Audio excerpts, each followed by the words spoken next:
The age of primordial ignorance. This time, humanity had yet to come into existence, and the ancestors of the elves were still trolls, while the titans ruled the land and dragons dominated the sky. At the end of the epic, titans and dragons engaged in a fierce battle upon the earth, resulting in mutual devastation. In this tumultuous moment, a traveler descended upon an Eagleman tribe, guiding them along their own path of evolution, ultimately leading them to become the angelic race.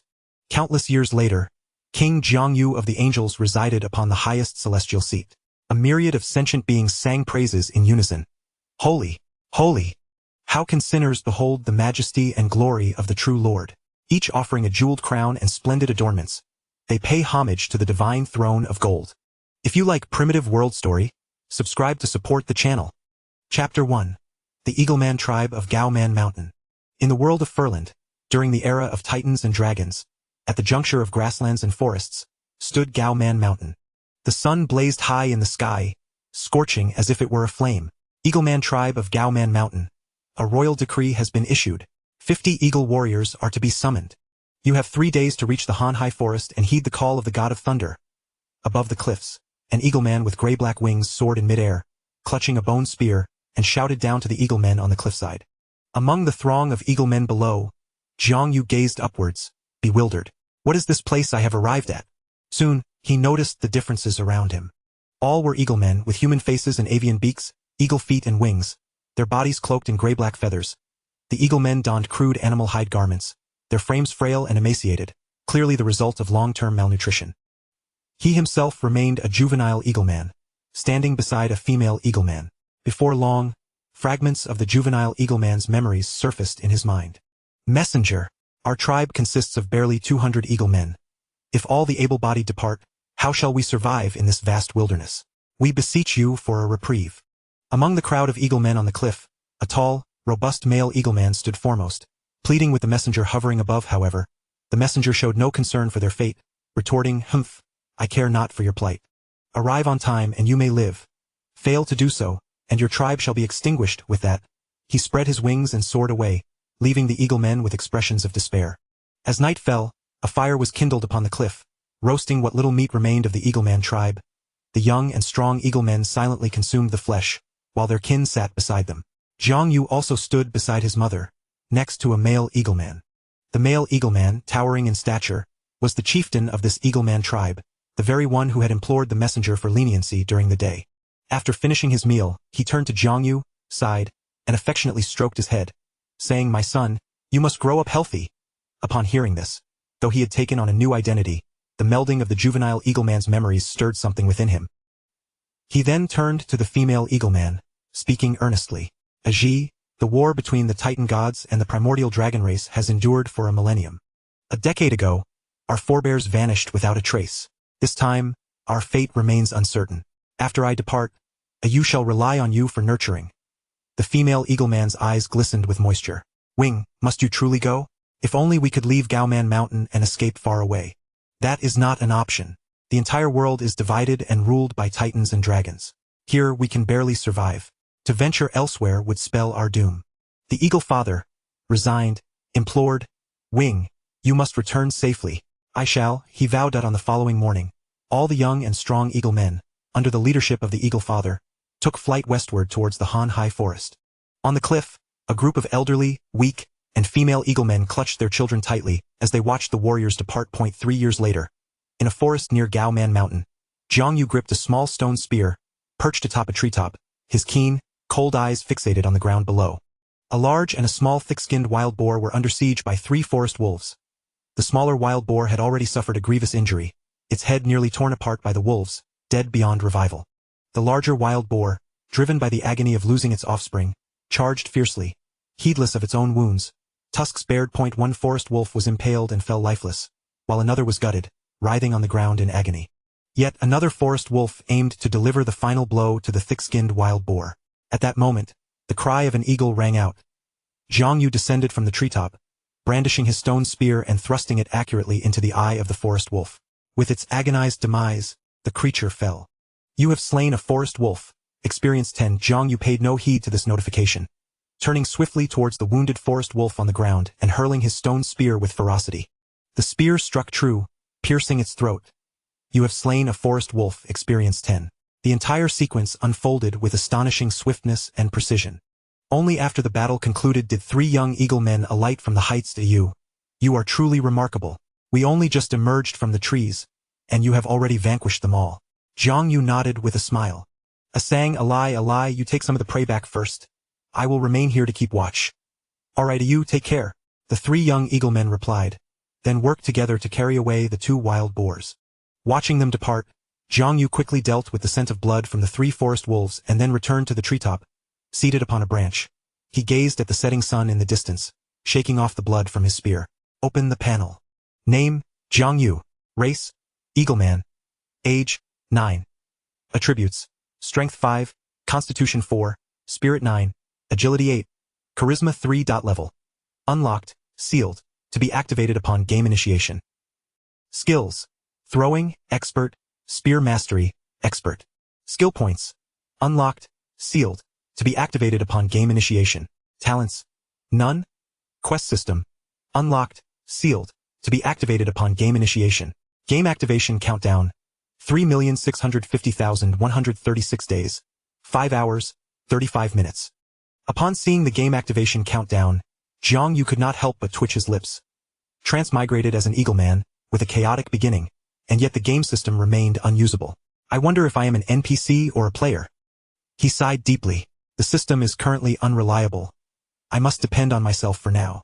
Fortunately, I can still view my attributes and skills. It is not entirely futile. The afterglow of the setting sun bathed the leaves in a golden hue. Jiang Yu snapped off a twig and gestured in the air, speaking to himself. With nothing else to attend to, I shall reassess my situation. Having been in this world for 3 years, I have confirmed that this is the ancient era of the Furland World game, the chapter of Titans and Dragons. When I first entered the game, I was at the juncture of Chapter 5, the era of the rise of the human empire. By that time, the age of Titans and Dragons had long since passed.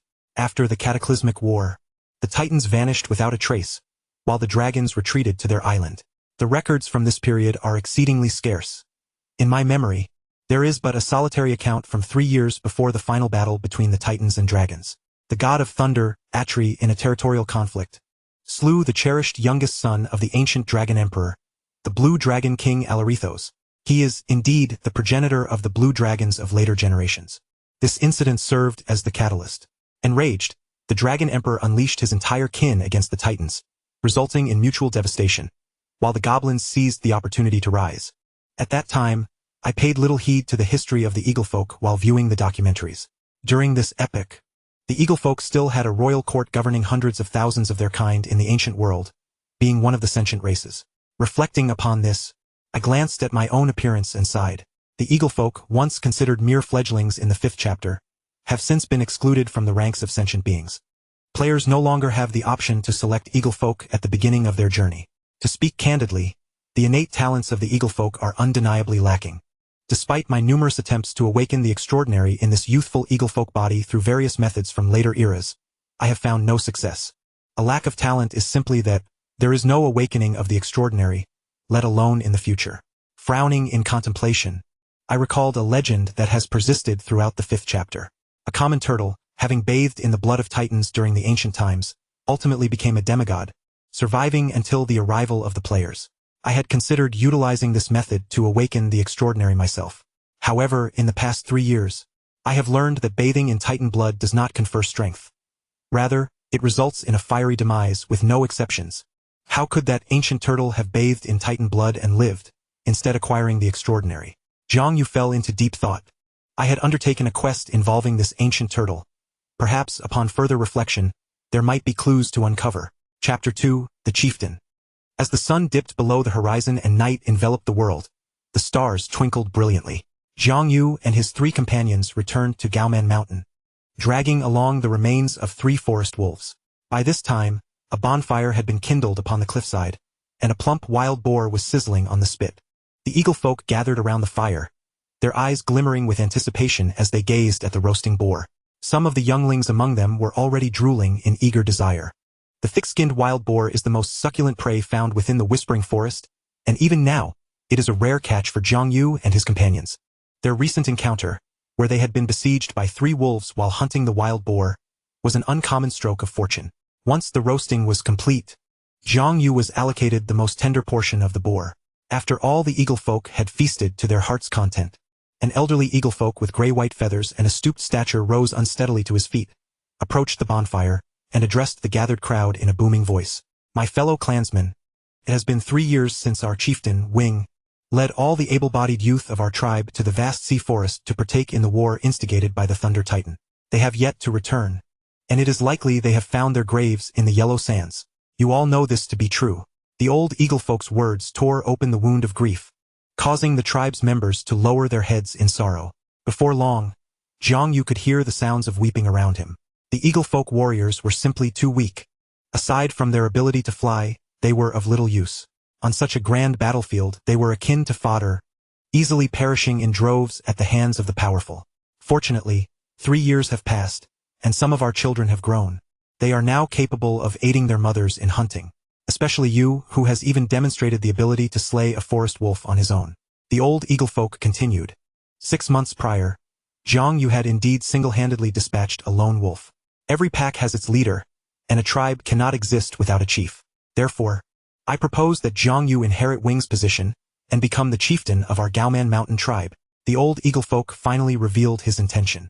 He was too old, and the tribe was in a state of decline. Only Jiang Yu could assume the role of chieftain. Though he is still a youth, he is no less capable than any adult eagle folk. Upon hearing the elders' proposal, the first to voice their support were the young eagle folk of similar age to Jiang Yu. They had grown up alongside him and were already captivated by his prowess. With the endorsement of the youth, their mothers naturally could not oppose it. Thus, nearly half of the tribe's eagle folk supported Jiang Yu as the new chieftain. Furthermore, even those who remained silent offered no dissent. Thus, the matter was settled. The old eagle folk smiled in relief, approaching Jiang Yu and inquiring gently, are you willing to shoulder the future of the Gaoman Mountain Eagle Folk tribe? As he posed the question, he observed Jiang Yu's calm demeanor, nodding inwardly. Without hesitation, Jiang Yu affirmed with a firm nod. Elder, I am willing to become the chieftain. In the perilous wilderness of ancient times, fraught with danger, he lacked extraordinary power.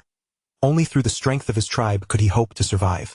He was no longer a player, and his life was at stake.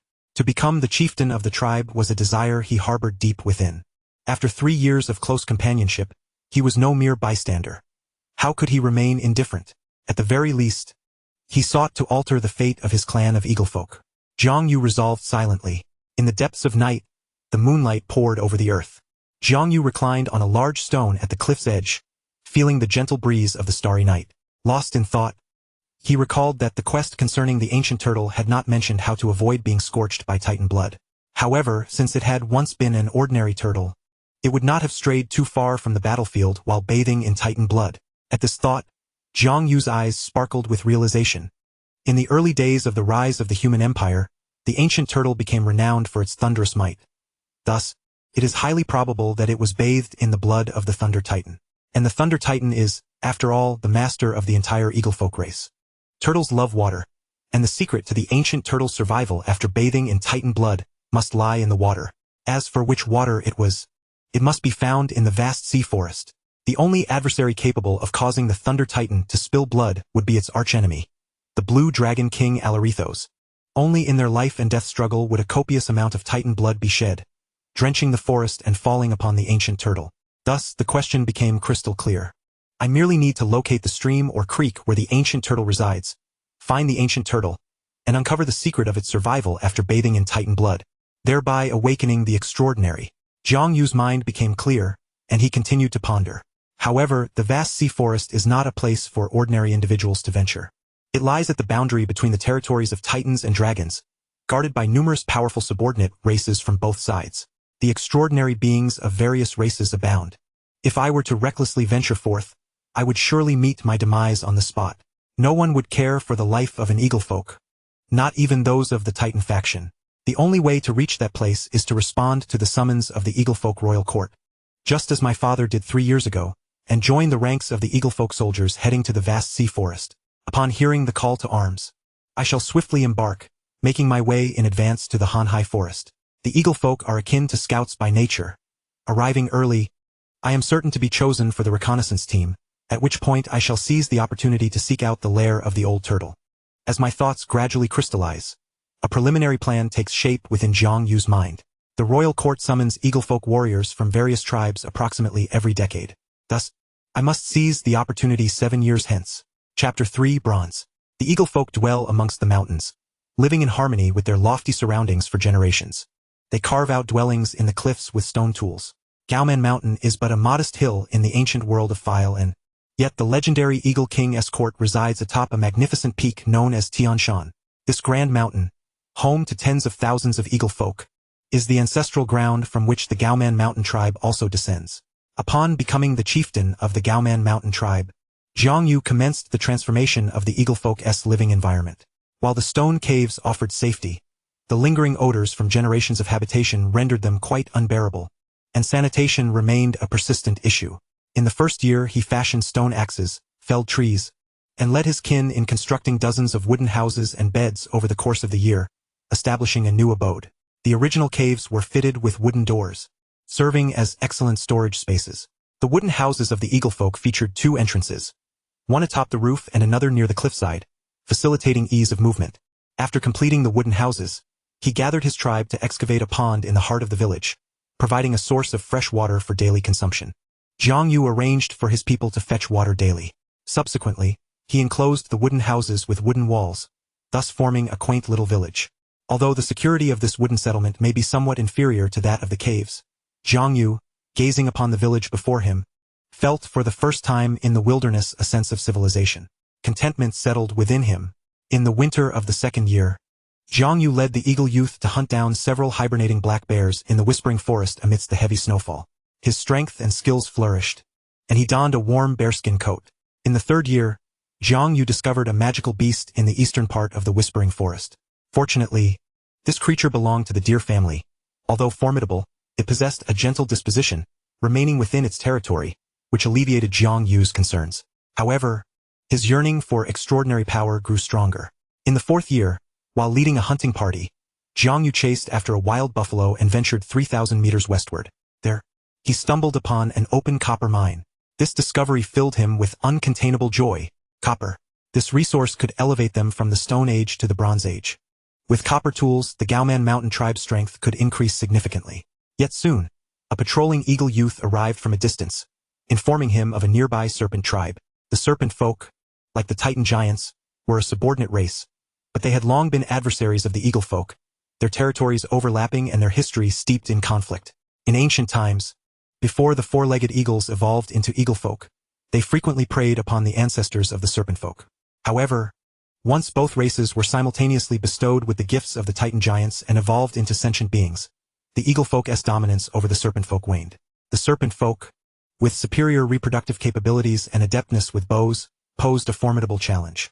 Although the eaglefolk enjoyed the advantage of flight, their sharp talons hindered their ability to shoot arrows effectively. Otherwise, a race capable of shooting arrows from the skies, even if merely mortal, would possess a considerable advantage.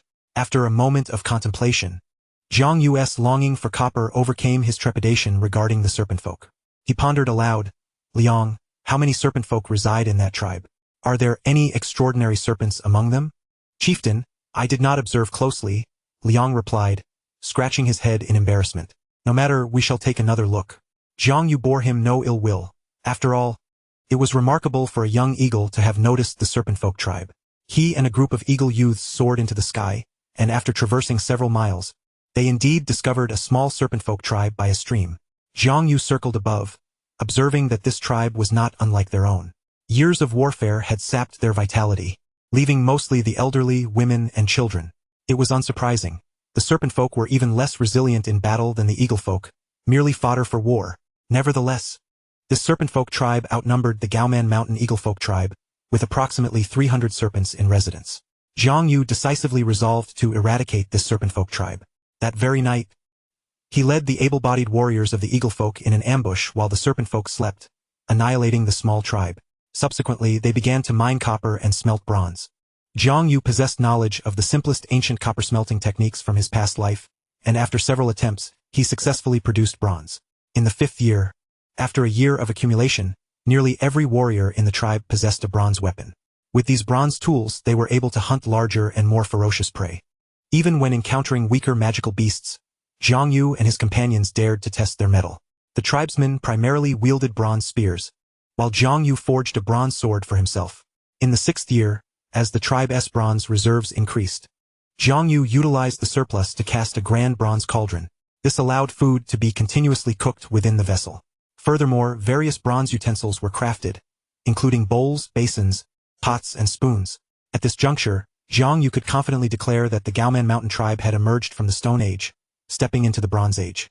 They were more civilized than the vast majority of races in the Phylan world. In the 7th year, at the age of 16, Jiang Yu came of age among the Eagle folk. His physique had grown taller and more robust, and his wings had become stronger and more resilient.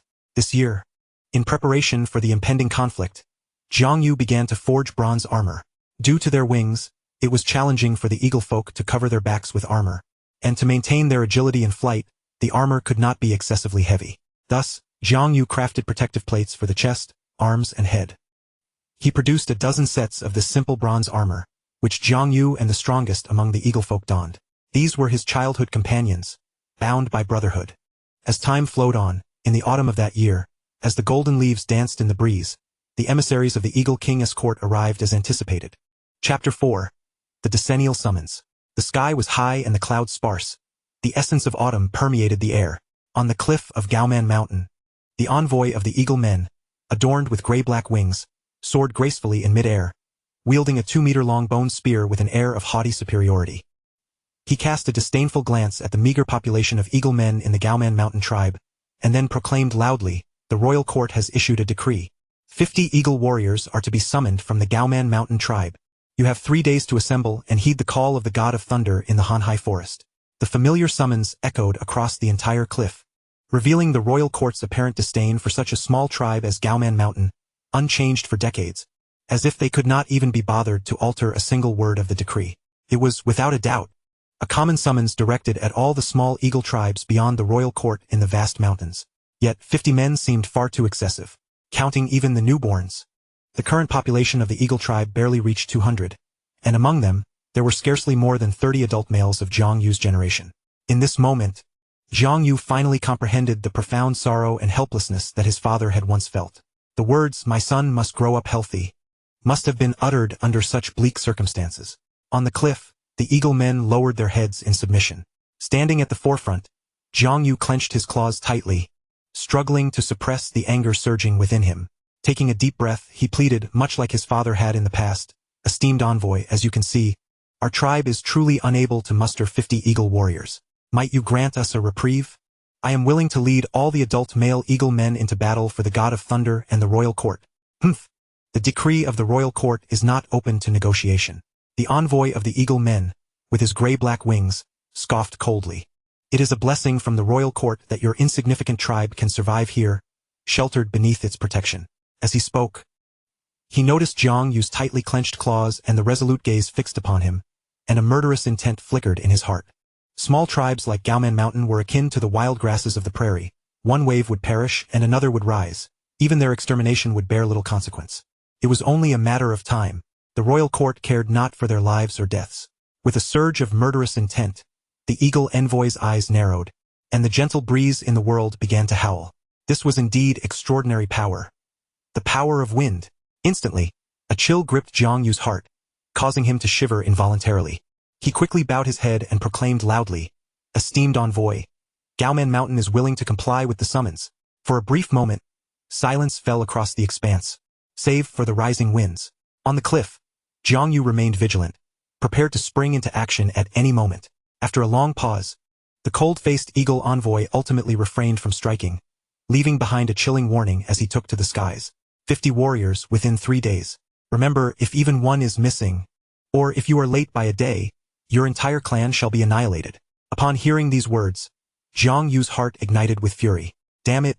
I will eventually rebel against this wretched royal court of eagle men. Once the envoy had departed, the tribe members lamented in despair. When will this war come to an end? When will our lives truly improve? We are far too weak. Our forebears have vanished without a trace. It seems we are destined to follow in their footsteps. Observing the sorrow etched on the faces of his kin, Jiang Yu stepped forward and declared loudly, "Please, my fellow tribesmen, trust in me. This time, I will ensure that everyone returns safely. If I cannot return, I will perish before you all. Furthermore, I request that the eligible adult sisters of our tribe accompany us into battle. Those who are still too young shall remain in the tribe. Yes, chief. At that moment, a group of over a dozen adult female tribe members emerged, all of them the female Eaglemen of their generation. Thus, the entirety of the Gaoman mountain tribe was left with only the elderly and the weak. Jiang Yu sighed inwardly, casting his gaze towards the strongest young eagle man in the group, and smiled at him. Cha, after we depart, you will be the strongest male eagle man in the tribe. You must lead the young ones and protect everyone. With tears in his eyes, Cha solemnly replied, Yes, brother Yu. Jiang Yu nodded in acknowledgement, offering a comforting glance to his mother before addressing the eagle men set to embark on the expedition. All right, there is no time to waste. Let us return and don our bronze armor, ready our weapons. We depart for the Hanhai forest in a quarter of an hour. One eagle man voiced his confusion. Yu, is it not within 3 days? Why the urgency? Jiang Yu shook his head. In previous generations, none of our forebears returned from battle. This time, we must first scout the situation in the Hanhai forest and prepare thoroughly. The practice of bathing in the blood of titans was too shocking. He was not prepared to reveal it just yet and instead chose a carefully crafted excuse. However, it was not entirely a pretext. There was indeed some logic to his words. Very well, we understand. We shall return to retrieve our weapons and gear, and we will set off in a quarter of an hour. The eagle men nodded in agreement. They harbored no doubts about Jiang Yu's words. Having grown up alongside him, their trust in him far surpassed that of ordinary kinship. And so it was. A quarter of an hour later, 50 eagle men, armed with bronze swords and spears, stood ready for departure.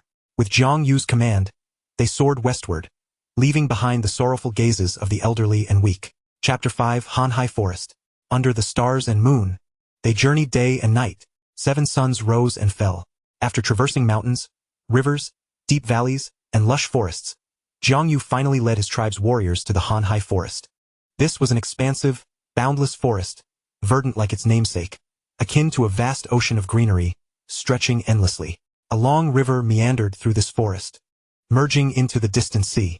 This place was the edge of the territory ruled by the Titan of Thunder, Atrus, bordering the domain of the ancient Blue Dragon King, Alaritos. The two had fought for many years with no victor emerging. At that moment, the Hanhai Forest resembled a colossal military encampment, where myriad races coexisted. Jiang Yu beheld centaurs patrolling the woods, eagle men circling in the skies, trolls camping in the thickets, dwarves riding sheep in the valleys, goblins felling trees, mermaids resting by the great river, fishmen wielding stone tridents, and blood giants acting as overseers, while fairies and trey-ants gazed down from the treetops, and boar men lay upon the earth. These were the subordinate races of the Titans, having ruled half the world since the era of the Titan giants.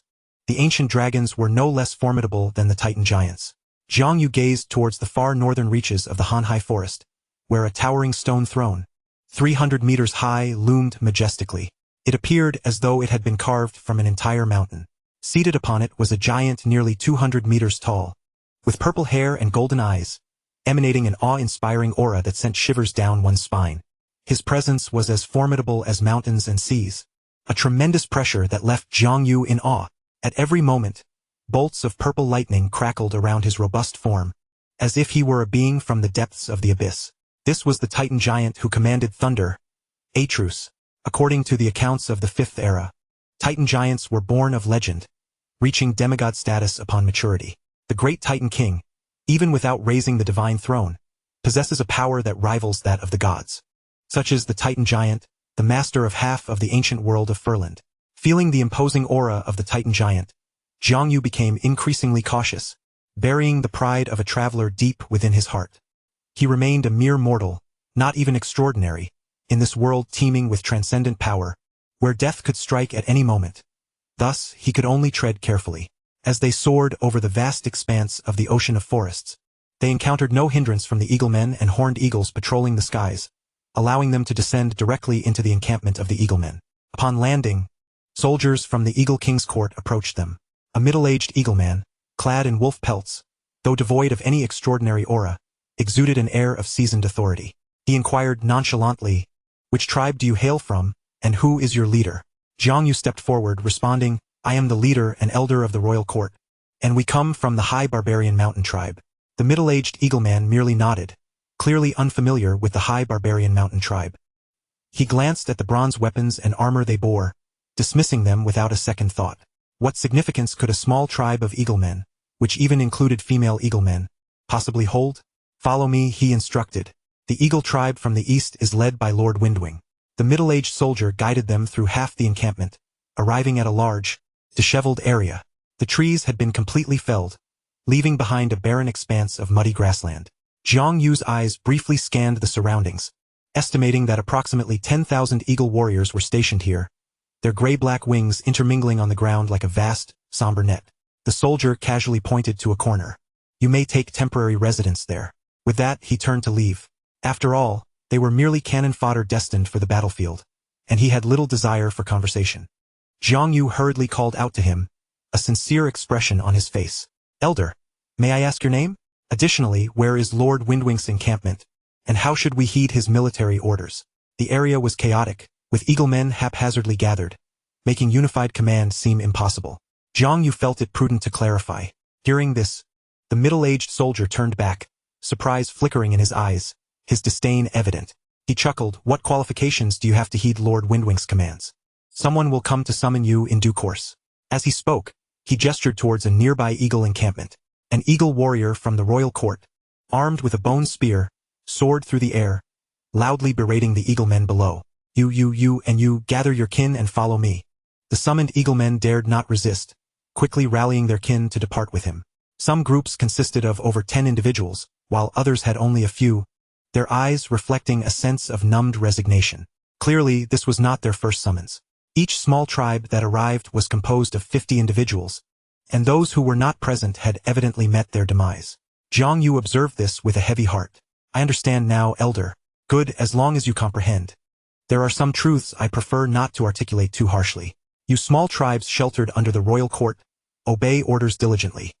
Otherwise, when the war concludes, who knows how many will return. As for my name, you need not know. The middle-aged soldier's tone was flat as he pointed towards the edge of another grove. By the way, do not entertain thoughts of fleeing. Look there. That is the fate of the escapees. Jiang Yu turned to see a gruesome sight. Rows of eaglemen corpses impaled on wooden stakes, bloodied and gruesome, buried in the earth. He fell silent, while the middle-aged eagleman laughed heartily. Child, do not overestimate your own cleverness. You eaglemen are but ants and weeds.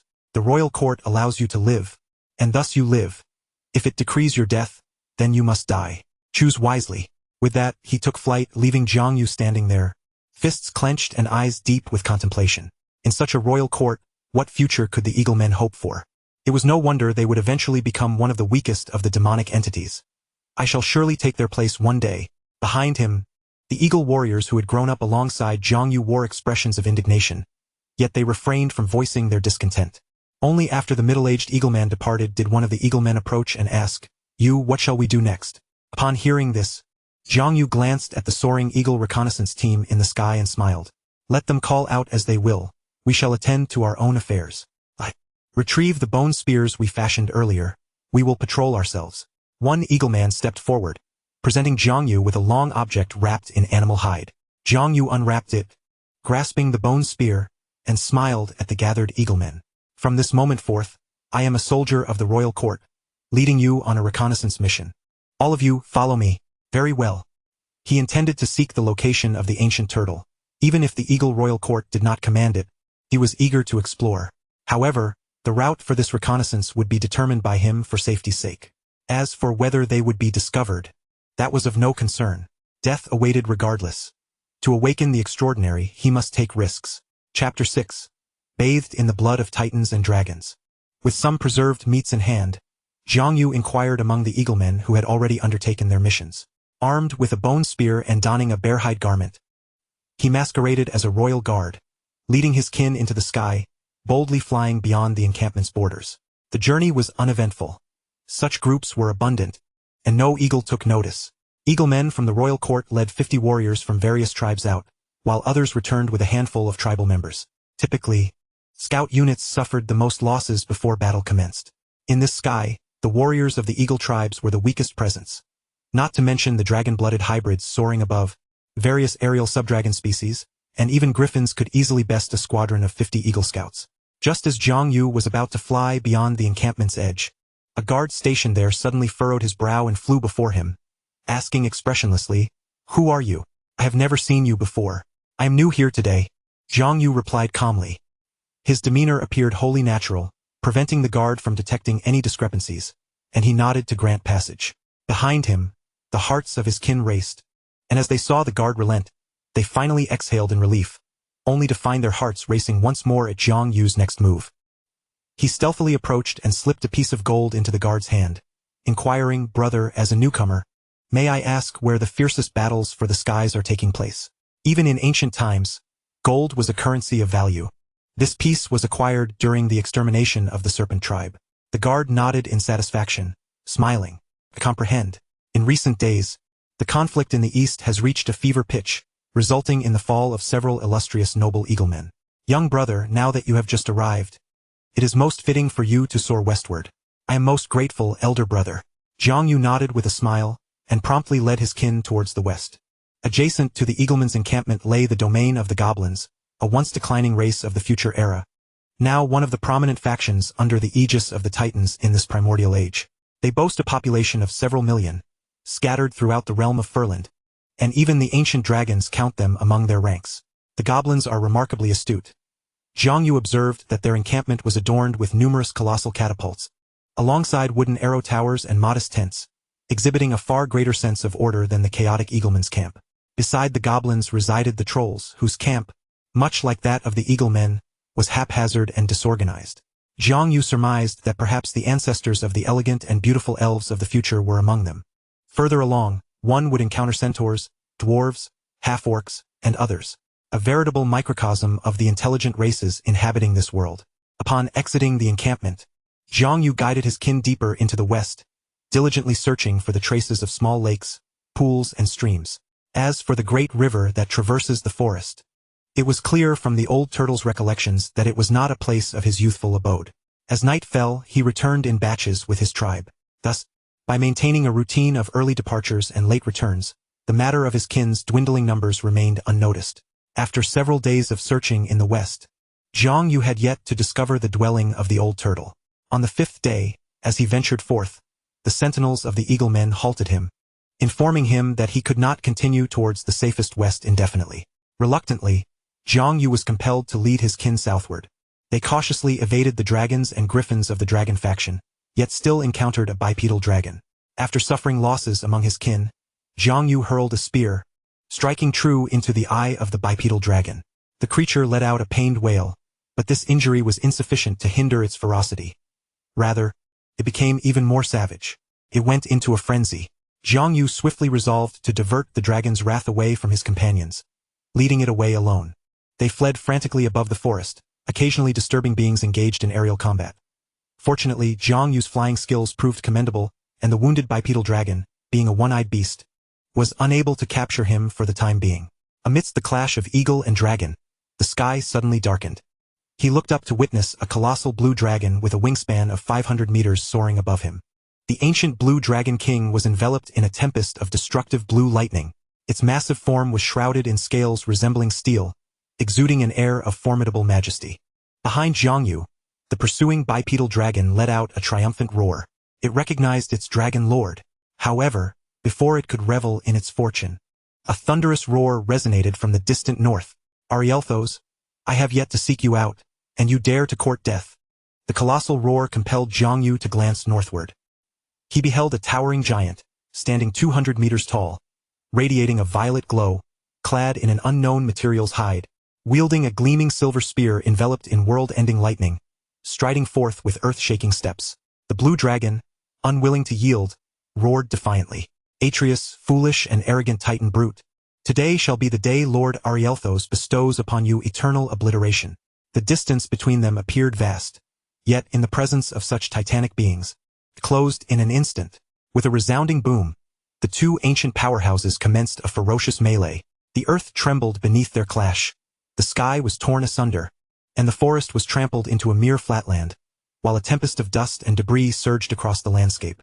As the battle between the masters ignited, countless races from both factions began to engage in combat on the ground and in the skies. On the ground, centaurs wielded massive trees in sweeping arcs. Goblins hurled stones from their backpacks. Trolls swung their stone axes. Earth elementals crashed into the ground. Horned beings charged with their heads, Centaurs galloped across the terrain. Serpent-bodied beings drew bows of wood, dwarves brandished stone hammers, and boarmen lunged with their tusks. In the skies, eagle folk fought in droves. Two-headed dragons screeched through the air. Flamingos ignited the heavens. Griffins brandished their sharp beaks and claws, and dragon eagles soared like blades. This was an epic battlefield of mythic proportions. And Jiang Yu found himself in the closest proximity to these two colossal entities. The risks were immense, yet the outcome remained uncertain. Almost instantaneously, Jiang Yu made a resolute decision. Behind him, the bipedal dragon, invigorated by the atmosphere of battle, surged eagerly toward him. Surrounded by chaos, with flames engulfing the sky, Jiang Yu ceased his evasion, drawing forth a bronze short sword from his bosom. At the moment the bipedal dragon lunged at him, he leaped onto its head, plunging the sword into its forehead and twisting it fiercely. You have slain a bipedal dragon, experience 100. As the bipedal dragon succumbed, its massive form plummeted downward. Jiang Yu remained atop its back, allowing himself to fall alongside it, feigning a mutual demise. For he had already spied a crescent-shaped small lake below. Reminded of the old turtle's future abode, which was also a grand crescent-shaped lake, he felt a sense of certainty. It must be this very spot. With a resounding splash, he and the bipedal dragon plunged into the water. The dragon floated on the surface, casting its shadow above him, as Jiang Yu swiftly submerged. After a few strokes, he soon discovered a delightful little pink turtle resting upon a smooth stone that shimmered with a greenish light at the lake's bottom. A surge of joy filled Jiang Yu's heart. This must be the creature. He swam vigorously to the little turtle, gently patted its tiny head, and then grasped it, placing it in the corner of the green stone, where he sat upon it. Instantly, a wave of refreshing energy coursed through him. In the vast expanse of the Hanhai forest, the 200-meter-tall titan, robust and scarred, bore a chilling glint in his golden eyes. All that exists in this world belongs to the Titan pantheon. You dragonkin are naught but a band of wretched thieves, to self-proclaim as gods. How audacious! Such races are scarcely found in the astral realm. It is utterly despicable. The blue lightning dragon let out a furious laugh, plunging back into battle. With a flick of its tail, dozens of meters-long electric sparks erupted from it. The titan roared with laughter, wielding a spear 300 meters long, charging forth. We titans possess the might to move mountains and fill seas, to turn the tides of the world, and thus we are deemed divine. What is there to question? How absurd! As the words fell, the two formidable beings collided once more, raising clouds of dust, as thunder clashed with thunder, their battle growing ever more ferocious. Golden blood rained down amidst their struggle, splattering across the battlefield of the forest. They had long since ascended to demigod status. Their blood turned to gold. In the midst of the fierce battle, at a certain moment, the dragon claw of the azure electric dragon Alaritos tore through the shoulder of the titan giant, unleashing a torrent of golden blood that cascaded into the crescent-shaped lake where Jiang Yu resided. Almost instantaneously, the entire crescent lake became saturated with the golden blood, and he, along with the little turtle, found themselves enveloped in the shimmering titan blood at that very instant. In that fleeting moment, an excruciating sensation akin to being scorched by raging flames engulfed him, as if he were being incinerated within the heart of the sun, subjected to the searing heat of 100,000 degrees. Concurrently, the voice of the system resonated in real time. You have bathed in the titan blood. All attributes have been enhanced. The pain was unbearable. Even though his will was as resilient as iron, he felt as if he were being burned alive. Beside him, the little turtle had turned a fiery red, thrashing upon the bluestone. Yet, in the next moment an overwhelming wave of coolness surged through his body. Jiang Yu glanced down to witness a radiant azure light emanating from the bluestone, enveloping both him and the little turtle. However, this moment of reprieve was short-lived, as the titan blood continued to pour into the lake. Moreover, due to their proximity to the battlefield of the two demigods, the ancient Blue Dragon King's blood also fell into the lake. Thus, the sensation of burning returned with vengeance. You have bathed in the blood of the Titan and the Dragon King. All attributes have been enhanced. At this juncture, Jiang Yu realized why the old turtle had been reluctant to elaborate on the details of awakening. The experience was excruciating, akin to a torturous cycle of torment. Time became a blur. You have bathed in the blood of the Titan and the Dragon. All attributes have been enhanced. You have bathed in the blood of the Titan and the Dragon. You have awakened the power of thunder. You have bathed in the blood of the Titan and the Dragon. Your bloodline has undergone a transformation. Your will has been fortified in the Titan and Dragon blood. You have awakened your talent, champion's will. The essence of the golden blood in the lake was entirely absorbed by Jiang Yu and the turtle, and only then did the agonizing torment cease. At this moment, both Jiang Yu and the turtle underwent a remarkable transformation. The turtle's shell had turned a deep violet blue, crackling with electric sparks, while its small, green bean-sized eyes brimmed with wisdom. Chapter 7. The Catalyst. The external conflict raged on, yet the violent tremors caused by the epic battle began to fade into the distance. The Thunder Titan and the ancient Blue Dragon King had evidently retreated from this region during their fierce clash. Jiang Yu emerged from the lake, surveying the surrounding battlefield. Despite the devastation left in the wake of the two monarchs' combat, no creatures dared approach this area, granting Jiang Yu the opportunity to gaze upon the water's surface. Reflected in the water was a strikingly unique visage of an avian humanoid. His once prominent beak had vanished, replaced by a finely sculpted nose and mouth resembling that of a human from his previous life, while the dark gray fuzz on his face had diminished, revealing a refined contour. His hair, once grayish-white, now shimmered with a combination of silver and gray. Most notably, his eyes, previously characterized by avian slits, had transformed into radiant violet orbs, akin to twinkling stars. Additionally, he had lost a considerable amount of feathers, and his talons had begun to take on a more fleshy appearance, indicating a transition towards resembling human hands and feet. His wings, once a dark gray, now bore streaks of white feathers, freshly sprouted and still tender. He had evolved much like his ancestors before him. He opened his interface, and the data displayed was radically different. Name, Jiang Yu. Race, avian humanoid, bloodline mutation in progress. Age, 16. Attributes, Strength 10, Constitution 10, Spirit 13, Agility 11, Charisma 5. Level, Unlocked, Sealed, to be activated upon game commencement. Skills, Throwing, Mastery, Spear Technique, Mastery, Thunder Power, Extraordinary. Skill Points, Unlocked, Sealed, to be activated upon game commencement.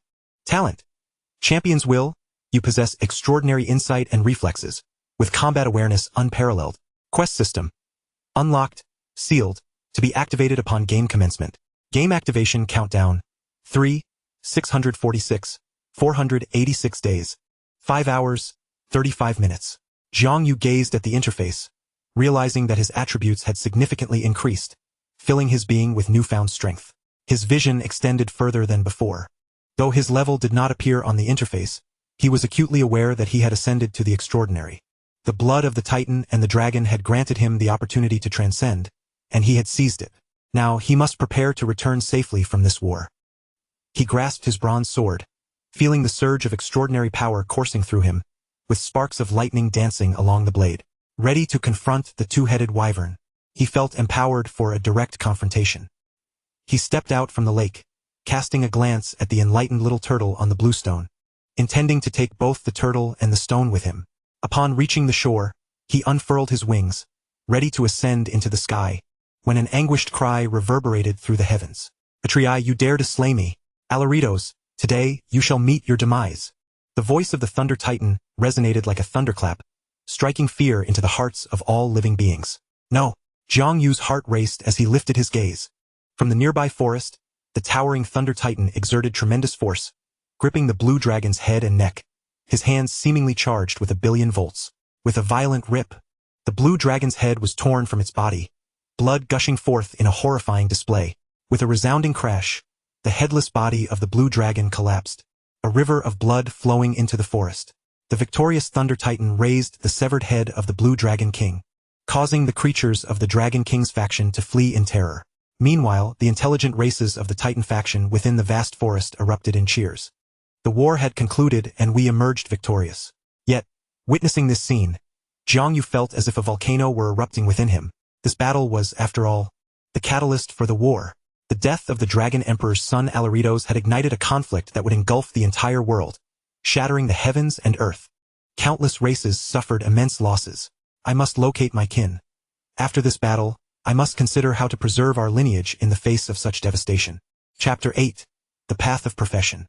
However, before that, Jiang Yu glanced at the radiant bluestone and the little turtle at the lake's bottom, contemplating but ultimately deciding against taking them with him. He lacked storage equipment, and carrying them would be akin to a child parading gold through a bustling market.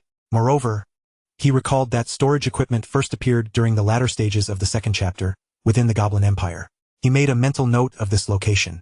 Jiang Yu then flapped his grayish-white wings and soared into the sky, a subtle sound of thunder accompanying his ascent. Reaching mid-air, his extraordinary vision allowed him to see far and wide. He could see clearly that the affiliated races originally belonging to the Blue Dragon King's faction were either desperately fleeing or kneeling in surrender. Indeed, the outcome had been determined. Jiang Yu then glanced towards the battlefield not far away, where the Thunder Titan was engaged in combat with the Blue Dragon King. He witnessed the Thunder Titan just consume the enormous heart of the Blue Dragon King, stripping it of its sinews and skin to extract the treasures within its body, causing his eyelids to twitch. Dragons are treasures in themselves, not to mention the ancient dragons. However, the Blue Dragon King was the son of the ancient Dragon Emperor. After this battle, the dragons would undoubtedly resolve to fight to the death against the Titan clan. The true apocalyptic war was about to commence. This was indeed the war that served as the catalyst. No, upon returning, I must lead my kin to migrate. I cannot remain in the high barbarian mountains any longer. The place where the Thunder Titan resides will be the most fiercely contested ground, the very existence the ancient dragons wish most to annihilate. Jiang Yu's heart tightened. If history remained unchanged, then there was but a year until the war between the Titans and the dragons. Never mind, I must find out where my kin are now. He turned and soared towards the east. Previously, when he encountered that bipedal dragon, after he led it away, his kin had fled eastward. Fortunately, the eagle folk were on the victorious side now. He flew across the battlefield without danger. After flying for a while, he finally spotted a large group of eagle folk in the sky. Among them were his kin. However, upon scanning the crowd, he found that there were only about 30 of his kin, each bearing wounds. Jiang Yu furrowed his brow and flew closer. His appearance had drastically changed. Although he still resembled an eagle folk, he was distinctly different. His kin sensed a familiar aura, yet they hesitated to recognize him, for the thunderous power swirling around his wings clearly marked him as an extraordinary being. Although there were many extraordinary eagle folk within the royal court, each one was a precious asset to the eagle folk kingdom, existing above the ordinary eagle folk. Thus, from among the group, a robust eagle warrior with gray-black wings, wielding a stone spear, flew forth respectfully. "My lord, may I inquire what brings you here?" Observing the eagle warrior, clearly one of the royal court, and noting the entirely different demeanor, Jiang Yu's understanding of the extraordinary deepened. "I come seeking my kin." "Your kin?" The royal eagle folk inquired with confusion. "Yes, indeed. They are." He then flew before his kin. "Kin, it is I, Jiang Yu, I have returned." "You? Is it truly you?" A male eagle folk flew forth from the group, gazing at Jiang Yu's drastically altered appearance with a mixture of surprise and doubt. "Sang, it is I." Jiang Yu nodded and smiled. Witnessing Jiang Yu adeptly pronouncing their names, the eagle folk of the high barbarian mountain tribe remained somewhat incredulous. The transformation Jiang Yu underwent was so significant, and as an extraordinary being, it left them in a daze. Just as Jiang Yu was about to inquire why there were only a little over 30 of them left, the previous royal eagle folk approached him again, excitedly exclaiming, "My lord, you are a newly ascended extraordinary eagle." Though Jiang Yu's appearance had changed immensely, the extraordinary nature varied from individual to individual, and the royal eagle folk were not surprised. "Indeed," Jiang Yu affirmed, "since my lord has become extraordinary, please accompany me to meet the king. The king will surely be delighted." The royal eagle folk continued. "What benefits are there in meeting the king?" Jiang Yu asked, seemingly unconcerned. Upon hearing this, even the well-versed royal eagle folk were momentarily taken aback. To separate from the tribe and remain in the royal court, is that not the greatest benefit? Jiang Yu shook his head. "But what of my kin?" The royal eagle folk scoffed. "The tribesmen are lowly and insignificant, like wild grass that grows freely in the wilderness, ever persistent. Why bother caring? My lord need only take your relatives away." He gestured towards the west, proclaiming, "And my eagle folk royal court resides in the heavenly mountains, abundant in resources and a pleasant environment, in close proximity to the divine palace of His Highness the Thunder Titan. That is where the noble of the eagle clan resides." Jiang Yu felt an increasing disdain for the eagle folk royal court. As a member of royalty, their indifference towards their own subjects explained why, in the future, during the 5th chapter, the eagle folk would lose their civilization, becoming mindless creatures devoid of wisdom or heritage. He suppressed the anger within, for at present, he had just ascended to the extraordinary and lacked the strength to confront the royal court. He could only temper his tone. "The tribe gave me life and nurtured me. I have no intention of abandoning them. However, I would appreciate it if you could introduce me to the king. It would be beneficial to observe the conditions of the royal court while he was still weaker." The royal eagle folk, hearing this, chuckled knowingly. You extraordinary ones born of the tribes are always like this at first.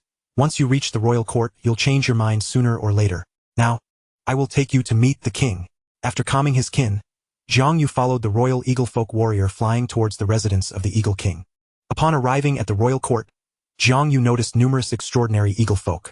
Once he entered the eagle king's tent, he beheld a rotund eagle king adorned with a feathered crown, engaged in discussion with a middle-aged eagle folk. In Jiang Yu's perception, although this eagle king's aura was far inferior to that of the Thunder Titan, he was still considerably more powerful than Jiang Yu at present. On the throne, upon noticing an extraordinary eagle folk's arrival, the eagle king was not particularly concerned. He glanced at Jiang Yu with indifference and said, "Since you have risen from the lowly to become extraordinary, you must serve me well, safeguarding the royal court in the future. Now depart." With that, he turned to his attendant and instructed, "Bring them 2 portions of wind feather dew, and have the priest explain the career path after becoming extraordinary."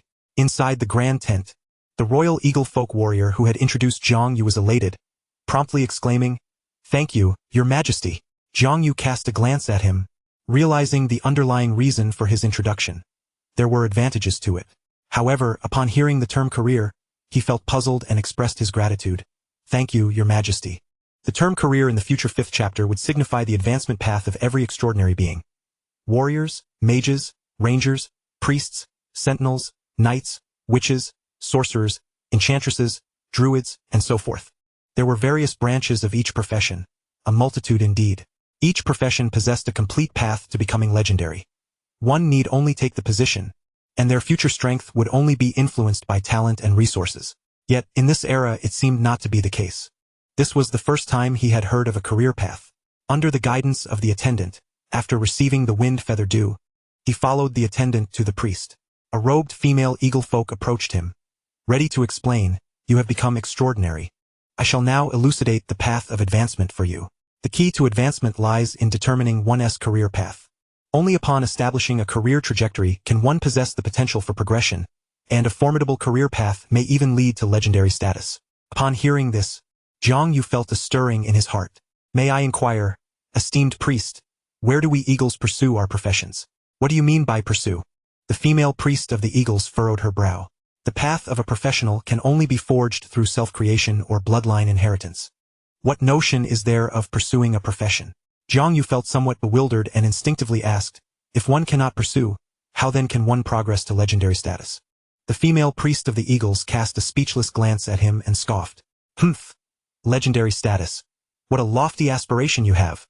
On the continent of Furland, the paths to legendary advancement are exceedingly rare.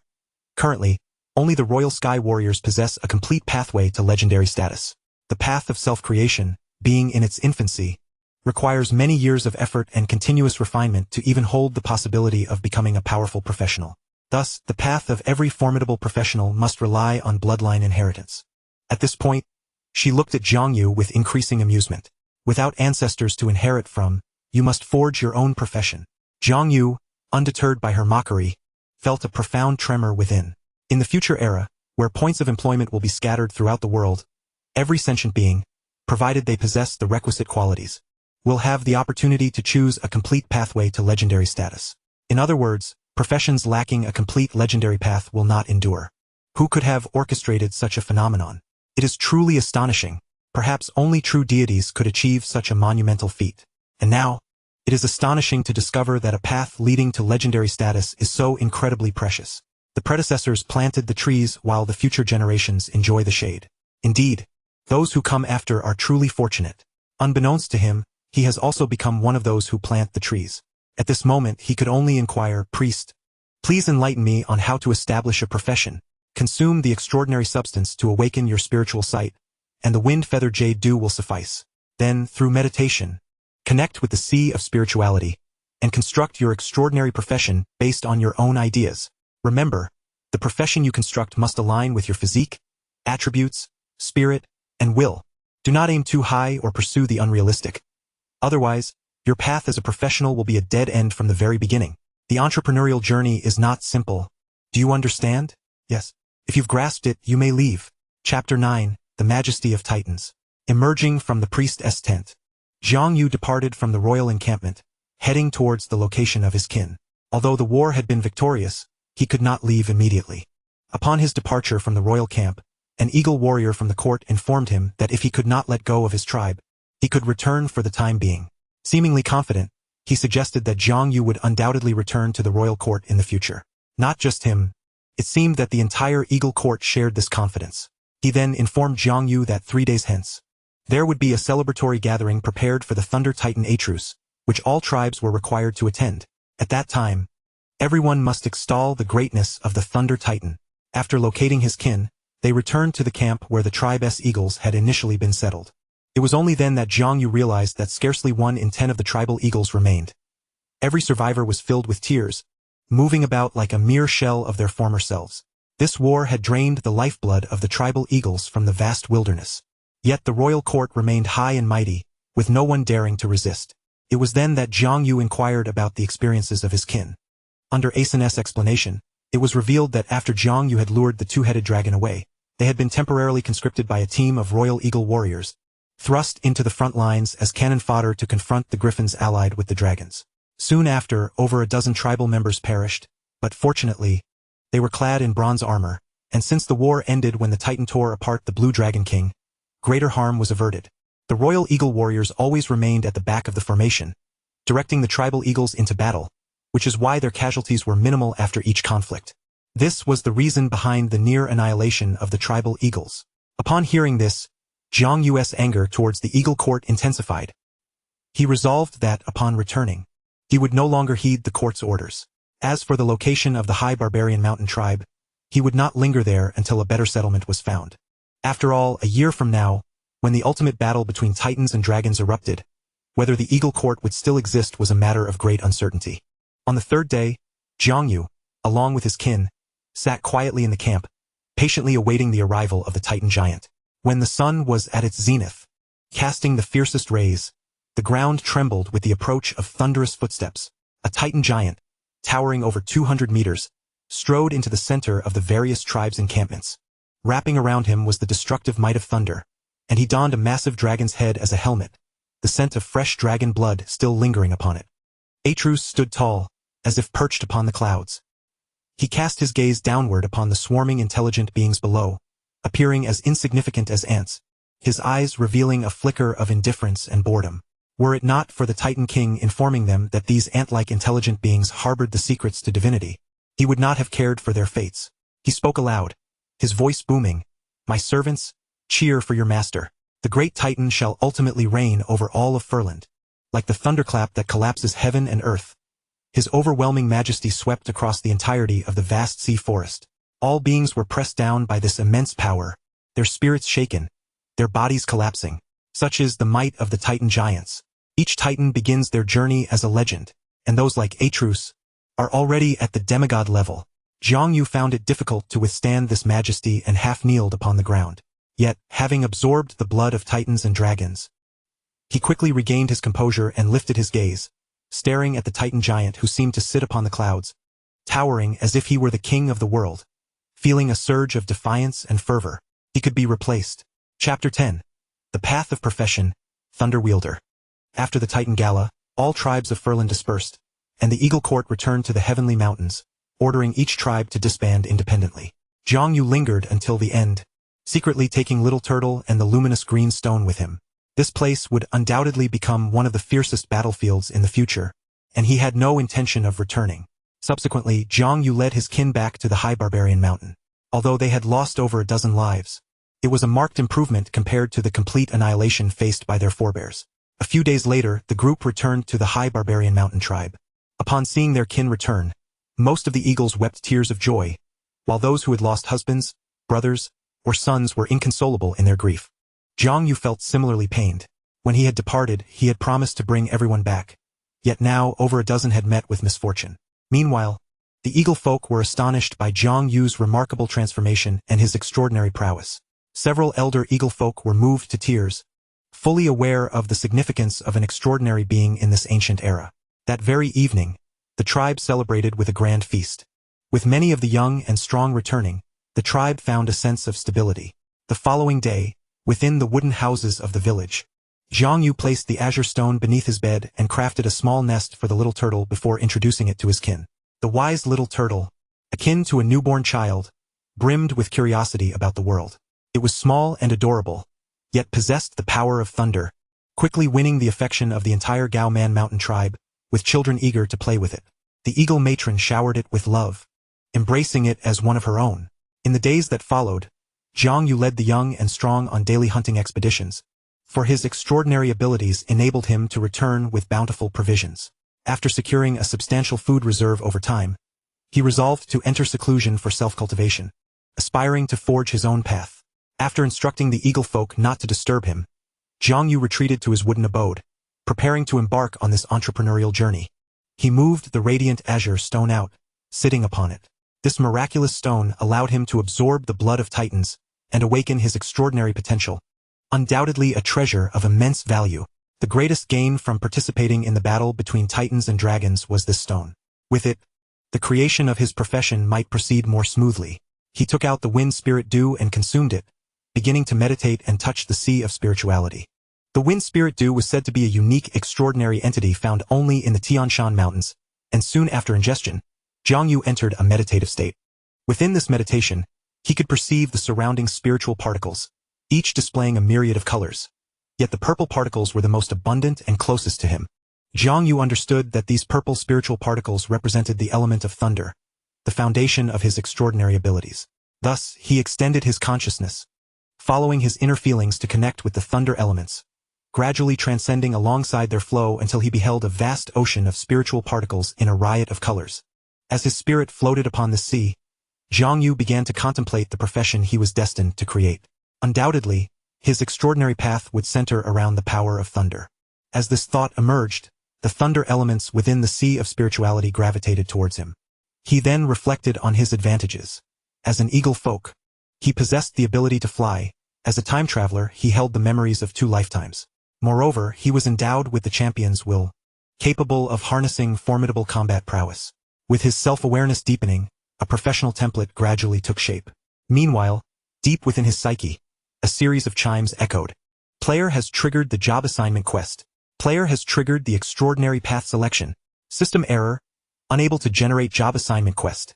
System error, job assignment quest incomplete. System error, insufficient job assignment conditions. System error, player template has changed. System error.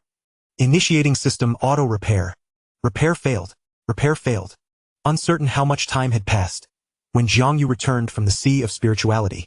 Ding. Player has acquired NPC template. NPC level, elite. Congratulations. Player has completed the job assignment, Thunder Wielder. Chapter 11. The outbreak of the battle between titans and dragons. Inside the wooden house, he opened the panel. Name, Jiang Yu. Race, Eagle Folk, Bloodline mutated. Template, Ordinary player, currently unavailable. Template, NPC, Elite. Profession, Thunder Wielder. Age, 16.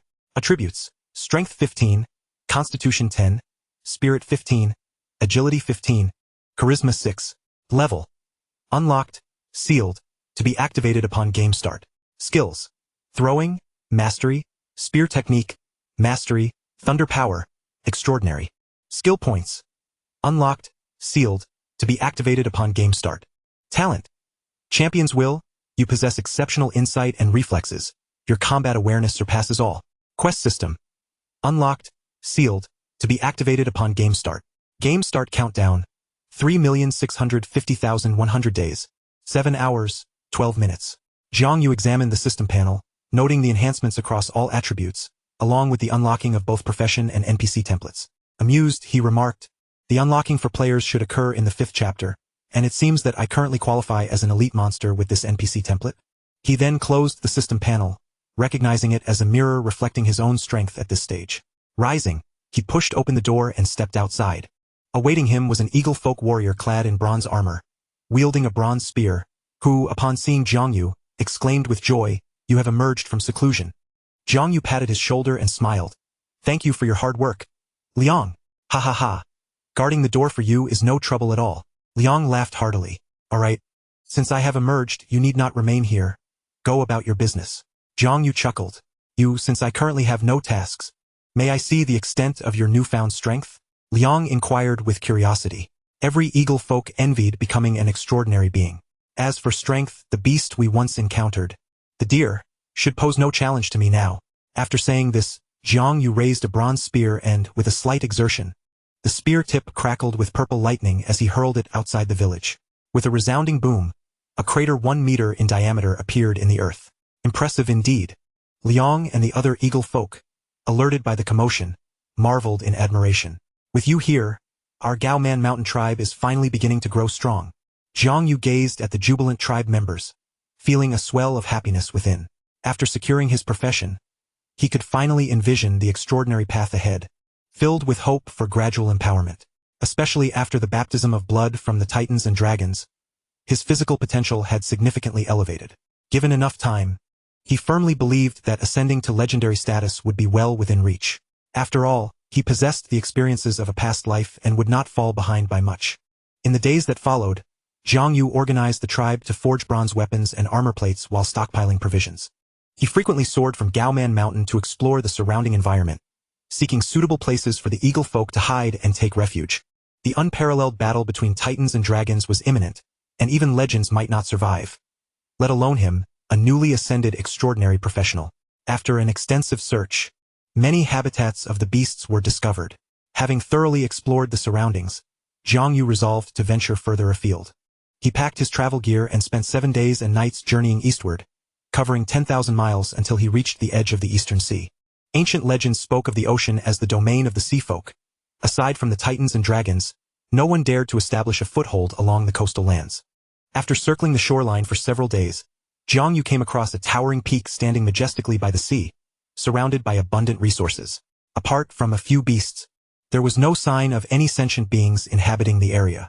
This was, indeed, a paradise bestowed upon the Gaoman mountain tribe. When war breaks out, I shall lead my kin here. No matter how fearsome the sea folk may be, can they rival the titans and dragons who nearly shattered the very fabric of the world? A year later, as was his custom, Jiang Yu practiced at Gaoman Mountain. Perhaps due to the blood of titans and dragons coursing through him, his cultivation progressed at an extraordinary pace. Within a year, he ascended from level 1 Thunder Controller to level 5, reaching the pinnacle of the first tier of the extraordinary. The next stage awaited him, the second tier of the extraordinary, the master stage. Thus, he once again entered the Sea of Spirits, crafting the advanced profession of Thunder Controller, the Thunder Wing. On this day, just as he prepared to break through on the azure stone, the desolate sound of a bronze horn resonated. A voice, as swift as the heavenly wind, seemed to descend from the clouds. Summon your chieftain. When Jiang Yu reached the cliff's edge, the Eagleman envoy appeared astonished to discover that Jiang Yu was an extraordinary Eagleman, prompting a slight softening in his tone. He raised his stone spear and declared, "The royal court has issued a decree, summoning all young Eaglemen of the Gaoman Mountain tribe to the ancestral homeland of the Eaglemen, the Heavenly Mountain, to await further orders." As Jiang Yu listened, a sudden realization dawned upon him. The cataclysmic battle was finally commencing. Chapter 12. The Messenger of Wind. On the cliff, Jiang Yu gazed at the lofty Eagleman royal envoy, sensing the familiar aura that stirred the winds and clouds, yet devoid of the oppressive feeling he had once felt. No longer was he merely an observer. Now, he too was an extraordinary second-tier practitioner. Moreover, the envoy's extraordinary tier was merely at the master level. During his time in the vast sea forest, he had inquired about the strength and profession of the royal court's messengers. The profession of the Eagleman royal court's envoys was typically that of a messenger.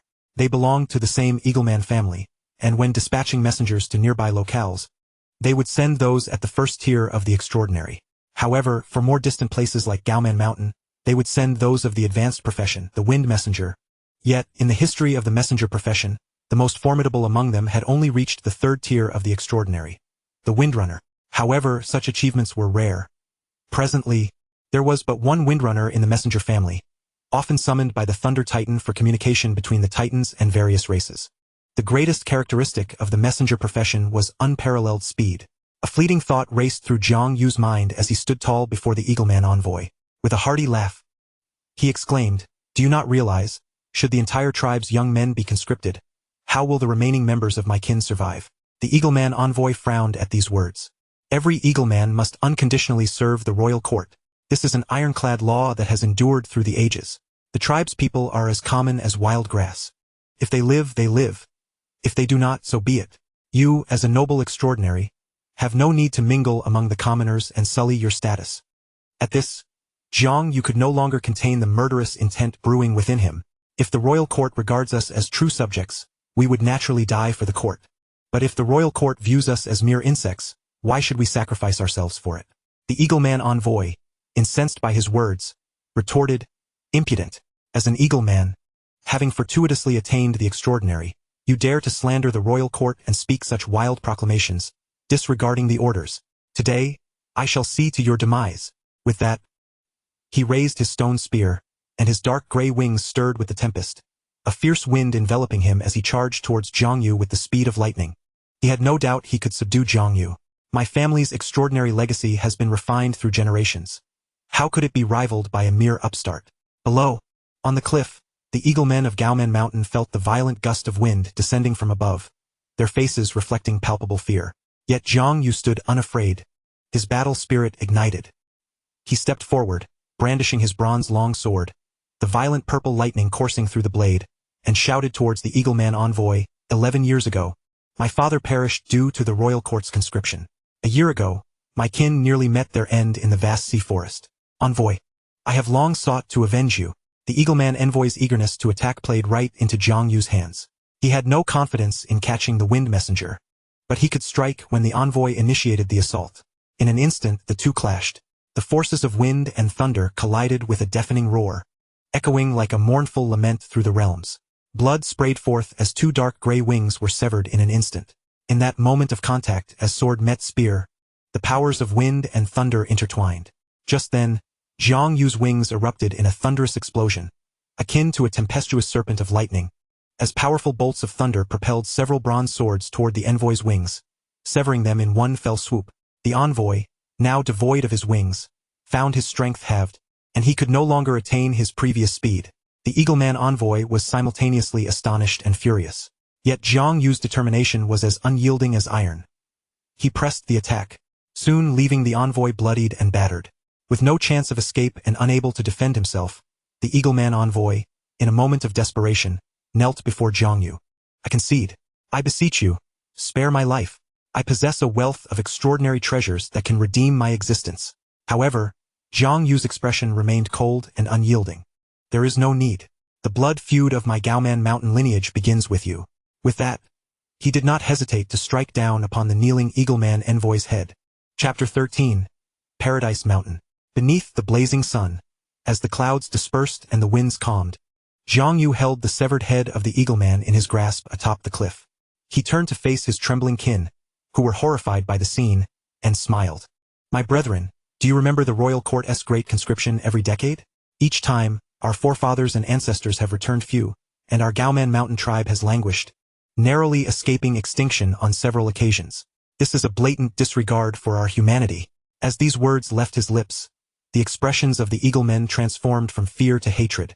Seeing their fighting spirit ignited, Jiang Yu nodded in approval and continued. The blood feud of kin can be avenged even after 9 generations. Today I have slain their envoy. In the future, when we grow strong, we shall ascend the heavenly mountain and confront the Eagle King upon that throne.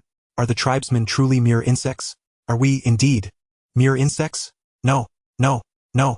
The resounding roar reverberated through the heights of Gaoman Mountain, igniting the fury of the tribespeople. As Jiang Yu and his kin concluded their cries, he proclaimed, from this day forth, let us gather our belongings and embark on a migration. In the eastern coastal lands lies a majestic peak, abundant in resources and graced with exquisite beauty, untouched by human hands. This shall be the birthplace of our Gaoman Mountain tribe's resurgence. Migration, migration. At this moment, having slain the envoy of the Eagle King, the entire Gaoman Mountain clan of Eagle folk found themselves united in both glory and despair. No one dared to voice dissent. 3 days later, the Eagle folk of the Gaoman Mountain tribe had prepared their gear and followed Jiang Yu eastward into the skies. As they soared above the clustered wooden homes below, Jiang Yu silently vowed, one day, I shall return. A month later, after a long and arduous journey, the Gaoman Mountain Eagle folk finally arrived at the mountain by the eastern sea under Jiang Yu's guidance. They discovered that the landscape was indeed as Jiang Yu had described, spectacular and bountiful. Joy illuminated their eyes. In midair, as they glided, an eagle warrior named Liang suddenly exclaimed, this mountain shall be our home henceforth. Bestow upon it a name. Jiang Yu nodded in agreement, gazing at the towering, majestic mountain. Memories of famed peaks from his past life surged within him.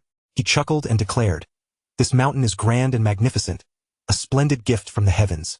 I would have named it Heavenly Mountain, but since Heavenly Mountain is the dwelling of the Eagle royalty, let us add a word and call it Paradise Mountain." Paradise Mountain. A splendid name. The Eagle folk did not grasp the significance of Paradise Mountain. Yet only Jiang Yu understood the boundless ambition hidden within his heart. The day was still young. After surveying their surroundings, Jiang Yu led his fellow Eagle folk to a light near the mountain's cliff. They commenced felling trees with their prepared bronze axes to construct wooden lodgings. Within less than a month, a village resembling their former wooden settlement at Eagleman Mountain emerged atop the heights. Thus, the Eagleman Mountain tribe began their rejuvenation by the Eastern Sea. Meanwhile, throughout the continent of Furland, the Titans and ancient dragons were embroiled in catastrophic conflict. Numerous Titans and ancient dragons had perished, and among the myriad races of Furland, nearly all suffered grievous losses. Demigods bled, legends fell, and the world was shrouded in darkness. 20 years later, by the Eastern Sea, the Eagleman Mountain tribe boasted a population exceeding 1,000. On this day, Jiang Yu was practicing atop the cliff when suddenly, from the distant western forest, an enraged shout echoed, "Asuna, do you truly wish to perish alongside me?" Chapter 14. The Radiant Titan Asuna. Jiang Yu, deep in his training, abruptly opened his eyes. At that moment, his gaze sparkled like violet stars, and his aura had surged significantly compared to 20 years prior. He had reached the pinnacle of the second tier of the extraordinary, mastering the profession of Thunderwing.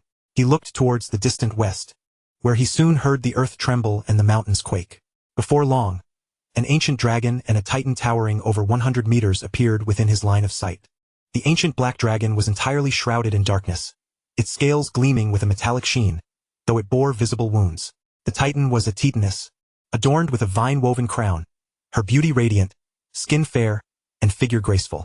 Had her stature been reduced 100-fold, she could have easily passed for the enchanting human beauties often seen in Jiang Yu's past life on the internet. Faced with the sudden appearance of the titaness and the ancient dragon, Jiang Yu felt a sense of bewilderment, yet it did not sway his resolve. How could titans and ancient dragons clash in this place?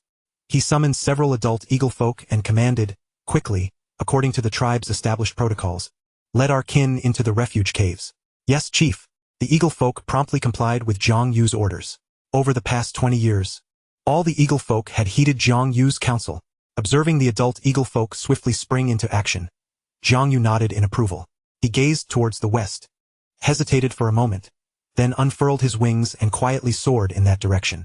In the western forest, miles away, the titaness raised her spear high, disregarding her grievous injuries, and thrust it fiercely into the ancient black dragon's vulnerable scales, causing golden blood to surge forth. "Muffet, you have slain my brother. Today you shall rest with me." The ancient dragon, recognizing its impending demise, sighed and retorted, "Very well, Asuna. To be buried alongside a titan beauty such as yourself is not a loss." As he spoke, a surge of dark energy erupted from him, enveloping the sky in darkness, and a pure black dragon claw emerged from the abyss, plunging like a sword into the titaness' heaving chest. Enduring excruciating pain, Asuna channeled all her radiant power, piercing the darkness with her light, the radiant spear striking true into the ancient dragon's skull. The clash of light and darkness erupted, obliterating every tree in Jiang Yu's sight in an instant. The world was engulfed in chaos. Even as Jiang Yu recognized the impending disaster and retreated in haste, he was momentarily dazed by the explosion, crashing to the ground. When the dust settled, Jiang Yu rose, surveying the desolation around him. Forests obliterated, the mingling of dark and light energies creating a true wasteland. At the heart of this barren expanse lay the still forms of the titaness and the ancient black dragon. How extraordinary! Jiang Yu flew above the corpses of these ancient demigods, unperturbed by the aura of dominance they emanated, whispering in awe, a smile gracing his lips. "A fallen titan and a deceased ancient dragon. The heavens favor my kin. I have conceived a plan for your utilization. The corpses of demigods could endure through the ages. If hidden away, they would become treasures for the tribe." After reflecting on this, he noticed the golden blood flowing from the fallen forms and felt a pang of regret. "I must fetch some blue stones. This precious blood cannot go to waste." Chapter 15. The Origin of the Winged Folk. Without delay, Jiang Yu returned to the encampment to announce that the danger had passed, then instructed his kin to prepare bronze tools. He directed them to find 2 suitable locations within the mountain's belly of Paradise Mountain to excavate large pits to accommodate the Titan and Dragon's remains. He intended to conceal them for long-term use. He then took up the blue stones and flew to the site where the Titan and Dragon had met their end. Upon his return to the destination, the blood of the 2 demigod beings has ceased to flow, their forms being anything but ordinary. Yet beneath them, several pools of golden blood still gather. Simultaneously, due to the inherent conflict between the forces of light and darkness, the intersection of the 2 bloodstreams emits a hissing sound, as if something is being incessantly worn down, leading to a mutual decay. Witnessing this scene, Zhang Yu abandoned the notion of bathing in the blood of Titans and Dragons. However, he must ultimately choose between light and darkness, between Titans and Dragons. At that moment, he glanced at himself and realized he still leaned towards a humanoid form. Thus, he approached the pool of blood formed by the Titan's essence and, clutching a piece of green stone, leaped in. In an instant, a visceral pain surged through his entire being. He felt as though every inch of his skin and every cell were ablaze. It was akin to being reforged. His body hammered as if it were mere components, accompanied by a ferocious intensity that seemed to extract and then reinstate his very blood. Yet soon, the green stone began to emit a radiant light. A refreshing sensation coursed through him, dispelling the ferocity, and his bloodlines calmed. Zhang Yu barely had time to catch his breath before the excruciating pain, akin to descending into the depths of hell, crashed upon him once more. The agony was unbearable. This time, there was no lake water to dilute it. He was wholly immersed in the Titan's blood. Outside his consciousness, the system's chimes rang incessantly, yet he lacked the energy to check. This back and forth lasted for 3 days and nights.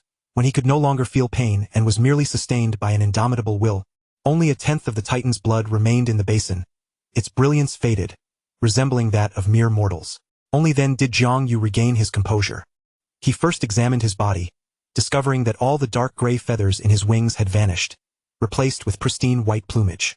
His hair had transformed entirely to silver, and aside from his wings, every feather covering his body, including his face, had disappeared, revealing a handsome visage and fair skin. Having bathed in the blood of the radiant female Titan, his allure had significantly increased. Most astonishingly, his talons had fully transformed into human hands and feet, indistinguishable from those of a human in his past life. With hands and feet akin to those of humanity, his capabilities expanded immensely, and his combat prowess surged. Only then did he have the leisure to peruse the system panel. Upon opening it, a plethora of system information flooded forth. You have bathed in the blood of the Titan. Your attributes have changed. You have bathed in the blood of the Titan. Your bloodline has begun to transform. You have bathed in the blood of the Titan. All attributes enhanced. You have bathed in the blood of the Titan. Your will has been strengthened. You have bathed in the blood of the Titan. You have awakened the power of light. You have bathed in the blood of the Titan. Your eagle human bloodline has completely mutated. Please name your new bloodline. Panel. Name. Zhang Yu. Race. Eagle human, fully mutated. Please name it. Template. Ordinary player, currently unavailable. Template. NPC, master level. Profession. Thunderwing. Age, 36. Attributes. Strength 25, Constitution 20, Spirit 25, Agility 25, Charm 30. Level. Unlocked, sealed, to be activated upon game initiation. Skills. Throwing, proficient, spear technique, proficient, swordsmanship, master, thunder power, extraordinary, light power, extraordinary. Skill points. Unlocked, sealed, to be activated upon game initiation. Talent. Champion's will. You possess exceptional insight and reaction ability. Your combat awareness surpasses all. Quest system. Unlocked, sealed, to be activated upon game initiation. Game start countdown. 643. 100 days, 4 hours, 19 minutes. Upon seeing the race naming section, curiosity flickered in Zhang Yu's eyes. He contemplated naming it Angel, but the moment the thought arose, an overwhelming sense of dread struck him, prompting him to abandon the idea. One who lacks virtue shall face divine retribution. Since becoming an angel was out of reach, he settled for naming it Winged Human. System. Name the new race. Winged Human. Zhang Yu declared decisively. Congratulations, player. Naming successful. Race. Eagle Human changed to Winged Human. Chapter 16. Constructing the pool for evolution. Returning to the skies above Heaven's Mountain, Zhang Yu observed that 2 large pits, each approximately 100 meters in diameter, were nearing completion within the mountain's belly. In just 3 days, for the nearly all-out Eagle warriors, digging 2 pits was a task too simple. Noticing everyone bustling with fervor, Jiang Yu descended to lend a hand in completing the final steps. The Eagle warriors, upon seeing Jiang Yu's appearance, although familiar with his presence, hesitated to recognize him. Previously, he bore some resemblance to an eagle. Now, however, he appeared vastly different. To put it bluntly, he resembled a titan who had shrunk 100-fold, yet retained his wings. Among the Eagle warriors, an elderly figure spoke up. Is that you? Liang, it is I. Jiang Yu nodded. His childhood companions had aged. In the ancient era, the lifespan of an ordinary Eagle warrior was only around 50 years, and those who had not ascended to the extraordinary gradually grew old. How splendid! You have grown stronger. We are one step closer to our vengeance. Liang laughed heartily. The gathering of Eagle warriors also displayed expressions of joy and pride. Indeed, it won't be long now, Jiang Yu responded, addressing his kin with a resolute voice. However, relying solely on myself makes it difficult to conquer the Heavenly Mountain Royal Court. Now, I have discovered a method to empower our kin alongside me. How will that work? Can it succeed? Our tribe has no Eagle warrior with extraordinary potential. The kin expressed their doubts. Jiang Yu explained loudly, I have evolved and grown stronger through the Titan's blood, and now the Titan's blood is within reach. My kin, the reason I had you dig these 2 large pits is not merely to bury the fallen Titans and dragons, but to utilize their blood for your transformation. I shall construct a pond here, allowing all kin to bathe in the Titan's blood. But it is said that the Titan's blood is untouchable. Those who do will spontaneously combust and perish, questioned one of the kin. I have my ways, Jiang Yu asserted firmly. A day later, the 2 pits, large enough to accommodate Titans and dragons, had formed within the mountain's belly. Jiang Yu, alongside all the strong and able within the tribe, traveled 1,000 miles away, retrieving the colossal remains one by one and interring them within the great pits. After interring the ancient black dragon in the vast pit, Jiang Yu established a forbidden zone outside the burial site, constructing a square pool with a 100-meter perimeter above the resting place of the radiant female titan. He shattered blue stones and evenly scattered them across the pool's bottom, then made an incision in the titan's corpse, allowing golden blood to flow ceaselessly into the water. Once these tasks were accomplished, he summoned all his kin to collectively bathe in the small pool. During their inaugural immersion in the Titan's blood, only a handful of the Eagle people underwent transformation. Nevertheless, Jiang Yu mandated that the Eagle folk must return to the sacred site for a ritual bath every 7 days. Thus, as time flowed onward, their feathers began to gradually shed, their beaks slowly falling away, the dark gray plumage transitioning into white, and their limbs evolving toward a more human form. Yet, none awakened to the extraordinary. The path to transcendence was indeed arduous. Another 20 years slipped by. At the summit of Paradise Mountain, Jiang Yu stood aloft, surveying the entire Paradise Mountain tribe. Adorned with pristine white wings, silver hair, and violet eyes, his visage was strikingly handsome, akin to a youthful titan. By this time, the tribe's population had burgeoned to 5,000, and they had undergone significant transformations from their former eagle-like appearances. Jiang Yu estimated that, in a century before the titan's blood ran dry, his people would all resemble him. At that moment, his winged kin would no longer be solitary. Gazing down at the ever-expanding settlement, which could even be termed a small town, Jiang Yu couldn't help but exclaim. Alas, it was regrettable that Liang, Sang, and Lai had not attained the extraordinary. Time truly takes its toll. His companions from yesteryears had all aged and passed away. Chapter 17, The Giant Wood Clan. Don't be melancholic, boss. You still have me by your side. Don't worry. With my lifespan, I shall certainly outlive you. Just as Jiang Yu was lost in contemplation, a languid voice of a young boy reached his ears. Jiang Yu's lips twitched as he turned to look. There stood a small turtle, mimicking his stance, perched upon a rock. The little turtle pretended to gaze solemnly over the mountains below, as if surveying his kingdom. Amused by the turtle's antics, Jiang Yu chuckled and scolded, Xiao Ba, if you can't offer comfort, then refrain from speaking. You're living longer than I am. At this he paused. This little turtle had indeed lived to the 5th chapter. Now at the 3rd tier of the extraordinary, the heroic tier, it had progressed from the 2nd tier Thunderwing to the 3rd tier Holy Wingwalker over the past 2 decades. Having undergone the purifying influence of the blood of the radiant female titan, its potential in light power had surpassed that of thunder. In these 20 years, it had masterfully harnessed both extraordinary powers, integrating them into its professional framework. The 3rd tier of the extraordinary is the strongest rank below legend. Those who reach this stage are often referred to as heroes. Hence, it is also known as the heroic tier with an extended lifespan of 500 years. Of course, this applies to ordinary intelligent races. Some exceptionally gifted extraordinary beings, like the little turtle before Jiangyu, cannot be measured by conventional standards. This ancient relic had indeed lived to the 5th chapter, and it likely harbored some extraordinary bloodline within. Perhaps Jiangyu's gaze lingered too intently, for the little turtle shivered slightly. Boss, why are you staring at me like that? It's quite unsettling. Jiangyu returned to his senses, gently stroking its head with a smile. You're right, Xiao Ba. It's thanks to you that my long years are not spent in solitude. As the sun rose higher, the sea breeze swept over the peaks. While Jiangyu jested with the little turtle, a winged figure infused with light power descended from the sky, landing before him. Chief, a giant troll tribe is approaching from 10,000 miles to the west. A troll tribe? Jiangyu paused momentarily. What brings a troll tribe to this place? This is a coastal region. Surely the legends of sea folk have not vanished from the continent? After some contemplation, he commanded, Roar, summon the Skywing Squad, and let us go investigate. The Skywing Squad consisted of those tribesmen who had awakened extraordinary powers over the past 20 years, numbering around a dozen. Influenced by the Titan's blood, they were predominantly awakened to light power. However, due to their extraordinary achievements, their physical evolution had surpassed that of their kin. Except for their hands and feet, which had not fully transformed, their faces had shed all feathers, making them the closest semblance to Jiangyu. After instructing Roar, Jiangyu turned to the little turtle. Xiao Ba, stay within the tribe to prevent any unforeseen circumstances. Despite its adorable appearance, the little turtle was indeed a formidable master-tier powerhouse.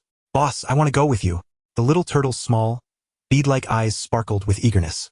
Haha, Xiao Ba, I have no objections to your joining, but you lack wings.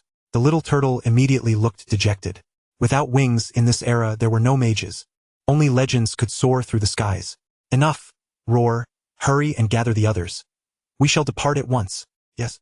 Half an hour later, Roar appeared before Jiangyu, accompanied by a dozen extraordinary eagle folk. Set forth. With a single command, Jiangyu brandished his bronze longsword and led the group westward. Hours later, as the sun began to set and dusk enveloped the land, Jiangyu finally arrived above the troll tribe. Peering down, he beheld a large troll settlement, numbering around 10,000. However, they appeared quite disheveled, exuding a sense of having been driven away. As he observed, a deep and resonant voice emerged from the troll tribe below. In the sky, who is a friend of the Eagle King? We are the Giant Wood Clan, under the banner of the Nature Titan. We kindly request you to descend for a meeting. Chapter 18, Crossing the Great Sea. Nature Titan Giant Wood Clan? Jiangyu felt a vague familiarity with the name of this troll tribe. However, from his earlier observations, the speaker among the trolls was already the strongest in their tribe, occupying the heroic tier. Thus, Jiangyu's concerns eased somewhat. Seeing the troll tribe extend their invitation, Jiangyu decided to descend and ascertain the purpose of their visit to the East Sea. These trolls had traversed a great distance to reach the East Sea. Were they seeking to become neighbors? He addressed Roar and the other eagle folk nearby, saying, Roar, you and I will go down. The rest should remain here and observe. Understood, Chief. After issuing his orders, Jiangyu, accompanied by Roar, descended into the midst of the troll tribe. His opening words were, Trolls, we are not of the eagle folk, but rather the winged people who have dwelled in this coastal land for generations. Upon recognizing Jiangyu and his companions, the trolls expressed admiration. The troll chieftain who had spoken remarked in awe, It was I who erred. Your appearance possesses a beauty akin to that of Titans, truly incomparable to that of the eagle people. He introduced himself, Your Excellency. I am Lansen, the chieftain of the Great Wood Clan. Not wishing to offend, Jiangyu replied courteously, Greetings, Lansen. I am Jiangyu, the chieftain of the winged folk. He then inquired directly, Might I ask why the Great Wood Clan has come to this eastern shore? Do you intend to settle here in the future? Sensing Jiangyu's reluctance to welcome his tribe, Lansen offered a wry smile. We do not intend to settle here. Our purpose in coming to this place is to cross the sea to another continent. Cross the sea? Jiangyu exclaimed in astonishment. In this era, such a feat was no trivial undertaking. Indeed, we shall traverse the vast ocean to reach another land, Lansen affirmed. Why, that does not seem a prudent decision. Jiangyu questioned. I too share that sentiment. However, it is the decree of Her Highness, the Nature Titan Talaner. A decree? Has the esteemed Talaner passed away? Yes. Your Excellency Jiangyu, though she fell in battle in her final days, she summoned us and imparted a prophecy. guiding us to eastward across the sea to escape the ravages of war. Lanson explained. In truth, they also harbored the secret of the nature titan, Talaner's potential resurrection, providing further justification for their eastward journey. However, this was a matter Jiang Yu need not be privy to. The extensive dialogue was merely to alleviate Jiang Yu's suspicions, ensuring their safe passage across the sea. Along their arduous journey, they had already lost far too many, and Lanson was determined to avoid further complications at this critical juncture. As expected, upon hearing the chieftain's account, Jiang Yu, though still bewildered by the Greatwood clan's decision to cross the sea, refrained from pressing further and nodded in understanding. I comprehend, Chieftain Lanson. The winged folk shall not obstruct your voyage across the sea. Thank you. Jiang Yu further inquired about the ongoing conflict between the Titans and the ancient dragons. He learned that the war between the two factions was exceedingly fierce and showed no signs of abating, escalating instead. Countless lives had already been lost in this conflict, leading to true devastation. Lanson exhibited signs of trepidation. In his view, even without crossing the sea, his tribe would suffer grievously in this epic struggle. Jiang Yu nodded in acknowledgement, aware that the ultimate outcome would likely be mutual destruction, yet uncertain when this unparalleled battle would conclude. Judging by the troll's descriptions, it seemed that several more years would pass. Subsequently, Jiang Yu returned with his people. In the days that followed, he maintained a vigilant watch over the Greatwood clan. Just as they had claimed, the Greatwood clan tirelessly felled trees and constructed ships along the eastern shore, day and night. A year later, the Greatwood clan, a tribe of 10,000 trolls, boarded their wooden vessels and set sail across the vast ocean. Chapter 19. A century of change on the eastern shore. The wind swayed gently, and the waves danced like blossoms. Jiang Yu stood upon the beach, gazing into the distance where the Greatwood clan had vanished from sight. Before their departure, the Greatwood clan sought to borrow some of Jiang Yu's tribesmen as scouts for their maritime journey. However, the reality of crossing the sea alone, without a large contingent, made the return of these scouts nearly impossible. Nevertheless, Jiang Yu managed to find a select group of adventurous young individuals from his tribe willing to accompany the Greatwood clan on their long voyage. Ultimately, 50 chose to embark with the Greatwood clan. Before their departure, to ensure these young souls would not forget their origins, Jiang Yu bestowed upon them a surname and incorporated the winged folk's lineage into their identity. Thus, these 50 became known as the Winds, setting forth across the ocean and establishing themselves as a branch of the winged folk. In the ensuing years, Jiang Yu continued to lead his tribe in developing their settlement along the coast. As time progressed under the influence of Titan blood, the physical appearance of his tribe gradually evolved into the form Jiang Yu had envisioned, and their extraordinary talents began to flourish. By the third two-decade mark since their arrival on the eastern shore, the population of the Paradise Mountain tribe reached 10,000, with nearly 100 extraordinary individuals among them. Meanwhile, the external conflicts raged fiercely, with occasional refugees from other intelligent races recounting tales of the warfare. Not only had the Titans and ancient dragons suffered immense losses, but the races of Furland had seen their numbers halved. By the fourth two-decade mark, the Paradise Mountain tribe's population soared to 30,000. The number of extraordinary beings had risen to several hundred, and under Jiang Yu's guidance, unique extraordinary professions exclusive to the winged folk began to emerge. Titles such as Sky Knight, Radiant Swordsman, Light Guardian, and Sky Assassin were established, predominantly possessing light attributes. However, as these were initial creations, their upper limits were not particularly high, mostly confined to the first tier of their professions. Only the Radiant Swordsman, with Jiang Yu's assistance, achieved an upper limit of the second tier, becoming the Radiant Bladesman. Jiang Yu aspired to pass down his profession, yet regrettably, there were no extraordinary awakeners of light or lightning within his tribe, forcing him to abandon that hope. Fortunately, within this generation of Radiant Swordsmen, a particularly gifted young individual advanced to the second tier within a mere 30 years, potentially elevating the profession's limits in the future. By the sixth two-decade mark, Jiang Yu finally reached the final stage of the Holy Wingwalker, a mere step away from legendary status. Yet this step proved exceedingly elusive. At that time, the Paradise Mountain tribe had grown to a staggering 100,000. Beyond Paradise Mountain, which served as the stronghold for the winged folk, numerous villages and small towns sprang up on the surrounding mountains. At this juncture, nearly all the new members of the tribe bore a resemblance to Jiang Yu, having undergone a transformation over a century, shedding their former eagle-like appearances and evolving into smaller versions of titan-like beings with wings. In that very year, Jiang Yu summoned all the tribe members to Paradise Mountain, formally declaring their separation from the Eagle people and their establishment as the Winged Folk. Concurrently, the latest news from the outside world reached the eastern shore. The Titan King and the ancient Dragon Emperor led the remnants of their tribes in a final, cataclysmic battle on the celestial plains, resulting in mutual annihilation. In the aftermath, both the Titan King and the ancient Dragon Emperor vanished without a trace. Meanwhile, in the distant northern regions of the Furland continent, where mountains intertwined and snow blanketed the land, a band of goblins clad in thick fur garments rode upon stout wolves, arriving before a formidable metallic door. Chapter 20. The emergence of humanity. Leading the group was one of the three legendary figures of the Goblin clan, the Grand Sage Azabar. Grand Sage, the relics discovered by our young ones lie just beyond this door. Amidst the ranks of the Goblin cavalry, a particularly tall middle-aged Goblin knight cast a glance at the imposing metallic gate and respectfully addressed an elderly Goblin behind him. The elder, adorned with a crown fashioned from the bones of an unknown creature and wielding a staff resembling jade from a mystical tree, was momentarily transfixed. Upon hearing the knight's words, a flicker of blue and white light danced within his emerald eyes, as if a profound mystery was brewing within. After a considerable pause, he emerged from his enigmatic reverie.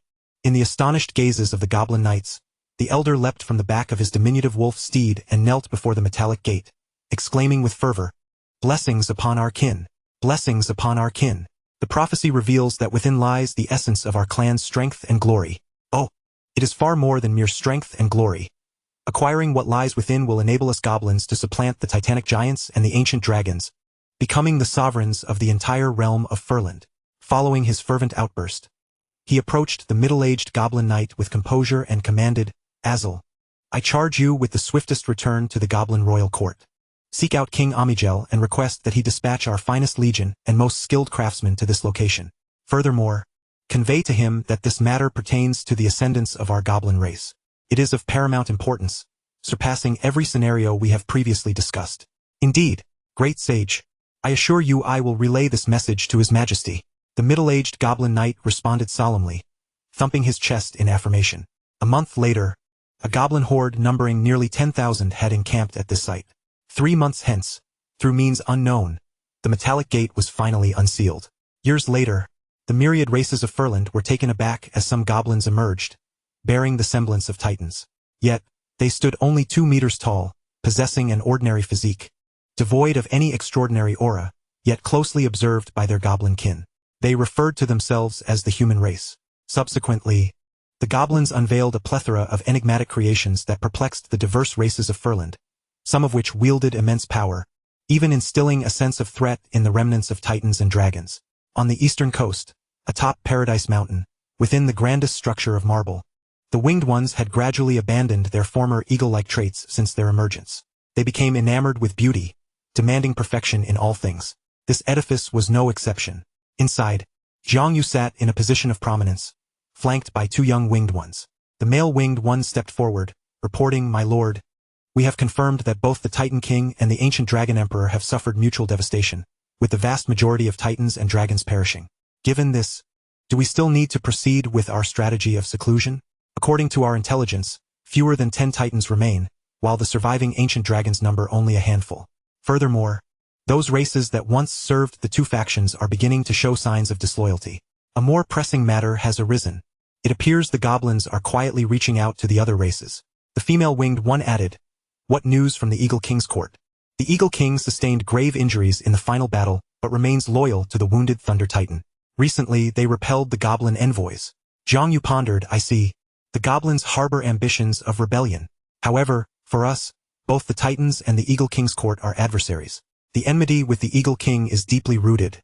And as for the Titan giants, I doubt they will look favorably upon the winged ones after I have utilized their fallen kin for a century." After a moment of contemplation, he commanded, "A conflict between the goblins and titans is unlikely to erupt in the near future. Thus, Claire, convey my orders. The winged race shall henceforth abandon the strategy of seclusion, allowing our young warriors to display their prowess across the lands and skies of Furland. We must let all know that the continent of Furland is not solely home to the eagle race but also to our eastern sea winged ones. I anticipate that the goblin envoys will soon arrive at Paradise Mountain." Chapter 21. The Pact. A decade later, the ancient dragons seemingly sensed some hidden secret and vanished from sight. The remnants of the Titan giants and the goblins were on the verge of open conflict. The mightiest Titan, the Thunder Titan, once sought to personally punish the treacherous goblins but felt a palpable threat from miles away, prompting him to withdraw. He returned to the Titans' ancestral land to aid his kin in recovering from their wounds. Currently, nearly 10 million goblins had gathered around the Goblin Royal Court, pledging their allegiance to King Amigel. In contrast to the previous treatment by the Eagle King's Court, the Goblin Royal Court welcomed their scattered kin. They provided sustenance, assisted in choosing living quarters, and nurtured their extraordinary practitioners. Consequently, the once dispersed goblin clans, previously under different Titan banners, united under King Amigel. The Eagle King's Court, the Serpent King's Court, the Half-Blood Giant race, and the Centaur factions, still loyal to the Titan giants, rose in indignation against the goblins' perceived disloyalty, yet could not alter the reality of the goblins' burgeoning power. The mysterious human race at the Goblin Royal Court piqued even more curiosity. Astute observers surmised that the goblins' rapid ascendance was intricately linked to these humans. Simultaneously, the Winged One's reputation began to spread across the continent.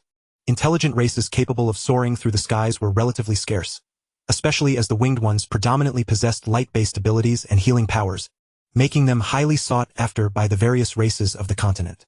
Moreover, when encountering adversaries in the air, the Winged Ones proved more formidable than the eagles, as their human-like hands enabled them to wield bows and inflict significant damage from a distance.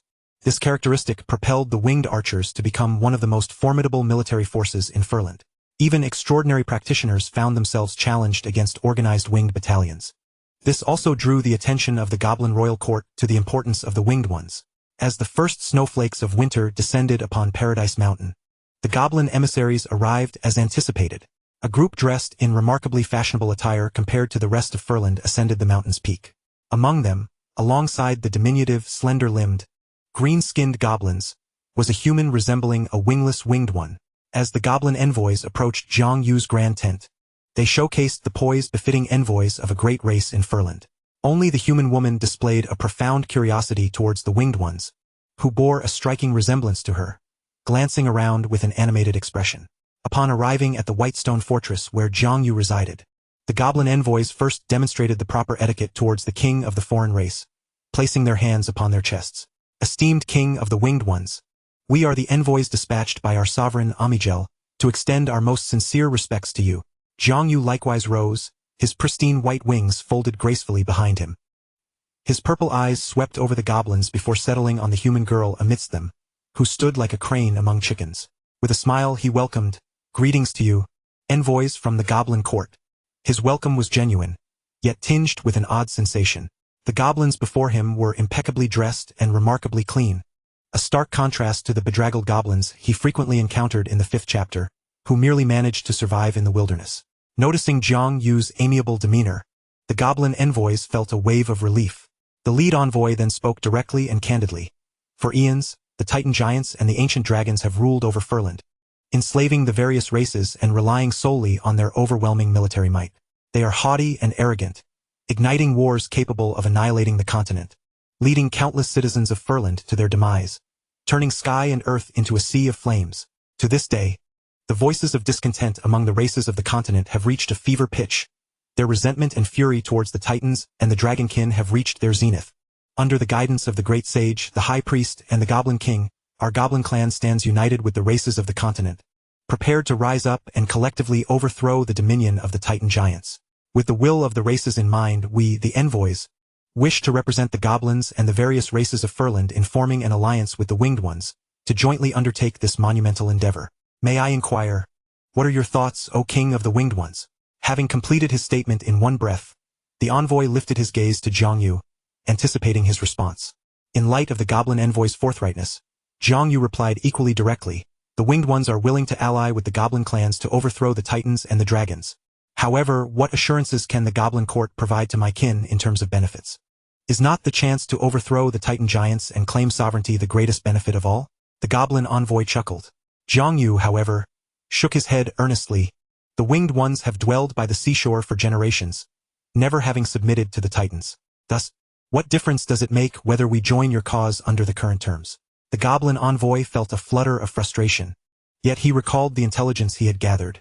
Indeed, the winged race had only emerged in Furland over the past century, and had never bowed to the Titans or the dragons. The goblin delegation leader remembered the Great Sage's instructions. The Winged Ones possess the finest aerial forces in all of Furland. We must secure their allegiance. With a sigh, he stated, "Esteemed King of the Winged Ones, The Great Sage and the Goblin King have indeed made promises.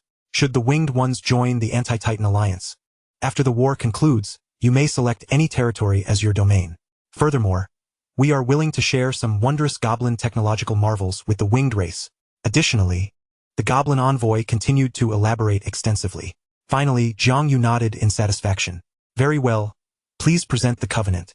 My kin shall forge an alliance with the Goblin clan to jointly combat the unjust Titans. Once the negotiations concluded, both parties were content. Jiang Yu instructed his kin to prepare a grand evening feast to honor the Goblin delegation. As night fell, the Winged Ones and the Goblins feasted heartily before a magnificent bonfire, indulging in meat and drink, celebrating with joyful dances. The crimson flames illuminated the faces of all present, while the winged girls sang and danced exuberantly before the towering fire. Amidst the revelry, the human girl who had accompanied the Goblin delegation approached Jiang Yu quietly, her voice barely above a whisper. Esteemed King of the Winged Ones, I have a question to ask. Pray, do so. May I inquire if the ancestors of the winged race also emerged from the shelters? Chapter 22. The Promise. What? The shelters? Even Jiang Yu, well-versed in knowledge and an individual from another world, was momentarily taken aback by the inquiry. He gazed at the human girl with uncertainty, hesitating before responding. What makes you say that? The girl observed Jiang Yu's reaction and disappointment flickered across her face. The shelters were high-tech constructs established by humanity at the end of the previous era to evade calamity and preserve the bloodline. Though many shelters have collapsed over the endless ages, and countless humans within have perished without a trace, I hoped that some remnants of humanity's bloodline might have survived. This was why I chose to accompany the Goblin envoys upon hearing of the Winged One's appearance. Unfortunately, though the Winged King appeared almost indistinguishable from a human, he ultimately was not of human descent. She shook her head, forcing a smile. It is nothing, esteemed King of the Winged Ones. It was my mistake. She turned to leave, but Jiang Yu, observing the girl, furrowed his brow, only to be struck by a sudden inspiration. In his past life, he had encountered fragments of lore regarding the eras of Furland. As a seasoned player of Furland, pretending to be a remnant of the previous era's humanity to gain some advantages should pose no issue. The goblin's rapid development intrigued him greatly. Thus, he cleared his throat softly and uttered, airships, trains, navigation, steam, a steampunk world. Indeed, I have had my share of experience. The girl appeared momentarily frozen. With each term Jiang Yu articulated, her eyes sparkled with increasing brightness. When she turned to see Jiang Yu looking kindly at her, she exclaimed in delight, You know of our bygone era. You must indeed be one of my kin. Jiang Yu shook his head.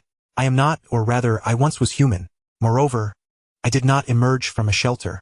He deliberately obfuscated the connection between humanity and humans, though his words bore truth. The girl, however, seemed unperturbed, gazing at him with rapt attention, her beautiful eyes brimming with hope. Regardless of whether you possess human blood, my eyes and soul tell me that your spirit is undoubtedly that of a human. Dear kin, should the descendants of humanity forget everything in the future, you must convey to them the glorious past of humanity. No matter how fallen or humble they may be now, they must endure fiercely, awaiting the moment of resurgence. Furthermore, during times of need, please extend your protection to them. Upon hearing the girl's somber words, a question mark appeared above Jiang Yu's head. Are you truly facing such hardship now? I recall that you hold a notably high status among the goblins. The beautiful girl with golden hair shook her head bitterly. In our shelter, the powerful sequencers have long perished. The remaining individuals are no match for the extraordinary goblins. When the goblins breached our shelter, we had just awakened and were unable to deploy the weapons within to defend against them. But your weapons can confront the mighty titans. How can they not withstand the goblins? Jiang Yu asked, increasingly perplexed. To confront the titans is possible because the titan race bears the bloodline of our human kin. They are likely the result of our ancestors' creations evolving long ago. Hence, we possess a unique efficacy against them. However, the goblins are different. They are not insignificant to us. The human girl elucidated. So that is the case. Jiang Yu finally comprehended. The human girl continued, returning to the previous question. It seems that, in the eyes of all, we hold a high status among the goblins, yet this is merely an illusion. The goblins are an exceedingly selfish race. They admire our civilization, yearn for our past, learn our knowledge, seize our weaponry, yet they fear our potential. They have enslaved us. A mocking smile appeared on the human girl's face. Within our refuge, hundreds of awakened kin reside, and over the years, many children have been born. The goblins absorb our knowledge but deny us the right to educate our own offspring. The Goblin King Amigel has compelled us to choose. To remain a common race in Furland, surviving and procreating, or to be forever bound to the goblin race. Binding entails generations of servitude. How could we possibly consent? Thus we chose the former. Jiang Yu nodded in understanding, sighing. One can imagine that, if this continues, many years hence, humanity will become merely an ordinary and weak race on the continent of Furland, ever on the brink of extinction. Indeed, yet we, the human race, would rather start anew than live as slaves, the girl declared resolutely with a smile. Then, she looked at Jiang Yu earnestly and entrusted him, in the future, if humanity finds itself in peril, please lend a helping hand. I implore you. I shall. Jiang Yu nodded. Then, might you share your human name? Jiang Yu. Upon hearing these two words, the human girl finally revealed a relieved smile. So you are of the Eastern human race. My name is Christina. The following morning, the Goblin Envoy bid farewell to Jiang Yu and the others, returning to the Goblin King's court. Jiang Yu stood atop the mountain watching them depart. He gazed at the silhouette of the human girl, shaking his head with a sigh. In my previous life, while playing games, I often heard tales of many prehistoric relics. Historians of various races in Furland speculate that the last era was the age of steampunk. However, they remain unaware that during that time, humanity was the true ruler of the continent. Speaking of which, had the system not malfunctioned, would I not have triggered a legendary quest by now? Chapter 23. The Expedition. A year later, a goblin messenger hurriedly arrived at Paradise Mountain, entering the white stone fortress. Winged King, please lead your brave winged army to the central region of Furland, to the concord of Manhwa Plains, as autumn leaves begin to fall. Our king has resolved that this year, amidst the fluttering autumn leaves, we shall raise our entire clan's forces to resist the Titans' dominion. The Titans are tyrants. All races shall unite against them, and upon our victory, the goblin race is willing to share the continent with all tribes. At the head of the assembly, Jiang Yu sat upright, gently nodding. Messenger, please convey to the Goblin King that we, the winged race, shall uphold the pact and arrive at Manhwa Plains at the appointed time. The goblin messenger rejoiced at these words, excitedly placing a hand upon his chest. May the friendship between goblins and winged folk endure. May the friendship between our two races endure. Jiang Yu nodded with a smile. 3 days later, Jiang Yu summoned the bravest 10,000 adult winged kin, along with several hundred formidable extraordinary practitioners, gathering in the grand square outside the white stone fortress. Over 10,000 winged folk stood in the square, gazing at their chieftain with respect. Although the outside world referred to him as the Winged King, he had yet to be crowned. The kin had urged him, but Jiang Yu had declined. How could I dare to claim kingship when the blood feud remains unavenged? One day, if I can conquer the heavenly mountain and obliterate the Eagle King's court, I shall ascend to the throne upon the ruins of the Eagle King's court. Similarly, Jiang Yu remains single to this day, responding to the matchmaking urgings of his kin. How can I establish a home when the eagles have not been vanquished? This silenced the meddling tongues of his people. Standing atop the roof of the white stone fortress, Jiang Yu looked out upon the multitude of over 10,000 winged kin gathered in the square, a surge of fervor swelling within him. He grasped the bronze long sword at his waist, channeling his energy as he proclaimed loudly. Many years ago, our ancestors were but a subordinate tribe of the Eagle King's court, struggling to survive in the vast wilderness. Every decade, the Eagle King's court would descend upon our ancestors' lofty mountains, forcibly conscripting nearly all able-bodied kin into an unknown war of indeterminate duration. Each conscription meant the shattering of a family, with few ever returning. The vast forests of the Han Sea lie buried with the countless corpses of my ancestors, flowing with their blood and tears. My father, grandfather, and forebears all perished in that war with no future in sight. The war between the Titans and the ancient dragons drained the lifeblood of our ancestors. At this point, Jiang Yu glanced at the kin with red eyes, their emotions heightened, and continued. When I succeeded to the chieftaincy, our tribe comprised but a mere 200 souls, all elderly, frail, or ill. Upon coming of age, I too was conscripted into that seemingly endless battlefield. I witnessed the Titans flaunting their overwhelming might, treating us as mere insects. I saw the Eagle King's court viewing us as expendable cannon fodder, with countless tribesmen of the Eagles perishing on the battlefield. From that moment onward, I recognized the predatory nature of the Titans and the Eagle King's court. Thus, upon the second conscription by the Eagle King's court, I slew the emissary and led my kin to this eastern shore. Here we have thrived and grown strong. We seized the opportunity to evolve our bloodline, becoming an even more formidable winged race. and today we finally possess the strength to resist the Titans and the Eagle King's court.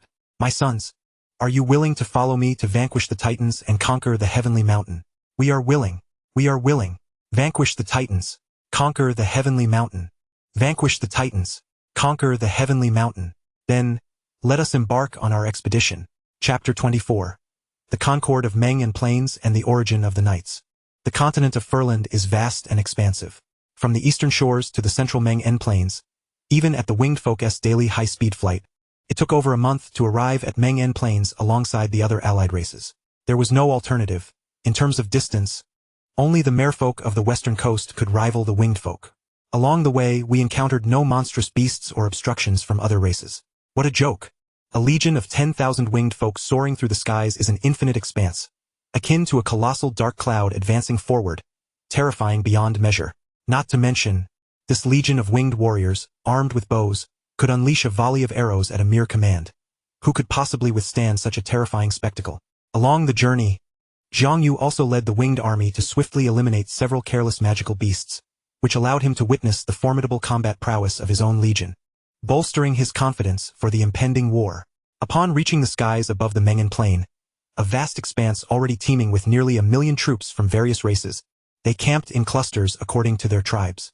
Zhang Yu observed towering minotaurs wielding heavy stone axes, venting what seemed to be an inexhaustible primal force within their encampments.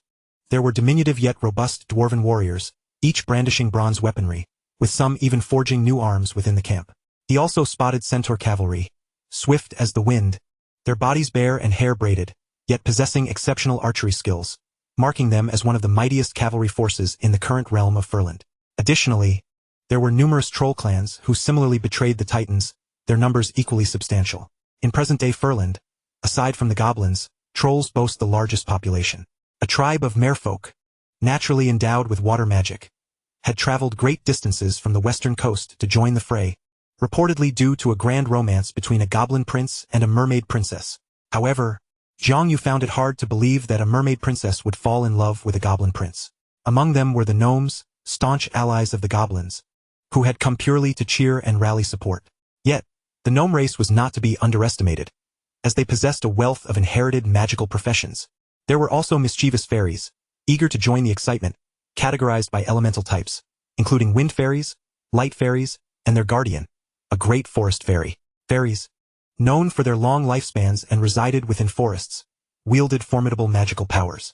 In ancient times, long before various power systems emerged, fairies were immensely powerful, and even goblins were reluctant to provoke them.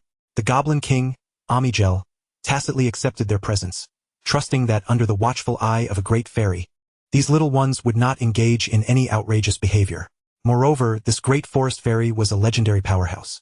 There were also the Treyants, known as ancient tanks, numbering in the hundreds, their roots forming an unassailable wall, and they maintained friendly relations with certain troll clans over generations. Beyond that, the goblins had tamed the wolfkin, as well as the former underlings of ancient dragons, gnoll and boar folk, among others.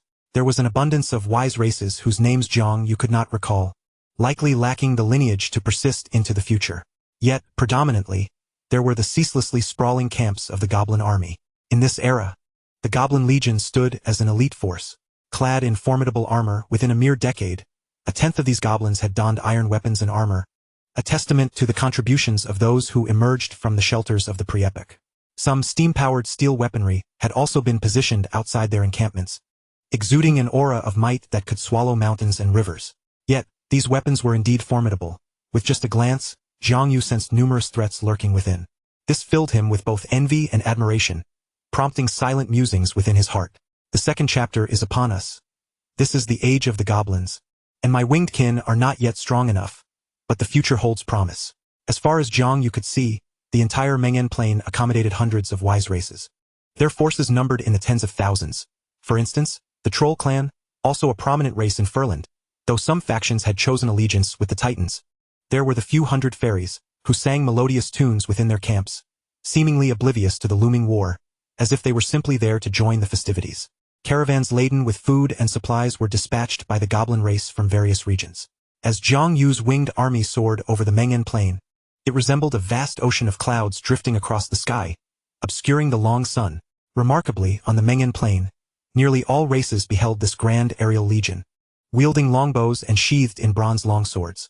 The winged folk had only recently emerged on the continent, and many races were unfamiliar with them. At this moment, upon sighting the formidable aerial legion, they were filled with curiosity. Was it not said that the Eaglekin's court scorned uniting with them to defy their great master, the Thunder Titan? Why did this aerial legion appear so reminiscent of the Eagle folk? Could it be that their Eagle King was one with duplicitous intentions? At this juncture, a wise elder from a different race chuckled derisively. Your information is woefully outdated. Soaring through the skies are our allies, the winged folk. While they may bear a striking resemblance to the Eaglekin, they are entirely distinct. My clan leader has remarked that the so-called Eagle folk are nothing compared to the winged folk. I recall he once stated, one winged warrior is equivalent to 5 eagle warriors. One winged warrior equals 5 eagle warriors? Goodness!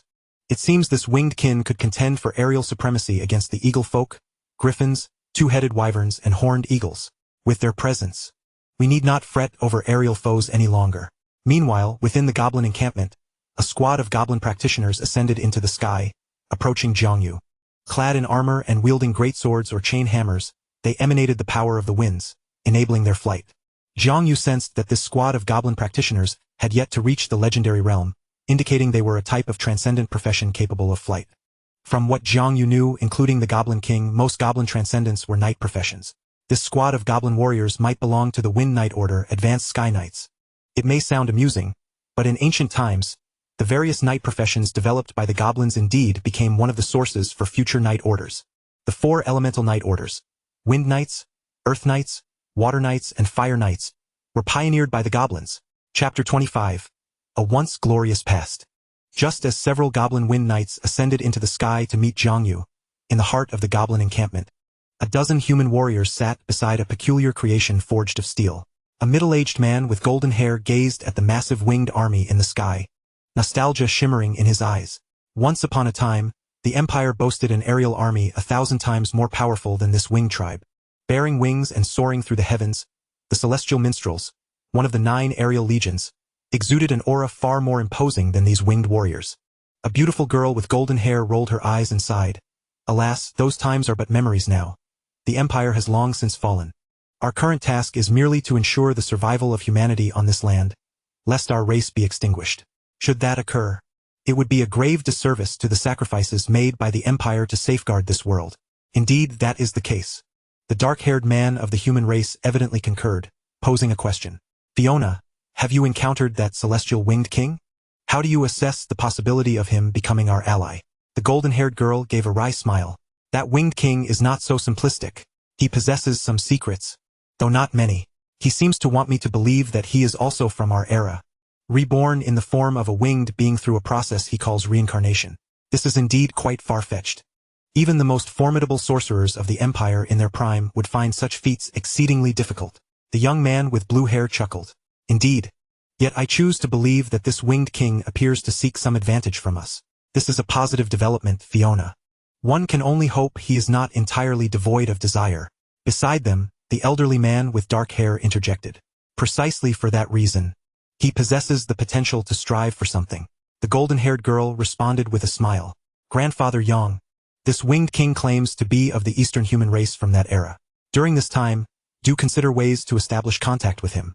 You, my dear girl, truly know how to keep others on their toes, Yang replied with a hint of exasperation. Very well, I shall reach out to him and discern his intentions. If only I had known earlier, I should have set the awakening time a bit sooner.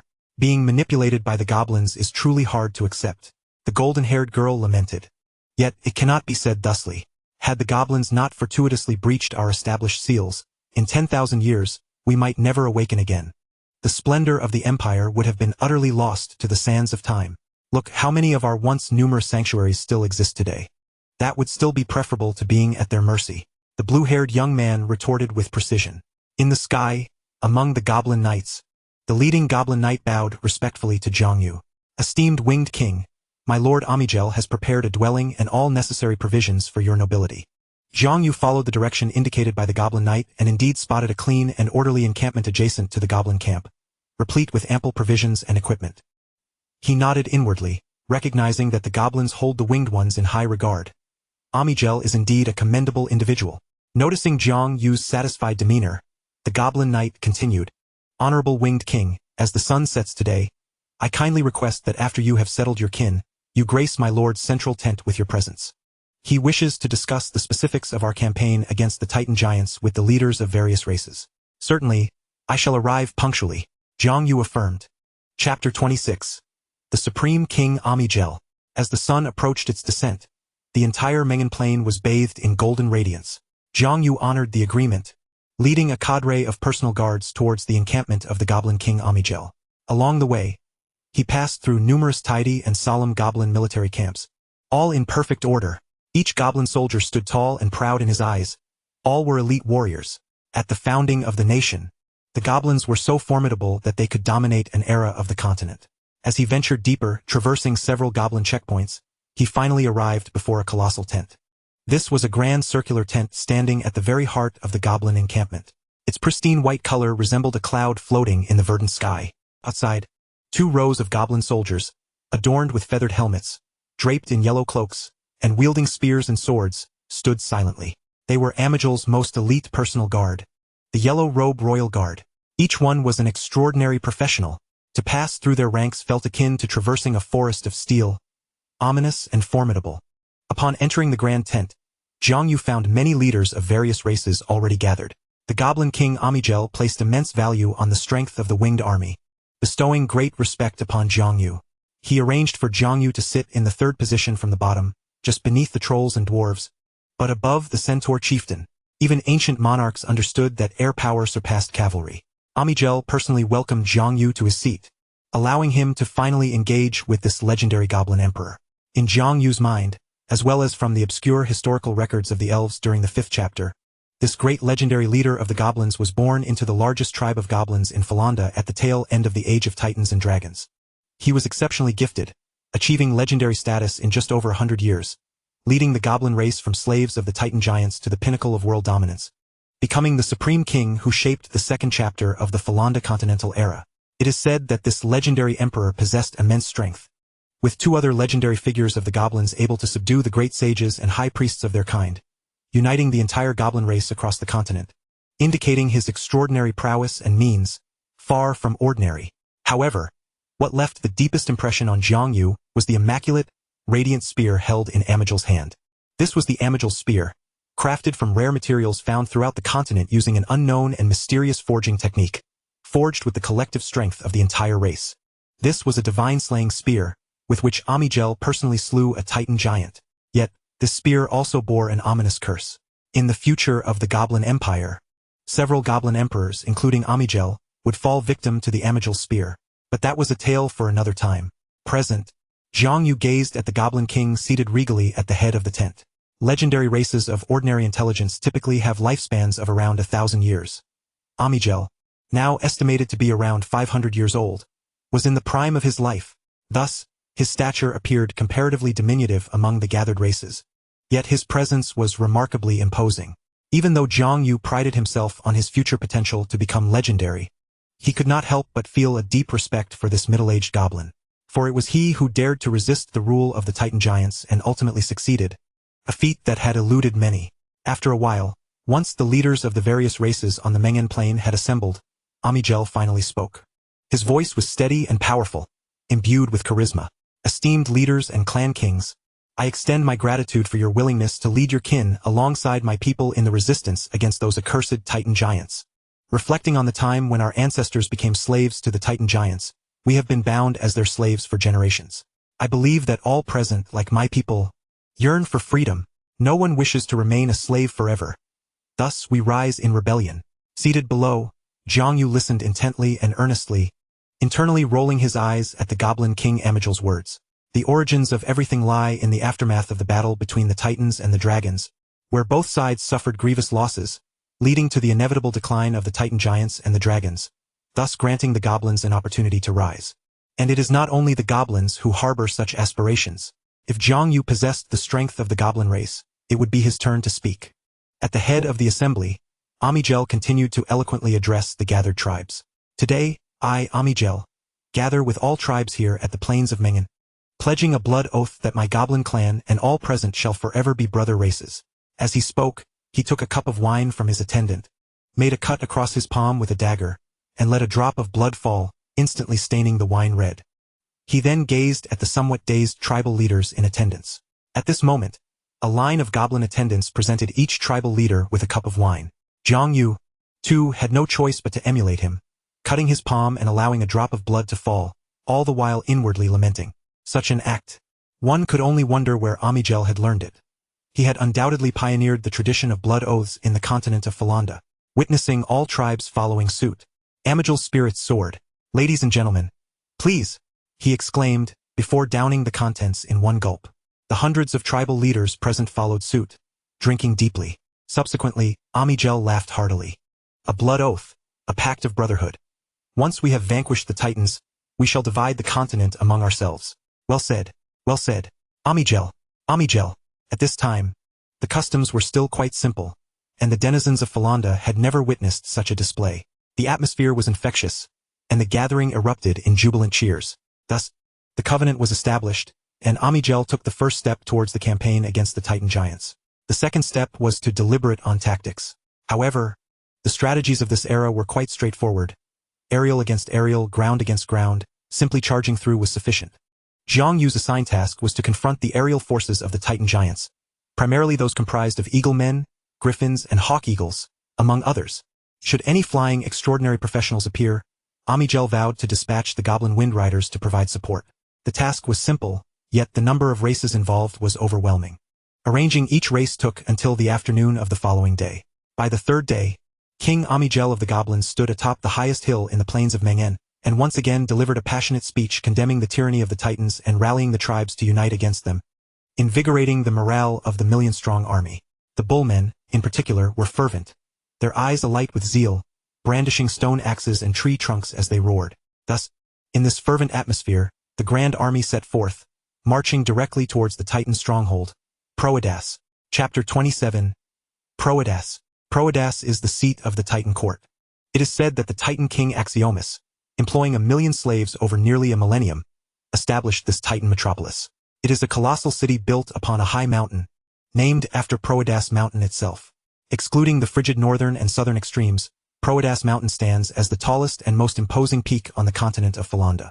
The Heaven Mountain, home to Jiang Yu and the winged folk, pales in comparison to this towering giant. Among the million-strong army, the aged leader of the bear folk regaled Jiang Yu with tales of the Titan city he had once witnessed. The main gate of Proedas stood an impressive 300 meters high, with its walls soaring to 500 meters. Such a grand entrance was specifically designed for the Titan giants. Fortunately, beside this gate, a smaller 3-meter-high opening had been created, serving as a passage for us, the subordinate races. During our previous visit to Proedas, we wandered within the colossal city for 3 days and 3 nights merely to traverse it. The palaces of the Titan giants were all immensely grand. One could only speculate how many lives were lost in the construction of this great city. Yet, the most awe-inspiring sight was the throne of the Titan king atop the mountain.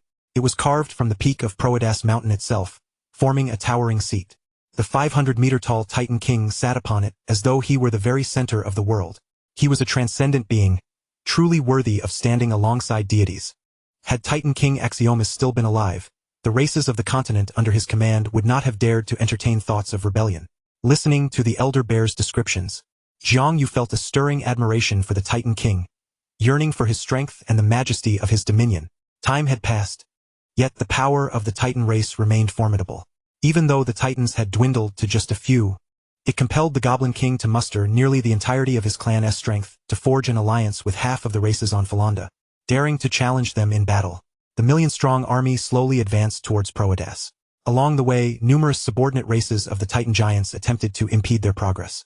However, these efforts were akin to a mantis trying to stop a chariot, creating not even a ripple.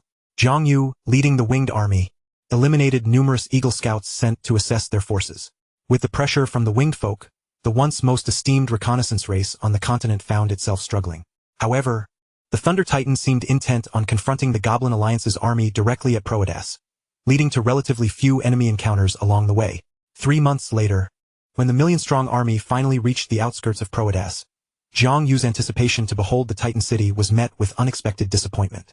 Contrary to his imagination, the once magnificent Proedas now appeared somewhat desolate. The walls, originally built to encircle the mountains, had crumbled by half, and within the city, the Titan palaces were mostly in ruins, with only a few standing intact. The former epicenter of the world, the king's throne of Axiomus, had vanished, replaced by a flat stone surface, as though something had cleaved the mountain peak cleanly in half. Scanning the remnants of destruction, Jiang Yu chose not to dwell upon them, for war was imminent. Before the goblin and allied forces lay an equally vast army of nearly 1,000,000 Titan giants. Trolls, eaglemen, serpent folk, mud monsters, ogres, nagas, half-blood giants, cyclopes, treants, and a plethora of other monstrous races. Almost hundreds of races had gathered here under the Titan's command, waiting for the arrival of the Goblin Coalition. Even more terrifying were the 8 towering Titan giants, resembling ancient deities, standing proudly among the troops, each exuding an overwhelming and domineering aura. Leading them was the Thunder Titan, Atri, whom Jiang Yu had encountered over a century ago and even fought alongside. The opposing formation was nothing short of magnificent. Had Jiang Yu not known that the Goblin and allied forces were destined to prevail, he might have contemplated how to meet his end with some semblance of dignity. Within the Titan ranks, upon witnessing the 1,000,000-strong Goblin Coalition's approach, the Thunder Titan stepped forward, unabashedly mocking, "Amigel, have you come to repair my great city? The 1,000,000 slaves are indeed quite remarkable. It has spared me the effort of conscription. Ha ha ha!" Among the coalition of various races on the continent, the king of the gnomes rides forth atop his dire wolf, confronting the Thunder Titan with unwavering resolve.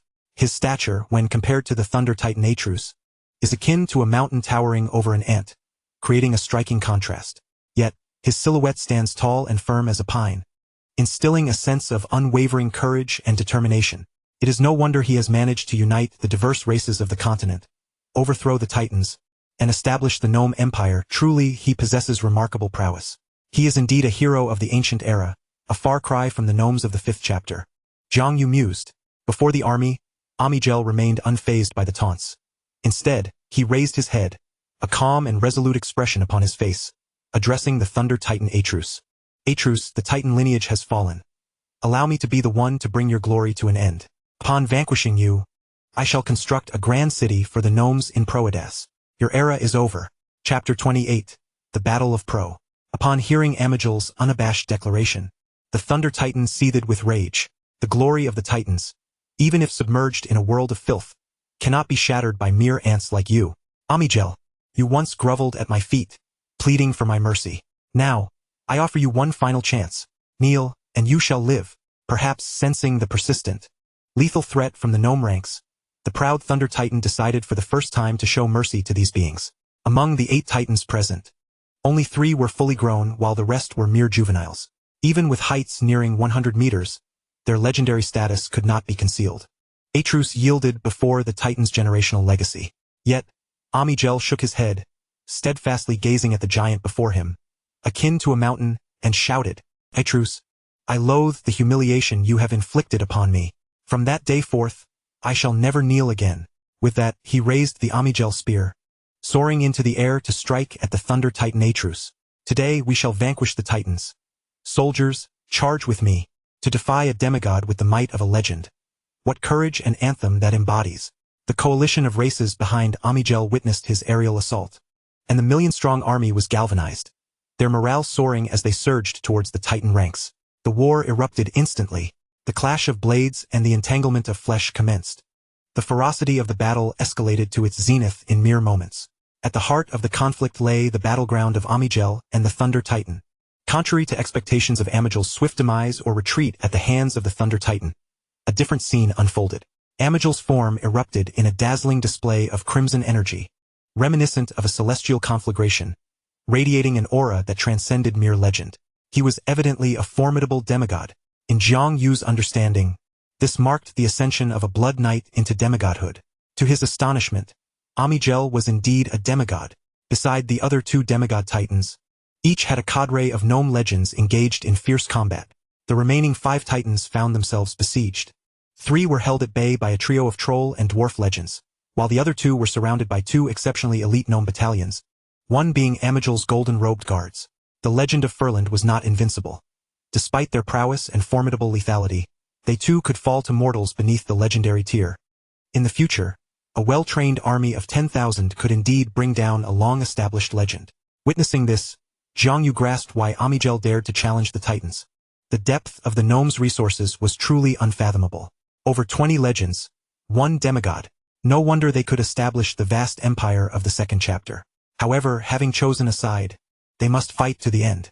Observing the soaring ranks of eaglemen, griffins, harpies, and flying beasts behind the Titan Legion, Jiang Yu raised his bronze longsword and proclaimed loudly, "Today marks the legendary battle of my winged kin. We shall inform those swine soaring above that the skies belong to the winged warriors. Grasp our bows tightly. Hold fast to our longswords. Defeat them. Let their heads pave our path to becoming a great tribe on the continent. Kill, kill, kill." The Proedas Mountain is a colossal peak rising from a vast plain, its smooth slopes sparking speculation as to whether it is a natural wonder or a human creation. This region, also known as the Proplain, spans merely 1,000 miles in width and length, bordered by the Night Whisper Forest to the southwest, an oval lake to the east, and a narrow mountain range adjoining the northern grasslands. This locale, where the sky is high and the clouds are expansive, is inherently suited for aerial combat by the winged folk. Faced with the approaching aerial force of nearly 100,000, Jiang Yu led 1,000 winged warriors without resorting to hand-to-hand combat. He commanded them to soar higher, launching arrows from a distance as the enemy drew near, only to retreat when they closed in. When escape was no longer an option, the foremost winged warriors would voluntarily discard their bows, unsheathe their long swords, and use blood and flesh to obstruct the advance of eaglemen, griffins, and harpies. The high-altitude ranged suppression was devastating. Even the mighty, wind-infused magical creatures like the griffins found themselves fleeing in disarray against such overwhelming numbers and relentless tactics. Those who have not witnessed a volley of arrows unleashed do not comprehend its terror. Many years later, this battle became an eternal agony for the eaglemen, for they, possessing only claws and no hands, could never master the bow. Thus, the nearly 100,000 Titan aerial forces were left spinning in circles by Jiang Yu and his kin. Regrettably, Jiang Yu did not spot the Eagle King among the vast ranks of the Eaglemen. Perhaps, in this battle, although the Eaglemen allied with the Titans, they were not wholly committed. Not only the races aligned with the Titans but also those within the Gnome Coalition bore similar sentiments. Trolls and others still had tribes fighting for the Titans. Each individual harbored selfish motives, especially those seasoned veterans who had lived for ages.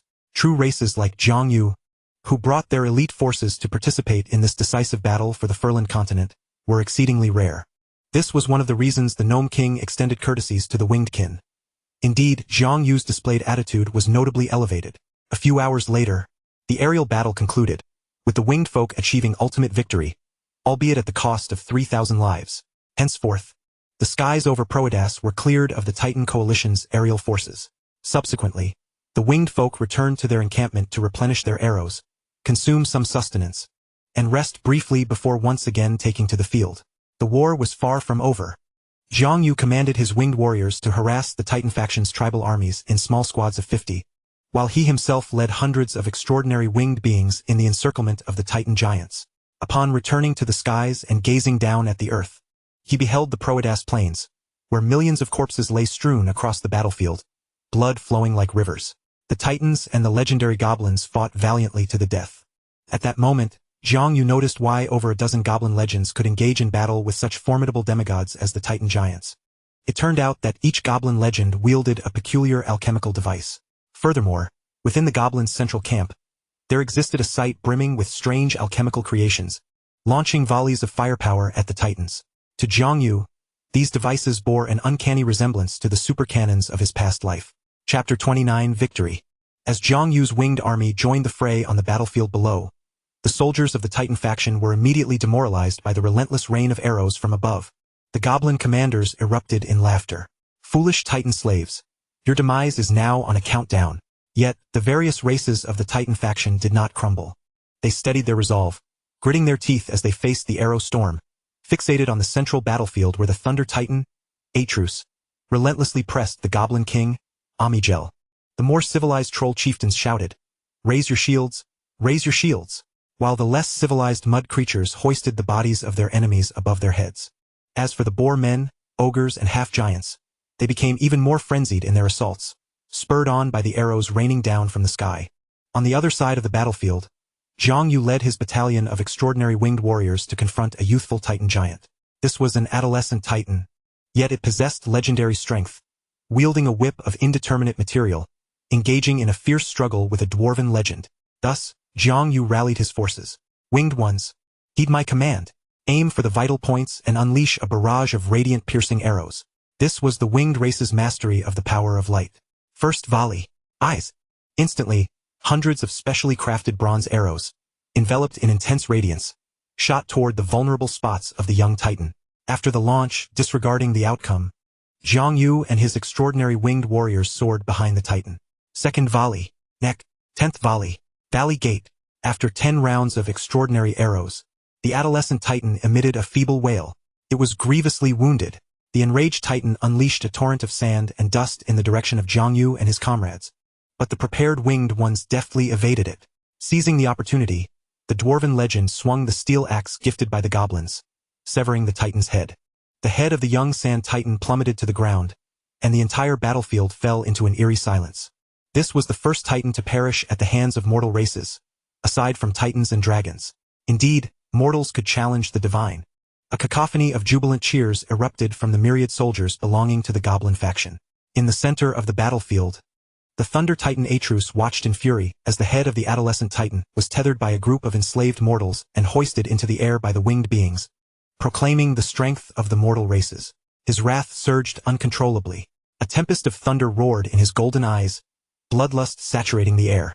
A tremendous force suddenly ascended, and the previously clear sky was instantaneously shrouded in ominous clouds. Insects, you dare to desecrate the divine? I shall slay you all upon this earth. With a deafening roar, 18 colossal bolts of lightning descended from the heavens like pillars reaching the sky. In that single strike, tens of thousands perished beneath the thunder. Simultaneously, the laws of thunder began to stir violently. A sense of apocalyptic dread loomed over everyone present. Yet at that moment, the wrathful Thunder Titan suddenly felt a pang of trepidation. He beheld the pristine spear once held by Amigel erupting with unparalleled silver brilliance, a sensation akin to his blood being irrevocably locked in peril.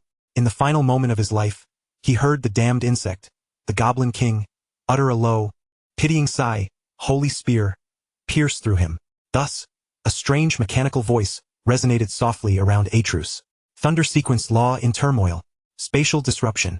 Lock onto his mortal blood. Lock onto his extraordinary source. Judgment.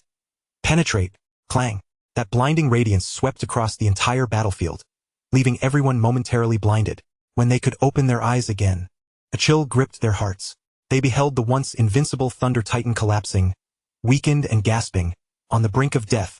The dying Titan gazed at the equally astonished Goblin King Amigel, his once proud demeanor extinguished in his final moments. Summoning the last of his strength, he stood tall and bellowed at the 2 adult titans in the distance. Badex, MX, take the children and flee. Atrus, the 2 adult titans' eyes reddened.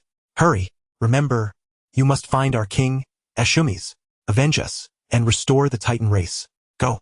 Soon, the remaining Titan giants began to glow with astral light. In an instant, the 6 remaining titans vanished without a trace. At this moment, the Goblin King Amigel, seemingly having grasped the situation, roared with rage. The proud titans, will they flee in disgrace? Atrus, I shall sever your head and use your skull as the gateway to my future goblin capital. I will ensure that you remain forever a sentinel for my goblin kin. In the center of the battlefield, the Thunder Titan Atrus, who had been on the verge of death, felt a resurgence of overwhelming hatred and fury. The last vestiges of his strength rapidly dissipated, and he finally collapsed, dead. As the Thunder Titan succumbed, Amigel breathed a sigh of relief upon witnessing the 6 titans vanish through the unknown astral passage. Little did anyone know, he had long been at the end of his tether. The equipment he had obtained in the human refuge, designed to counter titans, merely sustained him from death throughout the ordeal. Moreover, half of the 20-odd goblin legends he had brought had perished in the battle. Although Amigel's spear had claimed the life of the Thunder Titan Atrus, he had no confidence in defeating the remaining 2 Titan demigods, for the energy within Amigel's spear could only be utilized once. He had underestimated the Titan's strength. Fortunately, the fearsome power of Amigel's spear had intimidated the Titans into retreat.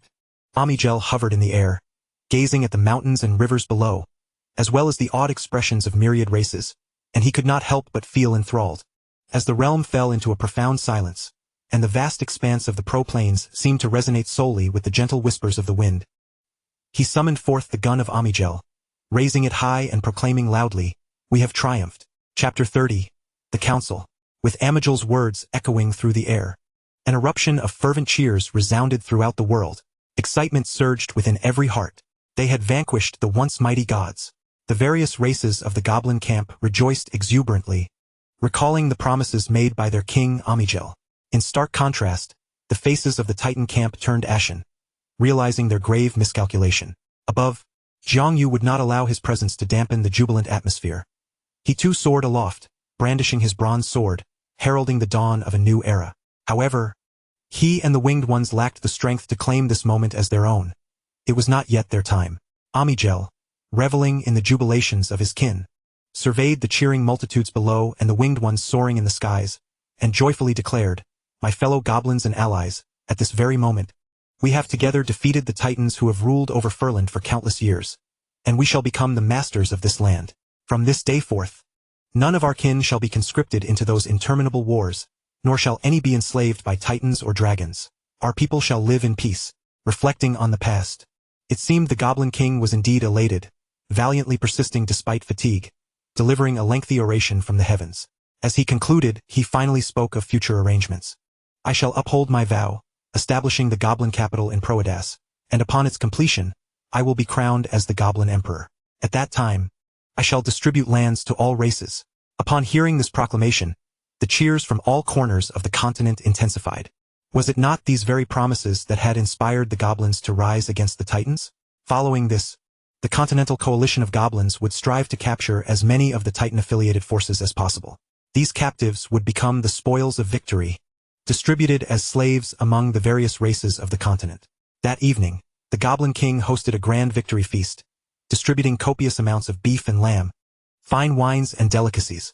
The kings and leaders of the various races were invited to partake in an opulent night banquet before the magnificent bonfire outside Angel's grand tent. As Jiang Yu arrived with a retinue of guards, he was greeted by the sight of an enormous hand being roasted over the roaring flames. A flurry of goblin chefs scurried about, sprinkling an array of spices over this colossal appendage.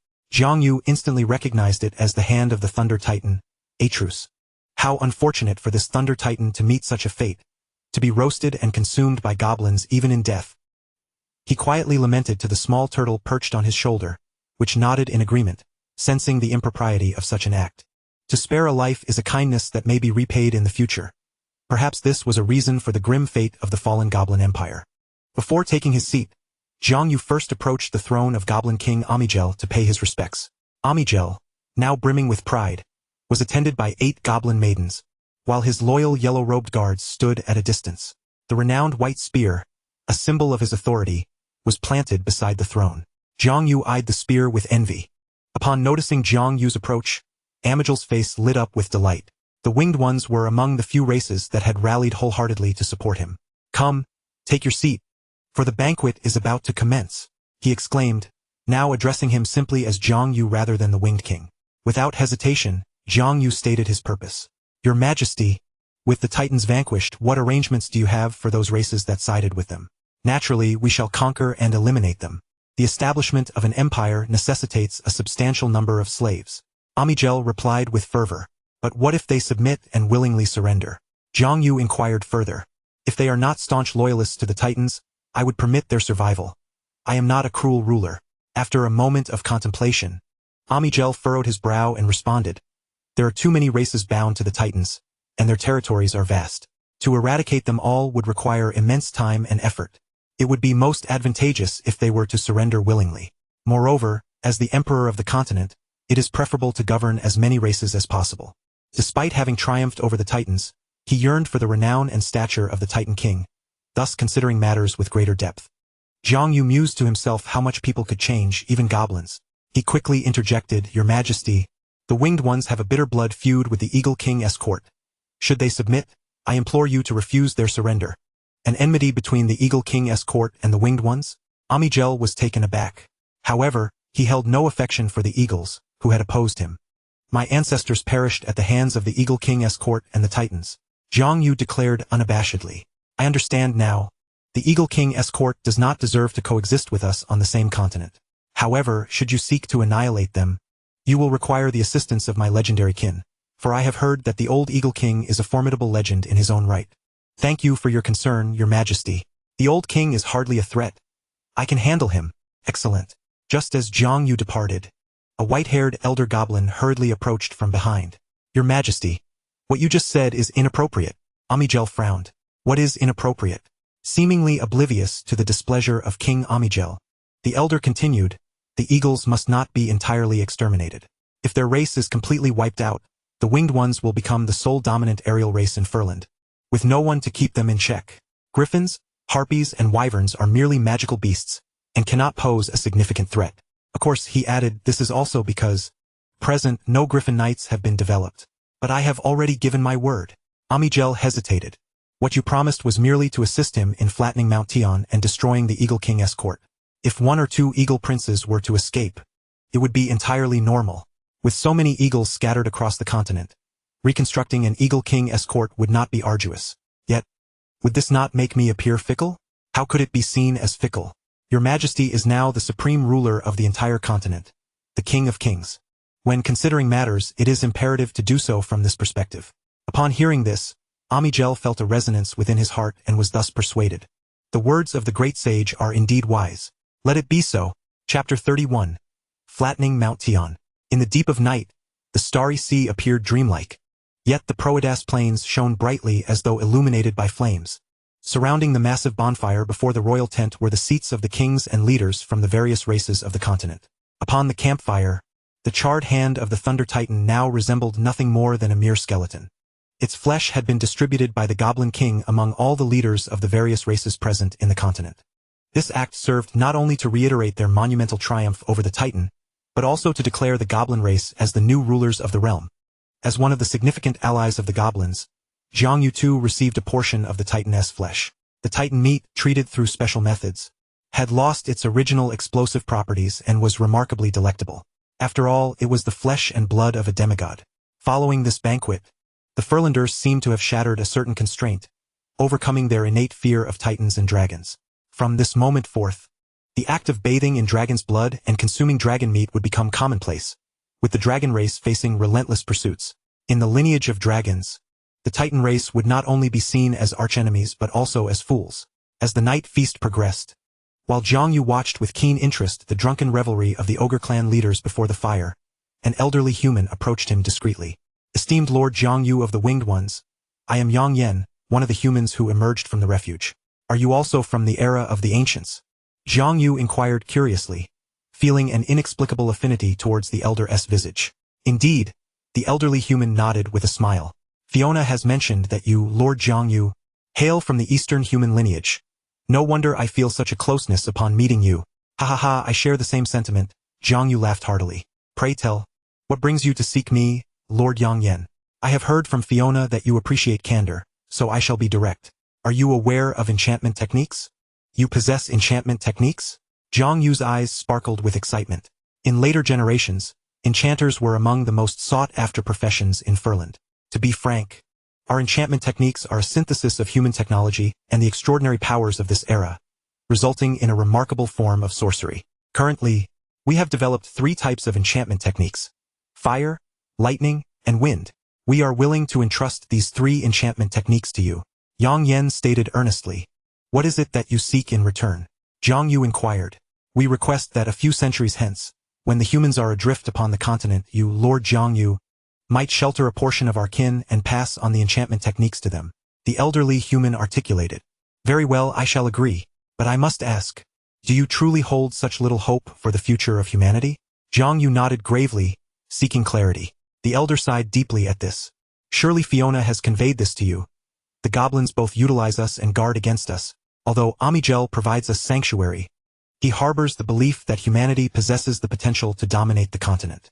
For the sake of goblin hegemony, our descendants are forbidden from acquiring the knowledge we possess. Without the transmission of knowledge, humanity will merely become one of the many ordinary intelligent races on Furland, posing no threat to the goblins. Yang Yen lamented. Is it not possible for a portion of your kin to be discreetly sent away? Jiang Yu suggested. We have attempted this, but until all the humans of our generation within the refuge have perished, it is impossible for humanity to escape the watchful eyes of the goblins. Yang Yen shook his head. That is truly ruthless. It appears they intend to confine these humans from the refuge until death. Upon hearing this, Jiang Yu felt sympathy for the plight of humanity and gained further insight into the goblin race. When the birds are gone, the fine bough is hidden. This is a bond forged in adversity, not in shared prosperity. Though Amigel is lavishly bestowing titles upon the races of the continent, I sense that the goblins will not be so generous. That night, Jiang Yu acquired the enchantment techniques of humanity, his spirit soaring. Yet, unbeknownst to him, humanity had not only sought the winged ones but also the dwarves, merfolk, gnomes, and fairies. In the future rise of humanity, many races would, to varying extents, have lent their support due to the efforts of their ancestors. The dwarves would henceforth possess advanced forging techniques, the merfolk would gain potent sonic spells, and the fairies would see greater versatility in elemental manipulation. For the sake of humanity's legacy, these humans emerging from the refuge had poured their heart and soul into maximizing their potential. On the following day, Jiang Yu bid farewell to the Goblin King Amigel, leaving the injured to recuperate, and led the remaining winged ones toward the Celestial Mountains. 10 days later, they finally arrived above the Celestial Mountains. Nearly 8,000 winged warriors soared in the skies, armed with longbows and gleaming swords, ready for battle. Below, within the court of the Eagle King atop the Celestial Mountains, a line of eagle warriors stood, their faces etched with concern as they gazed up at the formation of winged troops above. Their fear was not of the winged ones themselves but of the victorious faction they represented. At that moment, an eagle envoy ascended into the air and approached Jiang Yu. He called out loudly, "Esteemed winged king, I beseech you to halt your advance. The eagle envoy has set forth a few days ago to Proedas, delivering a letter of submission to the great king of kings Amigel, requesting allegiance. Please wait a few days. The eagle race will surely obtain His Majesty Amigel's understanding." Upon hearing the envoy's words, Jiang Yu scoffed coldly and decisively retorted, "There is no need. The Eagle Court has no right to exist in Furland. Amigel will not accept your surrender. Today, I shall trample the Celestial Mountains and annihilate your Eagle Court." With that, disregarding the envoy's pale expression, he raised his longbow and bellowed, "Warriors, today we avenge 9 generations of blood feuds. Kill." With the command given, the winged ones raised their weapons and roared in unison. "Avenge the blood feud of 9 generations. Kill. Flatten the Celestial Mountains. Kill." In an instant, a deluge of arrows rained down upon the eagles atop the mountains. The battle erupted. The eagles, caught off guard, were instantly struck down in droves. Blood flowed freely, saturating the entire mountain range in crimson. In that moment, all eagles realized the negotiations had shattered, and a multitude of them ascended into the skies, charging towards the winged ones. Although they feared the might of the goblin faction, they knew they could not remain passive after being invaded. Days prior, the Eagle Scouts had detected the movements of the winged army, yet they had clung to false hopes. Thousands of eagles from the court soared into battle, but the winged ones once again leveraged their ranged advantage with bows, employing their previous aerial tactics to push the eagles back relentlessly. Even though the extraordinary eagles were swift, they were met with an equally formidable number of winged combatants.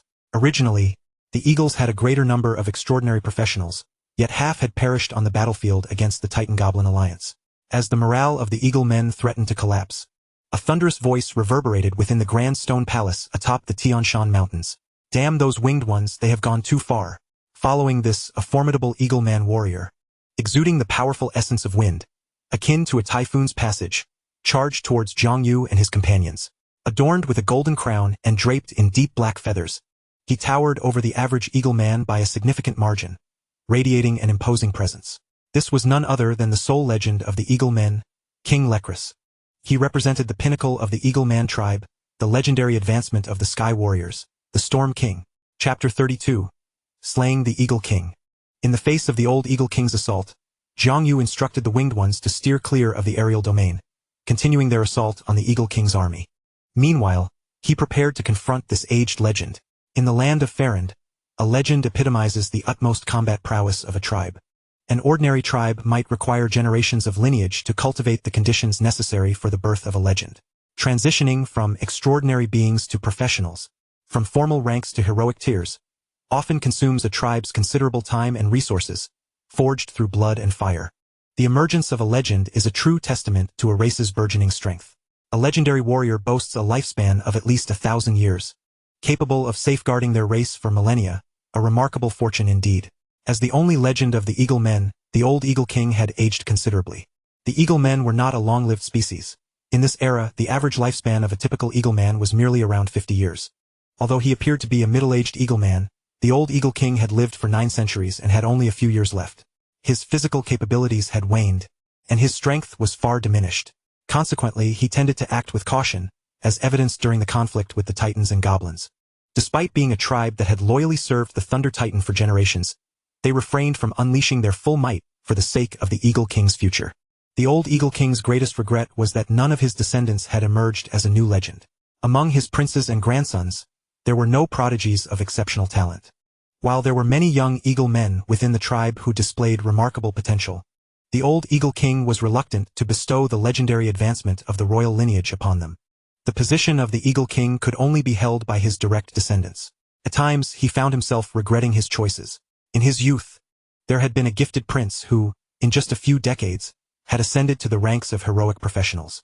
Yet, in a bid to secure his reign, the old Eagle King had conspired to thwart his son's extraordinary path, leading to the young prince's tragic demise and the expulsion of his descendants from the royal court. It was said that this small faction had settled on a humble hill in the east, where they flourished. In the skies above the Tianshan Mountains, the old Eagle King, imbued with the tempestuous force of the storm, soared aloft, brandishing a bone spear and charging towards Zhongyu with a fierce intent, his heart ablaze with fury. Initially, his plan had been to surrender to the Goblin King, ensuring the continued existence of the Eagle King's court. He had even chosen his strongest offspring as the next Eagle King, confident that there would be no opposition from the tribe since those gifted kin had been sent to the battlefield against the Titans and Goblins. Thus, many years hence, when his descendants gave rise to a new legend, the Eagle Men would rise again. However, now, the Winged Legion led by Zhang Yu sought to obliterate his court. Furthermore, from Zhang Yu's words, it seemed the Eagle Men had lost their opportunity for surrender, and the fate of his court was dire indeed. This ignited an unquenchable desire within him to rend Zhang Yu to pieces. How despicable! As he ascended into the sky, charging towards the winged leader, he found that the latter did not cower. Instead, he unsheathed his long sword, poised and unflinching, awaiting their clash, which only provoked a hearty laugh from the old Eagle King. Foolish winged one, do you truly believe that the power of a legend can be matched by a mere heroic tear? As he closed the distance to within 50 meters of Zhang Yu, the old Eagle King raised his bone spear high, the ferocious winds swirling around him, the legendary rhythm emanating from his being, enveloping Zhang Yu in a realm forged of storms. In an instant, within this tempestuous domain, dozens of wind spears materialized, hurtling towards Zhang Yu, the legendary might bearing down upon him with overwhelming pressure. Simultaneously, the old Eagle King surged forward, spear in hand. Confronted by the old Eagle King's hurricane-like onslaught, Zhang Yu's violet eyes blazed with radiant light. Behind him, pure white wings glimmered, soon followed by 2 luminous wings composed of light. His speed surged dramatically, akin to a blade dancing upon its edge, deftly evading the old Eagle King's every attack. Then, with his bronze sword gripped firmly, violet lightning crackled along its blade, striking true as the old Eagle King's bone spear found only air, landing a decisive blow upon the old Eagle King's black wings. Ah! Blood gushed forth, further igniting the old Eagle King's wrath. In that moment, Zhang Yu found himself akin to a small vessel amidst a tempestuous sea. Yet, the indomitable will of a champion granted him a fierce combat awareness, rendering the old Eagle King's advantage of time and space futile against Zhang Yu's relentless endurance. Ultimately, amid gasps of astonishment, the old Eagle King's hands were severed, his wings shattered, and he plummeted to the earth. He was old, unable to sustain prolonged combat. Had he been in his youth, Zhang Yu might not have been his match. As Zhang Yu pursued him, the fallen old Eagle King managed a bitter smile. I am willing to surrender, to pay homage to your winged ones. No need, Zhang Yu coldly rejected, descending to the ground, approaching the prostrate old Eagle King step by step. Despair enveloped the old Eagle King, and he finally could not restrain his question. Why must you drive my tribe to annihilation? Eagle King, do you still remember the Eagleman tribe of the Gaoman Mountains? The Gaoman Mountains Eagleman tribe? The old Eagle King pondered deeply. Perhaps you have forgotten, but we remember. Our ancestors hail from the Gaoman Mountains Eagleman tribe. In our time of weakness, your Eagle King's court repeatedly drained the lifeblood of the Gaoman Mountain tribe. My forebears were all cast as cannon fodder on the battlefield against the Titans and Dragons. Today, we have come to exact our vengeance. Who would have thought that the once mighty Eagle King's court would ultimately be destroyed by a tribe you once looked down upon? Zhang Yu let out a hearty laugh, unwilling to let the old Eagle King utter another word, and with a swift stroke, he severed his head. As the severed head soared through the air, the old Eagle King suddenly recalled something. The abode of that most exceptional son's descendants. Was it not the Gaoman Mountains? If only I had acted differently back then, would the outcome have been different? With an overwhelming sense of regret, the old Eagle King's consciousness plunged into darkness. Chapter 33, Legend, Holy Thunder's Blaze. You have slain the legendary warrior, the Eagle King, gaining 5,000 experience. The system's timely notification did not disturb Jiang Yu's thoughts. Standing atop the Tianshan Mountains, before the lifeless form of the old Eagle King, Jiang Yu's bloodied sword hung low. He gazed up at the sky, where the Winged Ones and the Eagle Men were locked in fierce combat. Although the Winged Ones were outnumbered, the tactical superiority and the relentless barrage of arrows from their ranks rendered the warriors of the royal court utterly powerless. Thus, when Jiang Yu struck down the Eagle King, the remaining Eagle Men fighting atop the Tianshan Mountain were struck with utter disbelief. The king is dead. The king is dead. Some could hardly comprehend it. How could this be? The Eagle King, a figure of legend, had been slain by the heroic Winged One King. The morale of the Eagle Men plummeted instantaneously. They were already no match for the Winged Ones, and now, with their king fallen, their spirits were crushed. In a panic, a small contingent of Eagle Men began to flee, triggering a chain reaction that sent a deluge of Eagle warriors into a frenzied retreat. Driven by an age-old vendetta, the Winged Ones pursued them relentlessly, leaving thousands of bodies in their wake. On the other side of the Tianshan, in a shadowy corner of the Eagle King's court, a diminutive figure cloaked in a dark mantle smiled at a tall, young Eagle Man. So, Prince Food, he said, was I not correct? The Eagle King was no match for the Winged One King, and now, will you accompany me? The young Eagle Man's countenance darkened, his eyes reflecting a palpable fear. Taking a deep breath, he lamented, indeed, as you have said, the Eagle King's court lies in ruin, and I am willing to follow you. A wise choice. In the future, we shall aid you in the reconstruction of the Eagle King's court. Pray tell, when shall this commence? Certainly not at this moment. Your immediate task is to gather the majority of the Eagle Men of Furland. Understood. As he watched the scattered Eagle Men flee in disarray, as flames engulfed the crumbling remnants of the Eagle King's court, Jiang Yu stood beside the lifeless body of the Eagle King, and a single obsession within him dissipated, replaced by a profound sense of clarity that coursed through his being. As if touched by divine inspiration, his spirit began to soar, and a flicker of enlightenment melded with the vast ocean of his consciousness. In that fleeting moment, amidst the expanse of the world, brilliant light and violet lightning erupted, illuminating half of the Tianshan sky. Within the ocean of his consciousness, Jiang Yu, for the first time, coalesced his will into a radiant halo, an exquisite blend of purple and white. As the purple and white luminescence swirled, it drew forth a plethora of lightning and light elements. Threads of thunder and light were awakened, projecting the power of the laws upon the halo. Thus, under the influence of this lawful power, a realm constructed of thunder and light materialized in the external world. You have awakened the legendary realm, Holy Thunder Domain. Within this realm, Jiang Yu's form underwent a transformation. His physique approached perfection. His visage became extraordinarily handsome, transcending the ordinary. His silvery hair glimmered softly, subtly emanating a gentle radiance. The immaculate wings sprouting from his back shimmered with the currents of light and thunder. With silver hair, violet eyes, and white wings, empowered by the forces of light and thunder, a divine aura emanated from him. Within his veins, a torrent of life essence surged, akin to the vivacity of spring. The system's prompts chimed in response. Your bloodline has undergone complete evolution. You have awakened the bloodline talent, longevity species. Your bloodline has failed to elevate the racial bloodline. The longevity species talent is incompatible with your bound race. You have advanced to the legendary profession, Holy Thunder Blaze. You have awakened the legendary trait, Divine Might. You have awakened the legendary trait, Sacred Heart. Chapter 34, Coronation as King. The birth of each legendary profession awakens legendary traits. Different professions yield different traits.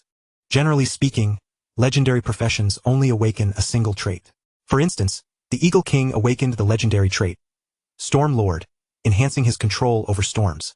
However, Jiang Yu's case was somewhat exceptional. With the aid of the Qing Stone, he absorbed the transcendent blood of two titans, awakening two extraordinary powers, thunder and light. Thus, he awakened two legendary traits, one passive and one active. Divine Might. The damage inflicted by thunder's power is exponentially increased. Sacred Heart. Entering an absolute combat state.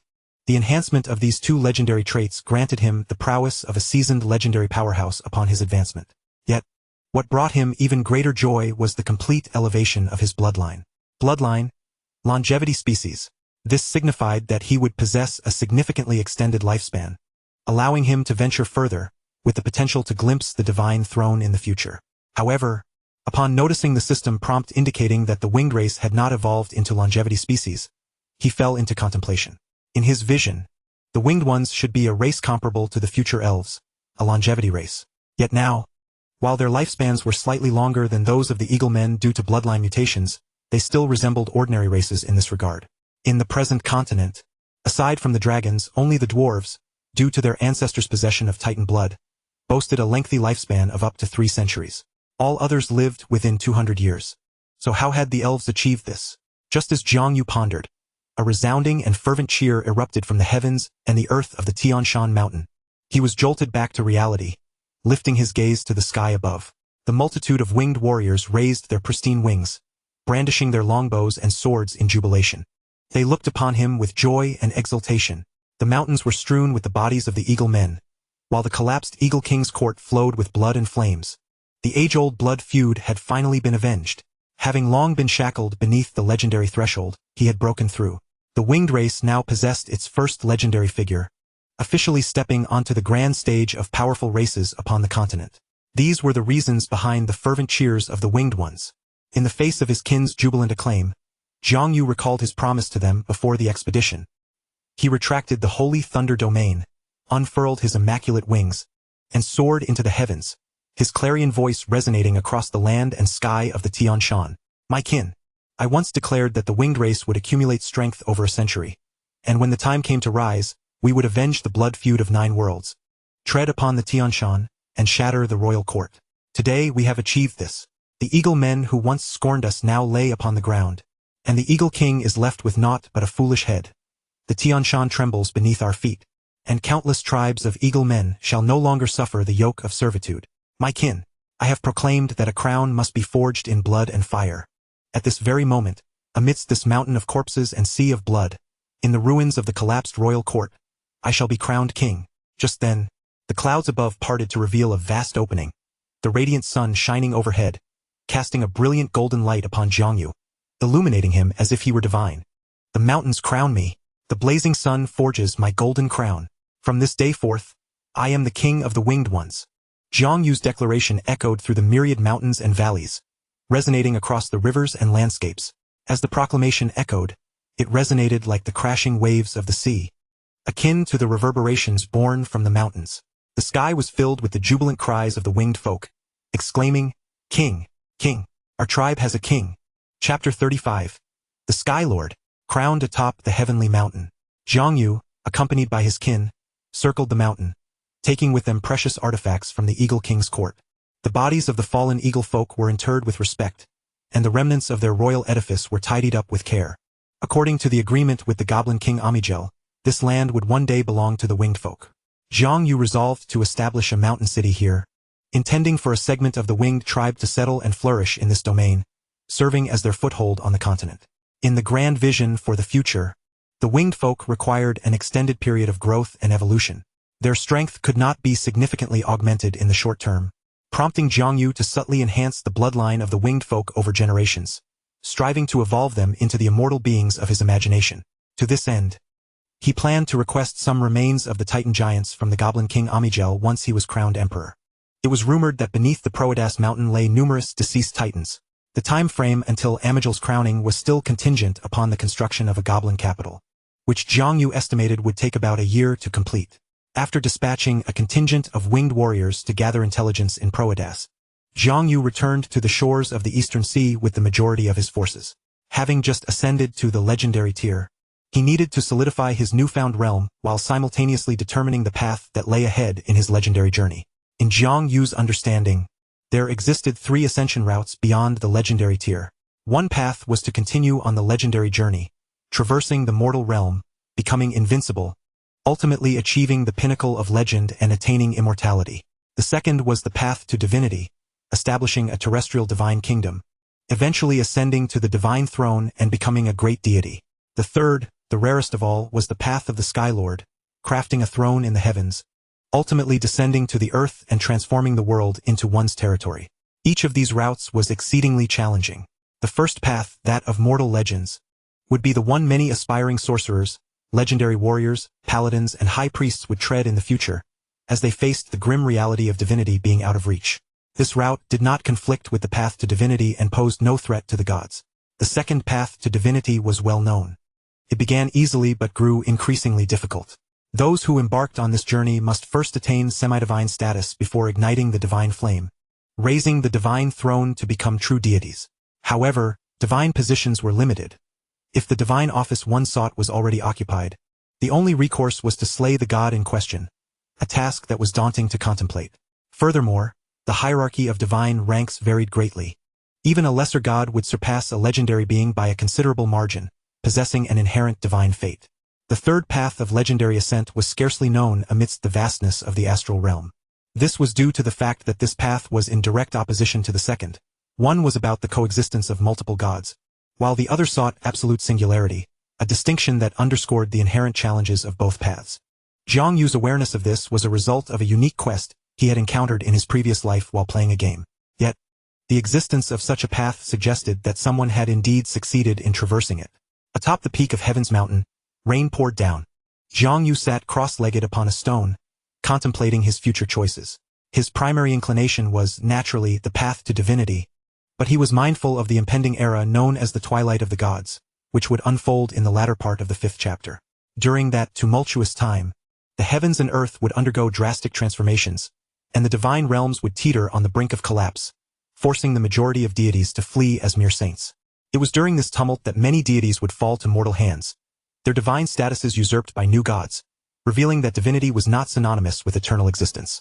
The ultimate goal of becoming a mortal legend and achieving immortality was, in fact, more arduous than ascending to godhood. Moreover, prior to attaining immortality, one's combat prowess and survival capabilities might pale in comparison to even the weakest of divine beings. After much deliberation, he gazed upon his system panel, his attention drawn to the radiant talent of Champion's will, while memories of his original world flooded back to him. In that fleeting moment, a resolute glimmer shone in his eyes. Having ventured into this world, what meaning would there be in not striving to be the strongest? He resolved to pursue the path of the Sky Lord. By the time the 5th chapter arrived and the system unlocked, he might very well succeed. But how should he embark upon this journey of the Sky Lord? Chapter 36. The Long Road Ahead. Reflecting upon the explanations of the Sky Lord from his past life's gaming lore, he recalled the path of the deities. In the 5th chapter, the journey of the gods was no longer a secret.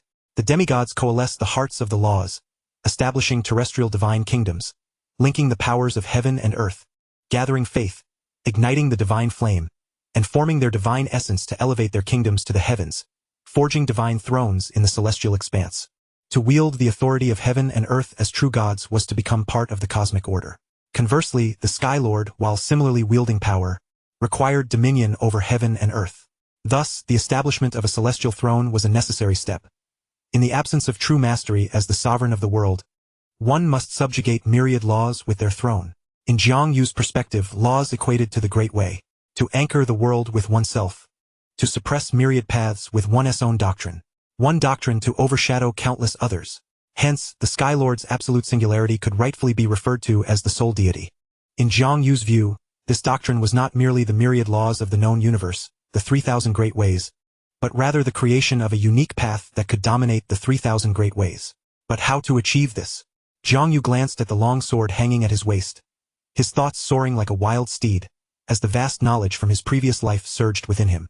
The confluence of knowledge from two worlds sparked like celestial light in the ocean of his mind, as if he were perched upon the shoulders of a giant, gazing down upon the annals of time. Thus, in a state of relentless contemplation, his spirit was consumed day and night. It was akin to a moment of enlightenment. Such intense introspection proved to be immensely taxing on his psyche. Even as a legendary being, he began to show signs of weariness. At long last, a year later, unique experiences forged his distinction. On yet another tempestuous day, as thunder rumbled and rain fell in torrents, a flash of insight illuminated his mind. An unprecedented pathway to ascension revealed itself, shining brightly under the glow of his enlightenment. It was a path unlike any before, immensely arduous yet resplendently glorious. Atop the mountain peak, the rain poured even more heavily. Beneath the flashes of lightning and the roars of thunder, Jiangyu abruptly opened his deep, starry violet eyes. His wings unfurled behind him like clouds descending from the heavens. Raindrops cascaded down his face and between his wings, leaving traces upon him as if the world itself had marked his existence. His spine arched like that of a mighty dragon. Rising to his feet, he grasped the long sword at his waist, swiftly drawing it from its sheath, and with a sweeping motion, he slashed at the sky, laughing heartily. I once heard that a sufficiently powerful will can even distort the very laws of existence. Thus, I shall forge a new law with my will, replacing the old. This path remains nameless, yet my will shall be as a decree upon heaven and earth, straightforward and clear, henceforth known as the decree. In this manner, I shall ascend to the heights above, crafting the throne of decree and establishing the path of judgment, a foundation to subdue the myriad laws from their inception. This decree shall forge 3,000 swords of judgment, tempered by countless laws as sustenance. Ultimately, I shall achieve immortality. As I contemplate the road ahead, a wave of relief washes over my heart.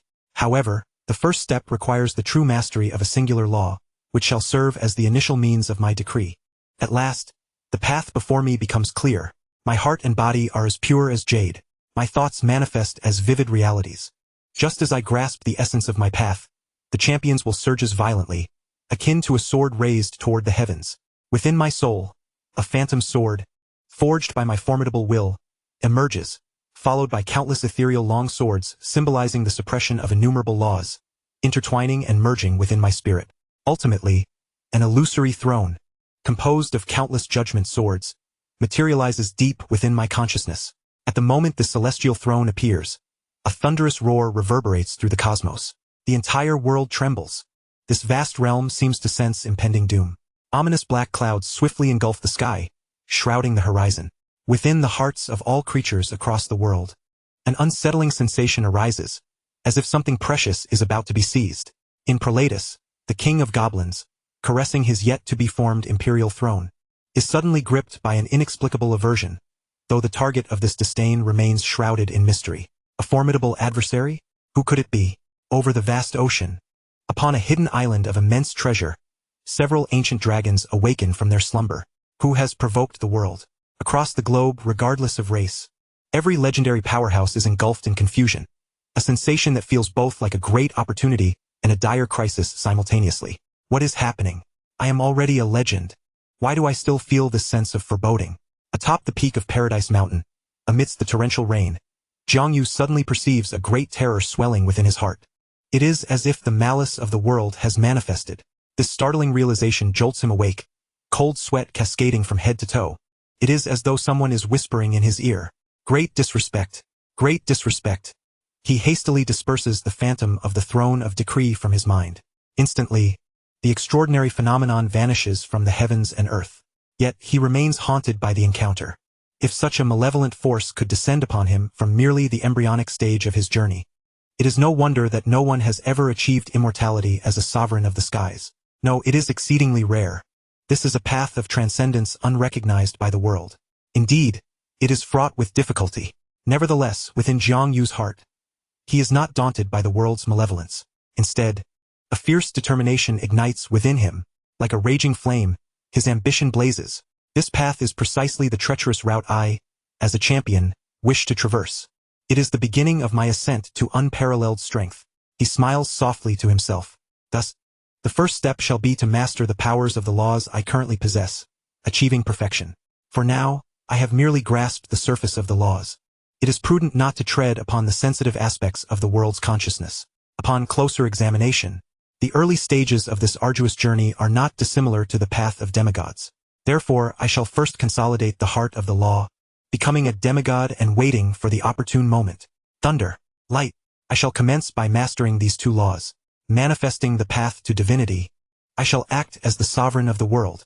As for the throne, it can be forged later. He raises his gaze toward the resplendent moon and the shimmering stars above. Indeed, there should be more to the heavens. Chapter 37. The beginning of the second volume. Goblin King's City. In a matter of days, outside Paradise Mountain, a winged man hastily returns from the west. His expression is urgent as he soars to the white stone fortress before Paradise Mountain, exclaiming loudly, "My king, the Goblin King's city of Prolatus has been completed, and King Amigel has declared that the coronation ceremony will be held in 1 month." Within the white stone fortress, a small turtle rests upon a wooden table, softly snoring. Jiang Yu, attending to the pressing matters of his clan, immediately rises from his wooden chair upon hearing the winged messenger's call. Amigel is finally to be crowned as the Goblin Emperor. This is a classic scene marking the beginning of the second volume. The sensation of witnessing history overwhelms him more than the passage of time itself.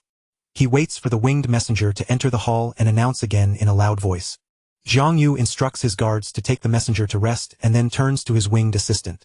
Shall we?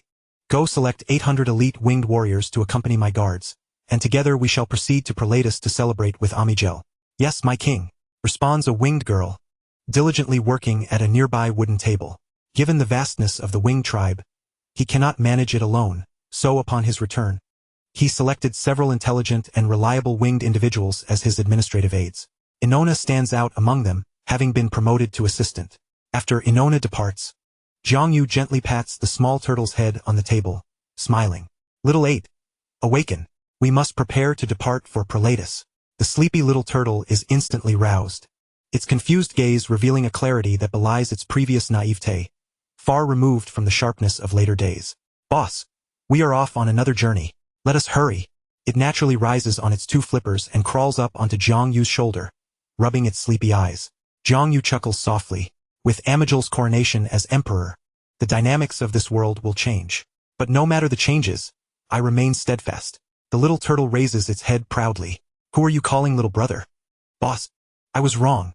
The next day, 1,000 elite winged warriors assemble above Paradise Mountain, including 200 personal guards and 300 extraordinary professionals, enough to support Amigel with a formidable aerial force. With a command from Jiang Yu, everyone follows him westward toward Prelatus. A month later, Jiang Yu leads the winged forces to Prelatus. At this moment, upon the plains of Prelatus, a grand city has been erected atop the towering mountain also named Prelatus. The city walls echo the formidable fortifications of the Titan giants, soaring to an impressive height of 500 meters.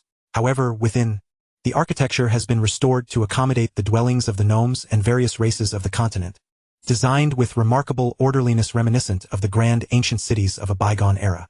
The gnomes lack such architects, and Jiang Yu is further convinced that this is a masterpiece crafted by those among them who emerged from the shelters, a testament to human ingenuity. At the original site of the city gate stands a colossal skull embedded at its center, the gaping mouth serving as the entrance and exit. Every wise race passing through this gateway can feel a palpable aura of semi-divine majesty, accompanied by a subtle sense of trepidation. It is evident that King Amigel of the Gnomes has indeed kept his word, transforming the head of the Thunder Titan Atrus into a grand city gate.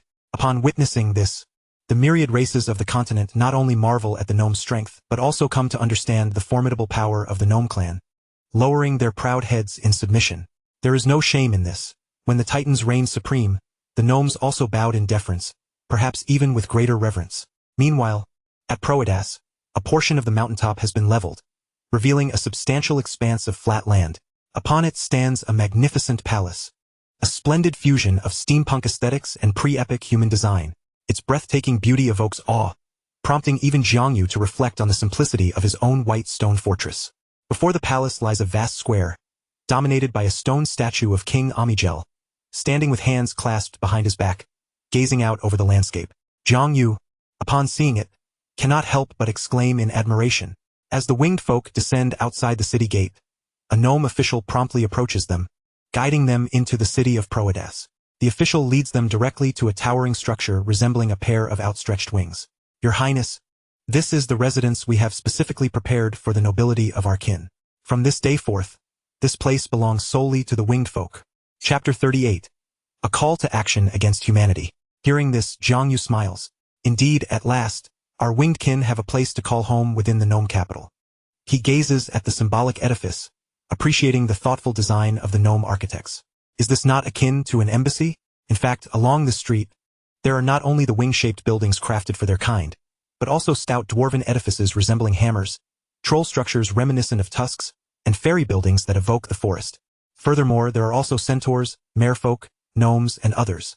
This street appears to be dedicated to the various dragonborn races. Just before opening the door to the winged focus building, the gnome official inquires, Your Highness, this building has yet to be named.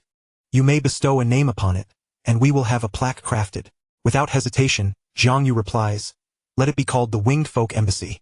The gnome official, taken aback, responds, "The name you have chosen bears similarity to what has been mentioned in the speech of those in the shelters. It seems the rumors are true.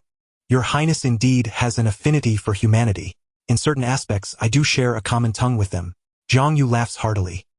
He is untroubled by the thought of the gnomes harboring any jealousy over his closeness to humanity. In truth, the most formidable human technologies and equipment are predominantly under the control of King Amigel. Moreover, the lifespan of humans is relatively short. Even if they pursue the path of the sequence, in a few hundred years, their descendants will merely become the ordinary races of Farland under gnome dominion. They pose no threat. For the sake of a future gnome empire, while Amigel does not intend to be ruthless, he employs every means at his disposal. However, one point has long puzzled Jiang Yu. Did the illustrious pre-epic human civilization, with its profoundly developed extraordinary sequence system, truly lack a superlative being at the pinnacle of the sequence? In the game lore, those who have reached the apex of their respective sequences are referred to as gods.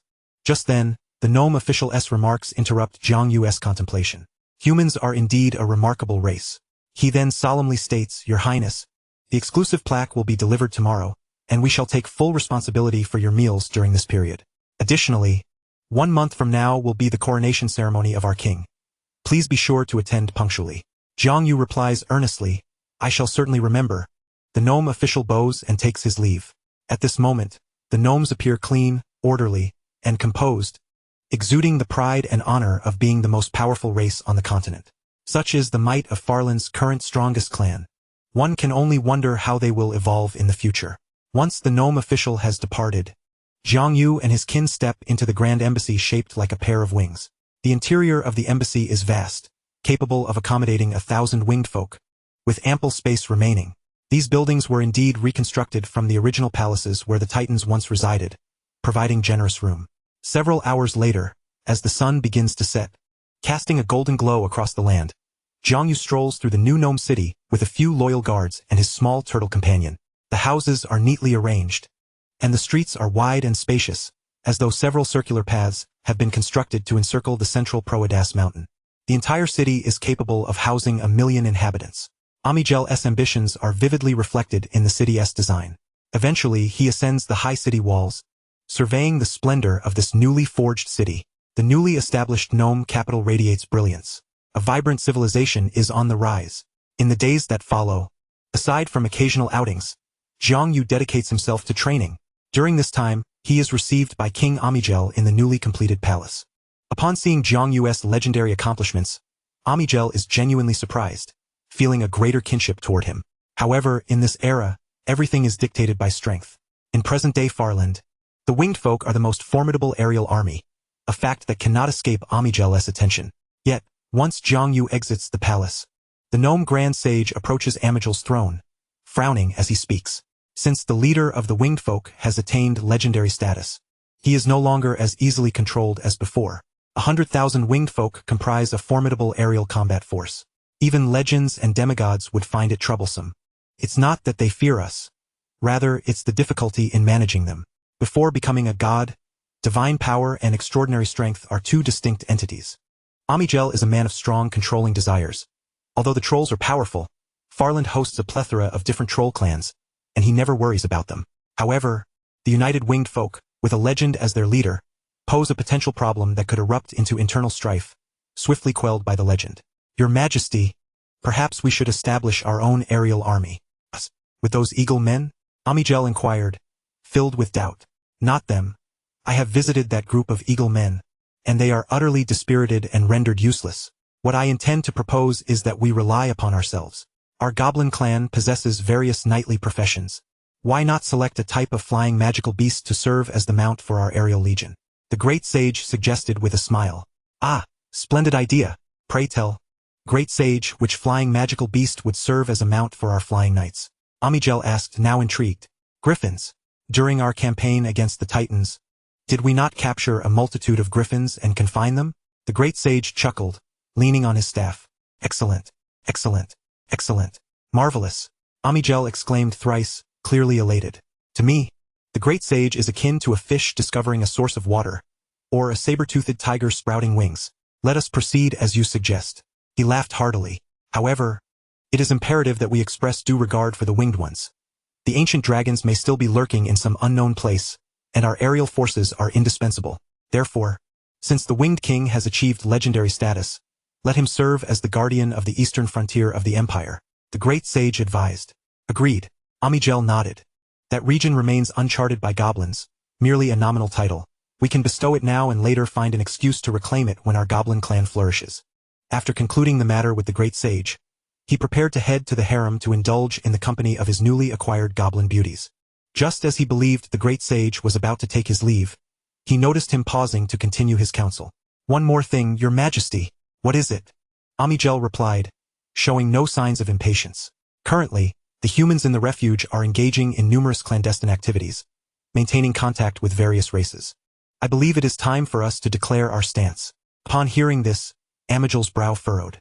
To conquer the continent of Furland. Beyond the countless years of strength amassed by the goblins, the emergence of humans from the refuge was a significant factor. Without humans, they would struggle to defeat the Titan giants. We must send a message to the humans and demonstrate our attitude towards them. The great sage asserted. How shall we proceed? Among those humans, is there not a woman named Fiona? It is said that she was specially trained as a refuge administrator during their era, effectively a nominal leader among them.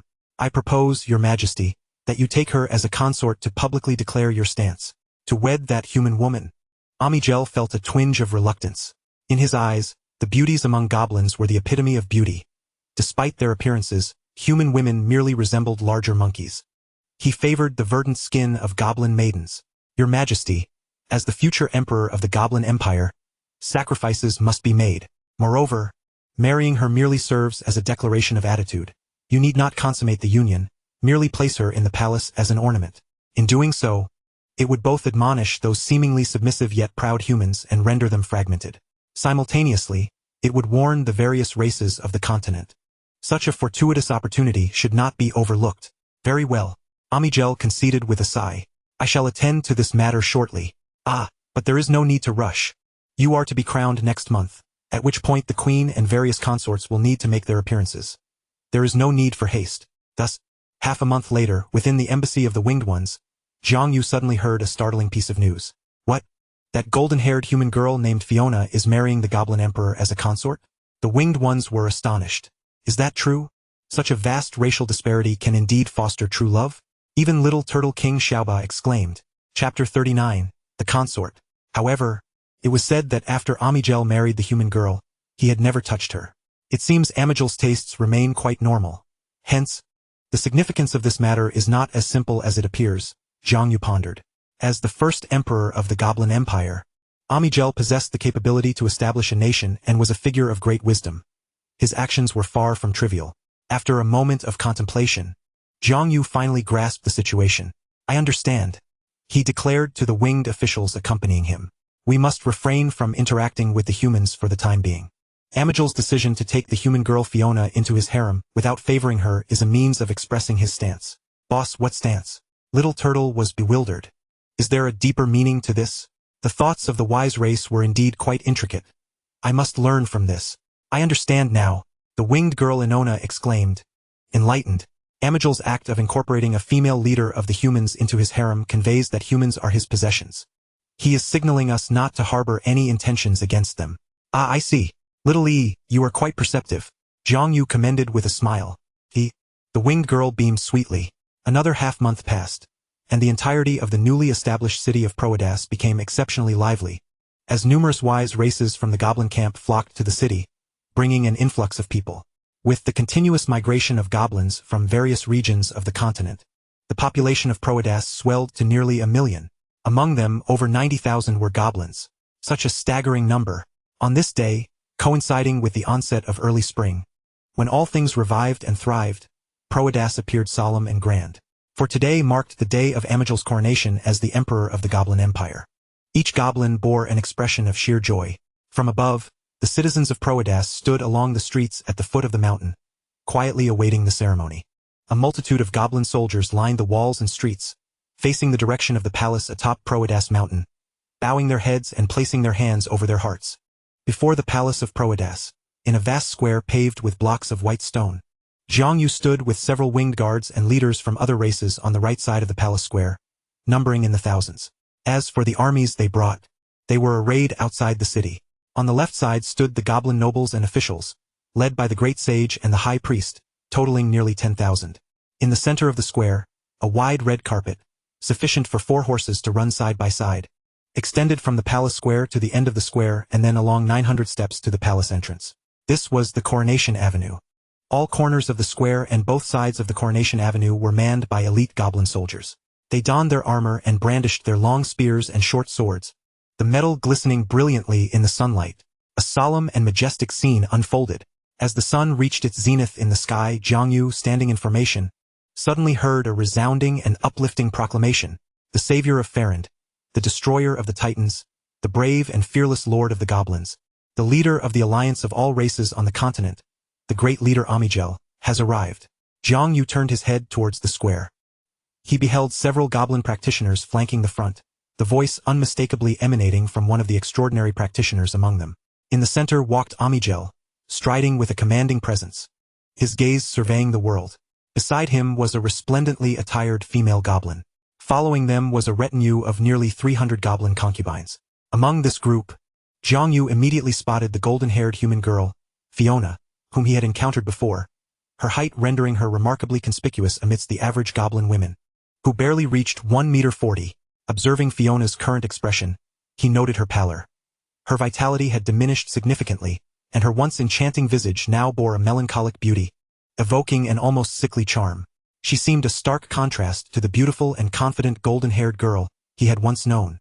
At that moment, as Jiangyu's gaze fell upon her, Fiona's eyes flickered with a glimmer, only to fade once more into despondency. Under the blazing sun, Fiona felt as though she were trapped in a frigid winter, yet Amigel's coronation ceremony would not waver due to any individual emotions. As Amigel traversed the coronation path adorned with the fur of red foxes, goblin soldiers raised their long spears high above the crimson carpet, arching them over Amigel's head. This unique form of coronation ceremony left the leaders of various races on the continent in awe, recognizing that goblins indeed possessed a distinctive sense of civilization. Ironically, it was Fiona who had originally proposed such an idea. As the vibrant red carpet reached its end, Amigel glanced at his wife beside him, nodded, and ascended the 900 steps alone. The Goblin Queen, accompanied by 300 concubines, proceeded to a small viewing platform beside the steps. The sunlight bathed each step as Amigel ascended, until he stood atop the highest step, facing the subjects and allied races in the square. Taking a deep breath, he turned to face them, as if addressing all of existence. At that moment, the high priest of the goblins stepped forth from the left flank, cradling a resplendent golden crown adorned with jewels, and proclaimed loudly, "Countless years ago, the world was ruled by titans and dragons, subjugating all races upon the continent. The two factions engaged in relentless warfare, causing the earth to crack, the sky to shatter, and mountains and rivers to reverse their courses, until our king, Amigel, emerged as a beacon of hope, leading his forces to triumph in every battle. With unmatched talent, he became a demigod. After enduring hardships, he ultimately drove away the titans and slayed the Thunder Titan, usurping the dominion once held by titans and dragons. Now, peace reigns across the seas, and all races harmoniously coexist under the rule of the born king, Amigel, who commands respect throughout Farand. At this moment, on behalf of the goblin race and the leaders and kings of all races on the continent, I beseech the Lord of Goblins, Amigel, to establish the Goblin Empire. Furthermore, I implore Amigel, in the presence of the mountains and under the illumination of the sun, moon, and stars, to be crowned as the great emperor of the empire." As the high priest concluded, all goblin officials and nobles from the left side knelt in unison, voicing their fervent congratulations. "We beseech Amigel to be crowned as the emperor of the empire." On the right side of the square, thousands of representatives from various races exchanged glances, taken aback by the thunderous calls for recognition. Yet soon, one by one, they emulated the goblin officials and nobles, kneeling and exclaiming, "We, the dwarves, beseech Amigel to be crowned as the emperor of the empire. We, the fairies, beseech Amigel to be crowned as the emperor of the empire. We, the trolls from various clans, beseech Amigel to be crowned as the emperor of the empire." The leaders of the continent's races, ever astute, followed suit, and Jiangyu was no exception. "We, the winged folk, beseech Amigel to be crowned as the emperor of the empire." However, as he lifted his gaze to the exalted Amigel, the thought resurfaced in his mind. He usurped it. This marked the second time he had recalled that phrase.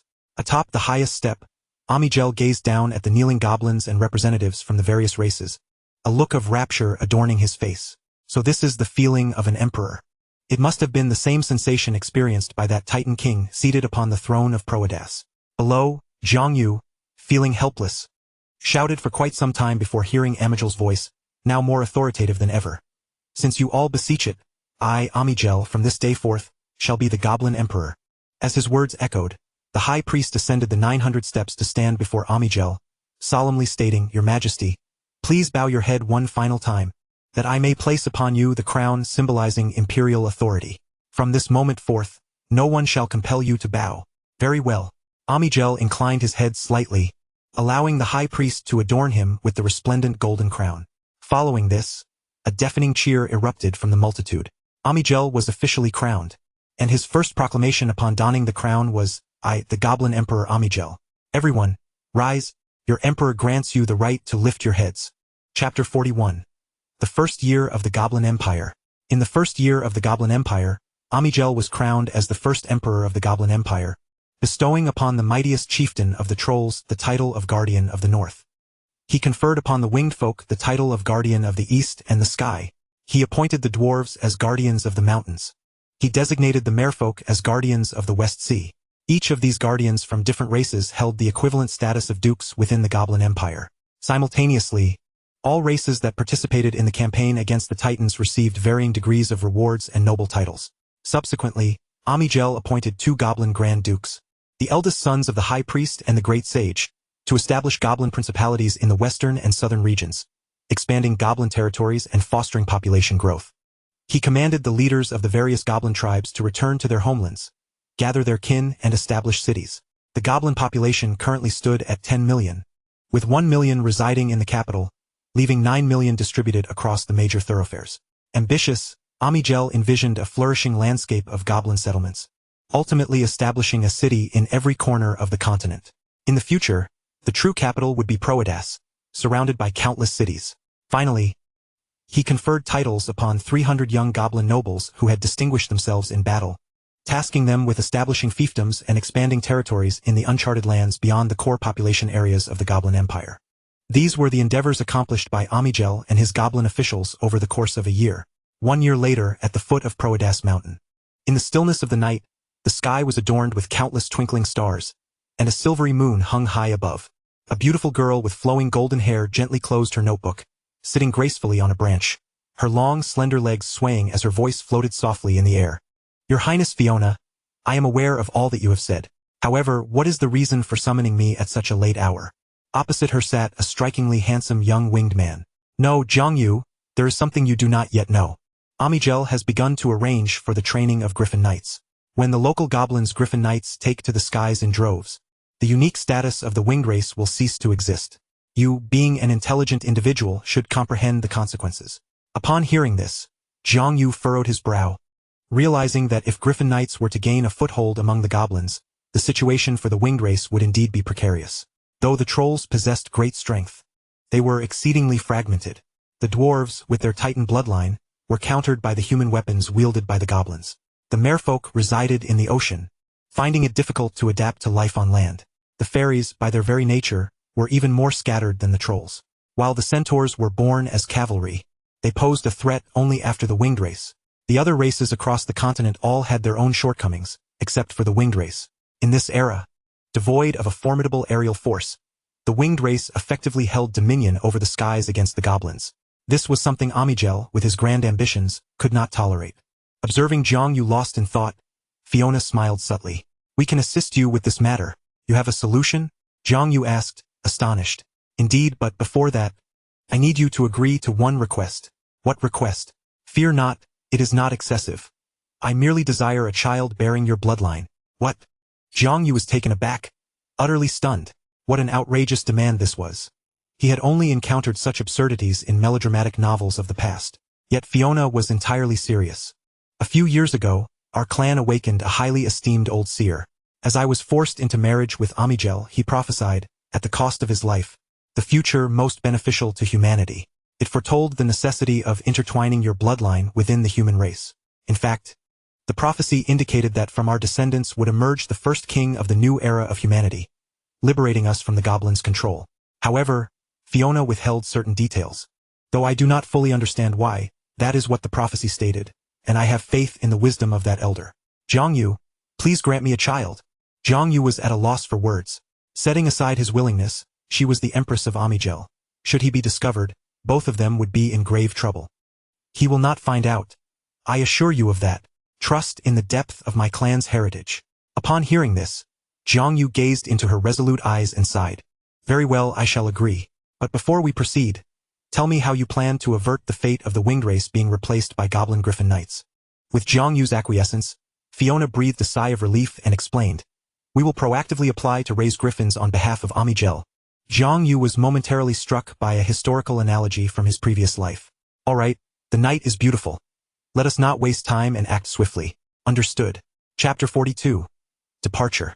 The night was as dark as ink, with stars dotting the sky. A silvery moon hung aloft, illuminating the forest at the foot of Proedas with a gleaming sheen. A gentle breeze rustled through the trees, creating a melodious sound akin to song and lament, as heavy darkness enveloped the depths of the forest. Shrouded in a veil of mystery, a beam of moonlight rode the wind, traversing the mountain valleys and illuminating the depths of a stone pool. A night devoid of dreams passed. The following morning, the sky was laden with dark clouds, and rain began to fall gently. Fiona hurriedly departed, stealthily returning to the palace on the mountain in the dim light of the rainy day. As the Empress, she naturally possessed a chamber within the palace. Even though the Goblin Emperor Amigel harbored no interest in human beauties, he would not be magnanimous enough to allow his consort to act recklessly. Standing deep within the forest, Jiangyu watched the heavy rain fall upon the verdant grass, sighed softly, and returned to the winged embassy within Proedas. Upon entering the embassy, a small turtle darted towards him like a streak of lightning, leaping onto Jiangyu's shoulder. Boss, why were you out all night? Naturally, I had important matters to discuss with those humans. Jiangyu replied calmly. No, wait. There is a scent of jasmine about you, the small turtle remarked, sniffing curiously from its perch. Jiangyu's lips twitched as he reached to lift it off. Wang Xiaoba, you are a turtle, not a dog. What sense can you possibly detect?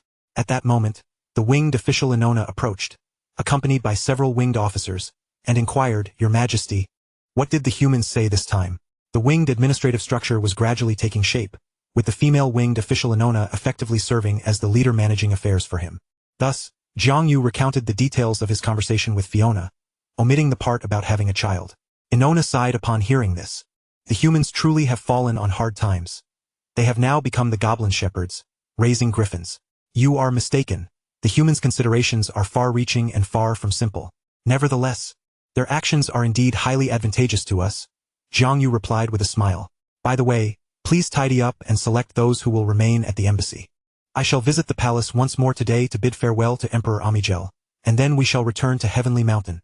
Yes, Your Majesty.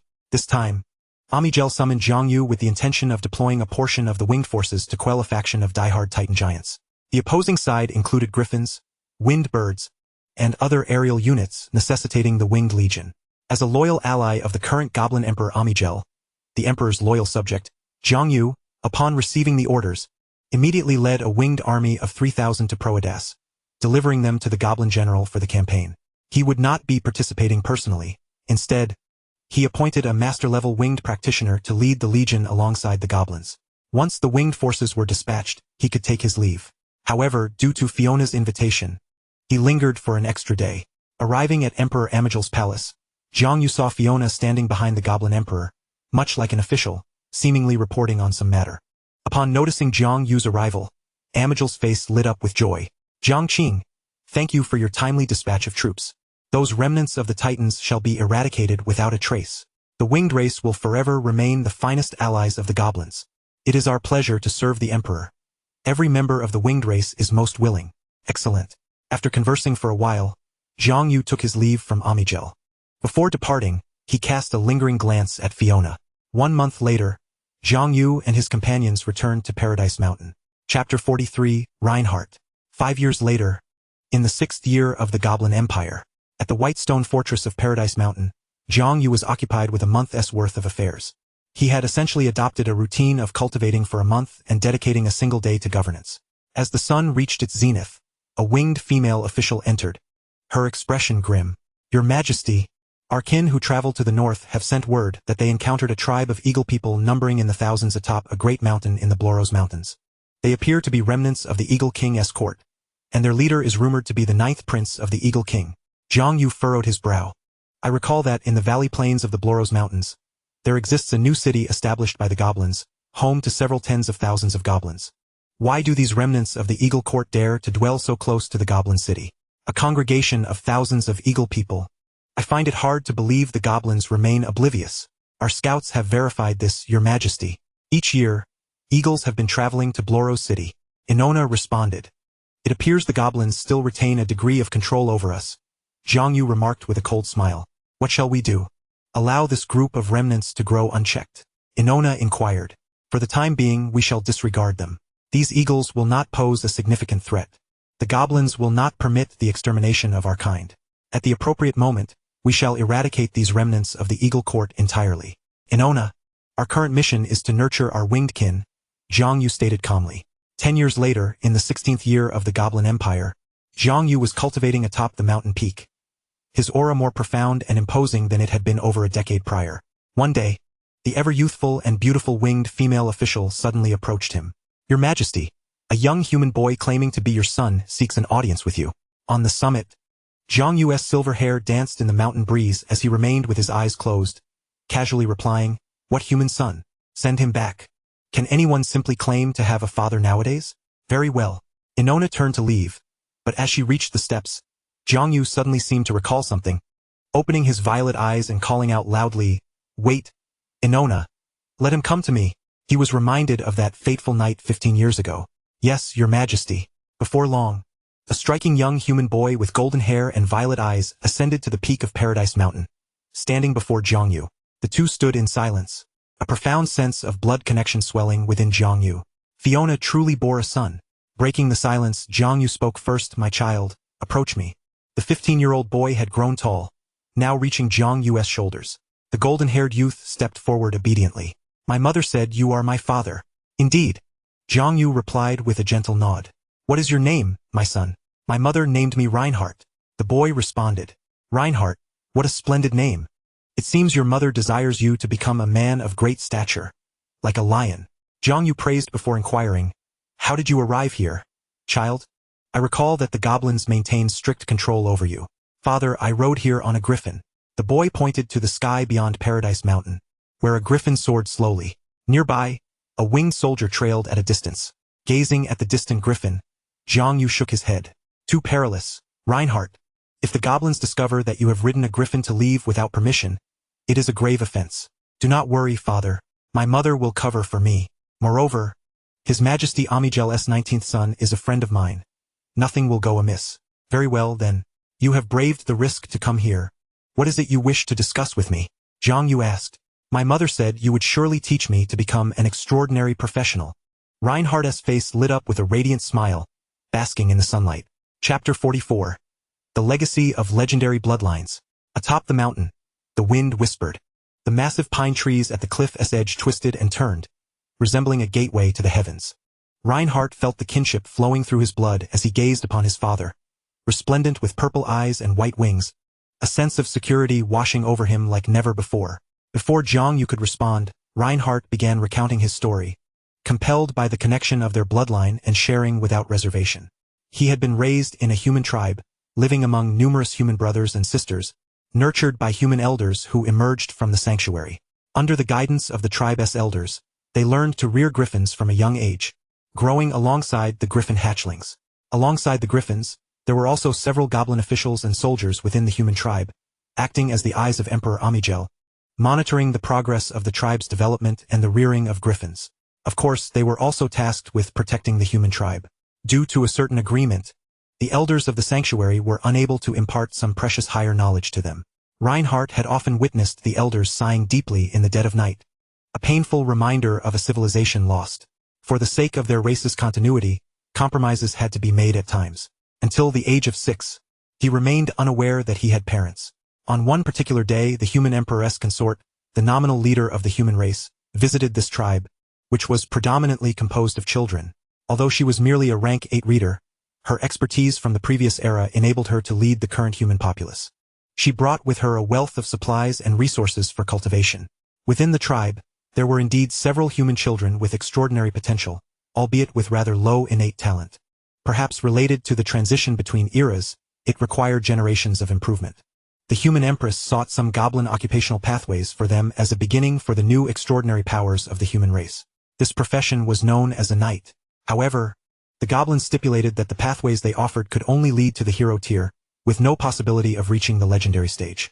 Emperor Amigel candidly stated that every legendary pathway for a profession was the result of countless goblin generations' cultivation, earned through time and bloodshed. It was impossible to bestow upon the human tribe. Throughout his previous life, Reinhardt had exhibited significant extraordinary potential, yet for reasons unknown, the elders of the tribe did not allow him to become a knight, claiming that he would have a better future ahead. And then came that fateful night. The human empress remained in the tribe, and as he was on the verge of slumber, she entered Reinhardt's chamber, cradled him, and wept bitterly throughout the night. That night, the 6-year-old Reinhardt learned that his mother was the empress forcefully taken by the goblin emperor Amigel, and that his father was not the goblin emperor but a significant figure far away on the eastern coast of the Furland continent. He was the duke of the eastern borders of the Goblin Empire, the guardian of the skies, and the king of the winged ones of the eastern coast, Zhang Yu. Mature beyond his years, he held his mother Fiona's words close to his heart, safeguarding this secret within. Thus Reinhardt grew slowly, and although he could not learn the transcendent arts, he diligently practiced swordsmanship day and night. He longed for the day when, possessing great strength, he could take his mother away from the palace. 9 years passed, and Reinhardt transformed from a small child into a handsome golden-haired youth. A month ago, his mother Fiona informed him that he could seek Zhang Yu at Paradise Mountain on the eastern coast, urging him to prepare himself. The following day, a goblin official appeared before him, instructing him to accompany the 19th Prince Asa Amigel to his fief with a few griffins he had raised. During this time, he was to teach the 19th Prince and his loyal knights how to ride the griffins.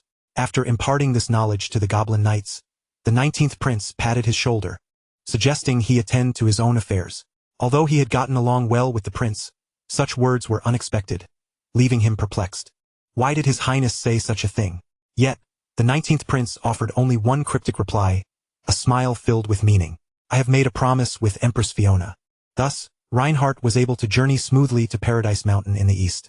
At the summit of Paradise Mountain, as Reinhardt recounted his experiences, the sky began to darken. The sun was about to set, casting a radiant crimson glow that danced with the sea breeze over the picturesque landscape. Zhang Yu's violet eyes shimmered with a gentle light as he chuckled softly. You have endured much, my child. The blood of my lineage flows within you, and you may inherit my legendary path. He paused, recalling, I remember that humans have extraordinary beings known as the sequence holders. Why do your elders not allow you to become one? My mother said the era of sequence holders has long passed. The practitioners are the mainstream of this age. Reinhardt earnestly explained. In this time, there is no longer any soil for the existence of the sequence holders. The various resources needed for advancement have long since vanished. I see, Zhang Yu finally comprehended. So this era no longer permits the birth of sequence holders. Their advancement requires the organs of long-extinct magical creatures, which are now utterly unattainable. Such a path to transcendence must restart entirely after a species extinction. My son, Reinhardt, come closer and allow me to see the transcendent potential you possess. Zhang Yu beckoned. Very well, Father. Reinhardt approached. Zhang Yu placed his hand upon Reinhardt's head. The power of the transcendent stirred, gathering the elements around them, as a gentle breeze tousled Reinhardt's golden locks. Suddenly, a radiant dual hue of white and purple ignited from Reinhardt's form. Indeed, it was the light of both radiance and thunder. Zhang Yu, witnessing this, was filled with joy and released his hand. Truly, my son, you possess the same transcendent talent as I do. My path of the practitioner can be fully bestowed upon you. However, as you lack wings, you may need to make some subtle adjustments to the path. But it is not a significant issue. In the gaze of anticipation from Reinhardt, Zhang Yu extended his right hand, a veil of hazy light enveloping them, gently caressing Reinhardt's forehead. Now, hold your breath and concentrate.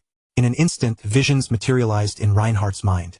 First, he saw a winged youth wielding a bronze longsword, his blade shimmering with thunder, and his violet eyes flashing like lightning.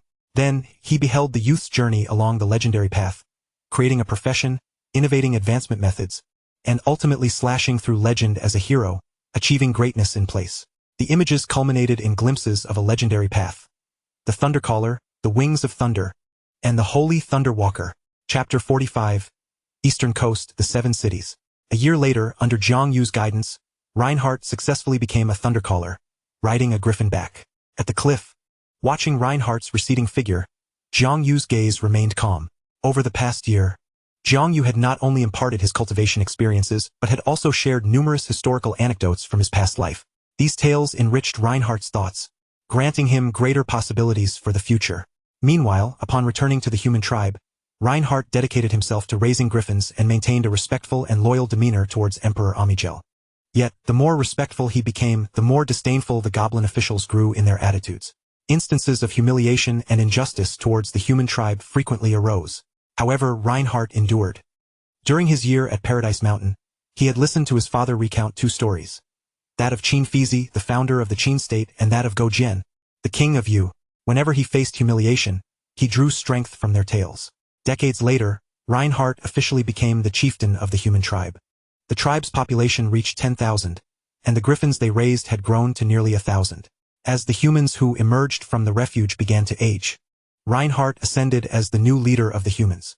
Angel's trust in Reinhardt surpassed that of the humans who had emerged from the refuge, and gradually, he relaxed his surveillance over them. The goblin officials and soldiers originally stationed in the human tribe withdrew significantly, with the remaining few primarily watching the elderly who had exited the refuge. Reinhardt remained patient, continuing to bolster his strength. Meanwhile, in the goblin royal court, as the emperor's sons matured, dark currents began to stir, amplified by certain factions, all vying for the supreme throne. Although Angel was a demigod, he had sustained severe injuries in his earlier battle with the Thunder Titan, which had taken a toll on his lifespan. Though he later recovered, the repercussions of that grievous injury were now becoming apparent.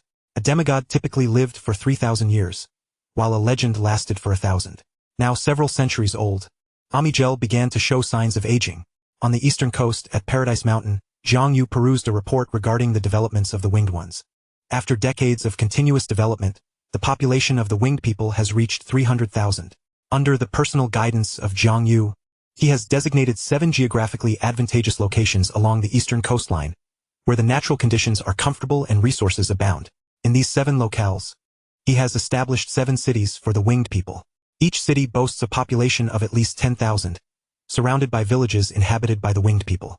At the foot of Paradise Mountain lies the newly constructed largest city of the winged people, serving as their royal capital.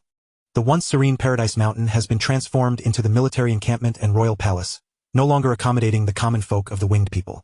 These 7 cities, according to Zhang Yu's plan, are sufficient to cover the entire eastern coastal region, creating a network of influence. Centrally located, these 7 cities can sustain millions of winged people. This outlines Zhang Yu's vision for the winged people's development over the next millennium. As for the extraordinary practitioners among the winged people, their numbers have also surged rapidly. A few years ago, the prodigious Sophia completed the advancement path for the Paladin of Light. Consequently, the progression for the Paladin of Light has become Paladin of Light, Wings of Light, Messenger of Light. Other practitioners have also developed various paths, supplemented by the profession systems of foreign races. Currently, the known initial professions among the winged people include Light Knight, Paladin of Light, Sky Warrior, Royal Guard, Imperial Guard, Wind Messenger, Gunfighter, Earth Spear Thrower, and Firestarter, among others. Notably, the light-affiliated professions are the most numerous, while those of other affiliations are scarce, with dark professions virtually non-existent. Presently, the winged people boast a 1,000-strong Paradise Battle Group, composed entirely of extraordinary practitioners, alongside an elite winged legion of 50,000 ordinary winged people. Their strength has significantly increased. Over the years, Zhang Yu led the winged battle group to quell the entire eastern coastline's beastly threats, allowing ordinary winged villages to gradually spread across the region. Recently, Zhang Yu has dispatched winged officials to the eastern coast and the border with the Furland continent to identify suitable locations for establishing strongholds. He aims to secure the entire living area of the winged people from external races and beasts. With the expansion of the Goblin Empire, the beasts aside, the goblins' territorial expansion has nearly encroached upon the easternmost winged villages. It must be said that the goblins are indeed a prolific race. If their numbers were close to 10 million before nationhood, they are now estimated to have reached 50 million. Chapter 46. The Goblin Empire, 3 Centuries of History. As Angel's ambitions have been unleashed, the Goblin Army has conducted campaigns in all directions, subduing most of the habitable regions of the Furland continent. A multitude of races have surrendered under the Goblin banner. Goblin villages have expanded into desolate territories alongside the goblins' growth. The Goblin Empire has also benefited from the remnants of the previous epoc's human civilization, particularly in the realm of mechanical technology, gradually enhancing their capabilities. A plethora of steam-powered inventions have been created. While the refugee humans have not wholly divulged all their knowledge to the goblins, what has been shared is sufficient. Emperor Amigel places great importance on this development. He believes that the human civilization of the previous era, through steam technology and the sequence of extraordinary beings, dominated the world. Although the sequence has faded, technology can still progress. He established the Royal Engineering Institute in Proedas City to cultivate goblin engineers. These engineers enjoy excellent conditions and education, representing the pinnacle for goblins lacking extraordinary potential. The Goblin Empire is experiencing a flourishing era, with advancements in technology, art, extraordinary abilities, and population. 100 years into the Goblin Empire, the winged people have established 9 strongholds on the lands near the eastern coast, thoroughly safeguarding vast territories along the shores of the Eastern Sea. Externally, they proclaim this initiative as a defense against beastly and foreign incursions. With the completion of the 9 strongholds, the territory of the winged people resembles a nation unto itself. To facilitate governance, Zhang Yu has named the extensive lands along the eastern coast and its vicinity Rosendras.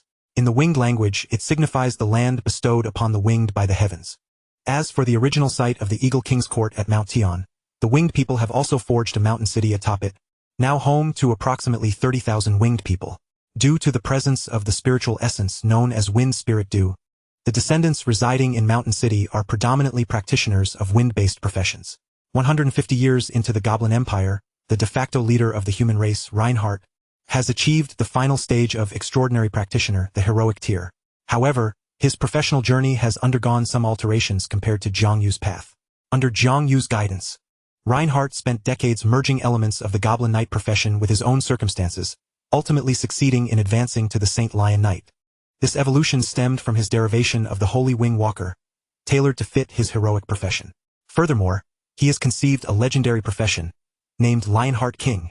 Henceforth, the lineage of the Reinhardt family will possess the legendary profession progression of Thundercaller Saint Lion Knight Lionheart King. Meanwhile, most of the refugee humans have passed away, leaving only a few younger extraordinary beings still alive. Among them is Fiona, though she is no longer as youthful as in her earlier days, as time has left its marks upon her visage. On the side of the winged people, their population has surged to 500,000. The 7 grand cities are gradually accommodating a multitude of winged people, with the main city at the foot of Paradise Mountain boasting a population of 100,000. Over the years, Zhang Yu has successively dispatched envoys to various parts of the continent to establish diplomatic relations with different races, though with limited success. Most races at this time lack a mature structure and remain in a tribal state.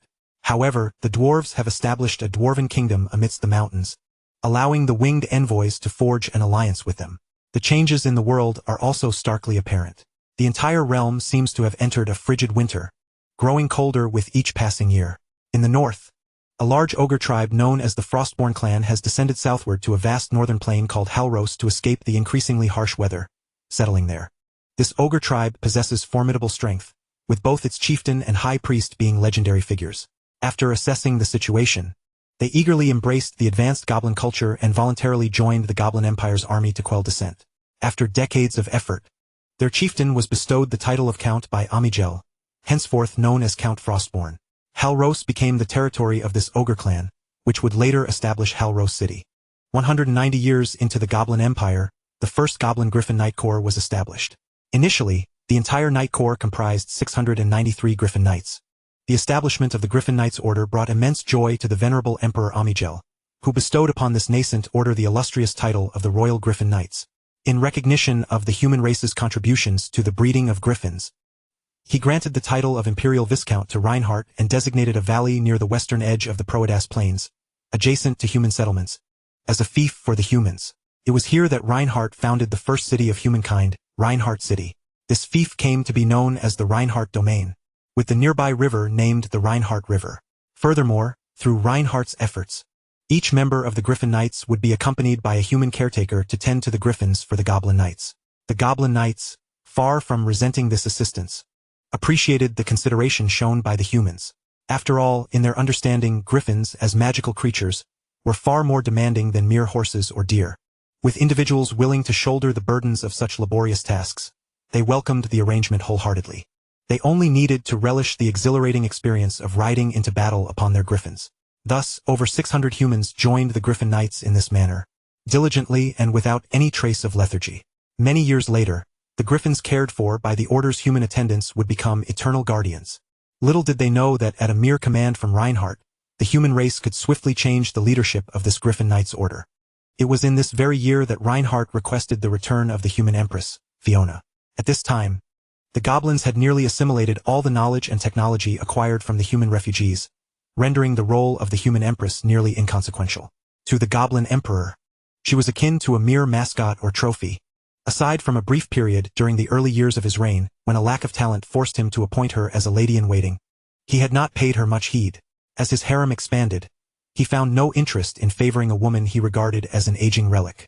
Coupled with Reinhardt's evident loyalty and submissiveness, Amigel acquiesced to his request.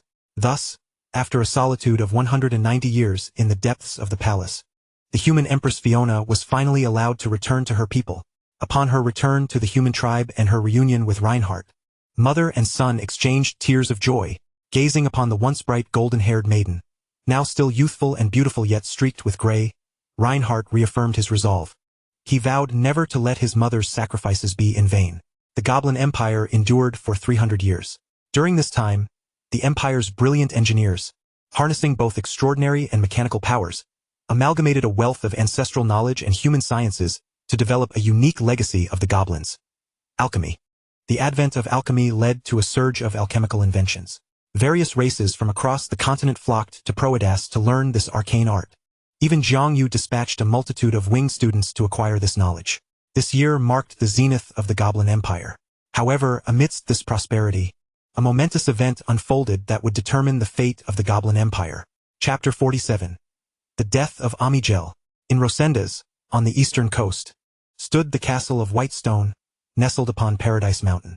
Beyond the pristine castle lay a meticulously tended, vibrant lawn, where a flock of luminous birds frolicked. A contingent of winged soldiers stood solemnly at the entrance of the castle. Several winged officials descended from the mountain, landing on the lawn, swiftly smoothing their garments before hastening into the fortress. Serenity and tranquility enveloped the scene, akin to a sacred realm. Yet before long, this calm atmosphere was shattered as if a great stone had plummeted from the heavens, crashing into the waters below. What? Amigel is dead? Inside the castle of white stone, a middle-aged winged official in the council chamber rose abruptly from his seat, his expression one of utter shock. Edward Inona, sit down. At the head of the table, Jiang Yu sat upright in a grand chair draped in bear skin. Behind him hung a map of Rosendas and the eastern coast. He regarded his astonished subject with a furrowed brow. The once vibrant winged female official who had aided him in governance had passed away a century prior. Perhaps due to the demands of state affairs, Inona had never ascended to the heroic tier, her lifespan limited to a mere 200 years of master tier. Before him stood Edward Inona, her most distinguished grandson, currently also at the master tier. However, Jiang Yu sensed that Edward's abilities, though formidable, paled in comparison to those of Inona. Nevertheless, other winged officials remained seated, both male and female, their expressions equally reflecting shock. While Jiang Yu was equally taken aback by Amigel's demise, his will remained as steadfast as the luminous moon, unyielding to the winds. He addressed the female winged official standing in the chamber. Elena, recount to me all that has transpired in Proedas recently. Yes, your majesty. Upon witnessing Jiang Yu's composed demeanor, Elena quelled her own anxiety and began to narrate, or rather recite. The intelligence was sourced from the winged embassy in Proedas. 3 months prior, a fierce conflict erupted between the 17th and 13th princes of the goblins, escalating to a near-fatal confrontation between their respective factions. This compelled the goblin queen, Alessia, to intervene personally. Due to Amigel's prolonged life, several elder princes had already passed away. Aside from the 7th prince, who had achieved legendary status and held no interest in the throne, the remaining princes were not legendary, with even those who had attained the heroic tier possessing lifespans not exceeding 500 years. Among the princes, their talents varied greatly. The 13th prince, Milan Amigel, and the 17th prince, Ashu Amigel, were the two with the highest innate abilities and the greatest ambitions among the living princes. 2 months prior, the two princes clashed once more with great intensity. However, this time even Queen Alessia found herself unable to mediate. What transpired? 2 months prior, during an imperial hunting tournament hosted by Emperor Amigel, the 13th prince's troops abducted the fiancée of the 17th prince, widely regarded as a stunning goblin beauty, while the latter was away hunting, and presented her to Emperor Amigel. It was well known among the goblins that Emperor Amigel had a penchant for beauty. Upon seeing the 13th prince's childhood companion, he was instantly captivated, even though he was aware that the stunning goblin maiden was destined to be his son's bride. He could not help but be astonished at how her childhood form had blossomed into such beauty. Thus, feigning ignorance, he welcomed her into his harem. Consequently, when the 17th prince returned with his quarry, he was struck dumb with disbelief. He had merely intended to impress his father, only to discover that his home had been plundered. Enraged upon learning the truth, the 17th prince stormed into the 13th prince's camp that very night, accompanied by his loyal knights. The 13th prince was taken aback by the ferocity of his younger brother, who was grievously injured on the spot. After a narrow escape, he sought solace before Amigel, who had already returned to the palace with a beautiful companion. Witnessing his son nearly slay another, Amigel erupted with fury. He immediately decreed that the 17th prince be flogged 50 times and confined within the estate, only to be released upon the realization of his wrongdoings. Following this incident, the 17th prince comprehended that his prospects were irrevocably shattered. He would never gain Amigel's approval, and the throne was now entirely beyond his reach. Stubborn by nature, during his confinement, he even dispatched emissaries to demand his betrothed from Amigel, who categorically denied his claims. This denial plunged the young prince into utter despair. Thus, a month prior, the 17th prince feigned contrition to gain entry into the palace. That very night, a fierce battle erupted within the royal abode, leading to the collapse of much of the palace and the corruption of half its grounds by malevolent forces. Subsequently, the 17th prince was never seen to exit the palace again. The following day, news circulated that Amigel had been mortally wounded by his own spear, suffering a grievous injury that rendered him near unconsciousness. Soon thereafter, fresh tidings arrived, this time announcing Amigel's death, and the 13th prince, Milan Amigel, hastily ascended to the throne before the emperor's spirit. Jiang Yu listened in bewilderment, sensing a striking resemblance between the tale of the 17th prince and a figure from ancient history, known as the Prince of Longevity. Nonetheless, this young prince displayed far greater courage than that unfortunate individual. Chapter 48. The 300 Years of the Winged Family. What a portrait of paternal kindness and filial piety, of brotherly friendship and fraternal respect. Within the administrative hall, the winged officials gaped in astonishment. However, Jiang Yu discerned an area of confusion. Although Amigel bore old wounds, he was, after all, a demigod. How could he possibly perish so easily? The 17th prince who entered the palace lacked the strength to accomplish such an act. Who, then, could have slain Emperor Amigel? Jiang Yu was engulfed in perplexity. Within the administrative hall, several winged officials, after their initial shock, revealed expressions of delight. During Amigel's reign, the empire had dominated the continent, instilling fear in all tribes. His death elicited a collective sigh of relief. Subsequently, unprecedented ideas began to surface. The officials suggested fervently, "Your Majesty, with Amigel's demise, could the empire be on the brink of disintegration?" As a demigod, Amigel was the stabilizing force of the empire. Now that he is gone, chaos is inevitable. Why not seize this opportunity to expand our territory to accommodate a larger population in the future? Indeed, though Rosendath is vast, it is merely a corner of Farrand. We require more resources and land. Without the demigod to oversee the empire, other tribes will not let this chance slip by. We can certainly intervene. I propose that if we forge alliances with the various tribes across the continent, our legendary numbers and military quality may rival that of the dwarves. Seated at the head of the table, Jiang Yu observed the spirited discussions of the winged officials, his eyes glimmering with satisfaction. Their willingness to boldly advocate for the winged race, unafraid of offending the current continental overlord, the dwarves, was a commendable development. Yet, he understood that this was not the opportune moment to vie for resources across the continent. Historically, the Dwarven Empire had endured for 3 millennia, as chronicled in the records of the 5th chapter of the Elven Kingdom. During this extensive period, the individual who wielded the most profound influence over the empire was not the inaugural Dwarven Emperor Amigel, but rather the illustrious sage of the Dwarven race, Azeba. While many records were lost, descriptions of the great sage Azeba revealed that he was born in a small mountain village in central Farrand. Endowed with exceptional talent from a young age and sent to the Dwarven court, where he became the pupil of the esteemed sage Alago. Azeba was known for his benevolence, wisdom, strategic acumen, and unparalleled foresight.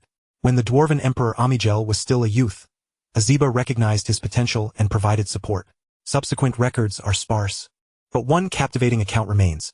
Prior to the establishment of the Dwarven Empire, Azeba acquired a wealth of precious knowledge and artifacts in a hidden northern location, which facilitated the rise of the Dwarven Empire.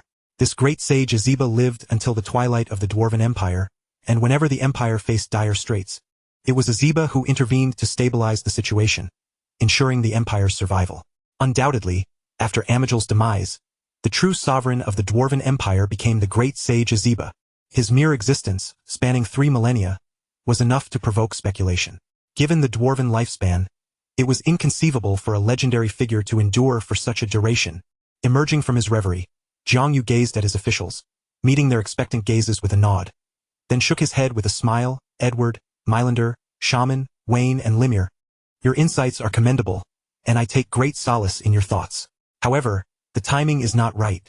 The Dwarven Empire is far more complex than it appears. Its foundations are robust.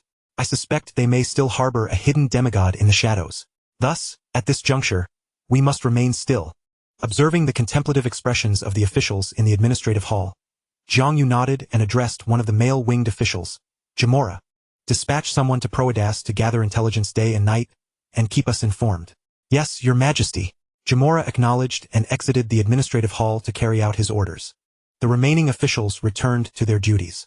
As Jiang Yu stepped out of the White Stone Keep, he turned to the female-winged official Limir and inquired, by the way, Limir, where's your sister Sophia currently? Sophia was the prodigious individual who had elevated the profession of the Radiant Knight to the heroic tier of the Light Envoy. Your Majesty, several months ago, Sophia ventured to the southern fairy woods to celebrate her friend the Light Fairy's 500th birthday. How old? 500 years. Jiang Yu was momentarily taken aback.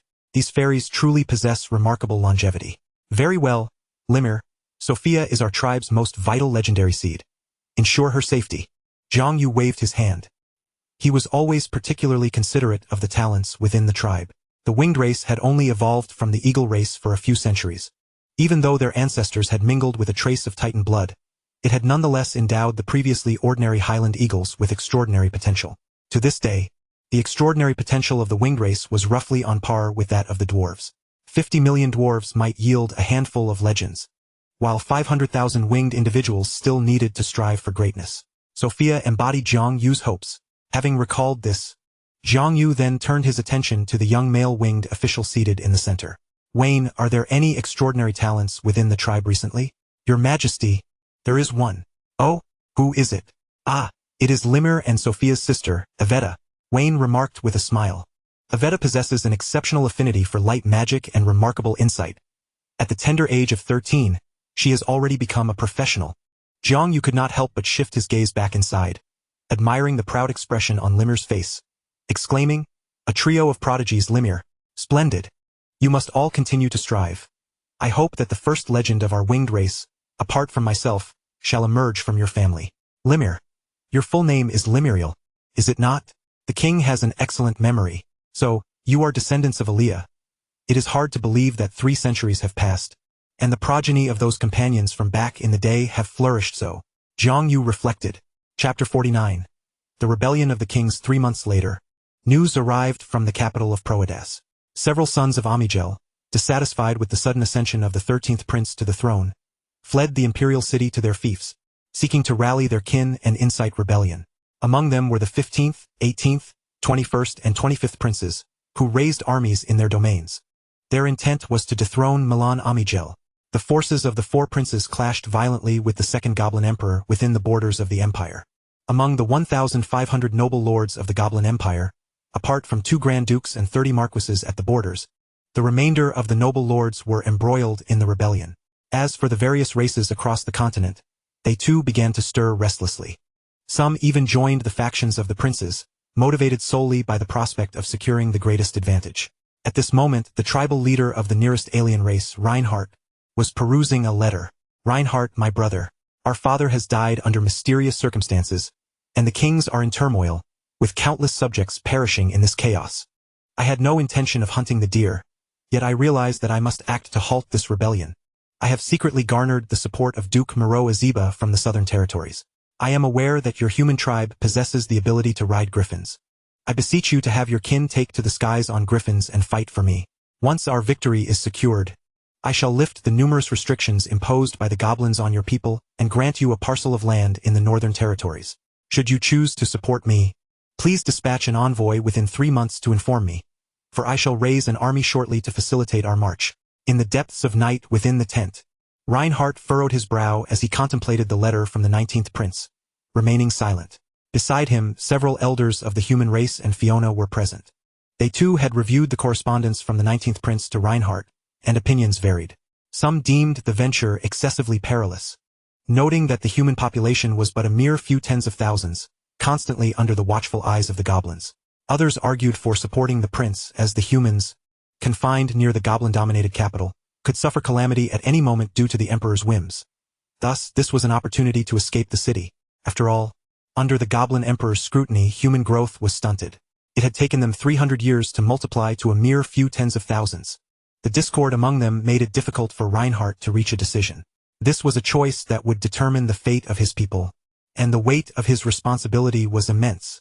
At that moment, only his mother, Fiona, had yet to voice an opinion. Reinhardt directly inquired, "Mother, what do you believe I should decide?" The current human populace had developed from the sacrifices made by the elders in their refuge. He understood that Fiona held a deeper love for their race than he did. Fiona smiled at him, saying, "My son, you are now the leader of the humans. You must bear the responsibility for their lives and deaths. However, in this matter you might consider consulting your father. I believe he would not want to miss this opportunity amidst the chaos of the Goblin Empire." Upon hearing this, Reinhardt raised his gaze toward the distant east, the direction of the eastern coastline. "Father, I understand now, Mother. The journey from the imperial capital to the eastern coastline, round trip on griffins, would take just over a month. That is sufficient time. I shall undertake this journey myself." 20 days later, Reinhardt arrived once more at the eastern coastline. Chapter 50. Azeba. At this moment, the eastern coastline bore little resemblance to its state 3 centuries prior. On the mainland adjacent to the eastern coastline, 9 fortresses had been established. Not only were the winged people stationed at these fortifications, but they also patrolled day and night over the skies connecting the 9 strongholds.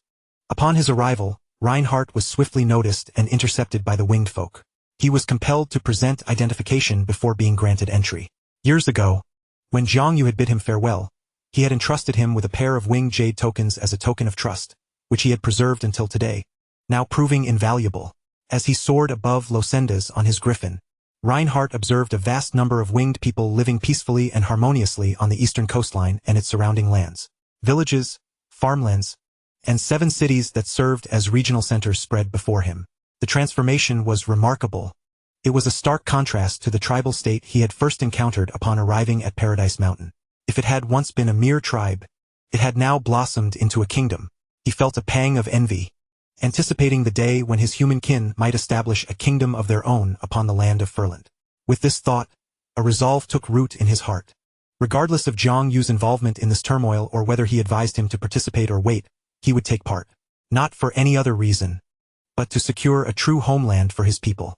As he traversed the skies, riding his griffin amidst the vast expanse of the winged realm, Reinhardt found the experience quite novel. However, the humans were still regarded as relatively close allies by the winged folk, and most merely cast a glance before returning to their affairs. Hours later, Reinhardt reached Paradise Mountain. This time, he allowed his griffin to frolic nearby while he presented his token, then made his way from the base of the mountain to the front of the castle of white stone. The sun shone brightly, and the mountain scenery was splendid. Zhang Yu was not inside the castle but awaited him on the expansive lawn outside. Nearly 300 years had passed since their last meeting. Despite maintaining correspondence, the historical circumstances of Amgel's reign had limited their encounters to a precious few. The last time they met was 30 years ago. Gazing at the sun before him, the once golden-haired youth had transformed into a dignified middle-aged tribal leader. His hair, inherited from Fiona, now cascaded upon his head like that of a lion. Zhang Yu felt no affection for Fiona, yet he held a deep emotional connection to his son, who had journeyed great distances to seek his assistance. As expected, when Reinhardt laid eyes on Zhang Yu, he spoke without hesitation. "Father, I require your help. This concerns the recent rebellion of the Goblin Princes, does it not?" "Indeed, Father. The 19th Prince has sent me a letter requesting military support with generous rewards promised. However, I find myself unable to make a resolute decision. Thus I seek my father's counsel. Reinhardt, you must remember that you are no longer merely my son. You are now the leader of the human race.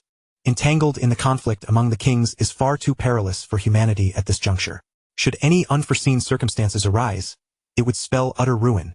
As for myself, even with the winged race having advanced to its current state, I still tread on thin ice. The root of this lies in our inherent weakness. Although Zhang Yu did not articulate it directly, he has effectively advised Reinhardt against taking any risks. A fierce sense of unwillingness welled up in Reinhardt's eyes. Yet he understood that Zhang Yu's considerations were indeed valid. The stark contrast between reality and idealism left him breathless. Bring me that letter to examine. Zhang Yu took the letter and scrutinized it until his gaze hardened upon reading the name of the Duke of the Southern Regions, Meroaziba. Reinhardt, what is the relationship between this Prince of the 19th and Duke Meroaziba? Can we truly rely on Mero's support? Father, all I know is that the Prince of the 19th grew up alongside Mero almost as brothers. Duke Mero has an impeccable reputation. I believe his words to be genuine. Very well, Reinhardt, I retract my previous statement. You may fully support the Prince of the 19th. Father, do you truly agree? Reinhardt exclaimed with delight. Indeed. Furthermore, in times of adversity you may seek the assistance of the winged race. Should the opposing force prove too formidable, I shall also intervene. Zhang Yu remarked with a smile. Oh, my foolish son, you may be unaware of the true weight that the name Aziba carries. For 3 millennia, the history of the Gnome Empire has been intertwined with Aziba. That very day, Reinhardt mounted his griffin and hurried back to the borders of the Proedas Plains to respond to the Prince of the 19th. The Gnome Empire's history spans 300 years into September. The autumn air was thick with the essence of the season, and the winds were sharp. The former Gnome Emperor, Prince Asa Amigel, had raised an army in the southern regions, with Duke Meroaziba leading the charge in support. Chapter 51. The Gnome Sage Chooses an Emperor. Reinhardt's backing brought immense joy to Asa Amigel. Moreover, his assertion that the winged race could also be rallied caused unrestrained elation. The winged race, with its formidable aerial combat capabilities, was both a tool for Emperor Amigel and a source of trepidation. Otherwise, they would not have supported the Eagle people. Asa Amigel hastily penned a letter to the eastern coast, filled with numerous promises, requesting Zhang Yu to send troops for aid. Zhang Yu acquiesced, commencing the mobilization of forces in preparation for the expedition. Within the Proedas Palace, the shattering of various objects echoed alongside furious roars throughout the halls. Inside the Great Hall, Emperor Milan Amigel brandished his sword, shattering the table and everything upon it into splinters. Resisting the assaults of the 4 princes was already a formidable task. Yet time was on his side, and with perseverance, victory was not unattainable. However, he did not anticipate that his usually compliant brother, Asa Amigel, would suddenly rebel. Within 3 months, the southern regions had been breached by Asa Amigel, with numerous gnome nobles surrendering. During the Royal Civil War, the local lords and nobles in these territories displayed little fighting spirit. With no other recourse, Emperor Milan Amigel was compelled to withdraw elite forces from various fronts to bolster defenses in the south. This elite unit, led by the legendary commander Thorn, managed to halt Asa Amigel at the Amber River. However, redirecting troops southward to defend placed the battlefront of the other 4 princes at a disadvantage. The Gnome Empire, year 301, May 1st. Thorn seized the opportunity to deliver a decisive blow to Asa Amigel's forces at the Amber River, and just as the enemy army was on the verge of collapse, Zhang Yu arrived with 10,000 winged troops. In this battle, Zhang Yu concealed his true strength, matching Thorn in combat, while the winged army descended from the skies, catching Thorn's forces completely off guard, providing Asa with the time needed to regroup his army and ultimately avert defeat. The 2 armies faced off once more at the Amber River. June 3rd. The tide of war began to shift dramatically. The 15th Prince on the Mond Plain defeated the Emperor's garrison and marched directly toward Proedas. June 7th. The western stronghold of Farah Leaf City, loyal to the Emperor, was breached, and the Emperor's kin, the Farah family, were executed by the 18th Prince. The army then pressed onward, charging into the imperial capital. June 8th. The Frost clan of the Northern Trolls responded to the call of the 21st Prince, leading their troll army to break into Galzer City from the rear, advancing southward. June 13th. The Roman family of the Western Count, Roman City, surrendered to the 25th Prince, opening the eastern checkpoints for the army's advance. June 14th. The Southern Army was ambushed by the human Griffin Knight troops, and under the double assault, the entire force crumbled. The legendary Commander Thorn, failing to persuade them to surrender, was surrounded and killed.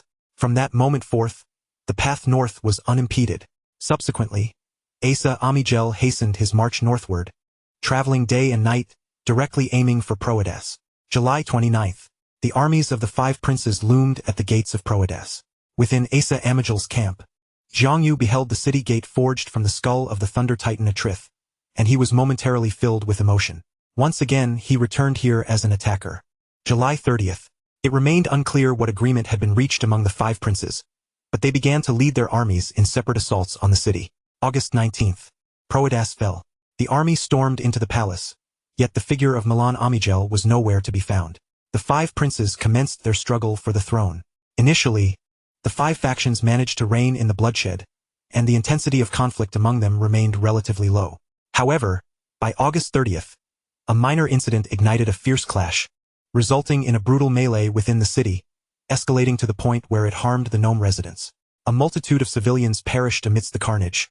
The streets stained crimson, and Proedas became a river of blood, teetering on the brink of destruction. At this critical moment, the Nome sage Aziba emerged, embodying a demigod's presence, his formidable prestige quelling the rebellious nobles and forcefully suppressing the insurrection of the 5 armies. The sage ascended to the status of a demigod. The 5 princes were thrown into a state of panic. Should Aziba harbor ambitions of imperial rule, their fates would be dire indeed. Fortunately, Aziba harbored no aspirations for the throne. September 1st. Aziba summoned the 5 princes to the imperial palace. With the empire leaderless, I shall select one among you to become the emperor of the empire. Thus, each of you must answer me a question. Based on your responses, I shall make my decision. Who shall go first? Chapter 52. On what grounds to establish a nation? Before the solemn throne room, the gnome sage stood beside the royal seat, gazing down at the ambitious gnome princes, each with their own aspirations. He scrutinized each individual, lingering a moment longer on the figure of the 19th prince, Asa Amirgel, before speaking. You are all aware that your father, in a tattered state, unified the goblins, allied the various races of the continent, vanquished the Titan giants, and established the Goblin Empire. This was no small feat. The Goblin Empire is a hard-won treasure, and thus, my query pertains to your understanding of the empire and its future. So, my esteemed princes, I ask you, what is the foundation upon which our Goblin Empire stands? Upon hearing this, the princes fell into contemplation. Meanwhile, outside the palace, in the expansive square, the nobles and leaders of the 5 Kings Legion stood patiently, awaiting the answers from within the grand hall. Reinhardt stood beside Jiangyu, anxiety etched across his face as he gazed into the palace's depths. Observing his lack of composure, Jiangyu could not help but admonish him. Reinhardt, remain calm and collected. You are over 300 years old. Maintain your composure.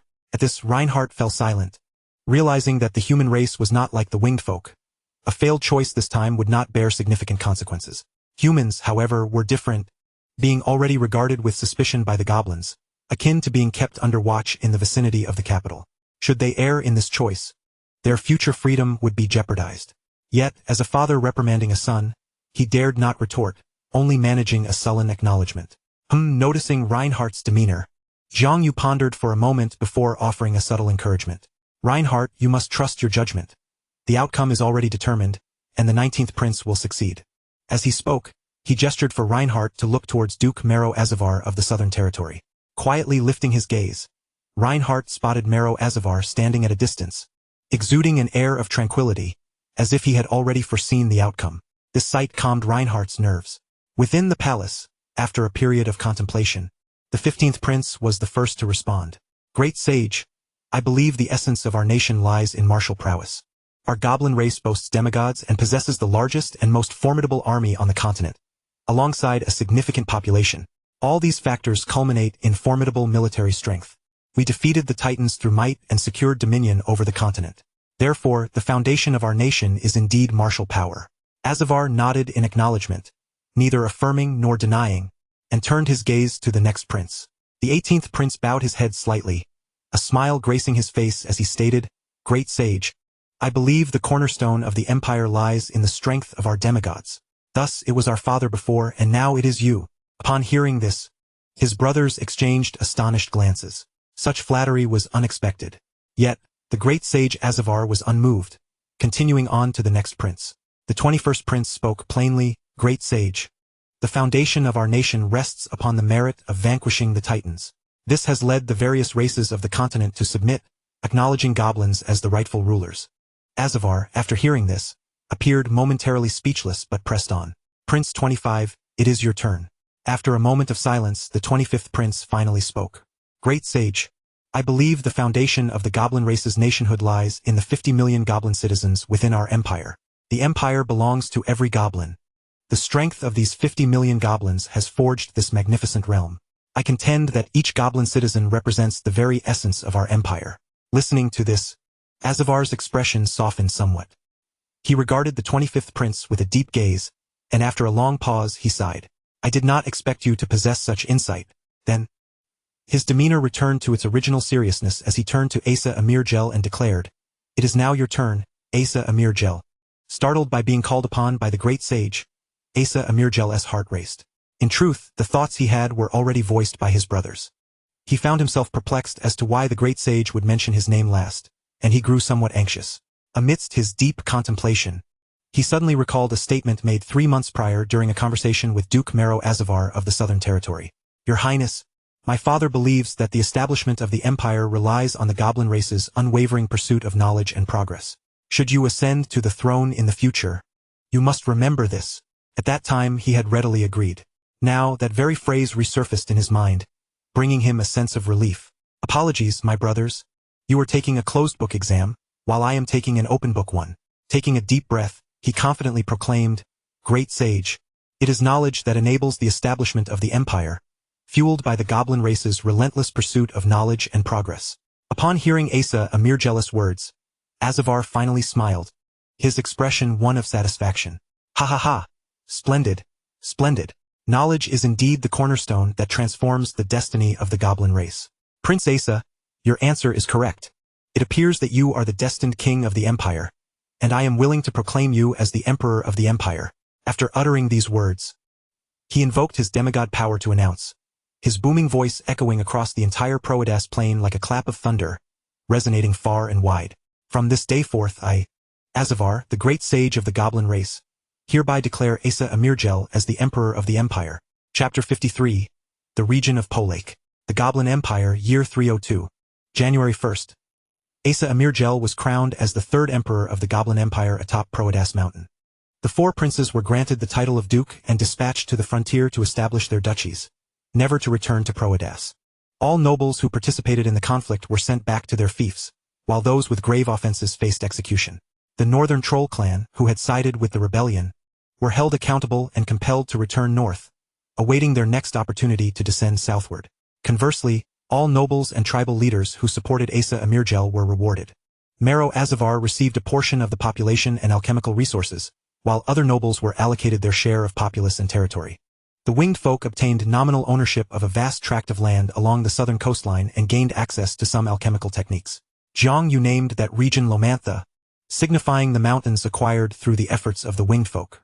He planned to construct 5 cities in Lomantha, nurturing 100,000 winged folk.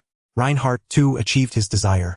Due to his decisive ambush against the Thorn army at Amber River, which secured victory and bought precious time, he arrived at Proedas in time to participate in the election of the emperor, thanks to his good rapport with Asa Amirgel. With such merit, Reinhardt was bestowed the title of Count, and Asa Amirgel granted him a substantial river plain in the western part of the Northern Territory, previously the domain of a border count. In the present day, this count has been convicted as a sinner, his lands confiscated, and the common goblins within his domain partitioned among the nobles. Reinhardt has acquired a tract of land that has already been developed, which he named Polek, signifying a return to habits and rebirth. In the subsequent year, he sought the testimony of Asa Amirgel to negotiate with a border viscount, exchanging the Rhine territory for a parcel of land belonging to the northern nobility, the Bowman estate. Thus, the Bowman estate and Polek estate were merged into the Polek estate, which boasts forests, plains, and rivers, sufficient to sustain 500,000 humans. Following the rebellion of various kings, the Goblin Empire began to recuperate. After Asa Amirgel's coronation, he adopted a policy of appeasement towards foreign races, yet remained exceedingly vigilant towards the domestic nobility. After all, the goblins had suppressed the continent, and he remained oblivious to the dangers posed by these foreign entities. His attitude towards the great sage Azeba was fraught with complexity. On one hand, He felt gratitude for Azeba's support in elevating him to the throne, while on the other hand, he sensed that Azeba's power and prestige were formidable, at times surpassing his own. He aspired to restore the emperor's authority that had prevailed during Amgel's reign, yet harbored fears of being usurped by Azeba. This internal conflict ultimately prevented him from becoming a legendary figure. The Goblin Empire endured for 350 years. Fiona passed away in the Polek estate, and before her departure, she requested Reinhardt to enter her beneath a laurel tree, for it always reminded her of the laurel her mother had planted during her childhood. She instructed Reinhardt to inscribe a line of small text at the bottom of her tombstone. A sister burdened with guilt. During the calamity that ensued, she strictly adhered to the edicts of the human kingdom of the previous era, sealing the refuge on time, which resulted in her sister Vivian being unable to enter alongside her. Although Vivian possessed extraordinary potential, her youth likely led to her demise. Before Fiona's passing, Zhang Yu shared a final meeting with her. Despite the absence of deep emotions, he still accompanied her on her final journey. In the year 567 of the Goblin Empire, the third emperor of the Goblin Empire passed away in the palace at the age of 493. Chapter 54. The Throne Realm. As early as the 310th year of the Goblin calendar, Reinhardt ascended to legend within the Polek estate, following the career path of the Lionheart King. From that moment, he was granted a lifespan of 1,000 years, and humanity emerged as a prominent ethnic group in the region. Leading his kin towards independence in the northern territories and achieving legendary status, Reinhardt finally had the capacity to nurture his offspring. This was also a request from his mother, Fiona, for the prosperity of humanity depended on the emergence of extraordinary talents. Fiona arranged for Reinhardt to marry a dozen wives, and only after he firmly insisted on halting the practice did it come to an end. Thus, the legendary Lionheart King submitted to his mother's formidable influence, diligently toiling in pursuit of progeny. However, the legendary bloodline proved difficult to propagate, and it was not until Fiona's passing that he beheld the birth of 3 sons and 1 grandson. By the time the third emperor, Asa Amigel, departed from this world, the Reinhardt family had proliferated to nearly 100 members. At this juncture, humanity had already reached a population of 500,000. The original territory became inadequate, compelling Reinhardt to venture northward to expand his dominion. The northern expanse of Polek was not desolate. Several intelligent races resided there, including tribes of goblins, centaurs, and trolls.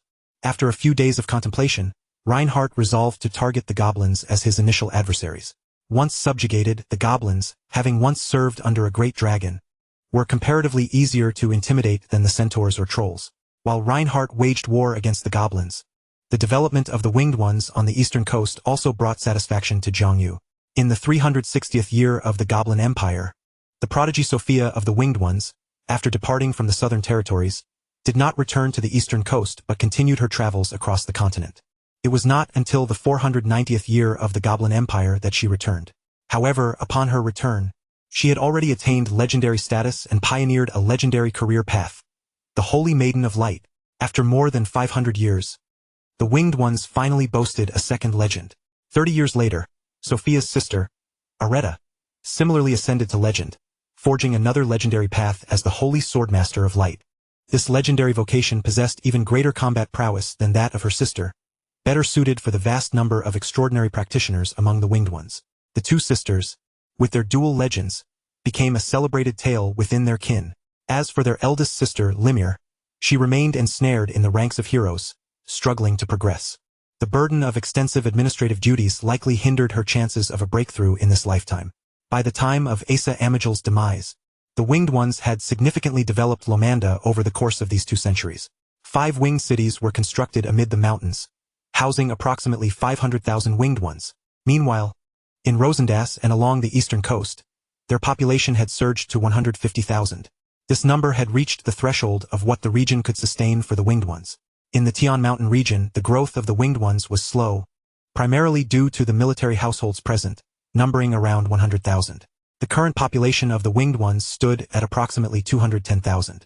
As for Zhang Yu, after 5 centuries of cultivation, had he chosen the path of the demigod, he could have achieved that status long ago. His mastery of the Thunder Law was already complete. As a demigod, he should have integrated his will into the Thunder Law of the cosmos, attempting to grasp the authority of thunder and become a part of the celestial order. However, his approach diverged slightly. He needed to merge his will with the Thunder Law at the moment of seizing the authority of thunder. transforming his will into a divine sword to forcibly suppress and subdue the authority bestowed by the Thunder Law. This marked the initial step on the path of the Skylord. He referred to it as the Throne Realm, a parallel to the demigod path.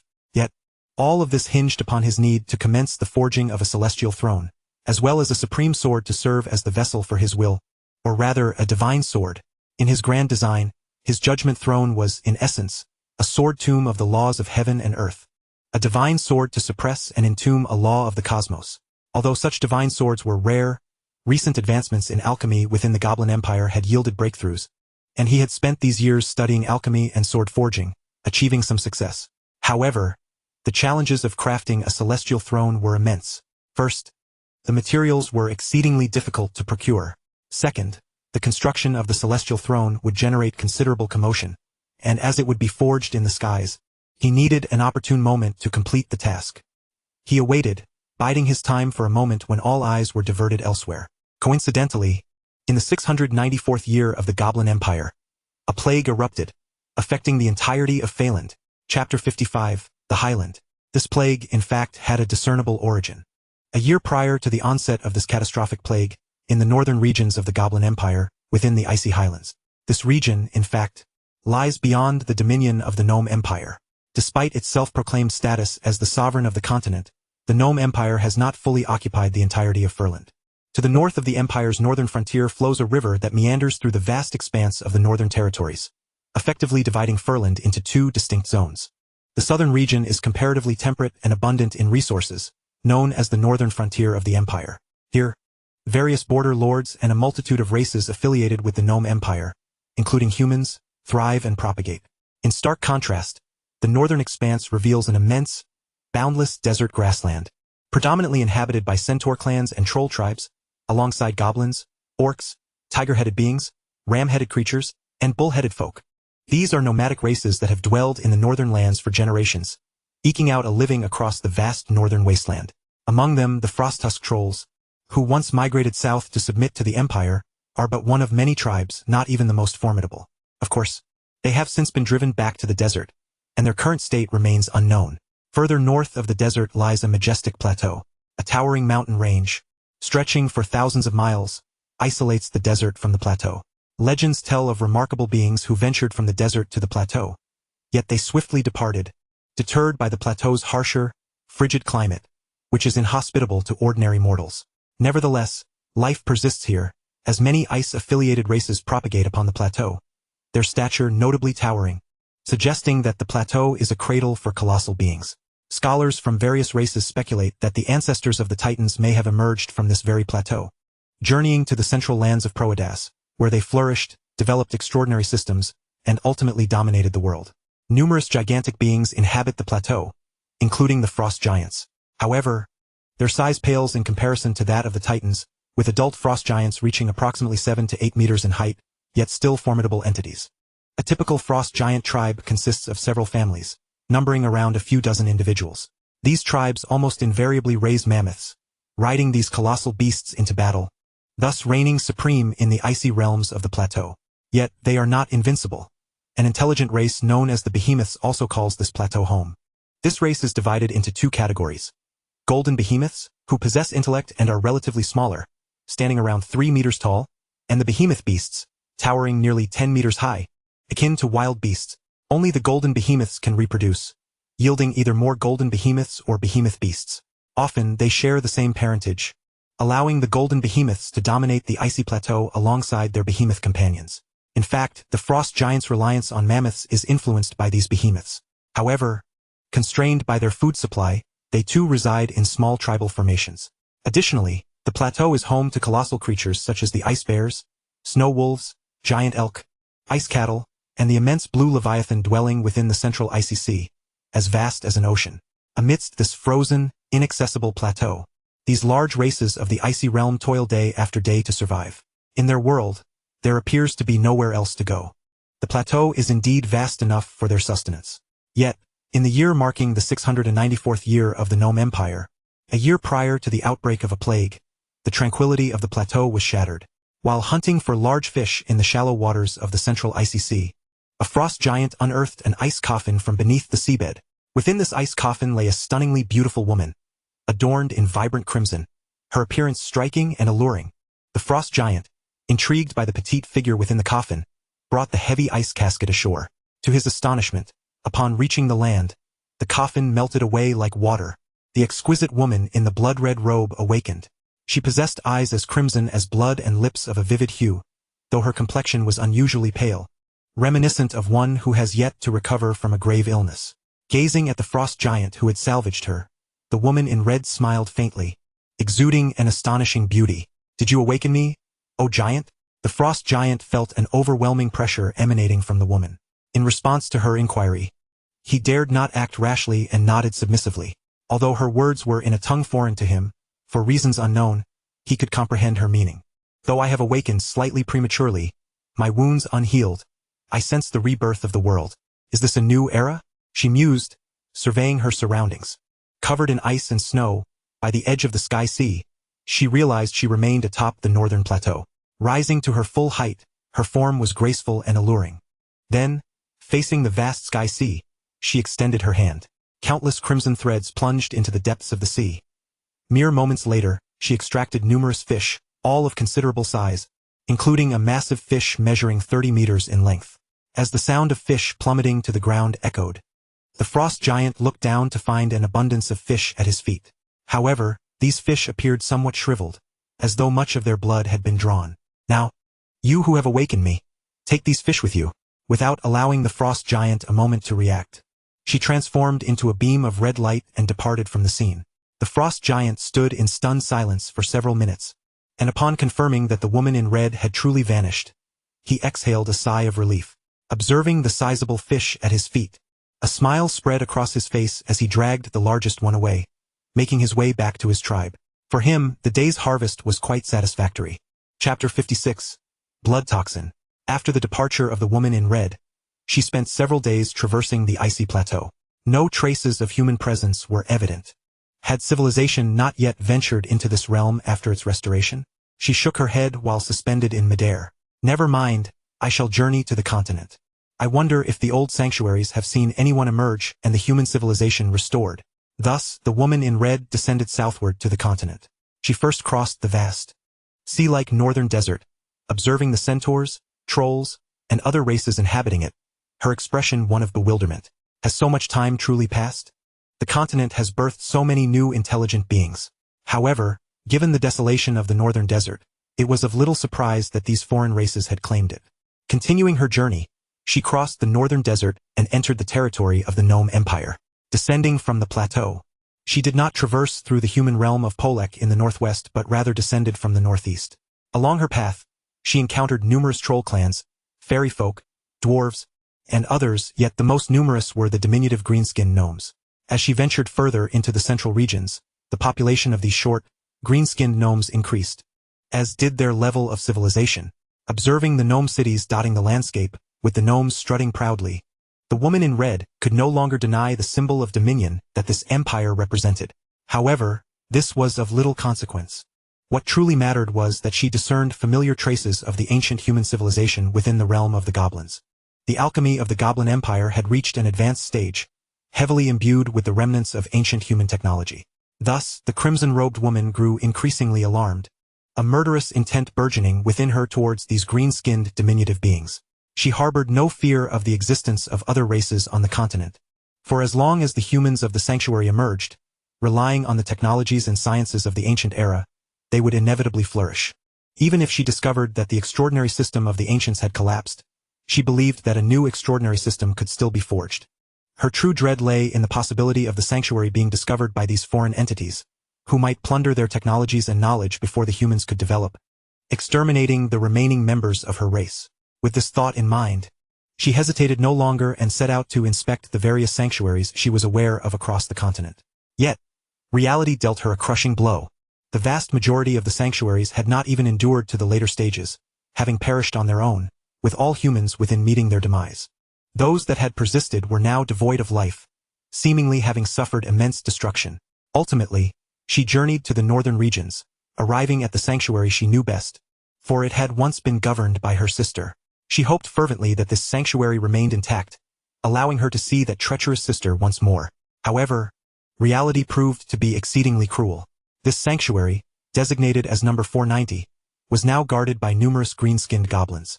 This revelation chilled her to the core, igniting the fury within her. The sanctuary was teeming with goblins coming and going, with not a single human in sight, and it was evident that the goblins had established their presence there for some time.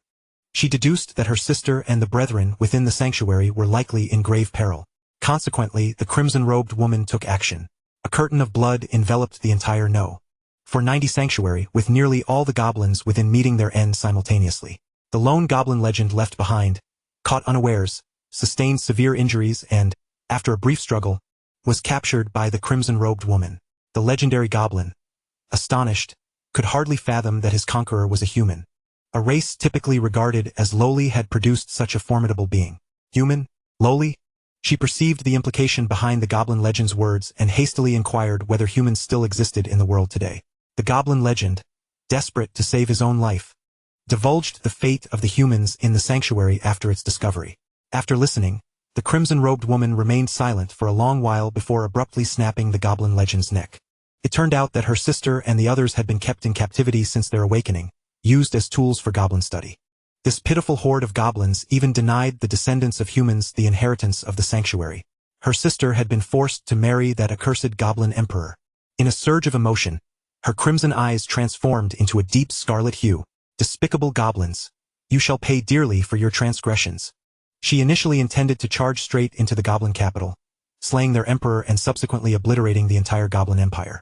However, her injuries remained unhealed, and she sensed several formidable presences within the goblin capital that filled her with trepidation. She estimated that she would not emerge victorious.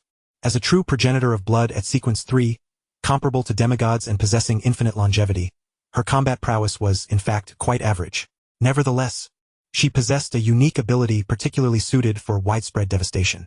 She could utilize her own true blood as a source to produce a highly contagious blood toxin. She resolved to exact her vengeance upon the goblins through this blood toxin. As for its potential impact on the humans residing in the northern region of Polek, she was indifferent. What did it matter to her, these humans devoid of ancestral heritage, without her sister among them? Moreover, having learned from the goblin legend that no humans remained in the sanctuary, she felt no qualms. Nonetheless, even so, she meticulously eliminated the lethality of the blood toxin towards humans. While it would still cause illness, it would not be fatal. Though those individuals were gone, their legacy endures. Thus, in the ensuing months, the crimson-robed woman conducted experiments and confirmed the lethality of the blood toxin against goblins, subsequently selecting a grand goblin city in the north to unleash her toxin. The contagion spread with remarkable efficiency. Within a mere 7 days, the entire city succumbed to infection, its reach extending outward. This plague, known as the blood toxin, grew ever more virulent, ultimately affecting all races across the continent. Even the winged folk of the eastern coast fell victim to this pestilence. Chapter 57. The response of the races across the continent. Once infected by the blood toxin, individuals exhibited characteristic signs of contagion. Infected persons would gradually develop crimson eyes, sprout fangs within 3 days, exhale a miasma of plague, and display an overwhelming desire to attack any living beings in proximity, ultimately succumbing to complete bodily decay and death within 7 to 10 days. This phenomenon was documented by the goblins. Below the rank of legend, all were susceptible to infection, though the stronger the extraordinary prowess, the less likely one was to perish. The blood toxin spread throughout the northern territories in 3 months, and within 6 months, it had traversed the entire continent. Its ferocity instilled terror in all living beings. The goblin archmage could no longer remain idle as the blood toxin enveloped the northern territories. He discovered that this plague particularly targeted goblins. Other races, upon infection, retained a chance of survival, but goblins faced certain death, devoid of any hope for recovery. Of course, this excluded the extraordinary goblins, who typically possessed superior resilience. Following the outbreak of the plague, Archmage Azavar urgently ordered the lords and city leaders across the land to close their gates and prevent the spread of the contagion. Yet, this was a challenge nearly impossible to surmount. If one area was contained, another would inevitably erupt. It was as if someone were sowing the seeds of pestilence in every direction. Thus, it rapidly spread throughout the continent. The goblin archmage, exasperated, had no choice but to devise a method to combat the blood toxin. However, finding a solution was not something that could be accomplished in a day or two. Each day, countless goblins perished, leaving the archmage utterly exhausted. The fourth emperor of the Goblin Empire, Fry Amigel, was equally worn out. In just half a year, the goblin population, which had once reached 200 million, had dwindled to 100 million, with numbers continuing to decline. Despite their customary rivalries, the Emperor and the Archmage set aside their differences, pooling all resources to support countless goblin alchemists in around-the-clock research. The Archmage himself even participated. At this juncture, not only were the goblins in dire straits, but all races across the continent were equally distressed. On the eastern coast, when the plague reached Los Andes, Zhang Yu was meditating atop Heaveness Mountain. Generally, his meditation schedule was irregular, but in times of urgency, he could be awakened. However, the plague spread with alarming rapidity. The messenger had only delivered the news that morning, and by the afternoon, Limmer had already dispatched officials to investigate, only to discover that the contagion had already taken root. The situation quickly spiraled out of control, as Limmer and the winged officials had never encountered such a plague before, leaving them at a loss for effective measures.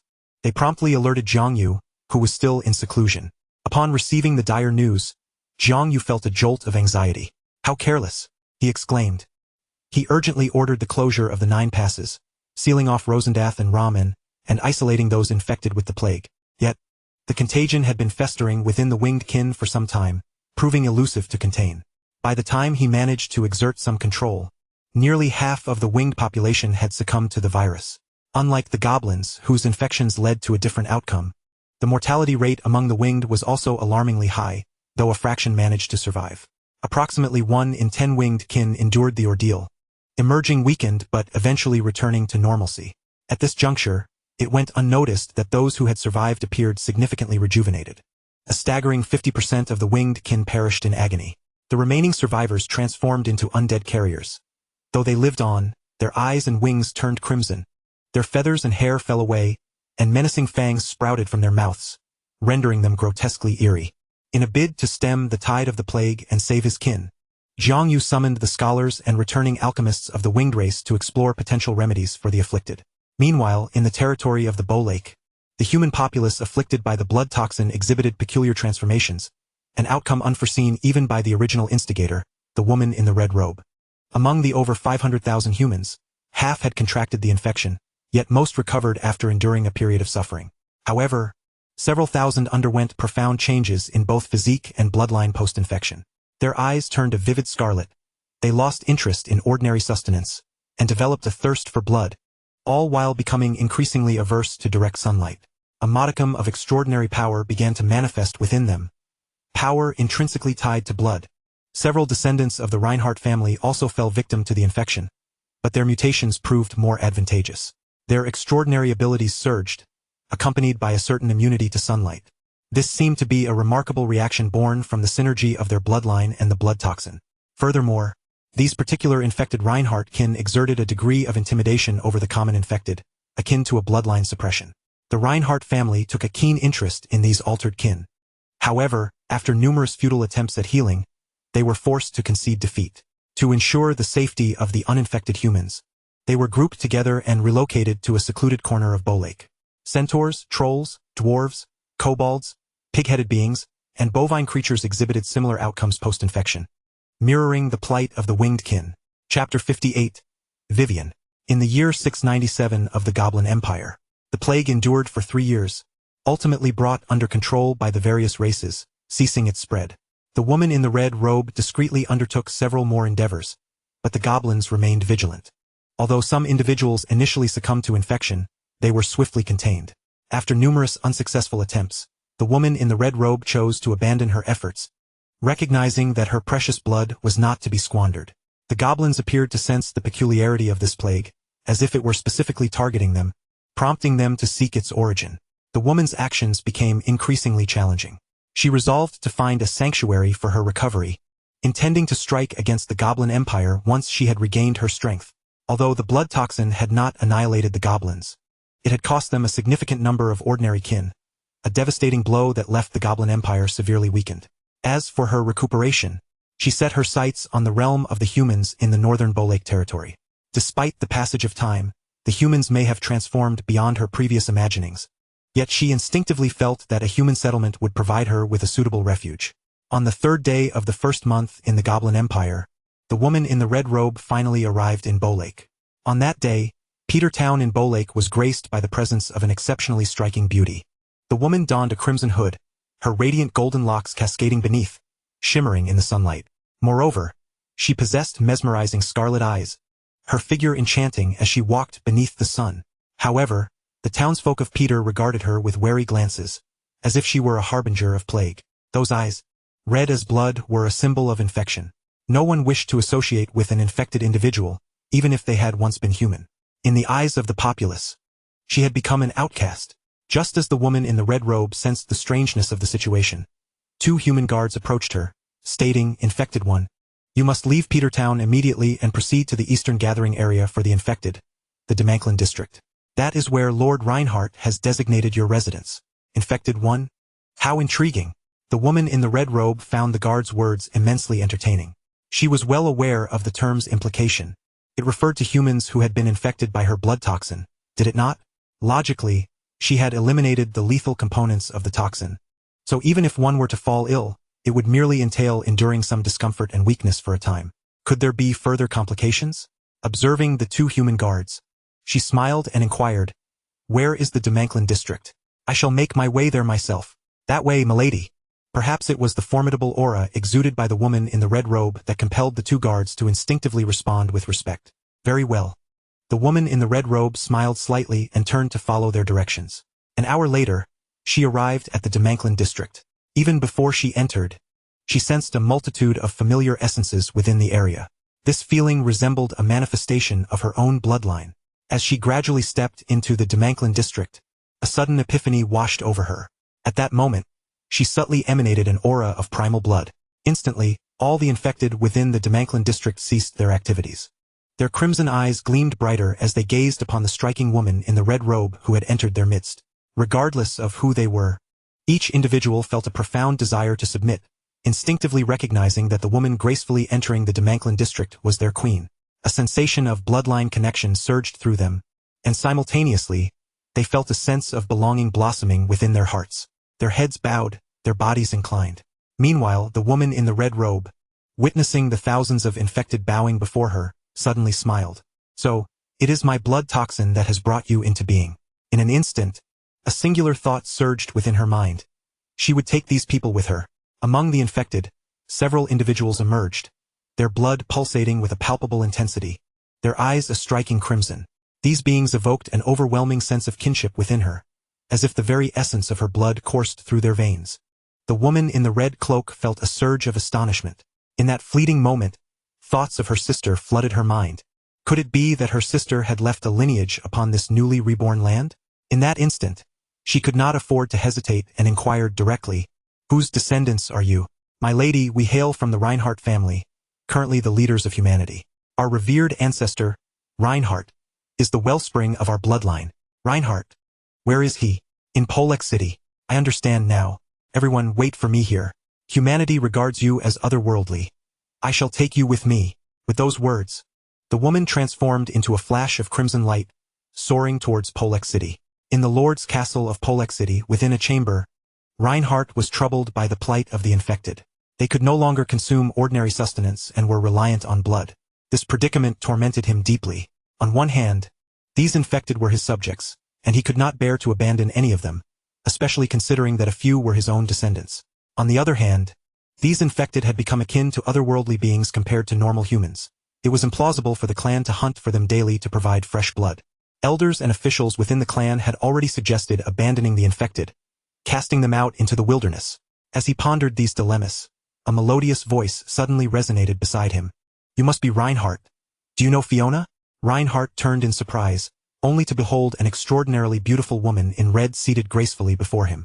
Her ability to approach him unnoticed indicated her formidable power. A demigod? Yet he felt no malice from her. Rather, there was an aura of familiarity.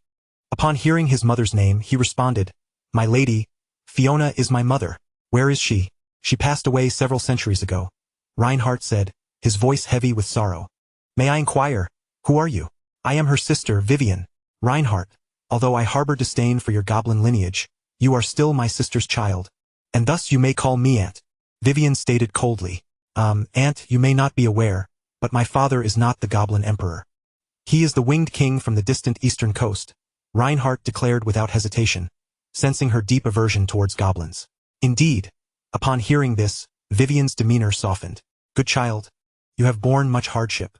Now where is my sister buried? I wish to pay my respects. Aunt, I will take you there. Chapter 59. The Birth of the Bloodline. Outside the Lord's castle in Polek, there lay a forbidden zone, accessible only to the members of the Reinhardt family. Within, the ancestors and deceased members of the Reinhardt lineage were interred. Although termed a forbidden zone, it was actually a breathtaking expanse of rolling hills adorned with flowers and shrubs, interspersed with trees. At the center of this sacred enclave lay the most exquisite spot, a hill abundantly adorned with blossoms. Atop this hill stood a grand osmanthus tree, swaying gracefully in the breeze.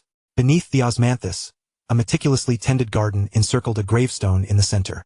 The inscription read, "The first leader of humanity, ancestor of the Reinhardt family, empress of the Goblin Empire, the last remnant of humanity, Fiona." Yet, Vivian's intuition guided her past the prominent text to a line of smaller letters below. A sister filled with guilt. The epitaph struck like a blade. Upon reading those words, Vivian envisioned a tearful woman gazing at the horizon each night, burdened by remorse. Long-held resentment inexplicably dissipated, replaced by a profound longing for her sister. Fiona, I should have awakened sooner. Had I roused myself earlier, I would not bear such immense responsibility and burden, and humanity would not have descended into its current state. Nonetheless, I shall avenge you. In the chill of the northern winds, the radiant woman in red stood beneath the osmanthus tree for an entire day and night. On the third day, Vivian bid farewell to Reinhardt, leaving behind a single drop of her true blood. Reinhardt and his descendants shared her bloodline, and in the future, this drop would become a treasured legacy of the family. Furthermore, she informed Reinhardt that she intended to take all the infected away. Reinhardt, perplexed, replied, "Aunt, those infected have become unlike ordinary folk. They can only survive by consuming blood. In my perception, they no longer qualify as human." Vivian smiled gently at this remark. "To you, they may not seem human, but in my eyes, they are indeed my kin. Reinhardt, I am, in fact, the source of their existence. This plague that has swept across the continent was unleashed by me, with the purpose of annihilating the goblins and exacting vengeance." Reinhardt's eyes widened in shock. Good heavens! The plague that has engulfed the entire continent was unleashed by my mother-sister? This is utterly unfathomable.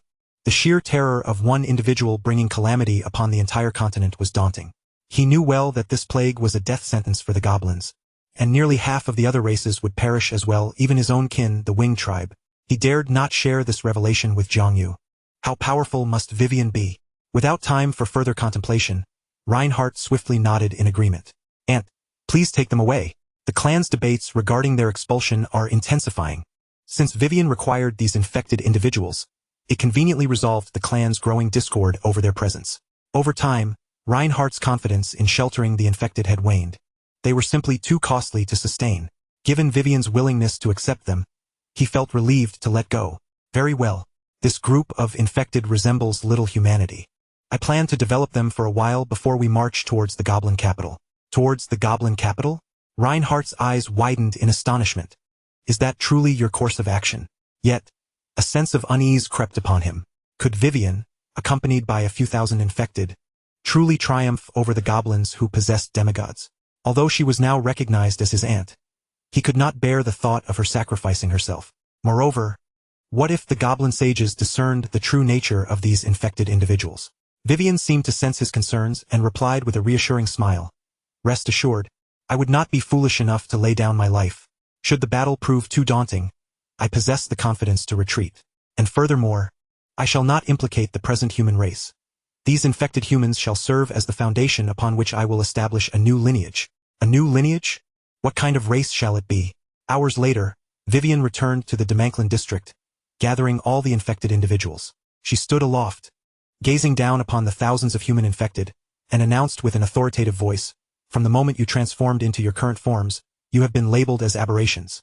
Since the human race will not accept you, let us forge a new lineage. Henceforth you shall be members of the Blood Clan, just as I am. I shall lead you to find a land that belongs to us, and we shall endure with unwavering resilience. I am Vivian, the true progenitor of the Blood Clan. Follow me." As Vivian's proclamation resonated in the air, the infected below, initially devoid of hope, became fervent with excitement. Her presence instilled a sense of familiarity. while her imposing demeanor compelled their instinctive submission. Upon the conclusion of her words, a chorus erupted from the crowd. True progenitor, progenitor of the Blood Clan. Blood Clan, Blood Clan. From this day forth we are the Blood Clan. We shall have a home from this day forward. Chapter 60. The Goblin Genesis. In the 697th year of the Goblin Empire, on the 6th day of January, the true progenitor of the Blood Clan, Vivian, led thousands of mutated and infected humans to establish themselves as the Blood Clan, departing from the Bolak domain and journeying northwest. They circumvented the vast desert, traversed forests and swamps, and arrived at the western coast of Furland. Though still far from the territory of the Goblin Empire, Vivian chose to settle here. She instructed them on harnessing the power of blood, adopting the contemporary vocational system to create the Blood Knight and Blood Fury professions, both capable of attaining hero status. As for the legendary tier, they would need to achieve that on their own. After establishing these two professions, Vivian secluded herself to recuperate from her injuries. The western coast teemed with life, and Vivian relentlessly absorbed the blood essence of these creatures to restore her strength. Consequently, in the future, all beings along the western coast would tremble at the scent of blood. Meanwhile, in the central region of the Furland continent, within the city of Proedas, after years of research, a goblin alchemist finally discovered a substance capable of curbing the plague. This discovery came about by happenstance. The alchemist, initially at a loss, resolved to experiment with seemingly unrelated materials in a desperate attempt. On one occasion, he stumbled upon a wolf-like creature in a dark cavern, extracted a toxic substance from it, and combined it with an alchemical material known as moonlight grass, resulting in a potion. He subsequently injected this potion into the body of a dying infected goblin. Initially indifferent to the outcome, he was astounded when the results exceeded his expectations. For days after the injection, the lethal plague was indeed curtailed. The infected goblin survived. This revelation sent shockwaves through the entire Goblin Empire, sparking immense joy. The alchemist, Demiga, was heralded as the savior from the plague and was rewarded with honors, titles, and lands by the emperor. Simultaneously, the Grand Sage Azabar ordered the replication of this potion for all infected goblins. Thus, within 3 months, the plague within the Goblin Empire was effectively contained. 30 million goblins survived, with another million infected individuals cured. Upon hearing this news, various races across the continent rushed to procure this potion for their infected kin. This should have been a moment of national celebration. However, their joy was short-lived as another dire situation emerged. Those goblins cured by the potion underwent drastic transformations within 3 months. Their intelligence plummeted. Their skin darkened from green to a murky hue, and their appearances grew grotesque. Their facial features altered, sporting pointed ears, large oval eyes, flat noses, broad faces, and dim eyes ranging from red to yellow. Additionally, they developed sharp, venomous fangs. Their physiques became increasingly diminutive, forming inverted triangular bodies with robust arms and legs. They remained perpetually in a state of heat, preferring to dwell in shadowy burrows. When their numbers amassed, they would recklessly assault any encountered creatures, relentlessly breeding with female beings. In recent days, numerous female goblins have been found in dire straits. Compared to civilized goblins, they had become an entirely different race. The Grand Sage dispatched alchemists multiple times to investigate the cause and potential remedies, yet found no feasible solutions in the short term. The effort to treat the plague had already drained their resources significantly. In desperation, the Goblin Emperor decreed the expulsion of these cured infected goblins from the cities and villages, banishing them to the wilds and designating them as goblins. Though the plague was contained, its repercussions would linger indefinitely. Chapter 61, Werewolves. Within the borders of the Goblin Empire, in the west, lies the Valley of the Gloomwood, home to the largest ogre clan in the Goblin Empire, the Gloomwood clan. This clan followed Amigel in the early days to combat the Titans and, due to their contributions to the establishment of the Goblin Empire, were granted dominion over the Gloomwood Valley. The clan leader of that era was bestowed the title of Marquis of Gloomwood within the Goblin Empire. Even today, although the original leader has passed, the successor remains a legendary practitioner. Through generations of development, the Gloomwood clan has grown into a formidable clan with a population of hundreds of thousands. They have even established a grand city and several smaller towns at the heart of the Gloomwood Valley. Within the Goblin Empire, the Gloomwood clan holds a significant position. The ogre clans govern themselves, scattered across the land. Though fragmented, the more powerful factions wield greater influence. The Gloomwood clan is one such example, with nearby ogre tribes often aligning under their banner. In the 696th year of the Goblin Empire, the far-reaching impact of the super plague blood toxin also afflicted the Gloomwood clan. Despite prior warnings, they too suffered considerable losses. While they did not experience the same mortality rate as the goblins, the ogres faced a longer infection cycle with a substantial number of infected and subsequently recovered individuals. These ogres, too, underwent significant changes in appearance and physique, becoming frail. Their tusks grew longer, their bodies became emaciated, and their eyes glowed a deep crimson. Like the other races across the continent, the Gloomwood clan actively sought solutions. However, their cultural limitations and the lack of talent among their alchemists left them at an impasse. Fortunately, the Gloomwood clan maintained a long-standing amicable relationship with the goblins. When Proedas successfully developed the potion to contain the plague, the Gloomwood clan requested several thousand doses of Demigus potion from the goblins. Upon the injection of the potion into the bodies of the infected trolls, the afflicted individuals swiftly regained their health and ceased to exhibit any symptoms of contagion. This remarkable turn of events filled the members of the Yulin clan with immense joy.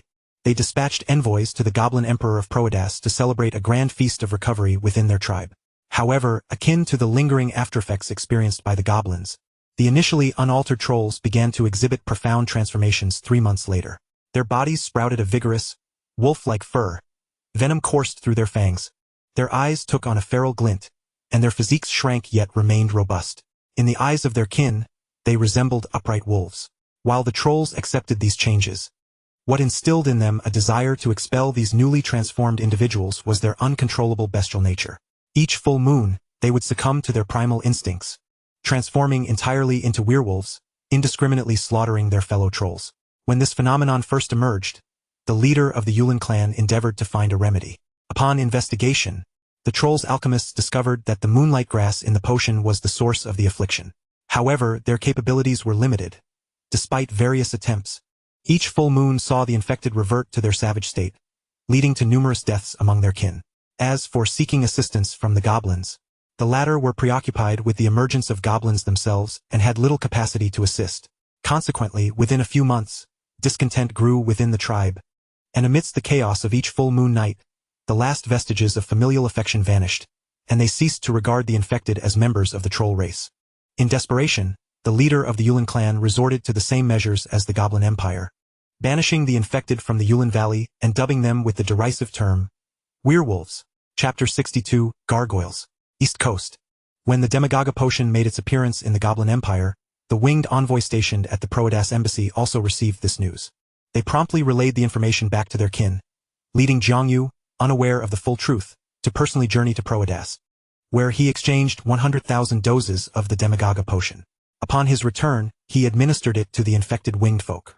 Much like the goblins and trolls, the initially infected winged individuals indeed curtailed the contagion while beginning to recover. However, 3 months later, a significant transformation occurred among the infected. Their faces twisted into grotesque visages, their bald heads smoothed out, and their mouths became filled with fangs. Their hands and feet regressed, sprouting sharp claws. Their physiques grew tall and robust, while their wings became bare flesh devoid of feathers. Under the dual influence of the potion and the plague, their demeanor during the day became lethargic, exhibiting a tendency to shun sunlight and slumber like statues. Yet, as night fell, they became animated, soaring through the moonlit skies in search of prey. At times, they resembled wild beasts. At others, they exhibited intelligence. However, every winged individual understood that those who had recovered were no longer truly winged folk.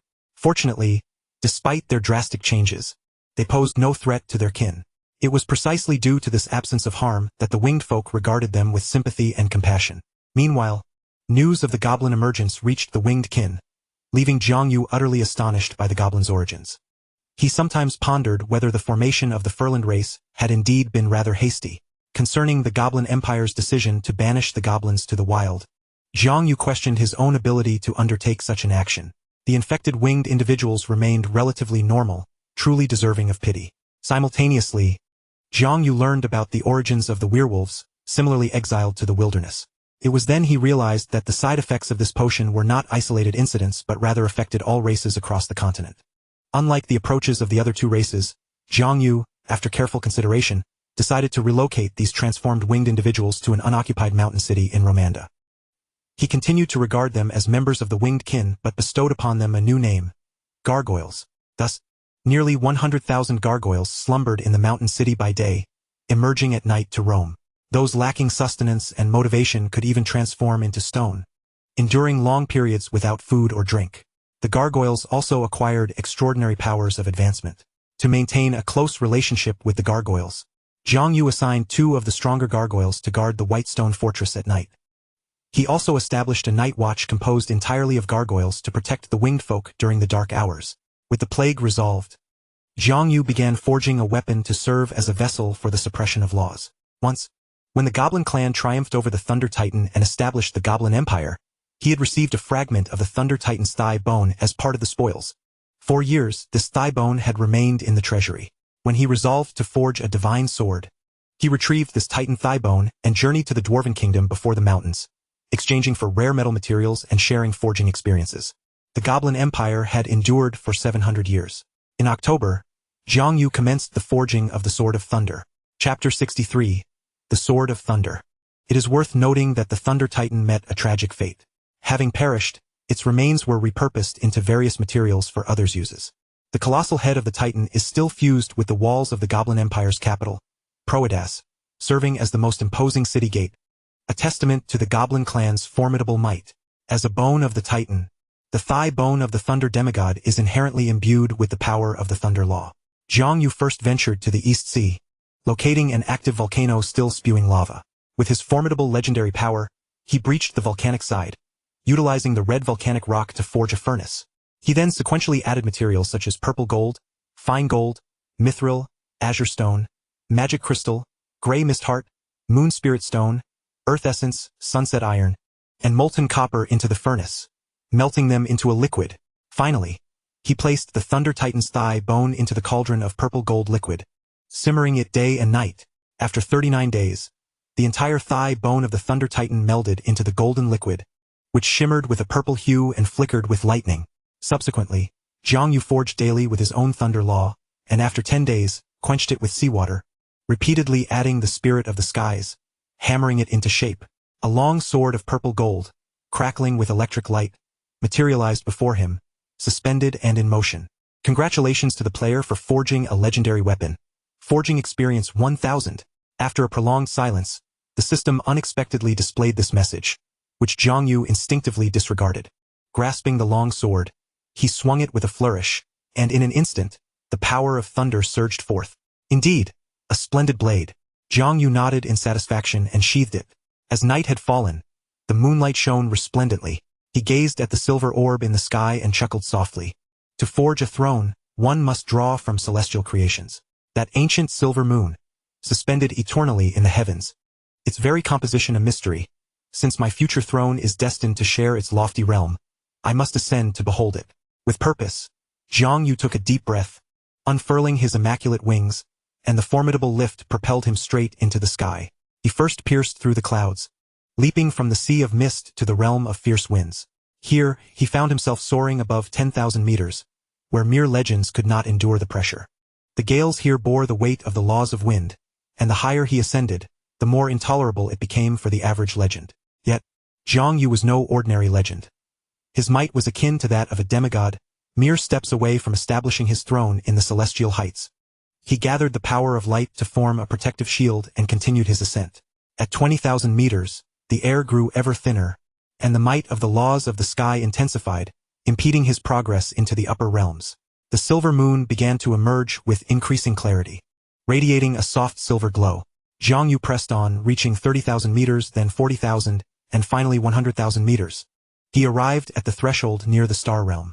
It appeared as if the cosmos had been inked with stars. He beheld a colossal silver celestial body rotating at the boundary between the star realm and the world. Yet, advancing closer to the silver moon proved impossible. A powerful force, steeped in the laws of the moon, surged forth, repelling him with an overwhelming pressure. This dense force of law nearly made him feel as though he were confronting a deity. The weight of time and space here was extraordinary. Lingering even a second would drain his strength. This place was truly wondrous. No wonder few dared to venture this way. Why abandon the fertile earth to soar aimlessly into the heavens? Other legends, including demigods, would not act so recklessly. Jiang Yu, with his wings, had an advantage. They could only rely on their legendary powers to fly. Chapter 64. The Silver Moon. Unable to approach the silver moon, he veered to the outer reaches of its influence. Once he crossed the threshold, he discovered the conditions here were even harsher. To exist in this realm, one required formidable authority over the laws as support.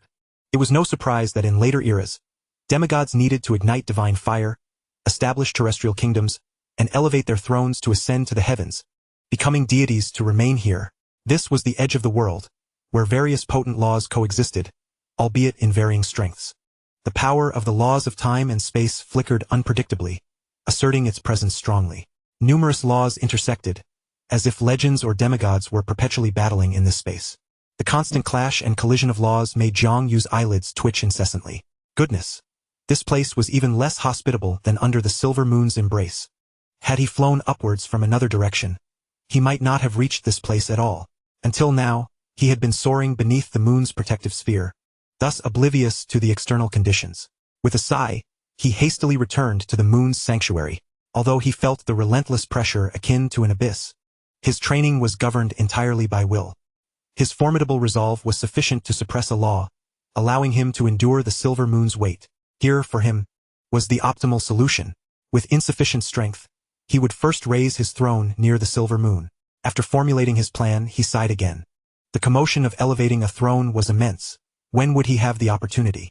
Without raising a throne, matching a demigod would prove difficult.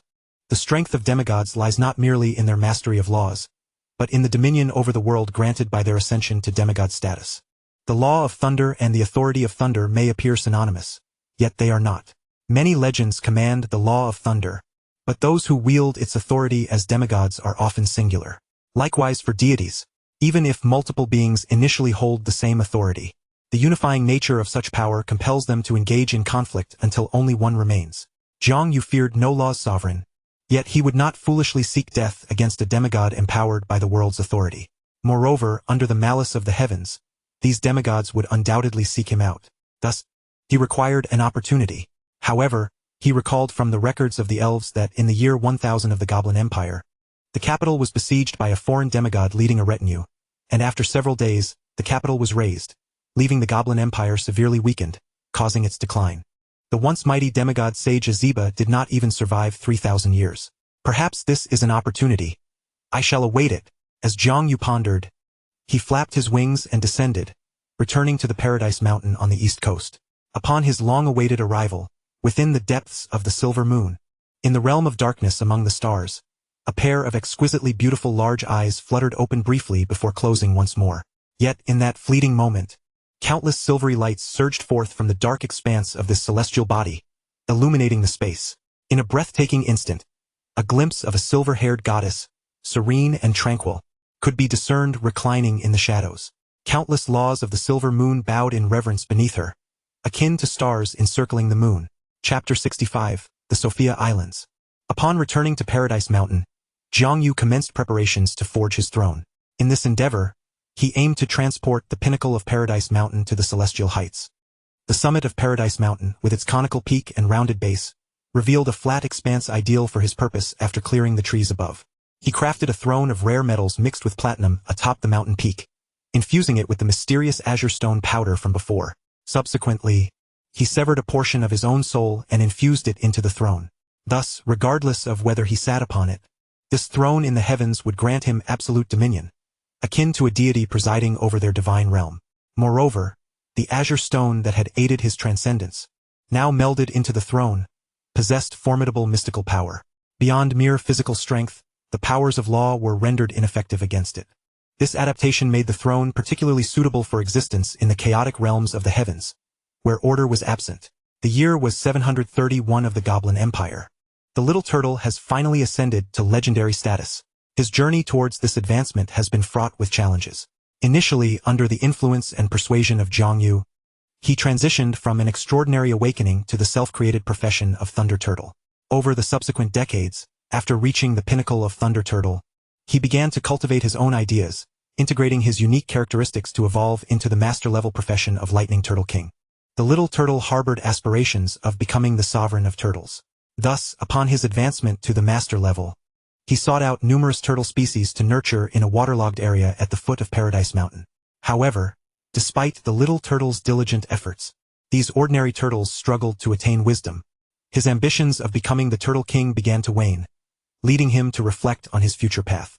It was not until Jiang Yu ascended to legendary status that he finally devised his next course of action. A king could be the ruler of a race or the king of oneself. Consequently, he advanced to the hero level, becoming the electric turtle hero. Influenced by Jiang Yu, his principles leaned towards the laws of electricity. For the next few centuries, the little turtle embarked on the path of legend. Nevertheless, the legendary realm proved to be exceedingly challenging for him. His entire system was self-created, lacking the extensive knowledge and imaginative ideas that Jiang Yu possessed, not to mention the foresight and memories of the future. During this time, he befriended the prodigious Sophia of the winged people. Throughout Sophia's journey of cultivation, the little turtle provided considerable assistance, especially in the early stages, where many of her resources were sourced through his help. Later, as Sophia traversed the continent, the little turtle accompanied her. Eventually, upon her return, Sophia achieved the legendary profession of Radiant Saintess. The little turtle found immense inspiration in her success and began to ponder deeply on his own legendary path. Subsequently, Sophia's sister, Erita, also attained legendary status. With the support of these three legends, the little turtle finally achieved legendary status himself at the venerable age of 700, becoming the Purple Lightning Turtle Sage. It was indeed his long lifespan that allowed him to persist until this achievement. Otherwise, he may not have endured long enough to attain legend. Thus, by the year 731 of the Goblin Empire, the winged people boasted 4 legends, creating quite a stir. At this time, Jiang Yu resided in his ancestral home at the eastern coast of Lozenders, while the Radiant Saintess Sophia defended Lomantha, and the Radiant Sword Saint Erita safeguarded the branch of the winged people at the Heavenly Mountain. With the addition of another legend, the possibility for further expansion arose. Over the course of several centuries of exploration above the Eastern Sea, the winged people discovered a crescent-shaped archipelago situated 10,000 kilometers from the eastern coast. The combined area of this archipelago was vast, encompassing hundreds of thousands of square kilometers, ample enough to sustain 1 million winged people. In the year 735 of the Goblin Empire, the Radiant Saintess Sophia led a multitude of winged people across the sea to the archipelago, migrating and expanding their territory. This archipelago subsequently became known as the Sophia Islands. Chapter 66. Sea Giants. The Sophia Islands. At the tail end of the crescent-shaped archipelago, in the sky, a legion of 10,000 winged people stood arrayed in midair, drawing bows and preparing arrows, clad in armor and wielding swords. After absorbing the forging techniques of the goblins, the winged people had acquired the skill to forge iron. With alchemy flourishing, their armor-making technology had advanced significantly. Centuries prior, Jiang Yu had initiated a quest for the winged people to seek minerals within their territories. Over the years, they discovered several deposits of white iron, a vein of fine gold, a magic crystal mine, and a blue-striped spirit or mine in Lozenders. They also found a substantial secret silver mine in Lomantha, alongside numerous ordinary copper and iron mines. With these resources, they could create weapons and armor. Consequently, the winged warriors now donned shimmering silver armor, impeccably arranged, exuding an air of solemn dignity. Below, upon the land and sea, resided a tribe of sea giants inhabiting the archipelago, numbering nearly 1,000.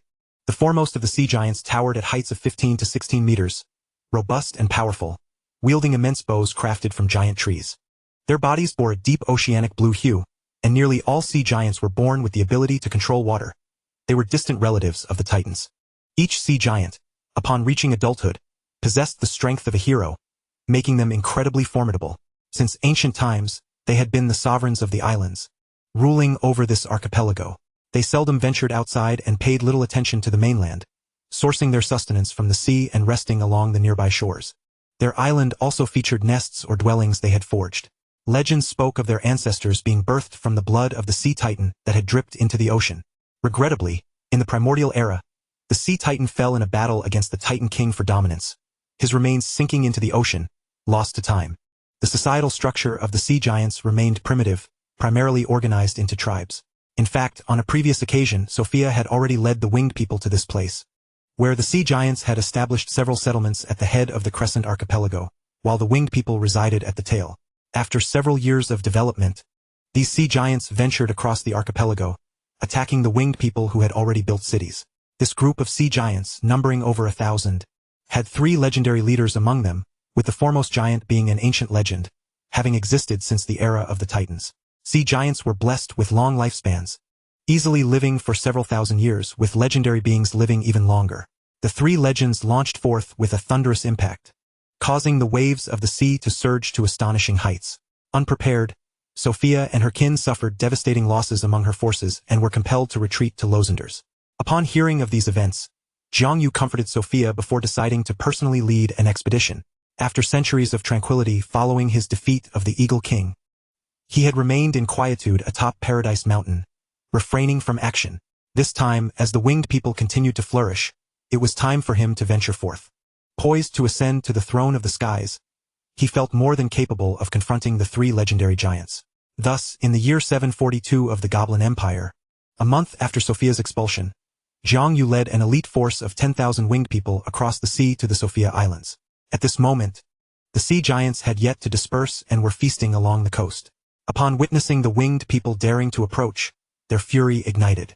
As the mood of the sea giants shifted dramatically, the ocean roared with tumult. The leading sea giant, consumed with rage, raised his massive stone club. Unashamed birdmen, these islands belong to us, the sea giants. How dare you return here? Behind him, nearly 1,000 sea giants, bare-chested, roared in unison towards the sky. Begone. Leave this sea.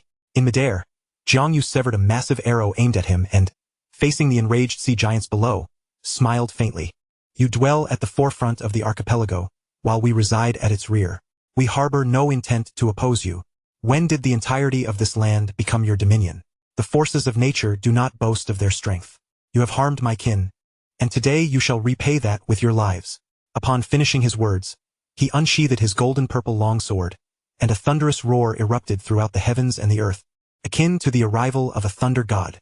Chapter 67, The Thunderous War God, Conquest of the Archipelago. Vast, boundless storm clouds suddenly enveloped the area for miles around. The booming thunder descended from the sky, like a dragon of lightning weaving through a sea of clouds.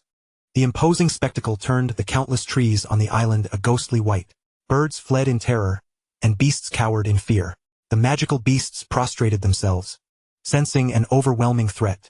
This was the legendary domain of Jiang Yu, spreading its might across the world, establishing his home ground. Winged ones, follow me to victory, Jiang Yu shouted, leaping down from the sky, his golden-purple sword summoning a torrent of thunderbolts that surged toward the three legendary sea giants. His valor was resolute. Behind him, tens of thousands of winged beings, inspired by their lord's might, surged with fervent battle spirit. Kill, kill, kill. The chorus of voices rose in unison, the sound of silver armor clashing ringing out, their swords resembling a forest of light piercing through the darkness, descending with a mighty crash. The once orderly formation momentarily scattered. Some winged beings circled the sea giants from the sky, armed with longbows, drawing arrows. Others, wielding longswords, followed Jiang Yu down to engage the sea giants in close combat. Between land and sea, the three legendary sea giants instantly paled. If the previous legendary female winged one shone like stars over the sea, then Jiang Yu now appeared as a great sun poised to bathe the ocean in light. Faced with Jiang Yu's onslaught, the foremost sea giant dared not hesitate. He raised his stone club high. A sea blue glow emanated from the club as the white stone skin cracked layer by layer, revealing a staff made entirely of blue jade, akin to bone. The overwhelming aura of the ocean's lord surged forth, vast and imposing. Within the surrounding waters, countless aquatic creatures instinctively submitted. The sea giant leader channeled all his legendary power, brandishing the blue staff toward the advancing Jiang Yu. The roaring ocean surged, and 1,000 water columns shot skyward, piercing the heavens and breaking through the storm clouds, allowing sunlight to pour down from above. Simultaneously, a colossal blue figure formed from the sea at lightning speed, raising its hand to strike at Jiang Yu. The sheer gravitational force of millions of tons of seawater bore down like a mountain, aiming to crush Jiang Yu. Yet, as Jiang Yu beheld this towering sea giant, nearly 200 meters tall, his expression remained unchanged, calm and composed. His champion's will, an innate gift he carried from his very soul, harmonized with the extraordinary in this life, forging an invincible combat instinct. Almost a second before the giant fully formed, he anticipated the ensuing attack. Instead of retreating, he advanced, stepping into the void and hurling his golden-purple longsword towards the sea giant leader. Then, with a sudden flap of his pristine wings, he nearly broke them in the process. In the fraction of a moment, he evaded the giant's fist. Following that, a burst of radiant power erupted, and he became a luminous celestial body, plummeting toward the ocean, narrowly avoiding a second strike. There was no subsequent attack. As he descended into the sea, Countless bolts of lightning struck the surface, illuminating the sky with a dazzling purple light. Amidst the thunderous storm, Jiangyu reached the sea giant leader with unparalleled speed. Grasping the thrown golden-purple sword, and with a mere flick, he pierced through the leader's shield and skin. Blood gushed forth, and the head fell to the ground. The blue-bone staff immediately lost its source of power, plummeting into the sea. The entire sequence transpired within mere moments. Hovering above the corpse of the sea giant leader, Jiangyu gently shook the blood from his sword's tip and, gazing at the two sea giants who now looked upon him with terror, he chuckled softly. Such lowly sea wretches, is this all you amount to? Do you dare to challenge me? The two towering sea giants swallowed hard, exchanging glances before bowing their heads in submission. Kneeling on one knee with their weapons raised high, uttering mournful sounds. Your Majesty, your might is like the boundless ocean unleashing cataclysmic thunder. We are willing to submit. As the two legendary sea giants knelt, all the sea giants laid down their weapons and beseeched for surrender. The sea giants were not a steadfast and unyielding race. In later times, after the emergence of the ancient dragon descendants, they became the servants of many powerful dragons, particularly the gold and silver dragons, who favored the cloud giants and sea giants as their retainers. In light of the sea giants' submission, Jiangyu surveyed them, gazing at the multitude of blue-skinned giants kneeling upon the land and sea. Nodding slightly, he proclaimed with authority, "Very well, from henceforth, the sea giants shall dwell at the forefront of the archipelago, while the winged ones shall reside at its rear. We shall watch over and assist one another, exchanging what we need. You shall guard the seas for my kin, while the winged ones will safeguard the skies, and I shall protect you in return." After Jiangyu concluded, the two sea giants exhaled in relief and declared loudly, "The king's terms are not harsh. We are willing to obey." Excellent. Just as the two sea giants believed the matter concluded, Jiangyu added, "However, previously you assaulted my kin while they constructed a new city on this island.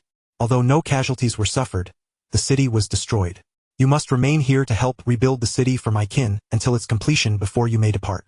The winged ones had indeed suffered no losses. Otherwise, Jiangyu would not have let them off so easily. Yes. The sea giants obediently nodded. Jiangyu then turned his gaze to the blue jade staff that had fallen between the shallow waters and the beach, a satisfied smile gracing his lips. "This staff is indeed crafted from the demigod's bones of the Titan of the sea. Excellent. It shall serve as material for my sword forging. Andik, take men to retrieve the staff and place it within the white stone fortress." "Yes, my lord." In midair, a winged warrior clad in silver armor approached Jiangyu, bowing respectfully. In the following days, Jiangyu established his stronghold at the rear of the archipelago, naming the large island at the archipelago's end Wangji Island. The new city was named Wangji City, signifying the City of Victory. Chapter 68. Reinhardt's Demise. The Behemoth Descends. A few days later, Sophia returned to the island once more, continuing her role as the governor of the archipelago, overseeing the migration of the winged ones and the development of the archipelago's lands. Meanwhile, Jiangyu returned to the heavenly mountain to practice the principles of light. In the year 751 of the Gnome Empire, the high priest of the Gnome Empire, Mo-Zair, mysteriously perished upon achieving demigod status. Subsequently, the Duke of the Western Territory, Lar Mo-Zair, rebelled and was suppressed. The Mo-Zair family was annihilated, leaving not a single member behind. The high priest family, which had co-founded the nation with Amigel, thus vanished from the annals of history. The then emperor of the empire, Fry Amigel, dispatched his seventh son, Endi Amigel, as the new Duke of the Western Territory. Upon reaching the territory, Ender assumed control over the entire influence of the former Moser family. In truth, he is the son of the Moser Empress and Freya Amigel. In the year 878 of the Goblin Empire, the fourth emperor Freya Amigel passed away, having never achieved the status of a legend in his lifetime. The fifth emperor, his fifth son, Guna Amigel, took the throne. By the year 901 of the Goblin Empire, the population of winged beings in the Sophia Isles reached 300,000, with the total population of the winged race soaring to 4 million. Thus far, no one has ever transcended the path above demigods. Sophia and Erida resolved to pursue the path of human legend, steadfast in their determination to achieve immortality. In the year 955 of the Goblin Empire, alchemist Emerson experienced a catastrophic accident during an experiment in the southern goblin city of Hylan, rendering the entire city nearly a ghost town. Yet, during the night, the skeletal remains of goblins occasionally rose. This marked the first necromantic incident in the continent of Farand. Subsequently, the Goblin Empire's professional military sealed off the area, ultimately setting it ablaze. In the year 998 of the Goblin Empire, the first Lionheart king, Reinhardt, passed away in the Bolak territory. He ultimately failed to transcend into legend and become a demigod. His ninth descendant, Vega Reinhardt, ascended as the leader of the human race, becoming the Count of Bolak. Before his death, Jiang Yu felt a premonition and arrived in Bolak to accompany him on his final journey. With the passing of his only son, Jiang Yu experienced the profound solitude of the long road of immortality for the first time. Ultimately, at his behest, Reinhardt was laid to rest beside Fiona, with an inscription that read, "Second-generation human leader Reinhardt, the king who laid the foundation for humanity." Jiang Yu departed after standing beneath the osmanthus tree for 3 days. In the year 1003 of the Goblin Empire, in the extreme northwest of the empire, the most formidable enemy since the establishment of the Goblin Empire emerged. The opportunity Jiang Yu had long awaited also presented itself. In January of the year 1003, the Baiman tribe, who had resided in the icy highlands for generations, descended southward under the leadership of their chieftain, Amand. They proclaimed their allegiance to the call of the Blood Queen, embarking on a campaign against the south. The Baiman tribe swiftly conquered the northern desert, with numerous centaur clans, troll tribes, dog-headed clans, pig-headed tribes, tiger-headed tribes, and bull-headed tribes submitting to the overwhelming might of the Baiman army.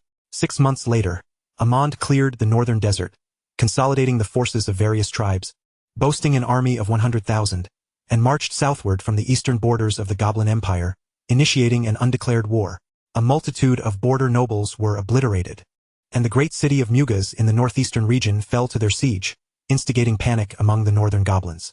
At this moment, Emperor Guna Amigel dispatched the Imperial Guard and Professional Knight Orders southward, simultaneously summoning nobles from various regions and foreign races to muster their forces. The news reached the White Stone Fortress on the Paradise Mountain of the east coast, prompting Jiang Yu to send a legion of winged beings into battle. On the 3rd of October, the Baiman army encamped at the city of Adis in the southern northern borders. This was the last major city connecting the northern borders to the central region of the Goblin Empire, where the coalition forces assembled by the Goblin Empire were also stationed. As the continent's gaze focused on this millennial imperial war, unexpectedly, the capital of the Goblin Empire, Proedas, faced the greatest crisis since its founding.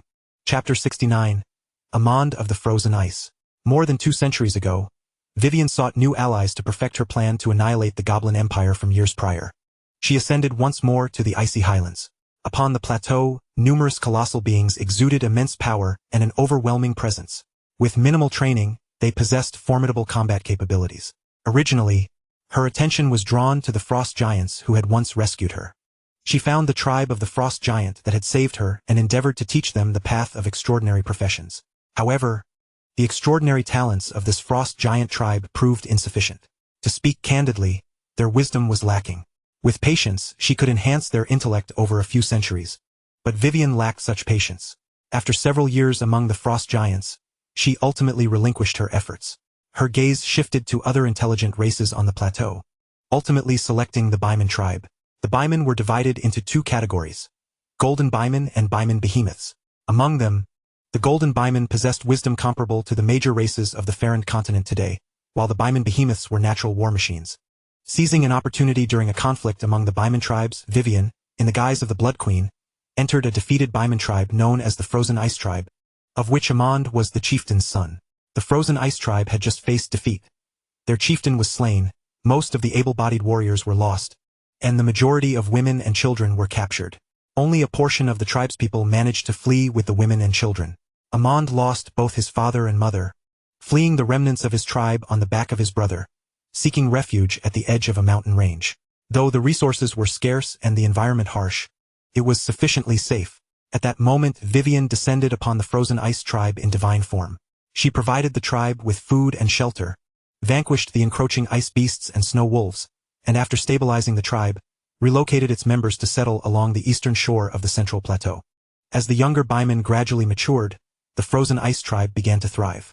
She imparted knowledge of extraordinary professions to the tribe, establishing the profession of Baiman Knight based on the unique traits of the Baiman. During this time, the Baiman made significant advancements, with Amand emerging as a prodigy in professional talent. Thus, Vivian took it upon herself to nurture Amand. Years later, Amand of the Frozen Ice reached adulthood, attaining the level of master. His brother, the Baiman Behemoth, also grew to a size exceeding that of the average adult Baiman, thanks to Vivian's special care. By this time, the Frozen Ice Tribe had become formidable. Vivian appointed Amand as the chieftain of the Frozen Ice Tribe, dispatching him to conquer the Baiman clans on the plateau. Within a few short years, Amon subdued dozens of Baiman tribes along the eastern shore of the Heavenly Sea, with the number of golden Baiman in the tribes reaching over 1,000. At this point, Vivian felt reassured. After establishing an agreement with Amon, she descended from the plateau, returning to the abode of the Bloodkin to continue her recovery. Amon remained on the plateau, continuing his campaigns.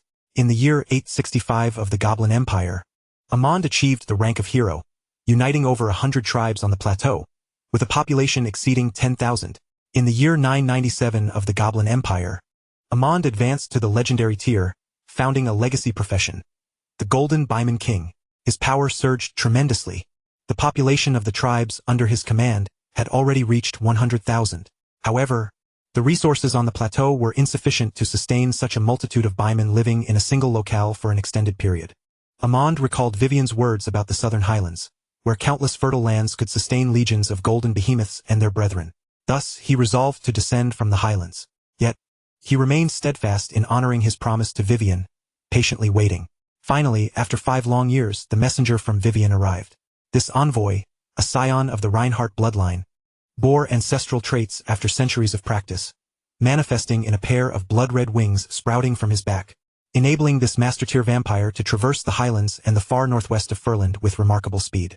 Vivian hoped that Amon, the Frost Titan, would recall their former pact and descend to conquer the northern desert and assault the northern territories of the Goblin Empire within a year. Meanwhile, she would lead the elite of the vampire kin directly across the Goblin Empire, launching an offensive on Proedas. Once successful, the northern desert, the northern frontier of the Goblin Empire, and the icebound highlands would unite, allowing Amon to establish the Behemoth Empire and reign supreme over Furland. Amon nodded in agreement, affirming their pact. He sharpened his weapons and selected his finest warriors, officially mobilizing to march south in the year 1003 of the Goblin Empire, embarking on an invasion of Furland. Thus, the coalition of the Behemoth tribes faced off against the Goblin Empire's forces in the city of Idos. On the night of October 2nd, Vivian led thousands of elite vampires, emerging from the ancestral castle of the Rhine Lord in Proedas. The Goblin Lord perished instantly, and to maintain secrecy, the vampires exterminated all sentient beings in the Rhine territory, even draining the blood of nearly 1,000 griffins raised there. On October 3rd, Vivian dispatched a team of elite vampires disguised as humans and winged beings to infiltrate the city quietly. Suddenly, the thousands of elite vampires and extraordinary practitioners struck with ferocity. Within mere hours, half of Proedas' goblins lay slain, rivers of blood flowing. Subsequently, the goblin extraordinary practitioners organized a defensive line, only to be astonished to discover that the usual methods of attack and elemental forces could not harm these vampires. The radiant powers capable of inflicting substantial damage upon the vampires were, regrettably, the remnants of the high priests who had been deemed traitors and nearly annihilated over 2 centuries ago. Alas, the high priest who had traversed the path of the holy light and attained demigod status was long dead. Reluctantly, the grand sage Azeba had to intervene personally, yet he was intercepted by Vivian, who had been anticipating his arrival. The 2 demigod-level beings clashed fiercely above Proedas, enveloping the entire city in a shroud of crimson and darkness. The laws of blood and shadow collided in the various realms of the sky. The immense and profound forces shook the towering peaks of Proedas. Time and space were torn asunder, and in the aftermath, Proedas was reduced to ruins. Countless goblins perished in the chaos, and the survivors wished for death, suffering immensely. Every once thriving street and every goblin dwelling felt the repercussions. The Goblin Imperial Guard was utterly helpless to save them, facing the relentless assaults of the vampire practitioners. In mid-air, Grand Sage Azeba seethed with fury, watching Vivian, who matched him in battle, and the ruins of Proedas beneath him. His heart burned with rage. All his machinations had been obliterated in this conflict. To the unknown demigod, I know not why you seek to raise my goblin capital and slay my kin. Our enmity has grown higher than the skies and deeper than the seas. Today, I will ensure your total destruction. Vivian, hovering in the air, scoffed, her voice dripping with derision. You green-skinned little wretches were once mere cattle and slaves to us. Do you believe that by seizing the fruits of others, you can claim dominion over the continent? You are sorely mistaken. The might of my kin is beyond count, merely awaiting their emergence. Though they have yet to appear, I have now come forth to cast your shameless thieving race into the abyss. Upon hearing this, Azeba finally grasped Vivian's origin, a cold smile creeping across his face. So, you are one of them. Alas, times have changed. Today, I am stronger, and I shall slay you. After your demise, your kind, remnants of the pre-era, shall not be worthy to dwell upon the soil of Furland. I will eradicate every last one of you. Then come and attempt to kill me. Let us see whether it will be your demise or mine. Unfazed by Aziba's words, Vivian extended her hand, and a river of blood materialized in the sky, pressing down upon the entire cloud-laden firmament. Aziba descended to the ground, the power of darkness surging forth, and suddenly, all the goblins and Proedas raised their heads to the sky in a united howl, their collective strength coalescing into a formidable black wall, advancing towards Vivian. This force intensified the pressure upon Vivian. Yet after a moment, she erupted into laughter. So, this Proedas is but the nascent form of your earthly divine realm. I understand now. Ha ha ha ha. Die, wretch. Useless. I am not fated to die. We shall engage at our leisure. At the moment when the two demigods clashed above Proedas, atop the heavenly mountain, Jiangyu, clad in white, sat regally upon the platinum throne, his bearing tall and imposing, exuding an air of authority. Chapter 70. Ascending the throne. 100,000 elite winged soldiers arrayed themselves in the air surrounding Heavenly Mountain. Their gazes burned with fervor as they looked upon their king, akin to worshipping a deity. Two legendary figures of the winged race, a turtle legend, Sophia and Erida, along with Wang Xiaoba, formed a triangular formation around Jiangyu at the summit of Heavenly Mountain. Sensing the powerful waves of magical law emanating from the distant central region, Jiangyu gazed far into the horizon, a faint smile gracing his lips. My opportunity has arrived. Today, I shall raise my throne high in the heavens.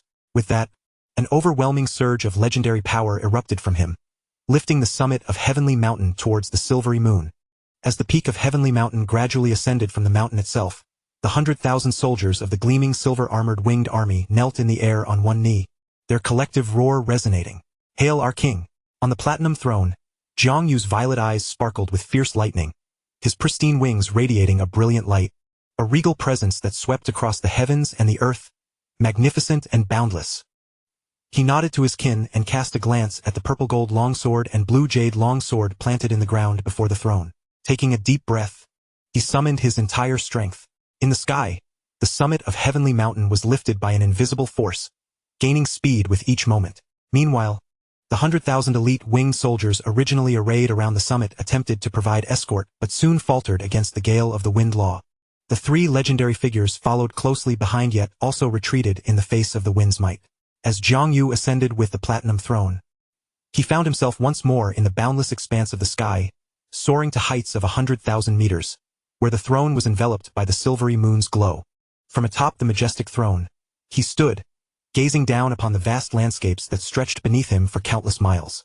With a sigh of admiration, he exclaimed, "How magnificent!"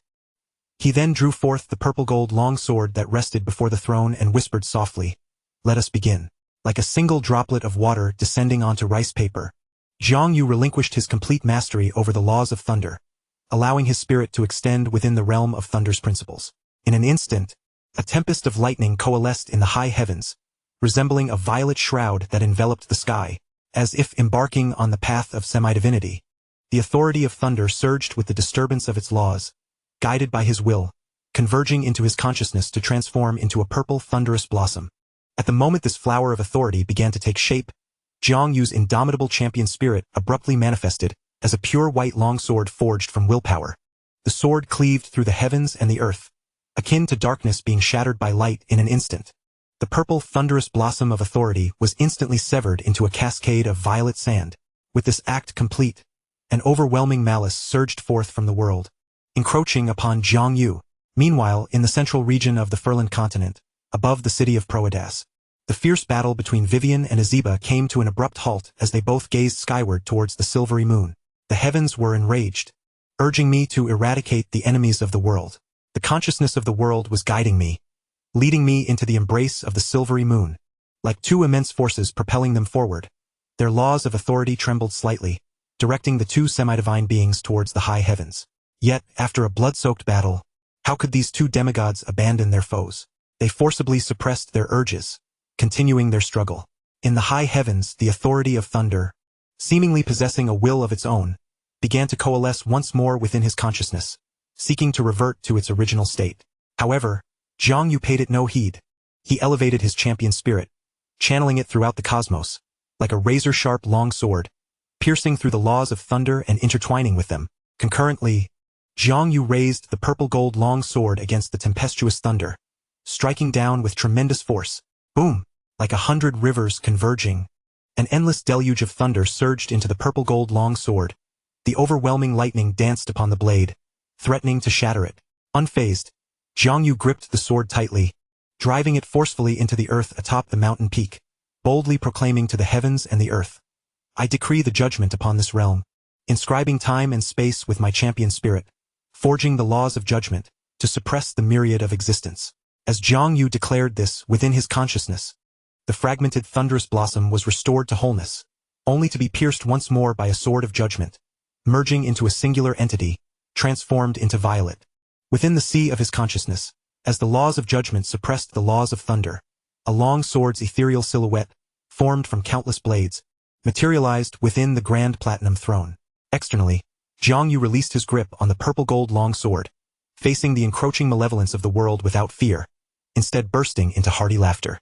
"I have ascended to the realm of the throne. Let the fearless semi-divines come forth, and contribute yet more swords of authority to my judgment throne." Just as Jiang Yu uttered these words, the brilliance of the platinum throne radiated magnificently. Across the continent, countless beings looked up in astonishment, gazing at the newfound platinum moon beside the silvery moon. When did a platinum moon appear in the sky? Chapter 71. The Platinum Moon. Upon the platinum moon, Jiang Yu sat in tranquil meditation upon the throne, quietly awaiting the system's notifications, which had long been ringing in succession. "Congratulations. Player has ascended to the semi-divine realm. Ding. System error. Realm information is inconsistent. System commencing re-evaluation. Congratulations. Player has anchored the path of the Sky Lord. Congratulations. Player has ascended beyond the legendary realm. The path of the Sky Lord has no fixed realm. Player is equivalent to the semi-divine realm. Please name this step of ascension." Jiang Yu, initially absorbed in the mastery of his newfound powers, found the incessant prompts from the system bothersome. Reluctantly, he acquiesced. "Throne realm. Game data has been updated. Congratulations. Player has ascended to the throne realm. You have created an exclusive law, the law of judgment. Your combat power surpasses all within the same realm. You have awakened the exclusive trait of the throne realm, suppression of authority. You have awakened the exclusive trait of the throne realm. Platinum Moon. You have awakened the exclusive trait of the throne realm. The throne is me. You have been judged by the world's malice. Warning. You have been permanently marked by the world's malice. Indelible, irremovable. Judgment complete. You have received a permanent enhancement from the world's malice." A panel materialized before him. Name, Jiang Yu. Race, winged being, immortal species. Template, ordinary player, unavailable. Template, NPC, semi-divine. Profession, Sky Lord of the Throne Realm. Age, 12-19. Attributes, Strength 879, Constitution 887, Spirit 779, Agility 990, Charisma 881. 1000 points is the foundation of divinity. Level, unlocked, sealed, to be activated upon game commencement. Skills, throwing, perfect. Spear art, perfect. Archery, perfect. Swordsmanship, peerless. Gunplay, perfect. Horsemanship, perfect. Skill points, unlocked, sealed, to be activated upon game commencement. Talent, champion spirit. You possess extraordinary insight and reflexes. Your combat awareness surpasses all. Legendary domain, Sacred Thunder Domain. Throne Realm Sky Territory. Platinum Throne. Traits. Legendary trait, Sacred Heart. Legendary trait, Divine Might. Throne trait, Suppression of Authority. Throne trait, Platinum Moon. Throne trait, The Throne is Me. Quest system, unlocked, sealed, to be activated upon game commencement. Game activation countdown, 3, 201, 515 days, 9 hours, 7 minutes. Suddenly, a torrential downpour enveloped the world. This was the subconscious response of the world's will. Above Proedas, at the moment the Platinum Moon emerged, the bloodline progenitor Vivian and the great sage Azeba, who were engaged in battle, were suddenly overcome by an intense impulse. Almost simultaneously, they lifted their gazes to the heavens, towards the silvery moon, their reactions starkly contrasting. A newly born moon? There lies the great enemy of the world. In this epoch, Have there also been those forging moons in the celestial heights? The guidance of the world will resembles a coarse rope, attempting to draw them into the heavens. Yet, in an instant, they severed the tether of the world will. What a jest! With formidable foes at hand, we must first vanquish the adversaries before us. The world will, it seems, knows no sense of timing. In the eastern waters of the furland continent, amidst the depths of the vast ocean, lies an immense island shrouded in mist. Upon this island, several ancient dragons, each measuring over 200 meters, lie in deep slumber upon the earth. Suddenly, a profound sense of impending crisis envelopes their souls, akin to the tolling of a great bell, as if the heavens themselves were collapsing. The ancient dragons awaken abruptly from their slumber. Their once dazed eyes now reflect a grave intensity as they engage in hushed discussions. Once more, a warning from the world. But no, this time it is different. The world will itself seems to be in fear. A formidable enemy has emerged. It beckons us to annihilate this foe. Shall we heed the call? I sense that this enemy poses a threat to our ascendance as deities. We must not be lenient. The world will shall bestow upon us rewards. An azure-hued ancient dragon proclaimed with certainty. For the summons of the world will grows increasingly urgent. The impulses endowed by the cosmos blaze fervently within their hearts. In the next moment, high above, alongside the seemingly eternal silver moon, a radiant platinum moon springs forth. That platinum moon, it is the great adversary. As the new moon emerges, the world undergoes a cataclysmic transformation. All dragons gaze toward the sky, their eyes filled with uncertainty, as they feel an overwhelming threat emanating from the newly appeared platinum moon. Thus, a crimson-hued ancient dragon spoke. I Radget, Mason Light, and Vinaster shall embark upon the platinum moon to vanquish this enemy. The azure ancient dragon added, Tiamat, Bahamut, you are the mightiest among us. Continue to execute our dragonblood lineage plan. This shall be the foundation of our path to godhood. Among the ancient dragons, a platinum-hued dragon expressed concern.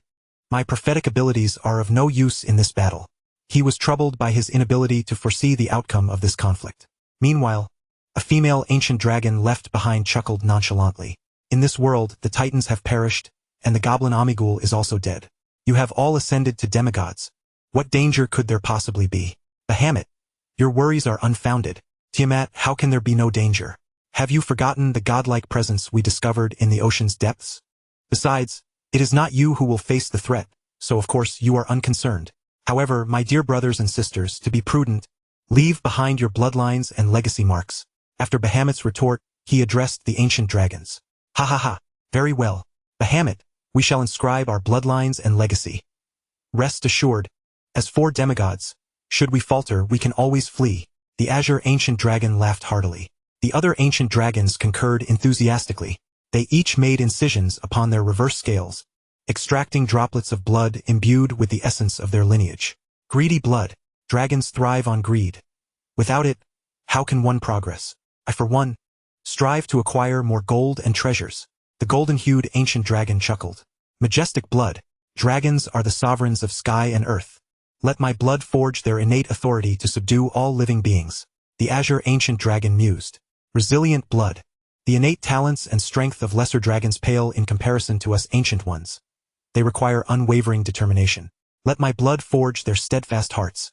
The bronze-hued ancient dragon chimed in. Burning blood. The dragon's breath extinguishes all. Ha ha ha, this is the initial weapon I grant them. The crimson ancient dragon cackled. Excellent. These 4 bloodline legacies shall surely be inscribed within the heritage of the newly born dragons.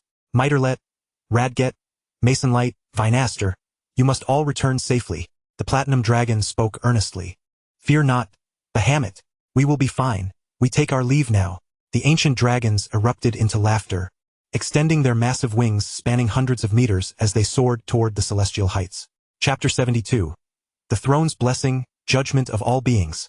In the farthest southern reaches of Furland, within a colossal active volcano, a giant of flame, entirely composed of molten lava, suddenly awakens from the magma. How long have I slumbered, that the world has called me forth? He gazes upward toward the celestial heights guided by the world will. A brilliant platinum moon shines resplendently above. When did the sky come to possess 2 moons? They must be called moons, I suppose? The world beckons me to the platinum moon to eradicate the great enemy. Ha ha ha ha. What fortuitous timing to awaken with nothing to occupy my time. I shall go and see. Furland continent. In the extreme northern icy plateau. within the depths of the sea. At the instant the platinum moon appears, a blue glowing holy whale, measuring 300 meters in length, leaps from the water's surface, soaring toward the celestial heights. Without hesitation, without delay, on the distant continent of Phinodon, separated from Furland by a vast ocean, lies the place where the mighty tree clan of ogres migrated a millennium ago. In the western grasslands, a golden-haired lion king, standing 10 meters tall, reclines deep within a hidden ruin. He glances at the suddenly appearing platinum moon in the sky, his golden eyes narrowing slightly, before settling back down to slumber. Across the world, on various continents, nearly all demigod beings have received the summons of the world will. However, the vast majority merely stirred briefly before continuing their slumber or returning to their affairs, each for their own reasons. Only a scant few demigods responded to the call. Yet even these were not insignificant. All those who heeded the summons began to fly toward the platinum moon, some swift, some slow. The 4 dragons belonged to the slowest group.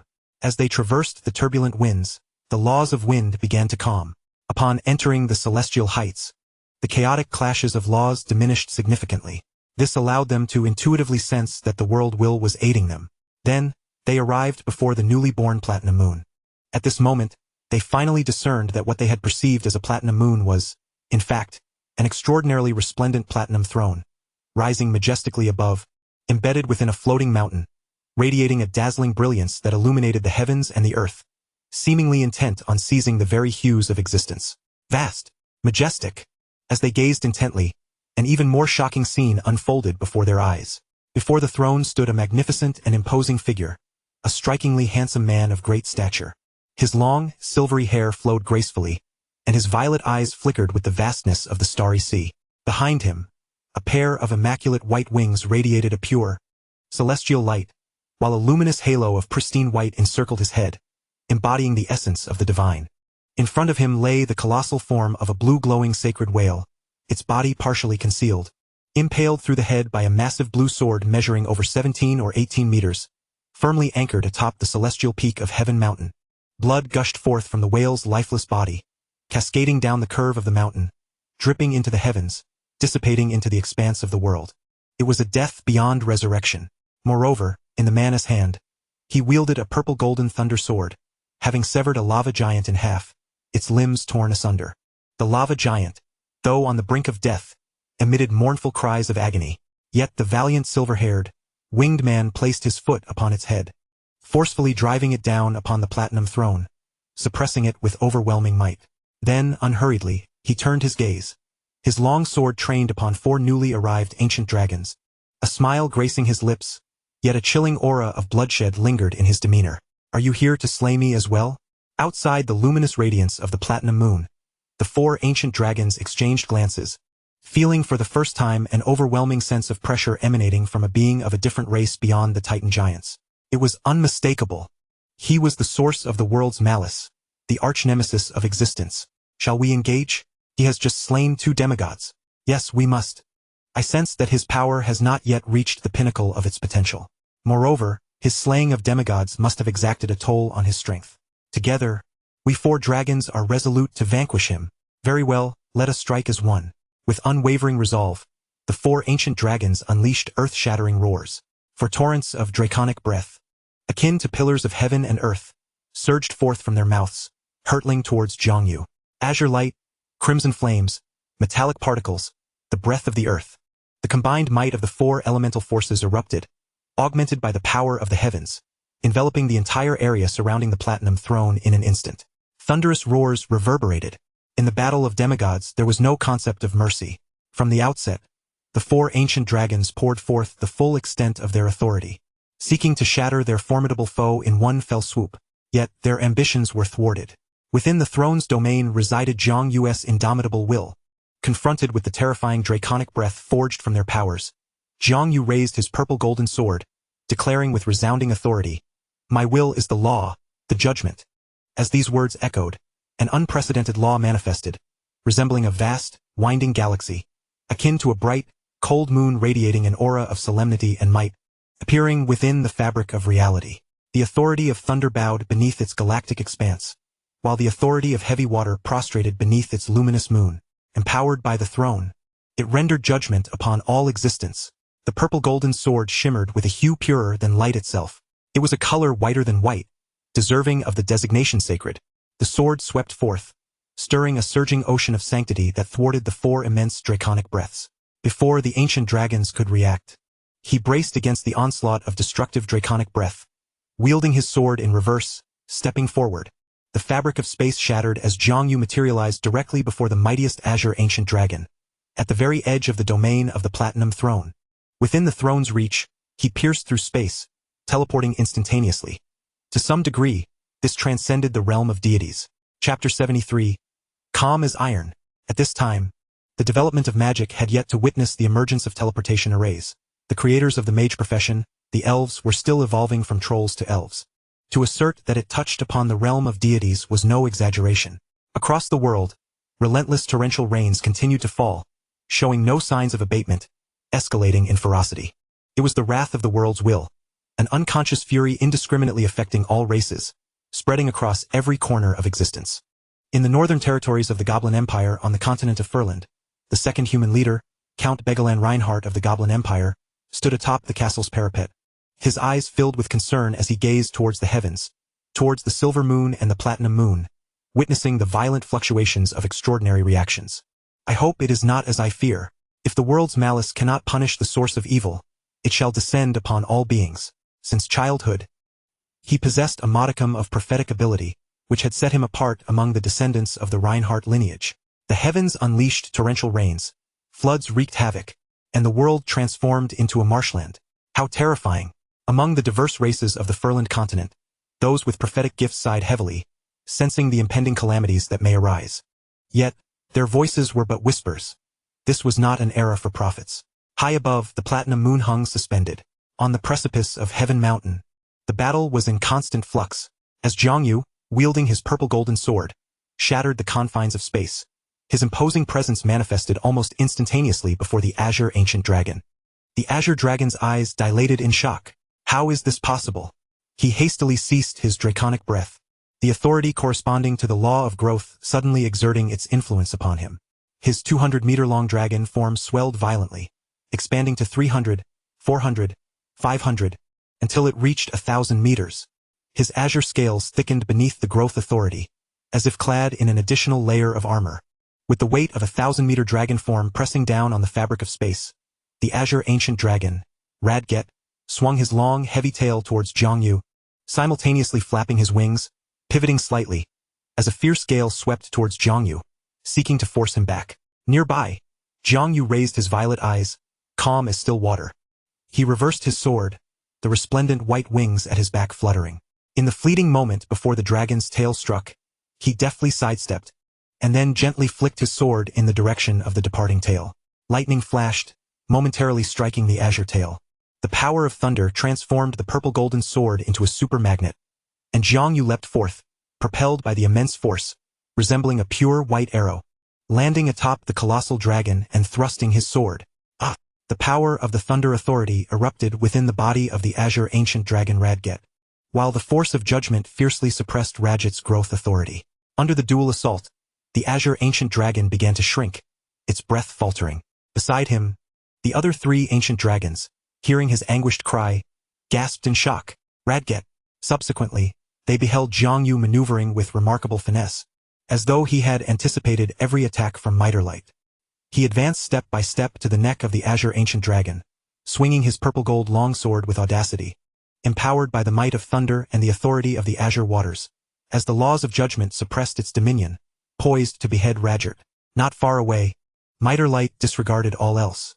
The crimson gaze of the ancient dragon burned fiercely, a flash of scarlet flame slicing through the spatial divide, aimed directly at Jiangyu's back, attempting to thwart his strike. Yet, Jiangyu remained undeterred, allowing the crimson flame to crash upon him. Almost instantaneously, his back was seared, half of the feathers on his pristine wings charred, and a torrent of fresh blood spilled from his lips, as the crimson flame's dominion raged upon his form, but was swiftly quelled by the laws of judgment. Nonetheless, his actions did not waver. Under the empowerment of the 2 great dominions, the length of his purple-gold sword surged nearly 50 meters, and with a sudden force, the robust dragon scales and massive dragon body of Radget fell beneath Jiangyu's blade as easily as tofu, severing the dragon's head in one fell swoop. He swiftly seized the head of the ancient dragon, retreating back to the realm of the throne, casting Rajart's severed head before the throne. Astonishingly, the azure dragon was not yet dead. Its eyes widened in despair as it gazed at its kin, a silent cry of blood escaping its lips. Even a demigod could not escape death. Upon the battlefield above, the remaining 3 ancient dragons felt their scales prickle with dread. They gazed at the severed head of the azure dragon, still gasping for life beneath the platinum throne. And in that moment, years of camaraderie flashed through their minds, their fury ultimately eclipsing their fear. Our Rajart, cursed birdman, perish! The 3 ancient dragons' eyes ignited with rage as they took flight, lunging toward Jiangyu, who stood at the precipice of the celestial mountain. The power of dominion enveloped them, as they unleashed simple laws empowered by their unique demigod traits, striking at Jiangyu in spirit, body, sound, and will. In the primitive age, intricate spells had yet to be developed. Battles between the strong were always brutal, relying on sheer force. Confronted by the furious onslaught of the 3 dragons, Jiangyu, now within the realm of the platinum throne, offered a faint smile. This was precisely the effect he desired. Within the confines of the throne, his combat prowess surged beyond that outside its boundaries. This was the essence. The throne is me. Every being Jiangyu felled within the throne's domain would have a portion of their power absorbed, replenishing his own vitality. His wounds began to mend.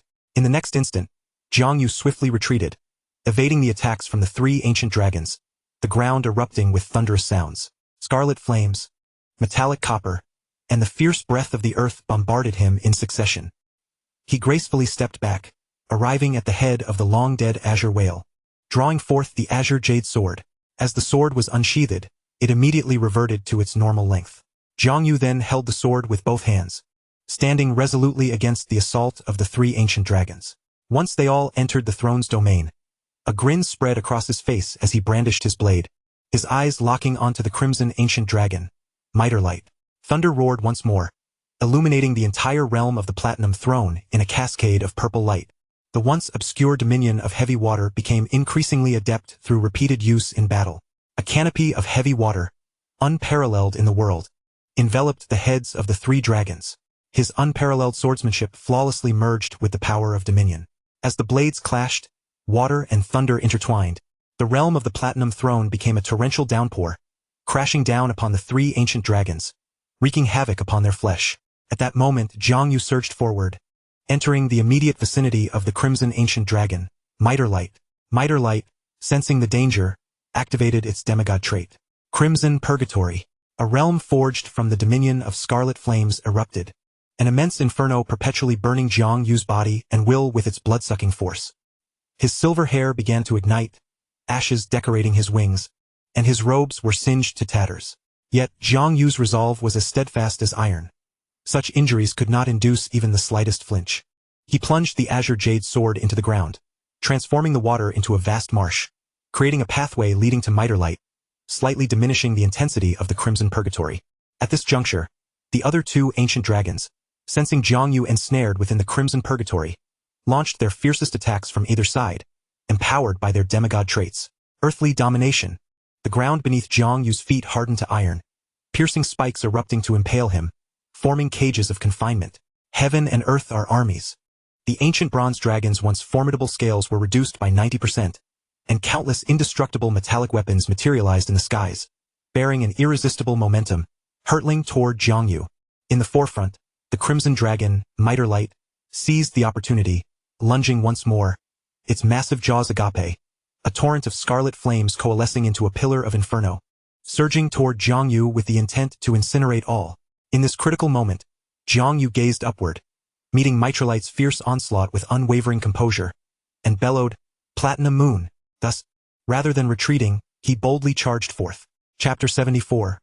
The Birth of the Dragon Man. High above, a resplendent full moon suddenly appeared before Jiangyu, resembling a radiant mirror that refracted the initial assault of the scarlet dragon's breath back toward the other 2 ancient dragons, while simultaneously forging the storm of metallic weapons in mid-air. The Platinum Throne. Dominion of suppression. In that instant, the Platinum Throne radiated brilliance, the majestic authority of the celestial expanse, imbued with the will to judge all beings, momentarily clouded the minds of the 3 ancient dragons, severing their control over dominion for a fleeting moment. Seizing the opportunity, Jiangyu shattered the fabric of space once more, directly arriving before the slender neck of the crimson dragon, delivering a swift strike. The massive head of Light plummeted to the ground, disbelief etched across its still widening eyes. No. Light, regaining their senses, the two remaining ancient dragons were filled with despair. The mightiest among them had been struck down right before their eyes, and the fire of their battle spirit and courage dissipated like smoke. Even demigods fear death. As the battle reached this juncture, the two ancient dragons were no longer willing to fight. They exchanged glances, each recognizing the trepidation and hesitation reflected in the other's eyes. In an instant, the elder bronze dragon cast a glance at his sister, gritting his teeth as he declared loudly, "Venist, you must flee first. I shall hold them off. We shall not continue this fight." The golden ancient dragon glanced at her brother, then at the blood-soaked, silver-haired man brimming with murderous intent, and nodded in panic. "Very well. Mason, as soon as I leave, you must escape immediately." Upon concluding her thoughts, she hastily unfurled her wings, exerting every ounce of strength to ascend toward the heavens. As she fled the battlefield, an overwhelming sense of pressure from the silver moon enveloped her. The world no longer offered her refuge, yet she gritted her teeth and descended. 10,000 meters, 90,000 meters, 100,000 meters, in a state of frantic desperation, until she surpassed the turbulent winds and soared toward the earth. Finding herself amidst a torrential downpour, gazing down at the land below, the mountains, rivers, vast grasslands, and the tribe of dog-headed men who dwelled there, living as herders, she finally exhaled a sigh of relief, a profound sensation of survival washing over her. The rain poured incessantly, and the wind bent the grass, revealing cattle and sheep. She had reached the ground, momentarily distanced from the dangers of the lofty skies. In the grasslands, at the very moment the golden dragon Vinest appeared, every dog-headed inhabitant of the tribe, numbering in the thousands, felt a potent dragon's might descending from the heavens. They instinctively gazed upward. Through the curtain of rain, a 200-meter-long golden ancient dragon soared above them, remarkably close. Within the tribe, the shaman, wielding a dragon bone staff, looked to the sky, his excitement palpable. "Ancestors above. This is the great dragon revered by our forebears in ancient lore." Those among the tribe with even a modicum of knowledge were moved to tears. "Our faith, our master, has returned to Furland. After a millennium, have the ancient overlords, the primordial dragons, returned? Are we to thrive once more?" The atmosphere was electric with fervor. Without hesitation, the dog-headed shaman raised his staff high and proclaimed loudly, "Kneel, my kin, and pay homage to our lord." Under the puzzled gaze of the golden dragon Vinest, thousands of dog-headed men fell to their knees, disregarding the torrential rain and muddy ground, bowing in reverence. This sensation entranced her. It had been many years since she had felt such a thing. To her astonishment, there remained a race of our kind, the ancient dragons, on this continent. However, before she could fully grasp this revelation, an abrupt and piercing sensation struck her. In the next moment, a resplendent platinum moon descended from the heavens. Its exquisite and shimmering light sliced through the rain, dispersing the dark clouds above. Between heaven and earth, only the platinum moon hung in the long night, illuminating the grasslands shrouded in darkness. In midair, Vinest turned in terror. A chilling voice of judgment resonated. Judgment. Before she could comprehend, a brilliantly radiant purple sword light astonished the sky, collapsing the very fabric of time and space, gently grazing her neck like a whisper of wind. With a sudden crackle, a torrent of dragon blood cascaded from the heavens, drenching the bewildered dog-headed men below. A transformation ensued. Those drenched by the dragon's blood felt a burning sensation as their bodies grew larger, their heads resembling miniature dragon heads, scales sprouting all over, a faint aura of draconic majesty emerging. Fortunately, the power and authority within the dragon's blood had been cleansed by Jiang Yu's judgment, preventing them from perishing in the transformation. However, in that moment, they were too consumed by fear to notice their own changes. Following their terrified gazes skyward, they beheld a magnificent figure with silver hair and violet eyes, wings of pure white unfurling from his back, a halo of pristine light crowning his head. He stood upon the void, sheathing his sword, his authoritative gaze fixed upon them. One hand grasped the head of a dragon that refused to close its eyes, while the other clutched the tail of a headless dragon corpse. Behind him, the brilliance of the platinum moon shone resplendently. The world seemed to bow beneath his feet, his overwhelming majesty akin to the vastness of the sea. Chapter 75. The Silver Moon Goddess. Stars hung low over the expansive plains, and beneath the stormy clouds, the world was shrouded in darkness. Jiang Yu lingered in mid-air. The rain fell from the heavens, drenching the earth, yet not a single drop touched him. The light of the platinum moon enveloped him, causing the raindrops to divert around its radiant edges. Below, the dog-headed men trembled in fear, but he merely cast a casual glance and chose to ignore them. Unbeknownst to him, that brief glance would be etched in the memories of the transformed dog-headed tribe for years to come. Holding the dragon's head and corpse, Jiang Yu's pristine wings flapped as he ascended back to the heavens. Having vanquished a formidable foe, he sought to digest his gains. As for the relentless downpour engulfing the world, he had no means to alter it. It was a manifestation of the world's malice, of which he was the very source. He did not return to the domain of the winged people. Regarding this globally significant deluge, he had faith in his winged kin. With their wings, how could they be drowned? The rain turned the ground to mire, and the dark clouds once again loomed overhead. In the eyes of the kneeling transformed dog-headed men, the silver-haired, violet-eyed man descended upon the platinum moon, having slain the ancient dragon, and coldly returned to the moon as if he had merely hunted a dog in the mortal realm. That was once one of the world's sovereigns, the magnificent ancient dragon. Is he truly the legendary deity? They remained prostrate on the ground for an extended period, too awestruck to rise. As the platinum moon ascended alongside the silver moon, illuminating the heavens, all the winged people erupted in cheers. The king had succeeded. His throne was elevated in the celestial realm, becoming an eternal moon suspended in the sky, akin to the unchanging silver moon. They took immense pride in this. Despite the relentless downpour and the tumultuous waves crashing upon the eastern shore, nothing could quell the exhilaration of the winged people. High above, having soared through 100,000 meters, Jiang Yu traversed the light of the silver moon. He returned to the heavenly mountain of the platinum throne, casting the dragon's head and corpse at its foot. With the world's malice tilting heavily, the silver moon instinctively began to repel the platinum throne from its vicinity. In that moment, Jiang Yu's strength was no longer what it once was. After ascending to the throne, his power had undergone a monumental transformation. At the moment he reached the throne, he sensed an immensely powerful, slumbering presence within the silver moon. This being was the true master of the silver moon, the source of its luminous radiance and boundless majesty. Yet he did not examine it closely, as half-gods driven by the world's malice had come to challenge him.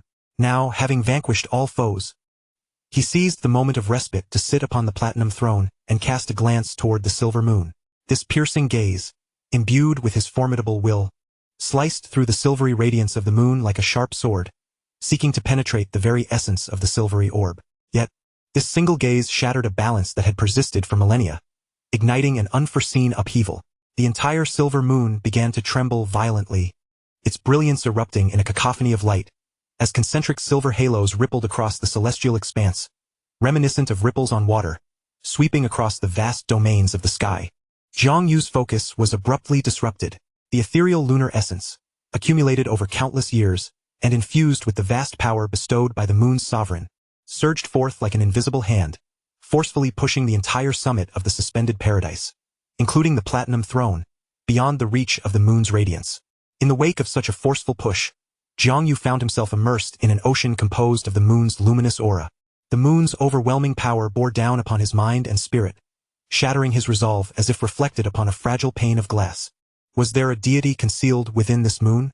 His brow furrowed in deep contemplation. The impact of this push was far greater than his recent encounter with several ancient dragons. Beneath him, the platinum throne rolled tumultuously, swiftly expelled from the moon's orbit. In the celestial heights, amidst the cosmic pathways between the star realm and the barriers of worlds, the platinum moon was displaced several tens of thousands of meters backward. The external scene revealed that the once intimately close twin moons were now abruptly separated, occupying a distant yet not too far apart position, with the golden and silver moons suspended in the heavens.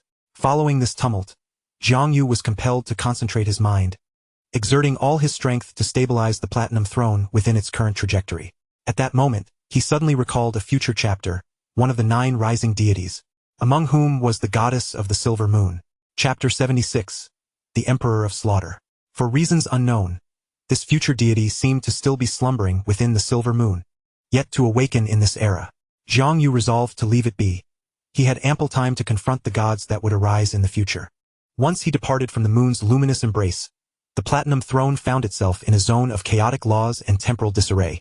Fortunately, the intrinsic nature of the platinum moon and the throne, which was essentially me, allowed the platinum throne to operate within the celestial orbit as a stellar entity.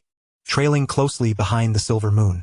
Just as he settled his mind, preparing to arrange the remains of the semi-divine dragons and that of the lava giant, he felt an abrupt surge of intensity in his violet eyes, casting his gaze beyond the throne. Then, in the celestial heights, a sudden, heavy sound of footsteps echoed. Clop, clop, clop. Within Jiang Yu's line of sight, a striking figure approached. A handsome man clad in black with crimson eyes and a nonchalant demeanor.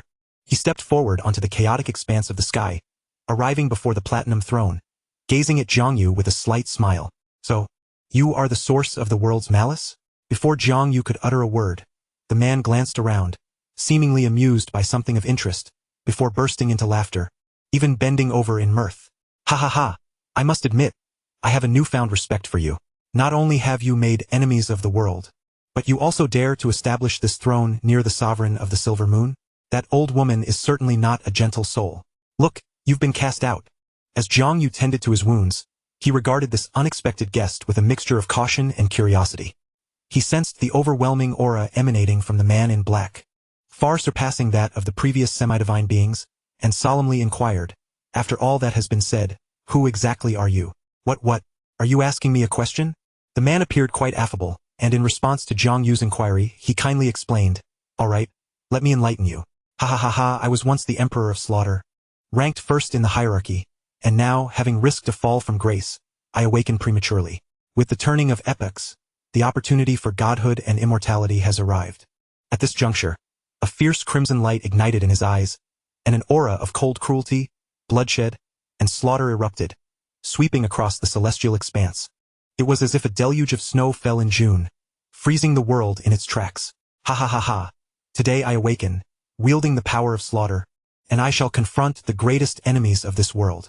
How delightful, truly delightful. I eagerly anticipate the rewards I shall reap for slaying you before establishing my divine kingdom upon the earth and attaining true immortality. Upon the platinum throne, Jiang Yu regarded the seemingly deranged man in black with a cold gaze, hand firmly gripping the hilt of his purple gold sword. At that moment, the man in black suddenly turned his attention to the platinum throne beneath Jiang Yu, breaking into a wide grin. If I'm not mistaken, this throne is indeed the true source of the world's malice. Isn't it? Just as Jiang Yu anticipated that the man would continue speaking, the crimson-eyed figure's demeanor abruptly shifted to one of chilling indifference as he coldly declared, forget it. No matter your schemes, killing you will render all for naught. With that, he extended his hand into the void, and a black and red spear materialized in his grasp. Instantly, the world was engulfed in a scarlet hue. An overwhelming aura of slaughter surged through the celestial heights, pure and unrestrained. The chilling intent of slaughter flowed like a vast ocean, raging between the celestial orbits. All beings, slaughter, slaughter, slaughter. Like the wind sweeping through, Jiang Yu could hear the cries of countless souls echoing in his ears, as blood painted the endless twilight. Simultaneously, threads of crimson suddenly emerged throughout the space surrounding the platinum throne, seemingly intent on cleaving the entire world asunder. And upon Jiang Yu's body, black and red spots began to manifest on his forehead, hands, feet, wings, body, and heart. Not far away, the spear-wielding figure, standing atop a sea of murderous intent, let out a cold snort, tightening his grip on the spear of slaughter, and thrusting it fiercely towards Jiang Yu. Slaughter! An immense tide of destructive power surged forth, hurtling straight toward Jiang Yu. In the face of such an onslaught, Jiang Yu had long ceased to wait idly. The moment the man in black raised his spear, he rose abruptly from the throne. His silver hair billowed, and his violet eyes sparkled fiercely. Gazing at the murderous figure before him, he suddenly laughed. The power of slaughter. I too find it alluring. As his words fell, a pure white halo, materialized from his will, expanded dramatically above his head. The pure white light surged forth, and an overwhelming, boundless champions will leapt from his spiritual realm, materializing as a resplendent white sword in the external world.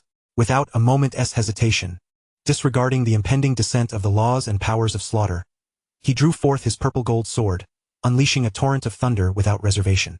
Then, as the pure white sword descended to meet him, an infinite sword intent surged into the celestial heights, amplifying his battle prowess tenfold in an instant. The brilliance of the platinum moon shone like the sun.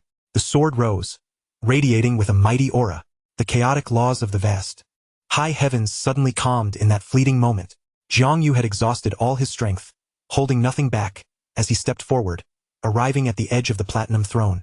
Composed and unruffled, he found himself face to face with a man clad in black, whose eyes blazed with murderous intent, a reflection of resolute madness. Sword against gun, king against king. Both combatants were wholly committed to offense, forsaking defense, engaging in a fierce contest of indomitable courage. The victor would live, the vanquished would die, or perhaps, they both would perish. In an instant, a violent clash erupted in the celestial heights. Judgment, slaughter. The will of judgment and the authority of slaughter pierced through their very beings like two razor-sharp blades. Chapter 77. The authority of growth, bestowed upon my kin. The battle manifested in the external world. Countless beings across the continents gazed in astonishment. A blood moon suddenly appeared alongside the platinum moon, colliding violently. The blood moon had come into existence. The continent of Farand was thrown into chaos. Prophesied. In the heavens above, behind Jiangyu, the formerly radiant platinum throne dimmed in an instant, revealing a labyrinth of crimson cracks upon closer inspection. The land atop the suspended Paradise Mountain was fractured, barely maintaining coherence. Jiangyu's condition was even more dire.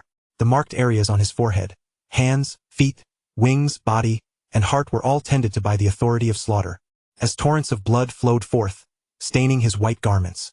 The most grievous wound lay near his heart, where only the thinnest thread prevented it from being shattered by the aura of slaughter. His entire chest cavity pierced through. The black-eyed, dark-clad man bore even more grievous injuries. He seemed never to have anticipated that one day, someone would match his fearlessness, disregarding life and death, engaging in a brutal exchange without yielding. His garments were torn asunder, one eye gouged out, half of his chest flayed open, and his waist nearly severed. In that fleeting moment of their clash, Jiang Yu's unparalleled champion spirit and extraordinary combat awareness allowed him to gain the upper hand in a minuscule fraction of a chance. Every ounce of strength he possessed was directed towards inflicting fatal harm upon his adversary. The injuries of the man in black grew more severe and perilous. The battle came to an abrupt halt. Just as Jiang Yu gathered all his strength, preparing for another bout, the expression of the black-eyed man shifted dramatically, his cold demeanor replaced by a mocking grin. Ha ha ha, it appears that in this era, there are still those brave enough to risk their lives against me. Until we meet again. With that, he transformed into a streak of crimson light, soaring down from the heavens, vanishing from sight. His speed was astonishing, a spell specifically designed for escape. Witnessing the retreat of the black-eyed man, Jiang Yu stood silently for a long while, sword in hand, before finally returning to his platinum throne. Drops of blood trickled from his form, coursing down the throne, ultimately dripping onto the ground. He gritted his teeth against the excruciating pain, directly extracting materials for sword forging from the bodies of the 4 ancient dragons and the magma giant, such as dragon bones, dragon horns, and the spine of the magma giant.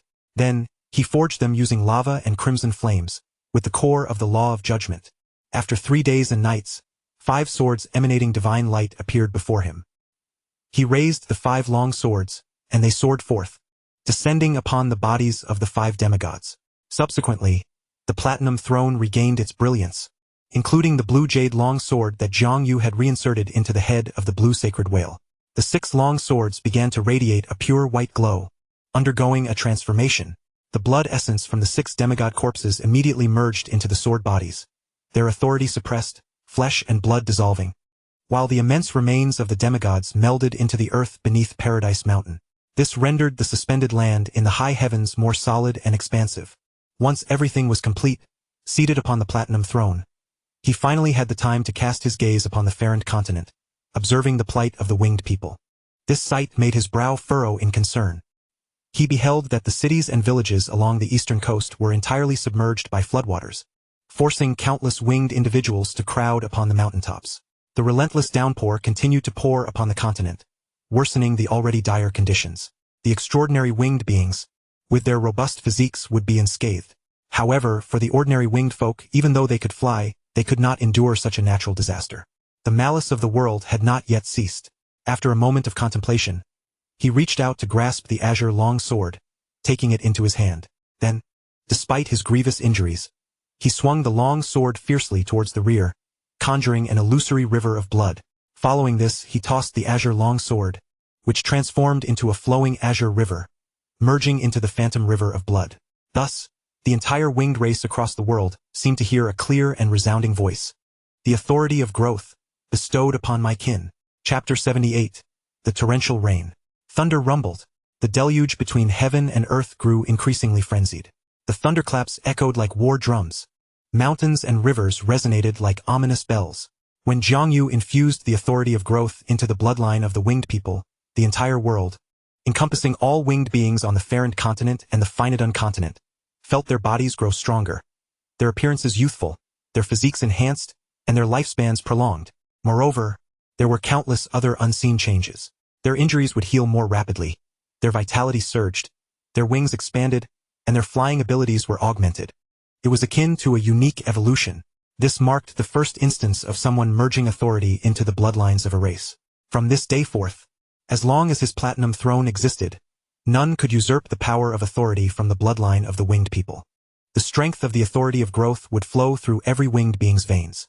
However, confusion lingered in his heart. His expectations for the winged people extended far beyond this. After the infusion of the authority of growth, the winged race still had not become a race of eternal life. Then how did the ancestors of the elves complete the transformation from trolls to the eternal life of elves? He lowered his gaze towards the eastern side of the Farrand continent, to the land known as Finadun. What was so special about the Finadun continent? He recalled that when the great wooden clan crossed the sea, 50 winged individuals had accompanied them, journeying eastward across the vast ocean to the Finadun continent. He wondered what had become of those winged people now. It seemed that, when time permitted, he would need to see for himself. As for the world-threatening deluge and the impending cataclysmic floods erupting across the continent, he had faith that his kin would surely weather them safely. Meanwhile, he needed to expedite the healing of his own wounds in this extraordinary world, fraught with crises, shrouded in mystery, where powerful beings occasionally emerged without warning. Only by perpetually maintaining formidable combat strength can one safeguard their kin. Thus, he closed his eyes and sat silently upon the throne, descending into a state of semi-consciousness, a healing reverie. Above him, a halo descended, casting down strands of pure white light, rendering him extraordinarily divine. As he sat in tranquility, the platinum throne radiated a gentle luminescence, following the celestial orbits along the path traversed by the silver moon, encircling the world. It was destined to fulfill the duties of the platinum moon, emerging as a new luminary in the heavens. In the central region of the Farrand continent, the city of Proedas lay in ruins, devastated by the fierce clash of two demigod-level combatants. The once great city of goblins was nearly obliterated, with countless goblin subjects perishing, their populace displaced amidst the tempestuous storm. At the heart of the city, atop Mount Proedas, the goblin palace, constructed upon the throne of the Titan King, had entirely collapsed. In the skies above, the battle between the progenitor of the Blood Clan, Vivian, and the goblin sage, Azeba, had persisted for days and nights without respite. Neither the torrential rain nor the ascent of the platinum moon could sway their confrontation. Both combatants bore grave injuries, teetering on the brink of death. Yet, the scales of battle slowly tilted in favor of the goblin sage, Azeba. The crimson sky gradually succumbed to the encroaching darkness. Initially, their strengths had been evenly matched. But as the battle progressed, Azeba resorted to wielding powers that did not belong to this world, which ultimately turned the tide against Vivian. Fortuitously, Vivian was aware of the origin of this power. In the final moments of combat, witnessing the dimming hope of victory, Vivian summoned her last reserves of strength to escape the battlefield, transforming into a mist of blood and countless bats, fleeing with a handful of surviving blood kin. Before departing, she left a foreboding proclamation. Azeba, one day you shall surely descend into the abyss. This left the goblin sage, drenched in his own blood and gravely wounded, standing in mid-air, his expression one of profound dismay.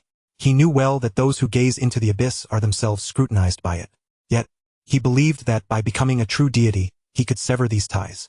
Alas, in that moment, all hope seemed to vanish. Concurrently, following Vivian's brutal onslaught, the capital of the Goblin Empire lay in ruins, with innumerable goblins perishing in the chaos, and a multitude of practitioners losing their lives. Even the steadfast sage, Azeba, bore severe wounds, the power of the laws of blood entwined within him, proving difficult to shed. The empire's vitality was gravely injured.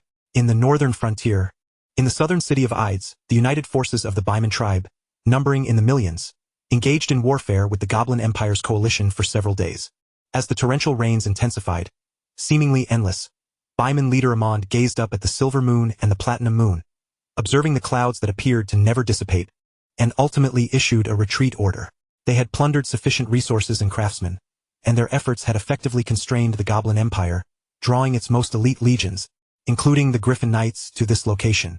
On the 9th of October, Amon's million-strong army retreated to the northern desert.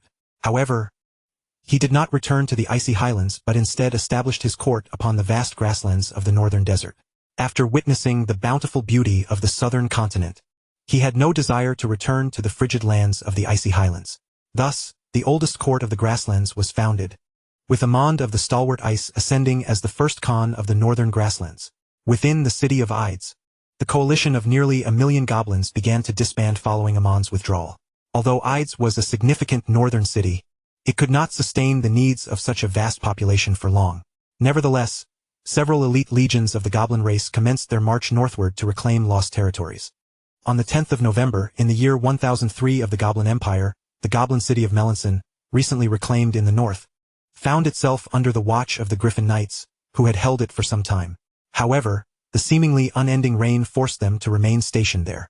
The Goblin Knights had long since moved into the city, leaving human caretakers to tend to the griffins. That night, the human caretakers within the encampment of the Griffin Knights suddenly staged a rebellion. Under the cover of darkness, while the rest were asleep, they slaughtered the knights left to guard the camp. They mounted the griffins and fled Melanson, returning to the domain of Bolek. This treachery went unnoticed until 3 days later when the imperial decree arrived. On the 13th of November, a squad of goblin knights braving the downpour arrived from the royal capital in Melanson to announce the sage's latest decree. The title of count held by the human lord, Isekai Hart, was revoked, and the alliance between the two races was annulled.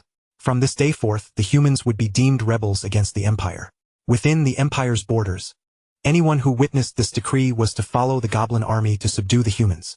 This decree had been issued directly by Sage Azeba before his convalescence, without the emperor's knowledge, and mandated to be disseminated throughout the empire. Even the winged people, who had sought refuge from the floods on the eastern coast, received this decree.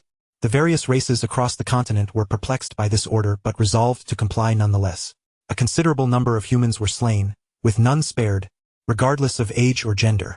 Yet, a month later, news of the devastation of the Goblin Empire's capital and Sage Azeba's near-fatal injuries quietly spread across the Furland continent.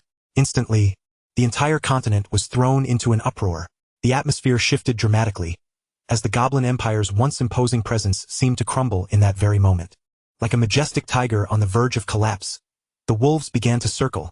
As time wore on, the authority of the Goblin Empire began to wane in the eyes of the various races, yet Azeba's lingering power still imposed a measure of restraint.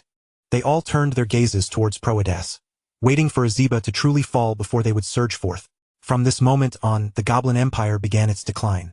In the extreme northwest of the Furland continent, Vivian, the progenitor of the Blood Clan, returned to her territory with a remnant of several bloodkin. After arranging her affairs within the Blood Clan's castle, Vivian stepped into a specially crafted crystal coffin. Her injuries surpassed even those of Azeba, and while her bloodkin nature prevented her death, it demanded an extensive period for recovery. Unless unforeseen circumstances intervened, it would be several thousand years before she could once again walk among the living. Chapter 79. After the Flood. In the northern domain of Bolek, at the Lord's Castle, upon receiving news sent by Vivian, Isekai Hart's countenance darkened to an extreme. He had not anticipated the profound impact that Vivian's attack on the Goblin Empire would have on the present human race. The ancestors of the human race sacrificed their lives to attain peace, only for it to be shattered in an instant. All the efforts of his forebear Reinhardt, who had toiled for millennia within the realm of the Goblin Empire, were rendered null and void. He harbored an intense loathing for the kin spoken of by this ancestor. At this moment, he felt no fondness for Vivian and her bloodline. Fortunately, Vivian possessed considerable strength, having dealt a substantial blow to the Goblin Empire, diminishing its prestige and alleviating some of his burdens. Moreover, she had forewarned him, granting him time to make arrangements. Coupled with the incessant downpour that had persisted for months, the Goblin Empire's punitive expedition would likely not arrive anytime soon. After careful deliberation, he divided his kin into 3 factions, preparing to flee once the global deluge subsided. One group would head northwest towards the region inhabited by the Blood Clan. Another would journey directly west to the coastal shores where the Goblin Empire's focus lay elsewhere, allowing for human expansion, and the third, which he would personally lead, would head north to seek refuge with the Behemoth Kingdom. As the relentless rain poured down, the hearts of the populace were filled with trepidation. The year 1004 of the Goblin Empire. January. The torrential rains that engulfed the world had continued unabated for 3 months, showing no signs of abating. The skies were perpetually shrouded in dark clouds, oppressive and unyielding. Except for the highlands and mountain regions, the entire world seemed on the verge of becoming a vast marshland.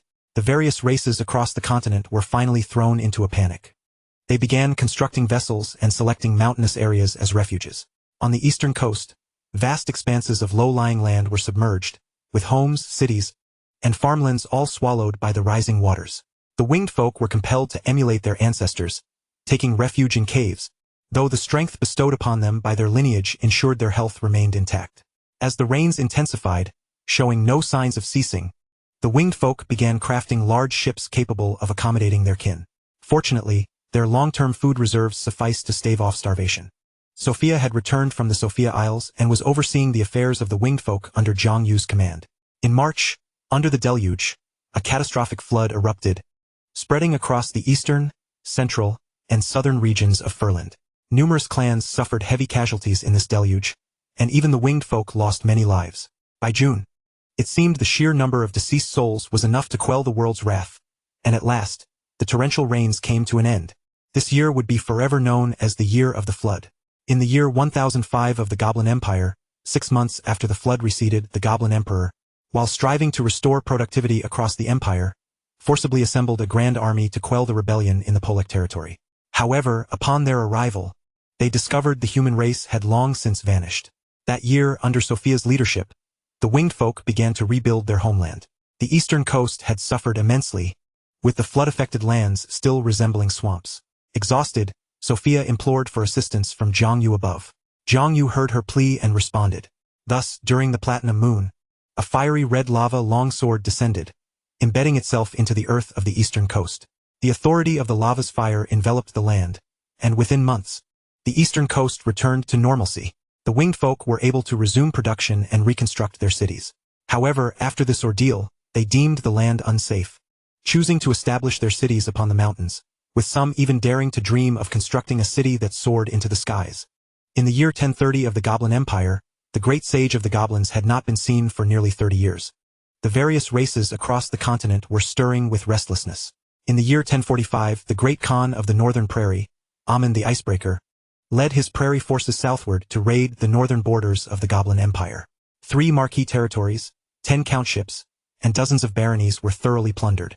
A multitude of goblins were captured and taken to the prairie as slaves, among them a significant number of goblin alchemists. Notably, the human tribes that allied with the prairie were the most ruthless. Far away in Proedas, Emperor Gana Amigel was furious. The following year, Gana Amigel personally led the Imperial Guard and the noble coalition from the central and northern regions northward to the prairie, attacking the Behemoth Kingdom. The outcome was a resounding defeat at the hands of Amun the Icebreaker. The Goblin Empire's army was left bloodied and broken, with millions of corpses strewn across the battlefield. Even Gana Amigel was captured by Amun the Icebreaker. Following this battle, a multitude of tribes from the northern borders of the Goblin Empire pledged allegiance to the Behemoth Kingdom. Consequently, the perception of the Goblin Empire among the various races plummeted once more. The once mighty and formidable millennium-old empire was on the brink of extinction. In the year 1047 of the Goblin Empire, the 5th Goblin Emperor's son, Leon Amigel, was crowned as the 6th Emperor. That same year, Amun the Icebreaker permitted Gana Amigel to return. Gana Amigel remained imprisoned until his death a century later. In the year 1050 of the Goblin Empire, on the eastern coast, atop Paradise Mountain, which Zhang Yu had elevated to the heavens, Sophia began constructing a new city named after Zhang Yu's phonetic translation, Yular City. Yular City was completed that year. It was during the winter of that same year that a band of sea-dwelling knights riding sharks arrived at the eastern coast. Chapter 80. The Sea Tribe Princess. This group of sea knights possessed long azure hair, fish-like fins for ears, and robust physiques, each towering at 5 meters, brimming with extraordinary strength. Their features resembled those of humans, complete with limbs, yet their hands and feet bore web structures. This did not hinder their ability to wield spears in battle. Upon reaching the eastern coast and witnessing the numerous villages inhabited by the winged folk and the nearby cities, they were consumed with fury. In ancient times, our kin had forged a pact with the rulers of the land, assisting them in vanquishing the Titan of the sea, the usurper of the throne. In return, they granted our kin dominion over the coastal lands of the Furland continent and forbade the beings of the continent from settling there. This was a stipulation that the ancient sky rulers tacitly accepted. Yet now, a sentient race openly occupied the coastal territories, constructing cities and dwellings.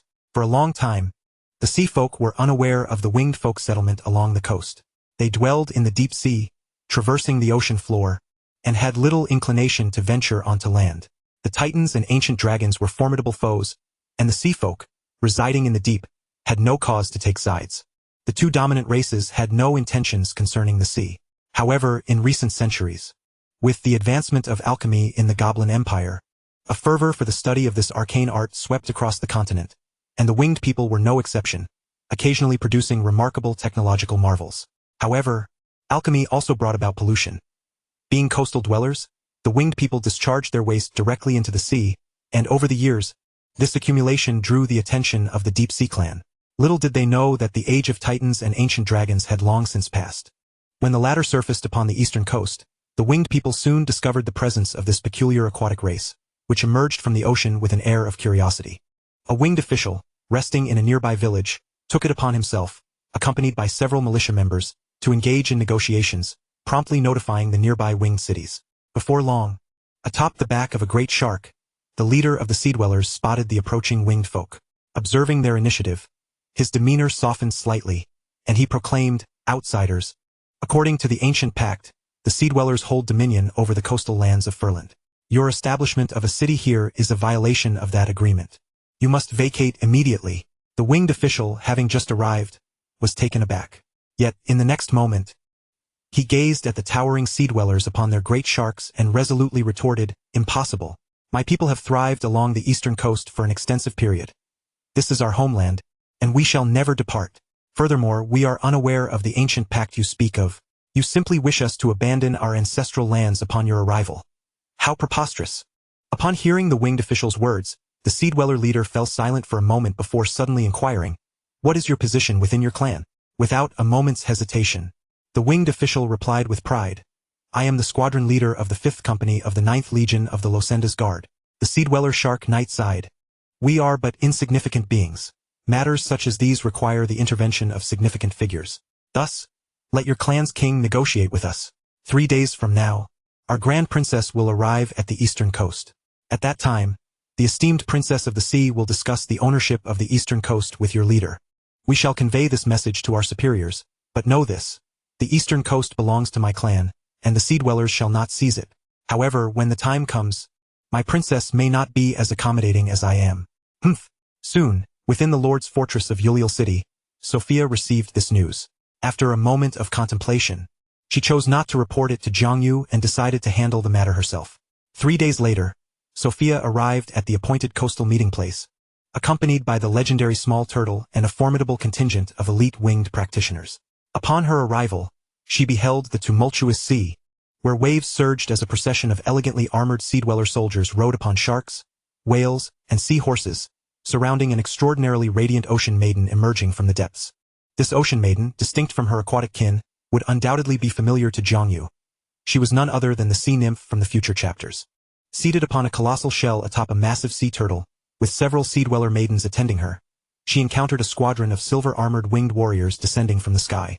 Leading them was Sophia, her silver hair cascading down, her countenance noble and serene, her tall frame adorned in silver armor, exuding an air of gallantry.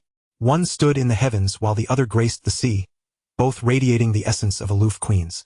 The two exchanged glances, and the ocean princess spoke first. "I am Themis, the eldest daughter of the Sea Mother and the ruler of the underwater city of Shularis. Winged beings, explain to me why you occupy my clan's territory." In response to Themis's direct inquiry, Sophia replied with calm composure, "The eastern coast has always been the abode of my people. There is no question of occupation. According to the ancient pact, your continent's sovereign granted us the coastal lands, a vow witnessed by both land and sea. Regrettably, the ruler you speak of has long vanished, rendering the old covenant null and void." "What do you mean?" Themis frowned at this revelation. Sophia, sensing her words had struck a chord, smiled slightly. "The once mighty titans and dragons have exited the stage of history. The Titan King, Ashumes, has disappeared alongside the ancient Dragon Emperor. The remaining titans were overthrown by a coalition of goblins and other races, while the ancient dragons have retreated into obscurity. The dominion of the continent has changed hands. Are you unaware of this?" Such upheaval upon the continent left Themis momentarily stunned. Yet, soon her expression transformed into one of exhilaration. With the titans and dragons no longer in play, could it not mean a share of the spoils for her clan? Observing Sophia and the little turtle as mere legends, and noting that the surrounding winged soldiers matched her guards in strength, she felt emboldened. I care not whether the sovereign who signed the pact still exists. Since you have vanquished them, the ancient oath should fall to you. You must relinquish this coastline. Otherwise, we sea dwellers shall expel you by our own means. Sophia found herself amused by the absurdity of the argument. What a preposterous rationale. Princess of the ocean, war is no mere game. You would do well to return whence you came. The land is no paradise for you. Should you dare approach, the winged people are unafraid of battle. Themis laughed heartily at this. Humph, your stubbornness will lead your kin to ruin. With that, she gestured towards the vast expanse of ocean behind her, shimmering with blue light. Ignorant one, behold this boundless sea, the embodiment of the sea mother's dominion. Are you not afraid of the cataclysmic waves she may unleash upon you? Unfazed, Sophia maintained her composure, her expression one of pride. She too pointed towards the heavens, at the resplendent, radiant platinum moon hanging above. Gaze upon that brilliant moon. Beneath its luminous glow lies the extension of my king's authority. Are you not afraid of the thunder that may descend from the platinum moon, obliterating the ocean? Then let us meet upon the battlefield. How laughable! Chapter 81. The Independence of the Winged People, Kingdom of Losendas. Themis returned to the depths of the sea. She first tended to some matters within her domain of Shularis, dispatching personnel to continue gathering intelligence about the continent. Shularis was merely a small underwater city, as the intelligent races of the deep sea were few, with true great cities existing only under the Sea Mother's rule. Subsequently, she ventured to the depths of the ocean, to the realm of the Sea Mother, to pay her respects. There lay the grandest city in the deep sea, Metalbang, where countless marine races could be seen, both intelligent beings and oceanic beasts alike. They collectively submitted to the great sovereign of the ocean, the Sea Mother. The Sea Mother, as described by Themis, is in fact a colossal creature, stretching over a kilometer in length, amalgamating characteristics of tentacles, jellyfish, whirlpools, scales, suction cups, and whales. Countless gaping maws open and close upon her immense form, instilling a profound sense of dread. To the untrained eye, many might mistake her for a mere beast. Yet this Sea Mother possesses remarkable intelligence. Her name is Calyptis, a being of demigod caliber, whose power, while significantly inferior to that of the former Titan King, Amicius, remains formidable. The marine tribe and the realm of the deep sea that she has established are, in truth, paving the way toward a divine kingdom upon the earth. When Themis arrived at the Grand Palace of the Sea Mother to report on the intelligence regarding the eastern coast and the winged people, as well as the current state of the Titans and dragons, Calyptis was taken aback. She had not anticipated that the once mighty Titan pantheon and the ancient lineage of dragons would have fallen into such decline. As she contemplated her eldest daughter Themis' suggestion to launch an offensive against the continent, she began to consider it earnestly. Although she herself held little interest in the continent, her ultimate goal was to ascend to divinity, with the deep sea realm as her foundation. For the entirety of the deep sea kingdom is her stronghold. Yet, despite its vast expanse, the population and diversity of races within the deep sea are limited. Though Calyptis bears the visage of a monster, her asexually produced daughters are all remarkably beautiful, resembling the Titans in appearance. As a mother, she naturally must consider the futures of her daughters. However, once she ascends to godhood, should her young daughters aspire to become deities as well, the continent would undoubtedly present an excellent opportunity. Furthermore, if she wishes to establish a pantheon of oceanic deities in the future, her daughters would serve as her most capable allies. Ultimately, she accepted her eldest daughter's proposal. They could first advance against the eastern coast, instigate a war, and justifiably expel the winged people, securing a foothold in the corners of the continent before proceeding further. Themis was appointed as the commander of this forthcoming conflict. Meanwhile, she put forth a suggestion for Themis to accomplish. In the spring of the year 1051 of the Goblin Empire, the legendary envoy of the marine tribe, led by Princess Melayer, visited the goblin capital of Proedas to meet with the goblin kin. The goblins expressed immense curiosity towards the marine tribe, which had long existed only in tales and had never been seen before. Upon arriving in Proedas, the marine representatives, upon witnessing the city gates forged from the skull of a thunder titan, gained greater insight into the current dominion of the continent held by the goblin race. Subsequently, the marine envoy had an audience with the sixth goblin emperor, Leon Amigel, presenting an array of rare treasures only found within the ocean. They sought to establish diplomatic relations with the reigning goblin kin of the continent. Princess Melayer, addressing the emperor, spoke highly of the goblins as the rulers of the continent and expressed her admiration for the continent's treasures, greatly pleasing Emperor Leon Amigel. In the end, the marine tribe proposed that the new rulers of the continent, the goblins, inherit the eternal oath established between the former Titan pantheon and the marine kin. Leon Amigel readily assented. It was only then that the marine princess brought forth the request that, as part of the oath, the coastal lands of Furland be ceded to the marine tribe, and that the goblin emperor issue a decree compelling the winged people to relinquish their claim to the eastern coast. This statement left Leon Amigel in a quandary. The winged people of the eastern coast were among the most formidable allied tribes of the Goblin Empire since its inception. Although the prestige of the Goblin Empire had significantly waned, and various races across the continent began to disregard it, including the winged people, should he act on this request, it would undoubtedly push the already reluctant winged people into outright opposition. Just as he grappled with this dilemma, his favored courtier, Marquis Micah, interjected with counsel. Your Majesty, the winged people have long ceased to align themselves with the Empire and are gradually growing in strength. In recent years, when your father launched his northern campaign against the desert, the winged people did not send a single soldier. He was compelled to summon the Eagle tribe to gather over 10,000 Eagle warriors to march north. After the war concluded, the winged people even protested against the Empire, expressing discontent over its support for the Eagle tribe. They are merely subjects of our kin, yet they have the audacity to voice dissatisfaction towards their sovereign, which clearly indicates their growing estrangement. Perhaps we should heed the marine tribe's wishes and issue a formal decree for the winged people to withdraw from the eastern coast. The winged people will undoubtedly refuse, and the marine tribe will use this as justification to attack them. Let these two tribes engage in conflict and deplete each other's strength. We need only await the outcome. If the marine tribe emerges victorious, we can rally the races of the continent to expel them, for they too harbor ambitions of the land. If the winged people prevail, you can simply issue an apology, as the Empire's prestige has already diminished. Very well.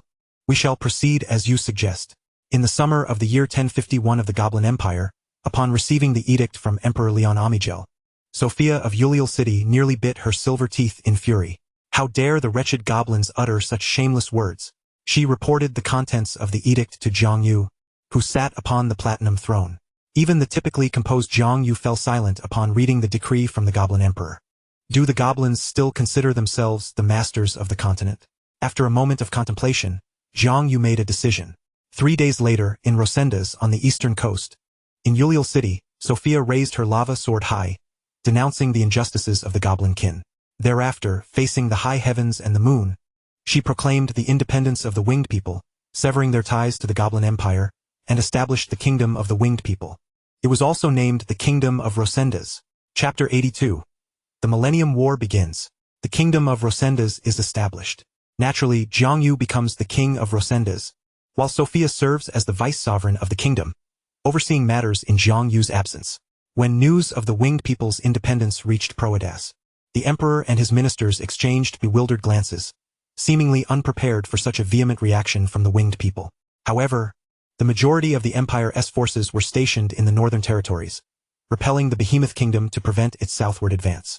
The various races within the Empire could not be mobilized, and they could only begrudgingly acquiesce to the situation. Emperor Leon Amigel placed his hopes on the marine tribe to deliver a thorough thrashing to the winged people. In July, the marine princess Themis personally led the forces of the marine tribe to assault the eastern coast of the winged people, igniting the first shots of the millennium-long war between the winged and marine tribes. With the surging tides of the sea, the marine kin charged forth, accompanied by a multitude of marine creatures, onto the territory of the winged people.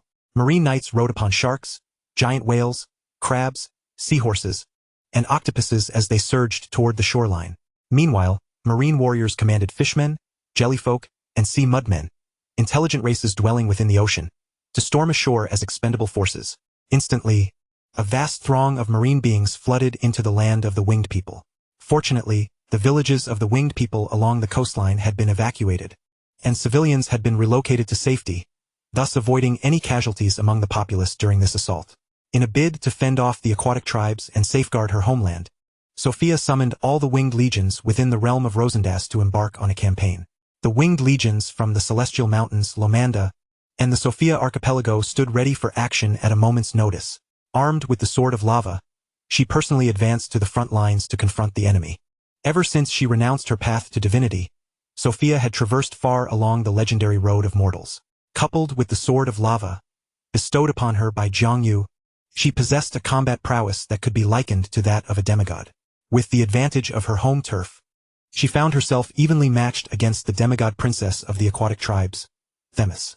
In terms of elite combat forces, the legendary warriors of the aquatic tribes were kept at bay by the highly skilled winged practitioners and the little turtle. The advantage of flight proved invaluable when countering high-level threats. Furthermore, the winged people established defensive lines in several coastal cities. They attacked from the skies while defending from the walls. However, the sheer number of the aquatic tribes made it difficult to manage their defense effectively. After several months, Sophia realized that such a strategy resulted in excessive casualties and hindered the winged people's aerial superiority.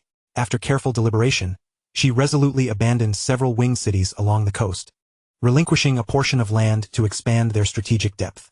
The winged populace was relocated to the rear, allowing the winged legions to establish bases atop various mountain peaks to maximize their ability to strike at the enemy from the air. Following this strategic adjustment, the winged people swiftly gained the upper hand. A significant number of the aquatic tribes attempting to land were shot down by the winged archers, while the aquatic tribes found it exceedingly difficult to retaliate against those soaring in the skies. The territories initially seized by the aquatic tribes could not be held, as their supply lines were consistently severed by the winged forces above. The aquatic tribes found themselves in a precarious position, ultimately being driven back into the depths of the sea. At this juncture, the winged people faced a dilemma regarding the aquatic tribes in the ocean. The aquatic tribes, much like the winged people in the sky, possessed undeniable advantages in their aquatic domain. After a prolonged struggle, the territorial lines reverted to their original state.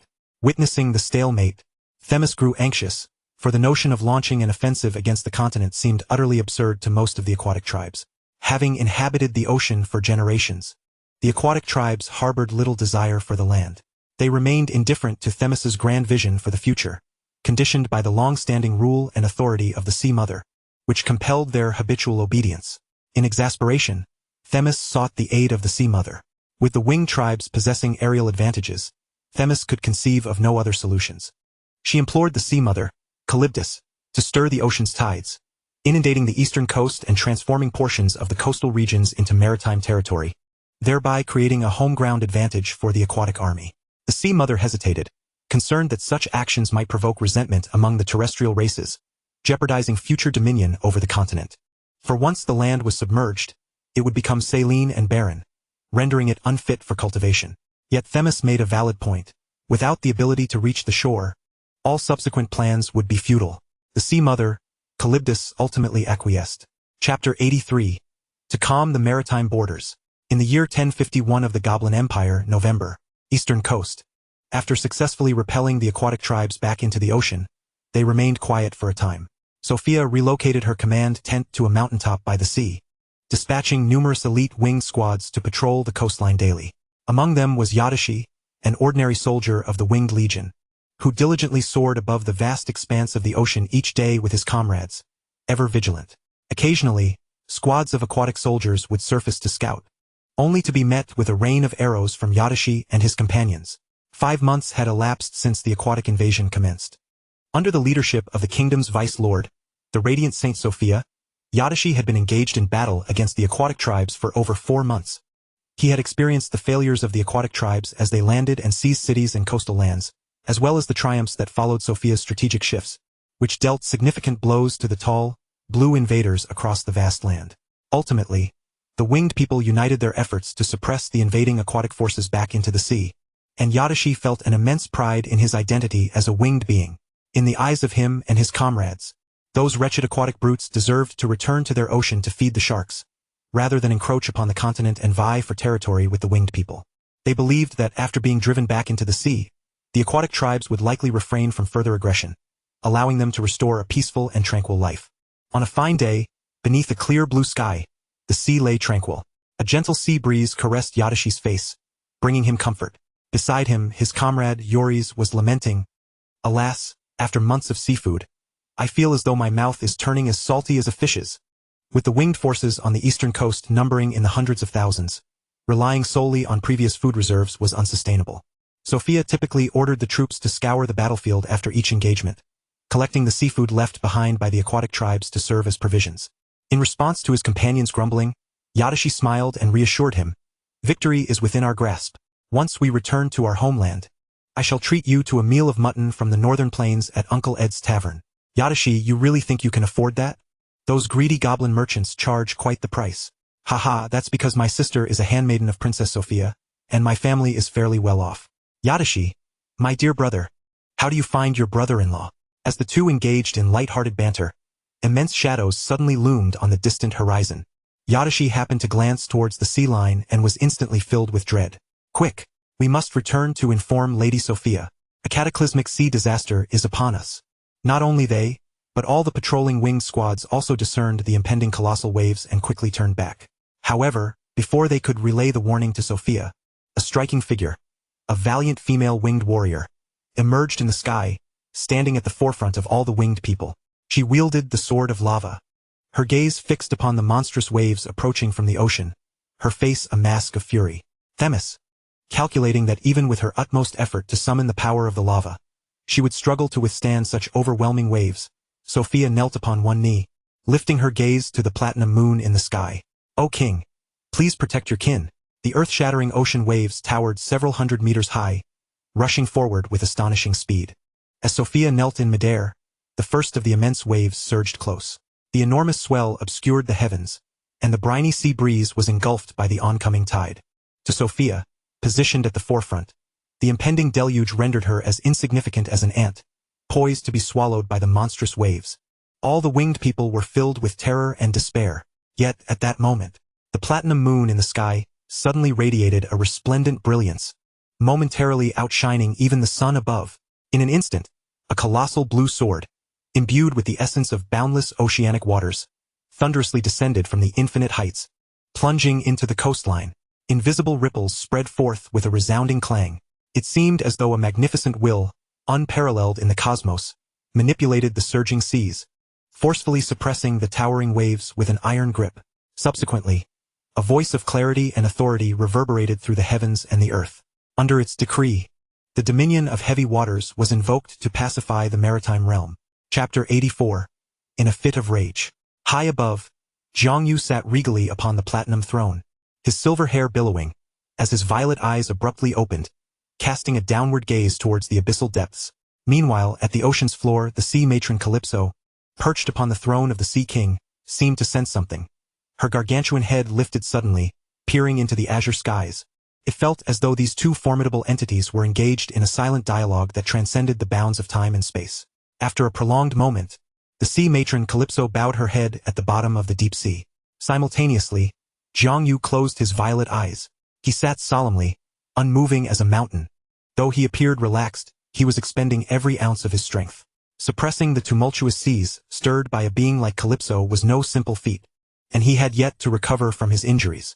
Miraculously, akin to the natural laws of his previous life, the platinum moon inherently exerted a certain restraining influence over the ocean's tides, allowing him to wield an even broader power. It seemed that the moon's ability to sway the tides existed in every realm. After their confrontation across the ether, Calypso resolved to entrust the task of assaulting the continent entirely to Themis, granting her command over all marine resources, yet she would no longer intervene. Uncertain of her ability to vanquish Jiangyu, she was willing to compromise in her pursuit of divinity. After enduring in the depths for so many years, she could afford to wait a little longer. At the seabed of the Eastern Sea, Themis, seated upon a makeshift throne, reveled in the overwhelming tides bestowed by the sea matron.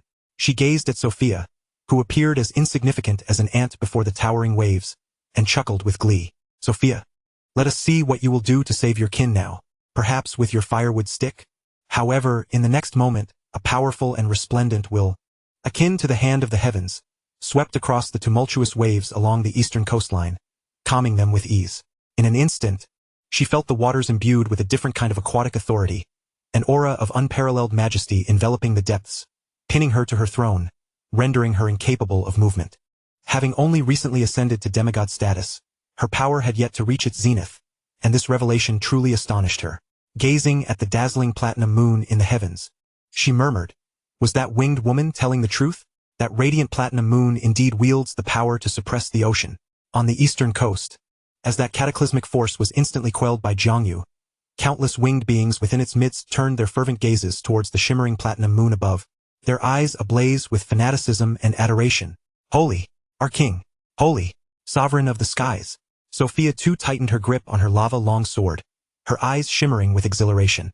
She had always known that the king was omnipotent. Meanwhile, the little turtle stood before the blue jade longsword embedded in the shoreline, staring at the platinum moon above. Boss, when will you come down? Thus, the inaugural war between the winged and sea clans concluded. In the year 1052 of the Goblin Empire, during winter, the Baiman royal court of the northern grasslands descended once more to plunder. This time, the Baiman Khan Amon Jianbing personally led his forces, once again delivering a crushing defeat to the goblins' northern legions. He swept through the north, leaving desolation in his wake. Following their defeat, the goblin border legions dared not venture beyond their fortifications, resulting in the near-total desolation of the goblin territories. Notably, Amon exhibited an interesting restraint. He unleashed brutal slaughter solely upon the goblins, sparing the tribes and populations of other races, taking only a portion of their food and wealth. Consequently, for the first time, the foreign factions in the north outnumbered the goblins and began to seize the opportunity to grow stronger. In Proedas, the goblin emperor Leon Amigel, upon hearing of the northern border legion's defeat and their commander's retreat into the fort, was filled with rage. He ordered the removal of the commander of the border legion, Cade, escorting him back to the capital, and dispatched another noble goblin to lead the northern forces. He himself dared not venture forth, as he had many sons now and was reluctant to return to the front lines. In the year 1053 of the Goblin Empire, seizing upon the goblins' catastrophic defeat in the north, the winged kingdom of Losendes, claiming that the empire had abandoned its ally the winged race in favor of the Sea Clan, dispatched troops beyond the 9 passes to occupy the vast Moraga River region adjacent to Losendes, driving out all goblins within its borders. The goblin cities in the Moraga region offered no resistance. Sophia's forces occupied this territory primarily in preparation for the next war against the Sea Clan.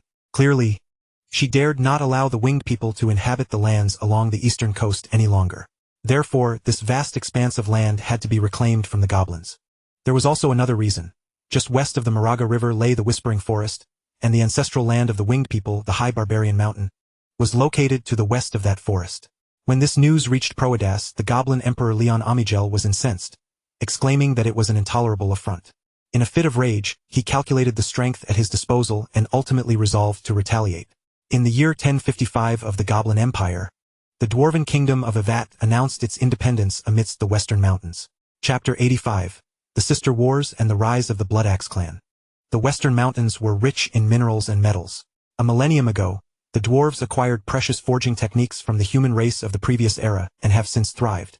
The dwarven kingdom established its foundation on this heritage, amassing considerable wealth over the millennia. As a renowned mountain realm, for the first millennium of the empire, the dwarves provided a significant quantity of weapons and armor to the Goblin Empire annually. However, following the millennium transition, as the Goblin Empire began to decline, the supply of weapons and armor from the dwarves dwindled. A few years ago, with the rise of the Baiman royal court on the grasslands and the independence of the winged people along the eastern coast, witnessing the Goblin Empire's inability to respond effectively, the current dwarven king, Chiri Avat, finally resolved to lead his kin to independence and establish the Avat Mountain Kingdom. Thus, one of the primary sources of weaponry for the Goblin Empire was lost, rendering its national power increasingly feeble. Consequently, the attitudes of the foreign races on the continent towards the goblins began to shift dramatically. In the year 1056 of the Goblin Empire, the Sea Clan, having recuperated for several years, once again launched a war against the eastern coast of the winged people. This time, the Grand Princess of the Sea, Themis, brought forth the elite legion of the underwater city of Metalbang. The third princess of the sea, Melair, also arrived from the southern seas, accompanied by her followers to join the fray. Sophia, once again wielding the lava sword, led the winged legion of Losendes into battle. Themis, having learned from past encounters, refrained from an immediate large-scale assault on land. Instead, she swiftly assembled a cadre of extraordinary professionals, delving deep into the heart of Losendes along the river, and upon discovering the grand city of the winged, she promptly dispatched her elite troops along the river to assault the city, compelling the winged to engage in a decisive confrontation. This time, Sophia was caught off guard and faced a hasty defeat. Fortunately, Erida, wielding the sapphire sword and leading the elite winged legion of Lomanda, arrived in the nick of time to repel the assault of the Sea Sisters. Despite the sea folk seizing control of the river, And although Sophia later commanded the construction of iron barricades and traps in the major waterways to thwart the sea folk's riverine operations, it was evident that they could not swiftly drive the sea folk back into the ocean. The sea folk expanded their waterways and established underwater fortresses, which the winged found difficult to breach. With these stakes driven into the eastern coast, the war dragged on for decades. It only concluded when both sides were utterly exhausted. Dubbed the Sister War, due to its leadership by two pairs of sisters, this conflict resulted in heavy casualties for the winged, with hundreds of thousands perishing throughout its course. However, not all was lost. This prolonged battlefield experience honed many winged, accelerating their research into potions and professional paths. Several heroic tier winged even transcended into legend during the battle, compensating for the winged's deficiency in high-end combat power. In the year 1137 of the Goblin Empire, a troll clan known as the Bloodaxe tribe rose to prominence on the southwestern frontier of the Goblin Empire. Initially, the Bloodaxe tribe was but a small clan. However, a remarkable troll named Odin Bloodaxe was born into this tribe. Gifted with extraordinary talent, he traversed the continent in his youth, served as a mercenary for the Goblin Empire, smuggled arms across the northern deserts, mined iron in the dwarven mountain kingdoms, and traded along the eastern coast. With the wealth and power he amassed over the years, he was capable of thriving in the great cities of the Goblin Empire, leading a comfortable life. Despite the current weakness of the Goblin Empire, a multitude of foreign races resided within its cities, becoming subjects of the empire. Yet Odin Bloodaxe chose a different path. He observed the affairs of the continent, recognizing the frailty of the Goblin Empire while noting the strength of the dwarves, the cyclopes, the winged, and the sea folk. As a member of the trolls, he was one of the rare wise and astute individuals. He perceived that while the troll race possessed formidable overall strength, they were fragmented and disunited. After a series of fortuitous events, he quietly embarked on the path to legend.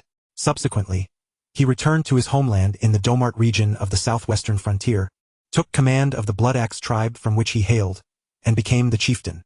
He began to establish the god of slaughter as the faith of his tribe. Initially, the trolls within the tribe resisted, deeming this decision a betrayal of their ancestors. Yet Odin Bloodaxe subdued them one by one. It is worth noting that, at this time, troll tribes were devoid of faith. Most trolls were simple-minded, physically strong, and their actions were often crude.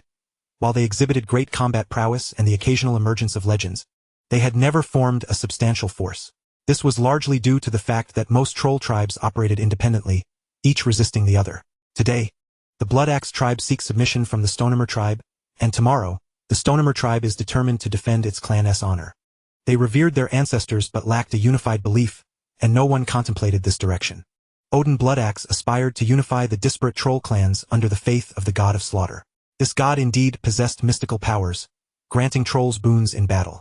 His aim was to amalgamate the various troll clans, erasing the barriers imposed by differing ancestral spirits, and to unite the trolls of the continent. Such an endeavor would be exceedingly arduous and time-consuming. Nonetheless, Odin Bloodaxe resolved to pursue it. He possessed the motivation and strength, willing to take action. Thus, the Bloodaxe tribe commenced a silent expansion on the southwestern frontier of the empire. In the initial century, they assimilated nearby clans such as the Bloodhand tribe, Stonehammer tribe, Sharpaxe tribe, Swamp tribe, and Tree Under tribe, emerging as a formidable new troll tribe in the southwestern region of the Goblin Empire. Moreover, he dedicated more time to unifying beliefs and dissolving clan divisions than to conquering them. Consequently, their progress was not swift at the outset. Unifying thought proved to be a greater challenge. The Goblin Empire was merely aware of the emergence of a formidable troll tribe called Bloodaxe on the southwestern frontier. Odin Bloodaxe even expressed fealty to the Goblin Empire, thus garnering their support. He established a small city in the Domart region as the residence for the Bloodaxe tribe. Chapter 86. The Birth of a New Generation of Dragons. In the year 1157 of the Goblin Empire, after a period of calm lasting several decades, the Sea Folk launched their third invasion of the eastern coast, targeting the Winged. At this juncture, the Winged had bolstered their numbers and strength due to the development of the Morgar region. This time, to compensate for the deficiencies in ground combat, Sophia recruited a mercenary force composed of trolls, dwarves, and centaurs to assist the Winged in their battle on the eastern coast. The inclusion of mercenaries provided the Winged with a significant advantage, allowing them to repel the Sea Folk back into the ocean within just over 20 years. Subsequently, the employment of mercenaries became a common practice for the Winged in their fight against the Sea Folk. Due to the diverse nature of the mercenaries hired by the Winged, Erida suggested establishing a new department within the Winged Kingdom to oversee this aspect uniformly. After reporting this matter to Jiang Yu, he pondered for a considerable time before establishing a new kingdom department dedicated to the employment of foreign troops. Furthermore, he instituted a specialized bounty system for the professionals within this department. This division was entrusted to the newly ascended winged legend, Field. To facilitate management, Field divided this department into two sections, one to liaise with the ordinary yet numerous foreign mercenaries, named the Mercenary Division, and the other to engage with the fewer but more powerful professionals, dubbed the Adventurer Division. The mercenaries of the Winged merely supplemented the ground combat strength of the Legion. However, over time, in the Goblin Empire, they gradually evolved into the backbone of the northern military forces. For a time, they indeed managed to thwart multiple incursions from the northern Cyclopean court. In the year 1189 of the Goblin Empire, the distinguished alchemist of the Winged Kingdom, Afamo, inadvertently spilled the blood of several magical beasts into a freshly concocted potion of light, while researching ways to enhance the overall light affinity of the Winged. The potion was thus rendered useless, resulting in a significant waste of precious materials, all of which were under the kingdom's control. In utter despair, he discreetly poured the vial's contents into the horse trough, where it was consumed by a domesticated white horse. Consequently, the following day, this white horse underwent a remarkable bloodline transformation. After a month, it awakened the power of light and harnessed the elemental forces of illumination, its intelligence markedly enhanced. The most striking feature was the emergence of a long horn upon its forehead. The ancestor of the unicorn was born. Subsequently, Afamo released it into the wild. In the year 1209 of the Goblin Empire, the aquatic tribes launched their fourth assault against the winged folk. This time, they shifted their focus from the eastern coast to the Sophia Islands. The islands proved difficult to defend, with half of the archipelago captured by the sea tribes, resulting in devastating losses for the winged folk. By the year 1236 of the Goblin Empire, a neighboring human tribe, dwelling to the extreme northwest alongside the Bloodline clan, gave rise to yet another legend named Momed. This legendary human supplanted the Reinhardt family, ascending as the leader of the Western human tribe. In pursuit of enhanced development, he devoted considerable time and effort to marrying a princess from the merfolk of the Western Sea, thus establishing the Momed family as a lineage of merfolk descent for future generations. In the year 1245 of the Goblin Empire, the Blood Axe clan in the southwest of Furland expanded once more, assimilating all the troll clans along the southwestern borders of the Goblin Empire, swelling their population to 100,000. In that winter, the Blood Axe clan, which had always been subservient to the Goblin Empire, suddenly changed its stance. They launched an offensive, seizing the southwestern border city of Gayank. Emperor Leon Amigel of the Proedas Empire was infuriated, commanding the current Duke Peter Aziba of the southern territories to quell the rebellion. Realizing that the Goblin Empire was still more powerful and could easily retaliate, Odin Blood Axe hastily returned Gayank, reaffirming his allegiance. Only then did Duke Peter Aziba withdraw his forces. Thereafter, Odin Blood Axe began to focus on developing his clan, setting his sights on the power of the Southern Duke. In the year 1289 of the Goblin Empire, the aquatic tribes continued their attacks on the winged folk. By 1311, the Lizardman leader Majira declared independence from the Goblin Empire's dominion in the southern marshes of Furland, establishing the Lizardman Kingdom. In the same year, the Blood Axe clan allied with the Lizardman Kingdom. In the year 1356 of the Goblin Empire, the sea tribes persisted in their assaults against the winged folk. The grand alchemist Yura of the winged folk discovered and created the Gem of Light, greatly enhancing the chances of awakening the extraordinary among their kind. In 1344, the sixth Goblin Emperor Leon Amigel passed away in frustration. Before his demise, he entrusted his prince with 3 arrows, symbolizing his 3 greatest grievances in life. First, the decline of the empire, which he felt powerless to prevent. Second, the incessant incursions by the Behemoth court, which he could not resist. And third, the independence of the Winged Kingdom, the Dwarven Kingdom, and the Lizardman Kingdom, which he perceived as betrayal. The prince, Mirdan Amigel, solemnly accepted the arrows, vowing by his sickbed to avenge his father's grievances. Leon Amigel closed his eyes in satisfaction. 3 days after Leon Amigel's death, Prince Mirdan Amigel was assassinated by his brother, Misha Amigel, in a coup. 7 days later, Misha Amigel was crowned as the 7th Emperor of the Goblin Empire, discarding the 3 arrows as worthless. In 1365 of the Goblin Empire, the aquatic tribes continued their onslaught against the eastern coast. The 2 factions had become sworn enemies.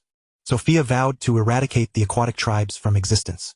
In 1378, a significant event unfolded that would impact Furland. Deep within the ocean, shrouded in mist, a colossal island emerged where ancient dragons of various bloodlines were born. Among them, the platinum ancient dragon Bahamut primarily bred 5 kinds of metallic dragons: the gold, silver, bronze, brass and copper dragons, alongside several other dragon species such as gem dragons, crystal dragons, diamond dragons, obsidian dragons, and rainbow dragons. The progenitor of the 5-colored dragons, Tiamat, bred 5 chromatic dragons: the red, blue, green, black, and white dragons. Notably, the bloodline of the blue dragon traced back to the ancient blue dragon king slain by the Thunder Titan, while the remaining 3 red, green, and black dragons descended from formidable ancient dragon kings. However, Tiamat made an error with the white dragon, selecting an ordinary ancient white dragon as the progenitor. As the progenitors of dragons, these new generations of dragons infused their own interpretations. Bahamut revered order, and thus the metallic dragons emulated this trait. Conversely, Tiamat embraced spontaneity, imparting such characteristics to the 5 chromatic dragons. These new dragons were inherently less powerful than their ancient counterparts, with the formidable dragons reaching legendary status only upon maturity, while their ancient peers could attain demigod status. Upon their birth, the metallic dragon faction and the chromatic dragon faction found themselves at odds. As they grew slightly older, the gold and red dragons were the first to engage in conflict, soon followed by the other young dragons. Like a brawl, the metallic and chromatic dragons battled daily on Dragon Island, with scarcely a day of respite. Fortunately, their youth rendered these skirmishes trivial in the eyes of Bahamut and Tiamat, yet the seeds of rivalry were deeply planted within the hearts of both dragon factions. Many years hence, those seeds would grow into towering trees. In 1399 of the Goblin Empire, the ratfolk, who had long dwelled in the underground world, emerged in the central lands of the Goblin Empire. These ratfolk brought with them a plethora of diseases, resulting in significant casualties among the goblins of the central region. Fortunately, goblin alchemists collaborated to concoct a remedy for the plague, driving the ratfolk tribe into the deep mountains of the western central region. Chapter 87. Jiang Yu descends from the heights. The advent of the ratfolk also marked the first discovery of the underground world by the Furland continent. In the central region, numerous goblin explorers ventured into the underground realm. Some returned, while others vanished forever within its depths. In 1406 of the Goblin Empire, a century prior, the plight of the goblin race had caused considerable concern among the ambitious individuals of the goblin clan. The pessimistic goblin grand alchemist, Marquis Leonard of the royal court, sought to replicate a similar phenomenon observed in the Behemoth clan, exploring the potential for analogous outcomes within the goblin race. In order to prevent the future decline of the goblin race, it is imperative that the inherently diminutive goblins possess some means of resistance. Just as the golden behemoth and the behemoth beast can coexist symbiotically, so too might the goblin lineage. However, the aristocrats and citizens of the goblin realm do not endorse such experimentation, firmly believing that the behemoths are a savage race from the icy highlands, still burdened by their primal instincts. Thus, Leonard is compelled to conduct his research in secrecy. During that year, Leonard's endeavors bore fruit, culminating in the birth of the bear goblin, a creature born of the same mother as the goblins. The bear goblin not only boasts a stature rivaling that of trolls but also possesses considerable intelligence. In truth, the research into the bear goblin indeed incorporated troll genetics. In the year 1437 of the Goblin Empire's calendar, in response to the aerial hegemony of the winged people, the grand alchemist Mibelin, utilizing ancient human records from the previous epoch, modified an airship suitable for the current environment. This vessel, powered by magical crystals, carried both eaglemen and goblin archers, playing a pivotal role in countering the Behemoth Kingdom and slightly reversing the Prairie S oppression of the Northern Territories. By the year 1467 of the Goblin Empire, high above in the heavens, Jiang Yu finally opened his eyes upon the Platinum Throne. His injuries had healed, and he had unified several scepters of authority. Feeling the vast power coursing through his body, he was resolute on the path to the throne. The land surrounding him, buried with the remains of demigods, symbolized the grandeur and might of this path. Upon descending from the heavens and returning to the city of Euler, countless winged folk erupted in jubilant cheers. Their king had returned from the Platinum Moon. Many of the younger generation of the winged folk had scarcely seen Jiang Yu since their birth. Upon his arrival at the White Stone Fortress, legendary figures of the winged race and officials of the kingdom, including Sophia, Erta, Little Turtle, and Field, had long awaited him within the castle. Taking his place at the head of the table, Jiang Yu gazed at Sophia, who had long served as the kingdom's vice-sovereign. Though her visage remained youthful and beautiful, strands of silver hair, had begun to show signs of pallor. This sight stirred a sense of compassion within him, awakening a sudden realization. The path of mortal legend is fraught with challenges. The lifespan of the winged folk had yet to transcend the limits of mortality, and even Sophia, as a legend, possessed but a millennium of life. She was aging. Jiang Yu then turned his gaze to Erta beside Sophia, only to find her likewise affected. The two sisters had diligently cared for the winged race in his absence, earning the deep affection of all winged folk. Observing their appearances, Jiang Yu felt a resolve forming within him, though he deemed it prudent to delay his decision. He first inquired about pressing matters. What is the current population of the winged folk? An official promptly responded, Your Majesty, although we have lost half of the Sophia Islands and the eastern coastal territories, coupled with the ongoing wars initiated by the sea folk, our population has flourished due to our occupation and development of the bountiful Morgar River region. Presently, the winged folk number approximately 7 million. Upon hearing this figure, a smile graced Jiang Yu's face. Excellent, you have all performed admirably. Now, what is the current state of affairs on the continent? Sophia answered personally, Your Majesty, the Goblin Empire is in disarray. The Prairie Kingdom has been established, and the Winged Kingdom, Dwarven Kingdom, and Lizardmen Kingdom have all gained independence. The strength of the Goblin Empire has significantly diminished. And what of the great sage Azabar, who once fought in the war? Jiang Yu inquired. Your Majesty, the official replied, Azabar has not been seen in public for a long time, and many races speculate that he has succumbed to his injuries. Jiang Yu shook his head. Azabar is not so easily defeated. He then curiously asked, Who was the demigod that suddenly appeared in Proedas? Erta responded, Your Majesty, according to reports from our kin stationed in Proedas, it was a demigod who claimed to be the true ancestor of the bloodkin. This demigod was said to have close ties with the human race, but vanished after that battle. I see. And what news of the sea folk? I did not encounter them within the kingdom upon my descent. Jiang Yu posed another question of concern. Your Majesty, an official replied, The sea folk have not waged war against us for several decades. It is rumored that a rebellion has erupted among them, and Themis is required to quell it. To be honest, I find myself rather missing those two sisters of Themis. Sophia's phoenix-like eyes glimmered frostily, her tone imbued with a hint of menace. Erta smiled silently, while the other winged folk refrained from uttering a word. Their sea mother was a formidable demigod, standing at the pinnacle of the path to divinity. In the past, we made a pact that I might not intervene during our race's conflicts. Thus the burden falls upon you in the future. Jiang Yu remarked with a slight smile. At this stage, he held no confidence in besting the sea mother, particularly in the depths of the ocean. Therefore, it was best to allow the two races to contend as they wished. After all, the winged folk had not weakened as a result, and in fact, had grown even stronger. It is no burden. Serving our king and the winged race is our honor, Sophia declared, taking the lead. Chapter 88. The Bestowal of Authority. The Envoy of the Throne.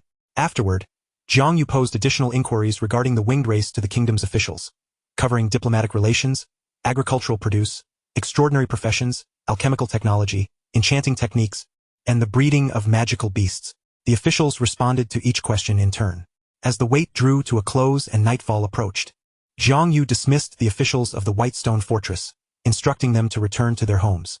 However, as they prepared to leave, he called the two sisters back. Sophia, Erta, please wait a moment and accompany me to the Platinum Moon. The two legendary winged women exchanged glances of curiosity but refrained from questioning the reason, simply nodding in agreement. Both possessed a temperament that was cool yet capable, naturally adept subordinates. Moreover, they were exceedingly intrigued by the Platinum Moon, though regrettably, as mere legends, they could not ascend to it. After a brief while, Jiang Yu approached them. Have you brought the lava longsword and the blue jade longsword? The sisters patted their sword sheaths at their waist. Your Majesty, they are right here. Very well, then follow me. Jiang Yu nodded, extending a hand to each of them, and together they soared toward the heavens. They traversed the lands that legends found insurmountable, arriving at the domain of the Platinum Throne high above.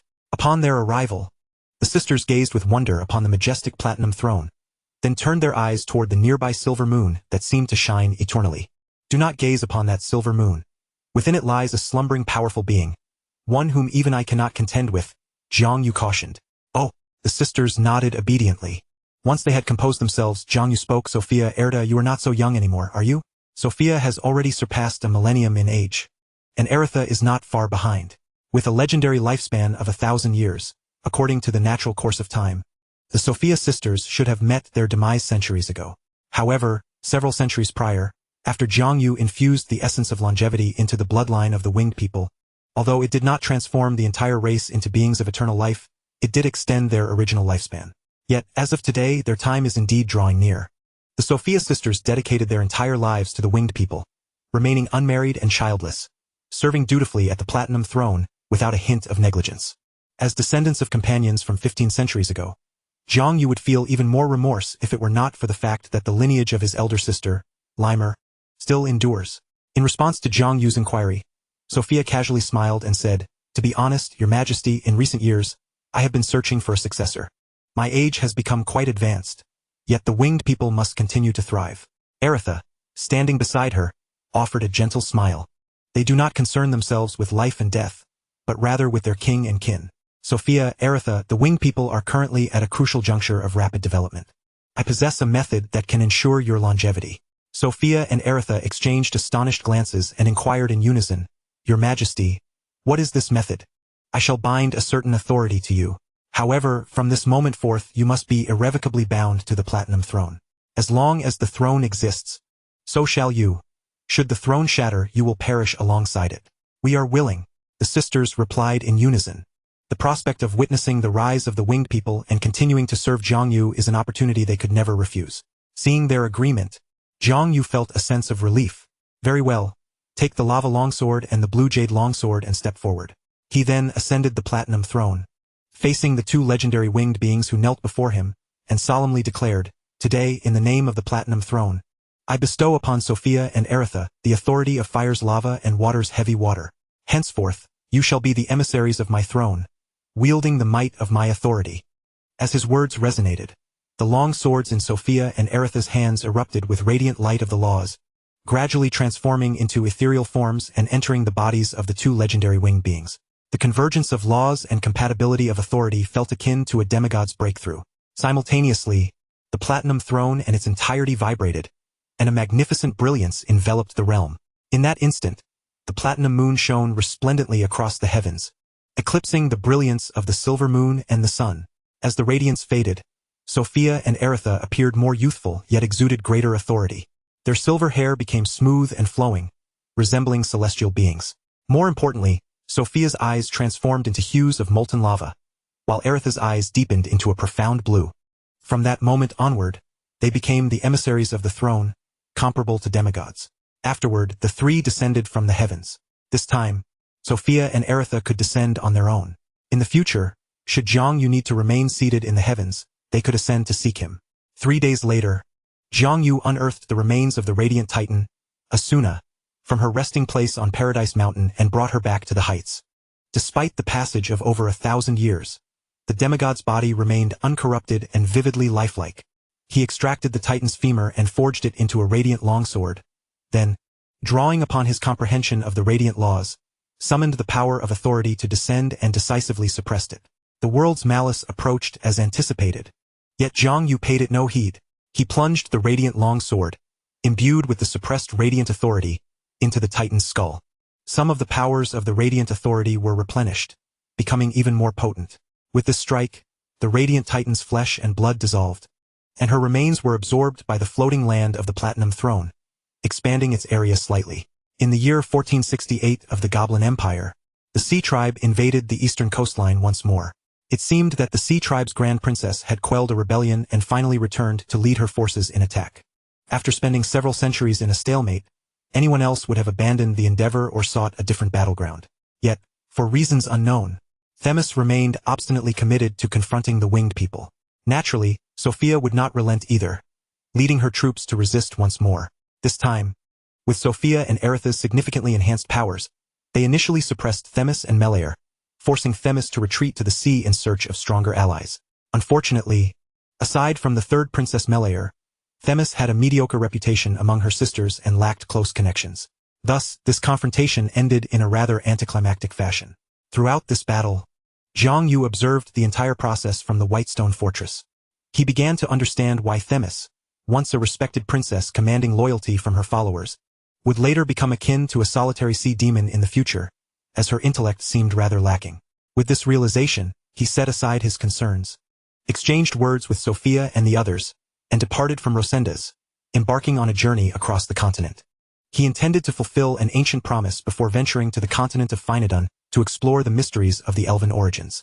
In the year 1469 of the Goblin Empire, Zhang Yu emerged from the Nine Passages, following the Morgar River, traversing the cities and villages built by the winged people over millennia, heading westward. On this journey, he brought along the little turtle. Given that the winged people were not lacking in legends at present, he decided to take it with him. After passing through the Morgar River region, he traversed the Whispering Forest and arrived at the site of the former High Barbarian Mountain. This place had long been developed and occupied by the goblins, who had established a small town at the foot of what was once High Barbarian Mountain. The wooden village he had once built with his kin had vanished into the earth, leaving no trace. Zhang Yu wandered around the remnants of the village, eventually standing upon a cliff. More than 1,000 years ago, it was here that he faced the Eagle People's envoy.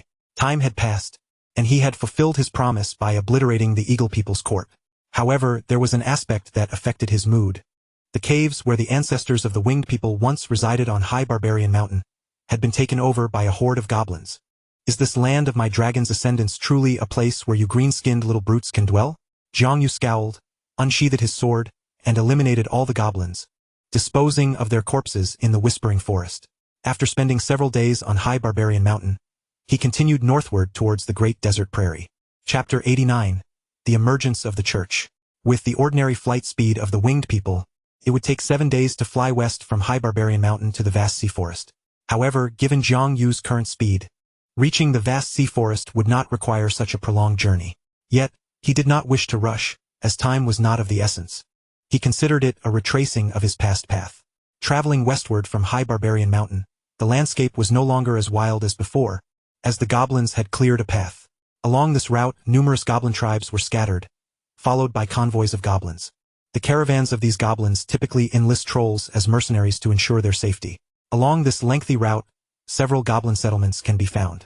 Over the years, the goblins have flourished on the continent of Furland, exhibiting commendable construction skills. Many areas previously untouched now bear their mark. Upon Zhang Yu's return to the Han High Forest, the once mighty throne of the Thunder Titans has been razed by goblins, replaced by a goblin city built atop the remnants of a once diverse encampment. This city, known as Todkab, stands as one of the largest in the eastern regions of the Goblin Realm.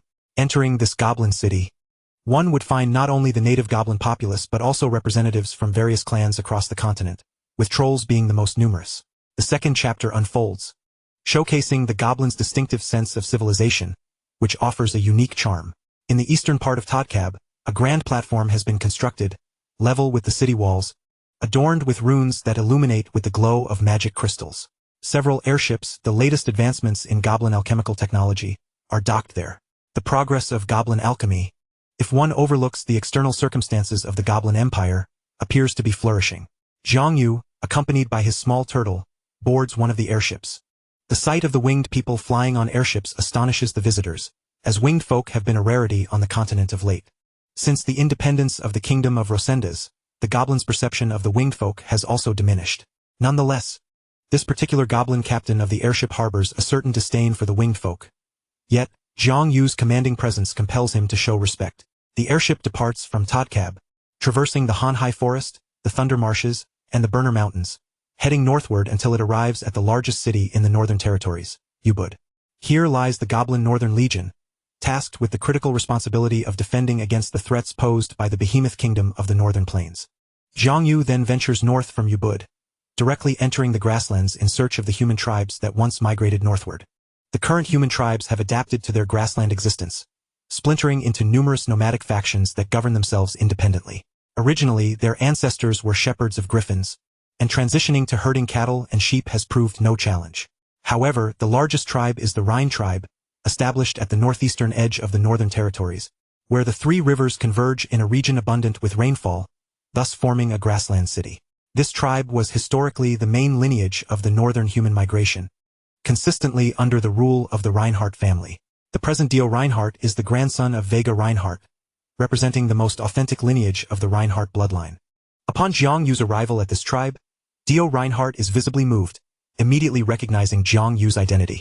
Although many descendants of the Reinhardt family have proliferated over generations, causing some to forget their ancestral roots, Dio Reinhardt's branch has kept a portrait of Zhang Yu, aware that the winged king of the eastern coast is one of the sources of the Reinhardt bloodline. This has long been the deepest secret of the Reinhardt family, serving as their greatest leverage and trump card. Within the chief's residence in the city, Dio Reinhardt respectfully performs the ancestral rites before Zhang, tears of joy welling in his eyes. Ancestor, the source of the Reinhardt bloodline, you have not forsaken us. You still remember that among humanity, there are descendants of our bloodline. Zhang, somewhat embarrassed by the praise, reflects that since Reinhardt's demise, he has not been particularly invested in the Reinhardt family. However, he cannot dismiss the heartfelt reverence of the kneeling descendants, for this lineage is indeed his own blood. After a moment of contemplation, he inquires, as direct descendants of Reinhardt, do you still hold the oaths of your ancestors dear? Ancestor, we dare not forget your words. To revive humanity and avenge the goblins, Dio Reinhardt replies without hesitation. The enmity and aspirations of humanity weigh heavily upon him, though the present human tribes are too weak to realize these ambitions. Zhang nods. I have come here to fulfill a promise made 1500 years ago. Fiona once told me that, in the future, some precious technologies of humanity would be returned to you. Here, I possess the enchantment techniques of humanity. Zhang produces a thick tome, chronicling the enchantment techniques bestowed upon him by Fiona, alongside those developed by the winged folk over the years. Dio Reinhardt receives it with utmost reverence. Thank you, ancestor, for your generosity. Zhang nods, sighing as he observes the deep respect of Dio Reinhardt and states, I have one more message, but it is not for humanity. It is solely for the Reinhardt family. Please speak, ancestor. At this moment, the night is gently falling, with two bright moons hanging high in the sky. Zhang gestures toward the brilliant platinum moon above. Do you see that radiant platinum moon? That is my embodiment in the heavens.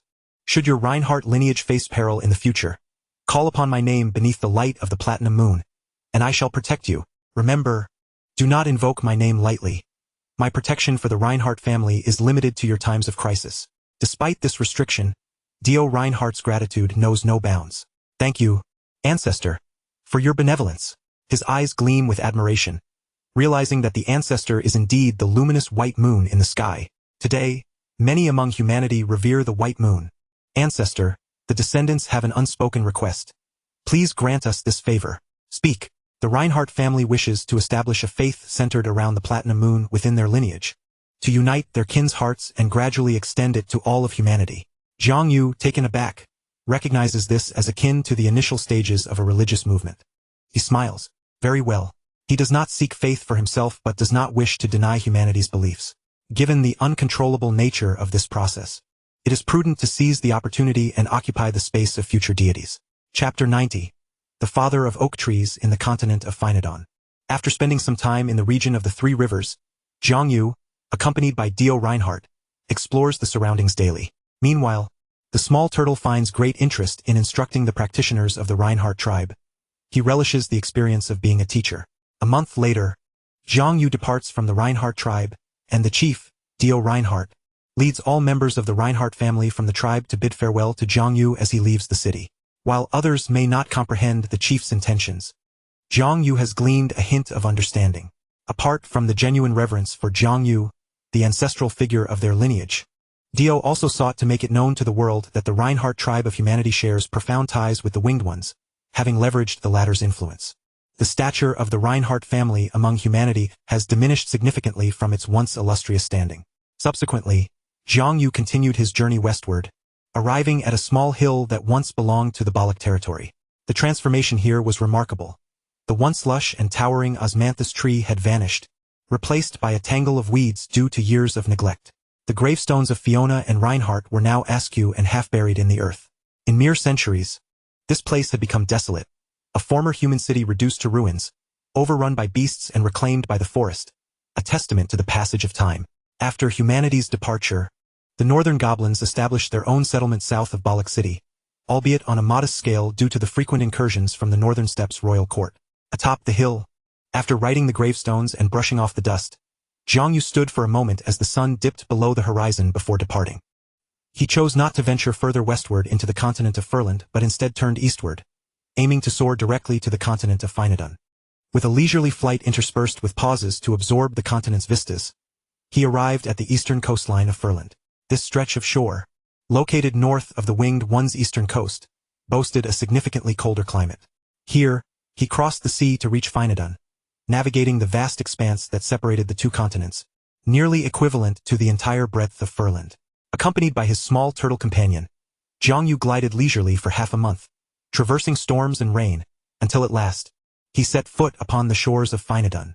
The moment he arrived, he was greeted by an entirely different atmosphere from that of Furland. The temperature was slightly higher, imbued with a dampness that was palpable. Most strikingly, he sensed several powerful auras emanating from the forest ahead, exuding wildness and strength, unmistakably belonging to extraordinary magical beasts. As he swept over the treetops, he traversed a lengthy aerial path, observing the towering, robust trees densely packed together. Within this forest, not only did he detect the formidable magical beasts he had previously sensed, but there were numerous creatures of all sizes. Were it not for Jiang Yu's keen eyesight, which occasionally caught glimpses of traces left by intelligent races, one might easily mistake this place for a realm dominated solely by magical beasts. Following the hints of intelligent life, Jiang Yu pressed onward until he encountered a sparse settlement of intelligent beings at the foot of a vast mountain range, where the magical creatures became increasingly rare. This tribe, comprising roughly 200 individuals, bore wolf-like heads, elongated necks adorned with flowing fur, and robust, muscular physiques that exuded an air of savagery. Descending gracefully from the sky into their midst, Jiang Yu's formidable presence bore down on the wolfmen like a tempest, and without regard for their trepidation, he inquired, "Are you aware of the troll clan that traversed the sea over 1,000 years ago?" The wolfmen, bewildered by his question, stammered in response, "My lord, we are unaware of any trolls." Upon seeing their fearful demeanor, Jiang Yu furrowed his brow, prompting the wolfmen to promptly kneel in submission.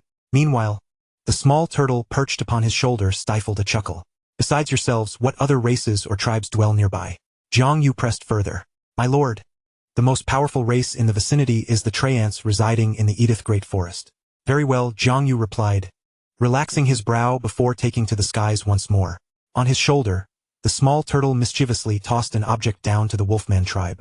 Curious, Jiang Yu inquired mid-flight, "What did you give them?" "Ha ha ha, boss. A piece of my old turtle shell." The turtle laughed, scratching its head.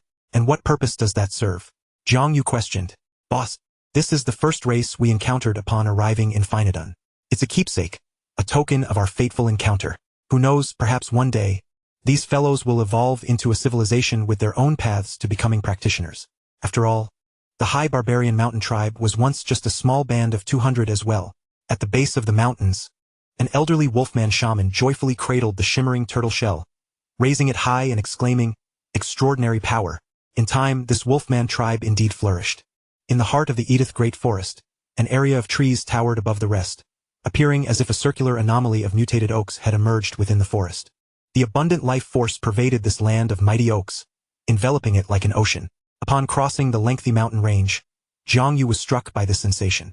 At the center of this grove, a colossal oak tree, towering 1,000 meters and significantly broader than its companions, suddenly manifested a face and eyes upon its trunk, gazing up at Jiang Yu in the sky with a furrowed brow. "World's reviled one." As the ancient oak tree opened its eyes, Jiang Yu simultaneously sensed its formidable aura. It was a powerful demigod, no less formidable than the sea's lord, the goddess Calypso, perhaps even stronger. No, it was undoubtedly superior. Jiang Yu recalled a powerful deity he had encountered in a past life, the Father of Oaks, whose description bore a striking resemblance to the mighty tree before him. Narrowing his eyes, the platinum moon above suddenly shone brightly, and a vast, imposing aura surged forth, as if pressing down upon the entire forest sea. Countless oaks revealed the faces of Traiants, trembling beneath Jiang Yu's overwhelming presence. Casting a glance at the Traiants surrounding him, then at the solitary Jiang Yu, the ancient face atop the 1,000-meter oak twitched slightly before taking a deep breath and displaying a benevolent smile. "Traveler from afar, I am Sylvans, the Father of Oaks. Welcome to the Edith Great Forest. How may I assist you?" Jiang Yu couldn't help but chuckle at this greeting, causing the ancient oak's face to darken momentarily. Fortunately, Jiang Yu quickly regained his composure and replied with sincerity, "I seek a troll tribe that crossed the sea over 1,000 years ago." Present, he did not feel confident in confronting the Father of Oaks within the forest. Chapter 91. The Notashire Forest. The troll tribe that arrived on this continent 1,000 years ago. The Father of Oaks, Sylvans, pondered before finally recalling, indeed several hundred years prior, a substantial tribe of intelligent beings traversed through the forest beyond this grove of oaks. However, they did not approach this sacred grove to disturb the Traiants, who were often in a state of slumber, and thus were left undisturbed. Yet the father of oaks possesses the wisdom of a demigod, instinctively recording all that transpires in the vicinity. In his recollection, that large tribe traversing the forest was making its way towards the heart of the continent. Although he was unaware of Jiang Yu's intentions regarding this tribe, he had no intention of obstructing him, stating the facts plainly. If you trust me, my lord, simply proceed in this direction, and you shall find them in the heart of the continent. Upon hearing these words, Jiang Yu nodded. He did not believe that the father of oak would deceive him, as there was no benefit in doing so. Hovering in mid-air, gazing at the forest that resembled an endless ocean and the vibrant community of treemen, Jiang Yu suddenly asked before departing, Sylvanus, how many years have you existed? Several millennia, I presume. Why do you ask? The father of oak responded, perplexed. Oh, it is nothing. Until we meet again. Jiang Yu smiled and turned to fly towards the continent's center. Based on the timeline, it was during the ancient era thousands of years ago. The father of oak, like the titans and ancient dragons of the continent of Phaland, emerged as formidable beings in the same epoch. If the continent of Phaland could birth numerous titans and ancient dragons, these powerful demigods, then the continent of Phainodon, even if its inhabitants were not as potent as those of Phaland, should have also given rise to many powerful and ancient beings over millennia, such as the father of oak before him. However, unlike the titans and dragons who dominated the continent, they were dispersed across the land, independent of one another, and there had been no wars among the demigod races, allowing many to endure until now. Realizing that the continent of Phainodon was not to be underestimated, Jiang Yu grew increasingly serious as he continued his journey. Before long, he traversed the vast forest of oaks and arrived above an expansive marshland. A large lizardman tribe thrived here, led by a demigod-level swamp giant lizard, which served as their totem and master. With keen eyesight, Jiang Yu observed that this lizardman tribe was engaged in a ritual. Initially, he held no particular thoughts about the swamp giant lizard hidden in the mire, but when it noticed Jiang Yu soaring boldly above the marsh and pausing to observe the lizardmen's ceremony, its malice surged, frightening the lizardmen to the point of halting their rites. Provoked, the swamp giant lizard let out a thunderous roar and pursued him. Was there truly such utility in the world's malice? Jiang Yu felt both astonished and delighted, and thus lured it out of the marsh. With the platinum moon shining brilliantly over the continent of Phainodon for the first time, ultimately, amidst a fierce battle, he granted the demigod giant lizard a peaceful demise and transported its remains back to the platinum throne, while simultaneously consolidating another authority, further strengthening the decree of law. The commotion from the demigod battle was immense, and Jiang Yu's slaying of the swamp giant lizard quickly caught the attention of the powerful beings in the western continent of Phainodon. The father of oak was the first to learn of his reckless neighbor's demise. After all, the circle of demigods was rather small. He gazed towards the east, sensing the overwhelming will emanating from the marshland, and sighed. To possess the world's malice and yet walk boldly among us, one must be truly powerful and confidently formidable. This great lizard is rather dull-witted, having squandered so many years. However, it has been somewhat mentally impaired for many years, leaning towards beastliness. Perhaps its cultivation has gone awry. He closed his eyes once more. Within the vast marsh, the enormous lizardman tribe was in a state of shock. Their totemic deity had been slain before their eyes by a winged figure descending from the heavens, leaving them in utter dismay. Days later, a lizardman warrior emerged from the marsh and arrived at the site of the battle. He did not find the remains of the totem but discovered a large pool of fresh blood that had not yet dried. Overcome with sorrow, he lowered his head to drink. Surprisingly, the demigod's blood, now purified by the decree of law, did not bring about his demise. Rather, it induced a wondrous transformation. His stature grew more imposing, and his extraordinary talents intensified. Upon returning, this lizardman warrior usurped the position of clan leader, thus marking the birth of the lizardman royalty in Phainodon. Beyond the great marsh lay a vast expanse of grasslands, as boundless as the sea. Hovering above this prairie, Jiang Yu beheld countless creatures and wild animals inhabiting the land, ranging from magical beasts to ordinary wildlife. It was the height of summer, and a winding river meandered through the great grassland. Countless animals gathered by the river to drink, while the magical beasts stood upstream, the ordinary beasts keeping their distance, only daring to approach once the magical beasts had quenched their thirst. After slaying a few magical beasts for a feast, Jiang Yu continued on his journey with the little turtle. Crossing the river and venturing deeper into the prairie, Jiang Yu discovered at the center a considerable gathering of lions with golden fur, each lion, regardless of size, emanating extraordinary brilliance. Among them were powerful individuals, some even of legendary stature, exhibiting considerable wisdom. Clearly, this was a formidable, extraordinary race. Truly a land of the extraordinary. What captivated Zhang Yu's attention, however, was an ominous and unknown relic standing mysteriously in the depths of the prairie, emanating a powerful demigod aura far surpassing that of the previous swamp giant lizard. As his gaze fell upon it, the relic suddenly erupted with a domineering and overwhelming presence. It seemed as though a tyrannical king was expelling intruders. Faintly, he glimpsed a majestic golden giant lion standing between heaven and earth, its mane lush and golden. Evidently, the golden lions outside were its kin. In the face of the golden lion's overwhelming aura, Zhang Yu chuckled softly. He stood majestically above the golden lion tribe, radiating his own regal presence, cascading down like a force from the heavens, even more domineering and grand. He fixed his gaze upon the silhouette of the golden lion demigod within the relic.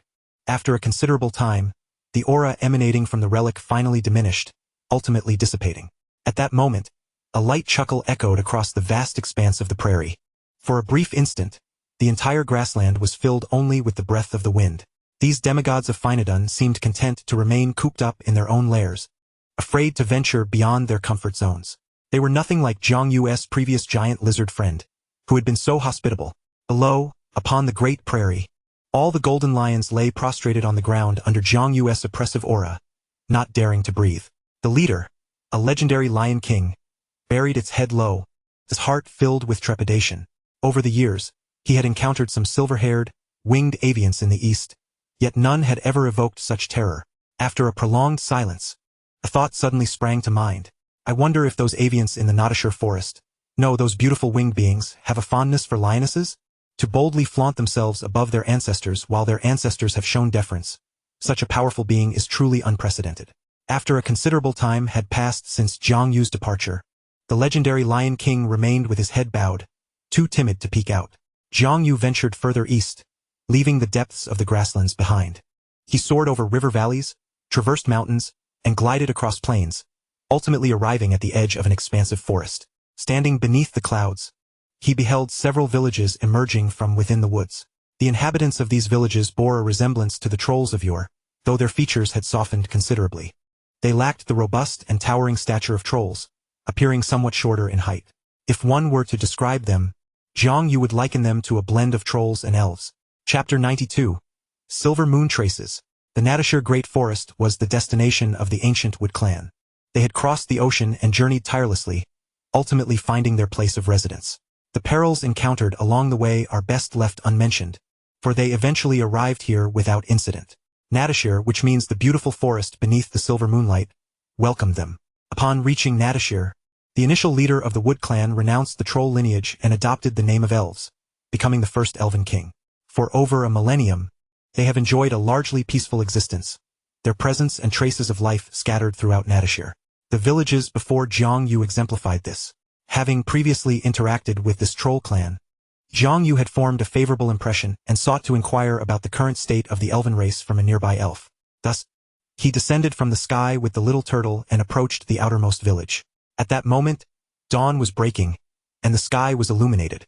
The ranger, Bruce, had just finished preparing his bow and leather armor when he emerged from his dwelling, ready to embark on a day of patrolling the woods. An aura of the extraordinary emanated from him, indicating his status as a seasoned professional. In this small village of ancestral elves, he was considered a figure of significance. At that precise moment, as Bruce reached the village entrance, he encountered an extraordinary winged being approaching him, with silver hair and violet eyes, exuding an aura of regal authority. This figure stood tall, radiating an impressive presence. Perched upon his shoulder was a small turtle standing upright. Such a demeanor reminded Bruce of the supreme Silver Moon King, Alphys, whom he had encountered during his service in the royal capital. No, the aura of this winged sovereign surpassed even that of Alphys, akin to the distinction between the sun and the stars in the heavens. Curiosity consumed him. He had never heard of such a monarch among the winged folk. In the past, around 50 winged individuals had accompanied the Wood clan to the Finadon continent, but by the time they reached Natashire, only about 30 remained. Over the course of more than a millennium, this group of winged beings had multiplied to several thousand, now serving as vassals of the Natashire Elven court and maintaining amicable relations with the elves. The winged folk had long served in the elven military, regarded as a precious aerial force. As a ranger, Bruce had considerable interactions with them, yet he knew their current leader was still referred to merely as the chief. So, who could this obviously powerful winged being before him be? He felt somewhat apprehensive. Meanwhile, Jiang Yu was assessing the visibly tense primitive elf before him. Although he was somewhat unaccustomed to the current appearance and form of the elves, he took the initiative to speak. As you can see, I am a winged being, here in pursuit of the winged folk who journeyed eastward long ago. Pray forgive my curiosity, but may I inquire what your race is, as you bear some resemblance to the trolls of Furland? Jiang Yu posed the question with a knowing air. Indeed, upon hearing Jiang Yu compare him to trolls, the primitive elf quickly shook his head. Esteemed winged lord from afar, I am Bruce, the ranger of this village. The brave winged folk who soar through the skies are forever allies of the elven kin, and I am willing to answer your queries. As you mentioned, we were indeed trolls, but as you can see, our current form differs significantly from the brutish trolls. We are now of the elven race. Elven race, a melodious name. Jiang Yu mused with a slight smile. It is said that this name was bestowed upon us by our great ancestor, the first elven king, Othos, after he heeded the call of the silver moon. The call of the silver moon? Jiang Yu latched onto one of the key phrases. Indeed, the call of the silver moon. Bruce's face lit up with reverence. It is the oracle of the silver moon goddess. It was her divine protection that allowed us to reach Natashir safely. The silver moon goddess? How did she come to be associated with the elven race? Was she not still in slumber within the silver moon? Jiang Yu's brow furrowed, his expression darkening. At that moment, he noticed a small silver moon insignia on the clothing of the elven ranger Bruce. Remarkable. The celestial silver moon goddess had been laying the groundwork for the elven race long before. This was something he had never anticipated. At this juncture, he felt an overwhelming urge to visit the elven capital and uncover the truth. Sensing Jiang Yu's shift in demeanor, the ranger felt perplexed, unsure of what he had said that might have caused such a reaction. Fortunately, Jiang Yu's expression soon returned to normal, and he smiled as he inquired, very well, Bruce. Now I wish to visit your elven capital. Can you direct me? Of course, my lord. Bruce set his equipment and provisions down temporarily, extending his hand to indicate a direction toward the northeast. Our capital, Talinar, lies in that direction. Simply follow that path. Furthermore, along the way, you may encounter some of your winged kin. Their settlement is located near the capital, and they often patrol around it. Upon hearing this, Jiang Yu patted Bruce's shoulder and smiled. Thank you very much, Bruce. He then turned and took to the skies once more. As he flew, Jiang Yu passed numerous elven villages and small towns, noting that the closer he approached the elven capital, the denser the population became. Yet, without exception, under his careful observation, every elven settlement was imbued with traces of the silver moon goddess. This instilled within him a sense of urgency and deepened his curiosity about how the slumbering sovereign of the silver moon had orchestrated all of this. Chapter 93. The Tree of Nature, Talinar. The elven capital, Talinar, was the location ultimately chosen by the first elven king after searching throughout the Natashir forest. Nestled in the central region of the Natashir forest, it boasted fertile soil and abundant water, characterized by flat terrain and proximity to various locations within Natashir, allowing the influence of Talinar to extend throughout the entire forest. As Jiang Yu soared closer to Talinar, he first beheld a colossal tree, nearly 1,000 meters tall, standing majestically in the heart of the forest, lush and verdant, its foliage sprawling like a vast green ocean erupting in waves. Beneath the towering ancient tree, the surrounding trees appeared diminutive, akin to grass thriving in its shade, creating a stark contrast. The immense canopy cast vast shadows, and a city imbued with the essence of elves was established under the shelter of this colossal tree. Exquisite dwellings lined the streets, which were neither too wide nor too narrow, adorned with the ubiquitous silver moon insignia and vibrant blossoms. The summer sun bathed the scene in a tranquil and leisurely ambience. A river meandered through this elven city, bestowing coolness and moisture upon its inhabitants. Jiang Yu hovered in the sky, high enough to gaze down upon half the city, marveling at the distant 1,000-meter giant tree, reflecting on his previous encounter with such a magnificent being, the father of oaks. Yet, in Jiang Yu's perception, this giant tree exuded no aura of wisdom, but brimming vitality, a peculiar force radiating from within. It was a vitality unparalleled. As Jiang Yu leisurely surveyed the scene from above, a silver-haired winged being soared into the air, drawing closer and calling out from afar, "My kin, have you forgotten the leader's admonition? Though we are winged beings, the closest brethren of the elven race, we must not casually linger above the elven capital. Such behavior is impolite. Come down with me." However, Jiang Yu did not respond but instead gazed at the towering giant tree at the heart of Talinar and inquired, "Do you know the origins of this 1,000-meter giant tree in the center of Talinar? My dear kin, have you lost your memory?" The winged being exclaimed as he flew closer to Jiang Yu. This giant tree, known as Talinar, was once a seed transformed by a natural titan named Talinar before the ancestors of the elves, the Greatwood clan, crossed the seas. After the Greatwood clan journeyed eastward, they arrived in the central region of the Natasil forest, which is now Talinar, and planted that seed of the titan's natural essence in the forest. The seed sprouted the following year and has grown year after year ever since. Even now, Talinar continues to grow as if bound by no limits. Upon finishing, he approached Jiang Yu only to be taken aback. He suddenly realized that Jiang Yu was not one of the winged beings he knew. When Jiang Yu turned to meet his gaze, an overwhelming aura of majesty descended upon him, as if a sovereign had emerged from the heavens, flooding him with an instant reverence that stemmed from his very bloodline. A second glance revealed the truth. This was indeed the great winged king depicted in the portrait cherished by the leader's grandfather. You are. The winged being stammered, uncertainty mingling with awe. Faced with the winged being's gaze filled with veneration, Jiang Yu spoke gently, "Child, I hail from the eastern coast of the continent of Furland, and I am named Jiang Yu." The eastern coast of Furland. That is the ancestral land of our kin before the crossing. The winged being exclaimed. "You say your name is Yuler. You are King Yuler." The stirring of his bloodline filled the winged being with exhilaration, as the records and tales of his clan affirmed his certainty. "You are indeed the ancestral king of all winged beings, as recorded in our lore." Ancestral king? A unique title indeed. "It is I," Jiang Yu affirmed with a nod. "It is truly our king." The winged being exclaimed in joy. "Please, my king, wait a moment. I shall return to our homeland and lead my kin to pay homage to you." Jiang Yu initially intended to decline, but upon witnessing the winged being's eager and excited expression, he was reminded of the 50 winged beings who had ventured across the ocean to this unfamiliar continent, taking root and flourishing, never to return, many of the original group having perished far from their homeland. His heart softened, and he replied, "Go, bring them to me." He had assumed that these winged beings would have forgotten him after a millennium and a half. With the passage of time, the winged beings here had likely lost count of how many generations had passed, making it natural for them not to recognize him. He had prepared himself for such an eventuality.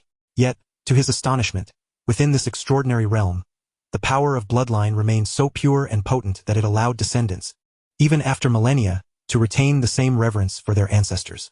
Anything is possible. Before long, thousands of winged beings soared into the air.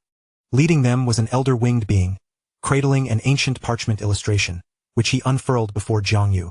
The likeness was strikingly similar, if not identical, especially in the confidence and vibrant demeanor captured in the image.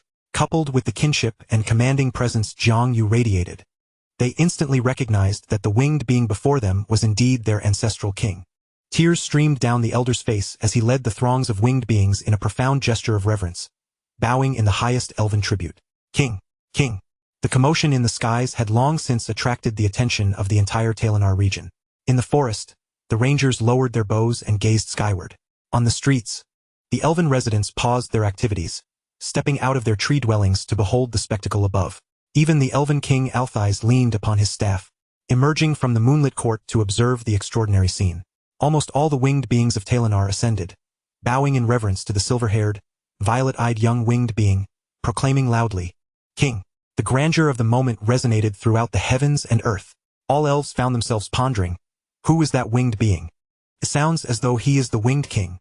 In midair, Jiang Yu observed his descendants, who had emerged from the protection of his millennia-long guardianship, still bowing in respect upon his arrival, and he smiled with contentment. "Very well, since you continue to honor me as your king, you shall bask in the radiance of the platinum moon, just as the winged beings of another continent do." However, this proclamation caused a moment of consternation among the gathered winged beings. The elder winged being spoke up to explain, "My king, for over 1,000 years, we have adopted the faith of the silver moon, and the emergence of the platinum moon 500 years ago has proven difficult for our kin to accept." Upon hearing this, Jiang Yu chuckled. "My kin, that very platinum moon is my manifestation." With a mere thought, the platinum moon in the sky suddenly shone with a brilliant light, casting its glow downwards. Above Jiang Yu, a pure white halo appeared, and then the illusion of a platinum moon emerged behind him. Divine and majestic, this revelation astonished the winged beings. So our king is indeed that newly risen platinum moon. Some winged beings immediately expressed their desire to change their faith, while others hesitated, and still others struggled internally. Jiang Yu observed their reactions with a smile, saying, "It matters not. Faith is a matter of freedom. Whether you worship the silver moon or the platinum moon, you are all my subjects." Seeing the winged beings collectively exhale in relief brought him great satisfaction. In the depths of his heart, he let out a sigh, meticulously noting the reactions of the winged beings. Time, indeed, can erode even the most profound blood ties with the corrosive influence of faith. Some measures must be taken, after all. However, that is a matter for another time. He gazed at the winged folk and proclaimed, "Next, gather a few individuals to escort me to meet the Elven King." Yes. Chapter 94. The Origin of the Elves. Upon the earth below, observing the sudden radiance of the platinum moon, the Supreme King Althais's expression shifted dramatically. His sources of information were astute. He was well aware of the significance represented by that celestial orb. As he witnessed Jiang Yu descend from the heavens, guided by the winged beings toward his night moon courtyard, Althais inhaled deeply, gripping his silver moon scepter, and stood silently at the courtyard's entrance, awaiting his arrival. When Jiang Yu approached, guided by several winged beings, Althais adjusted his attire and executed a perfect elven salute. He bore a resemblance to the elves of later narratives, for the grotesqueness of the trolls had faded from his visage, replaced by a demeanor both gentle and refined, with impeccable manners. "Noble sovereign of the platinum moon, I am Althais, an elf, and I welcome you to Terranil. You know me?" Jiang Yu discerned from his demeanor and words that this exalted king of elves recognized his identity.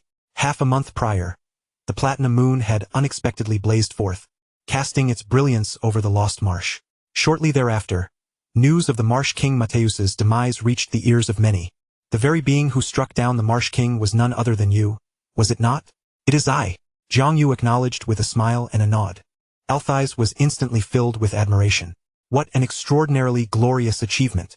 Even the heavens and the seas cannot contain your grandeur. The prairies and forests cannot fully articulate your magnificence. I pay homage to you, esteemed sovereign of the platinum moon. Had I not already devoted my faith to the silver moon, I would surely seek your protection." Upon hearing this, Jiang Yu erupted into hearty laughter. The Supreme King first extolled his greatness and vastness, only to then confess his unwavering allegiance to the silver moon. "Althais, you are quite astute," Jiang Yu remarked with significance. "Rest assured, whom you choose to worship is your own freedom. I doubt anyone would interfere with the beliefs of the people." Althais exhaled in relief. He was but a legend, wielding the silver moon scepter, barely reaching the level of a demigod. Yet, if Jiang Yu were to employ forceful measures to disrupt the elves' faith in the silver moon, he would have no choice but to resort to his last resort, summoning the Lord of the Silver Moon. Fortunately, he sensed that Jiang Yu too harbored reservations. Indeed, Jiang Yu had his own concerns. He had previously contemplated dismantling the faith in the Silver Moon, such as exterminating the entire original elves of Nadhashar. However, the mere thought of it sent his heart racing, as though a great peril loomed. This prompted him to swiftly abandon the notion. He speculated that such actions would awaken the presence within the Silver Moon prematurely.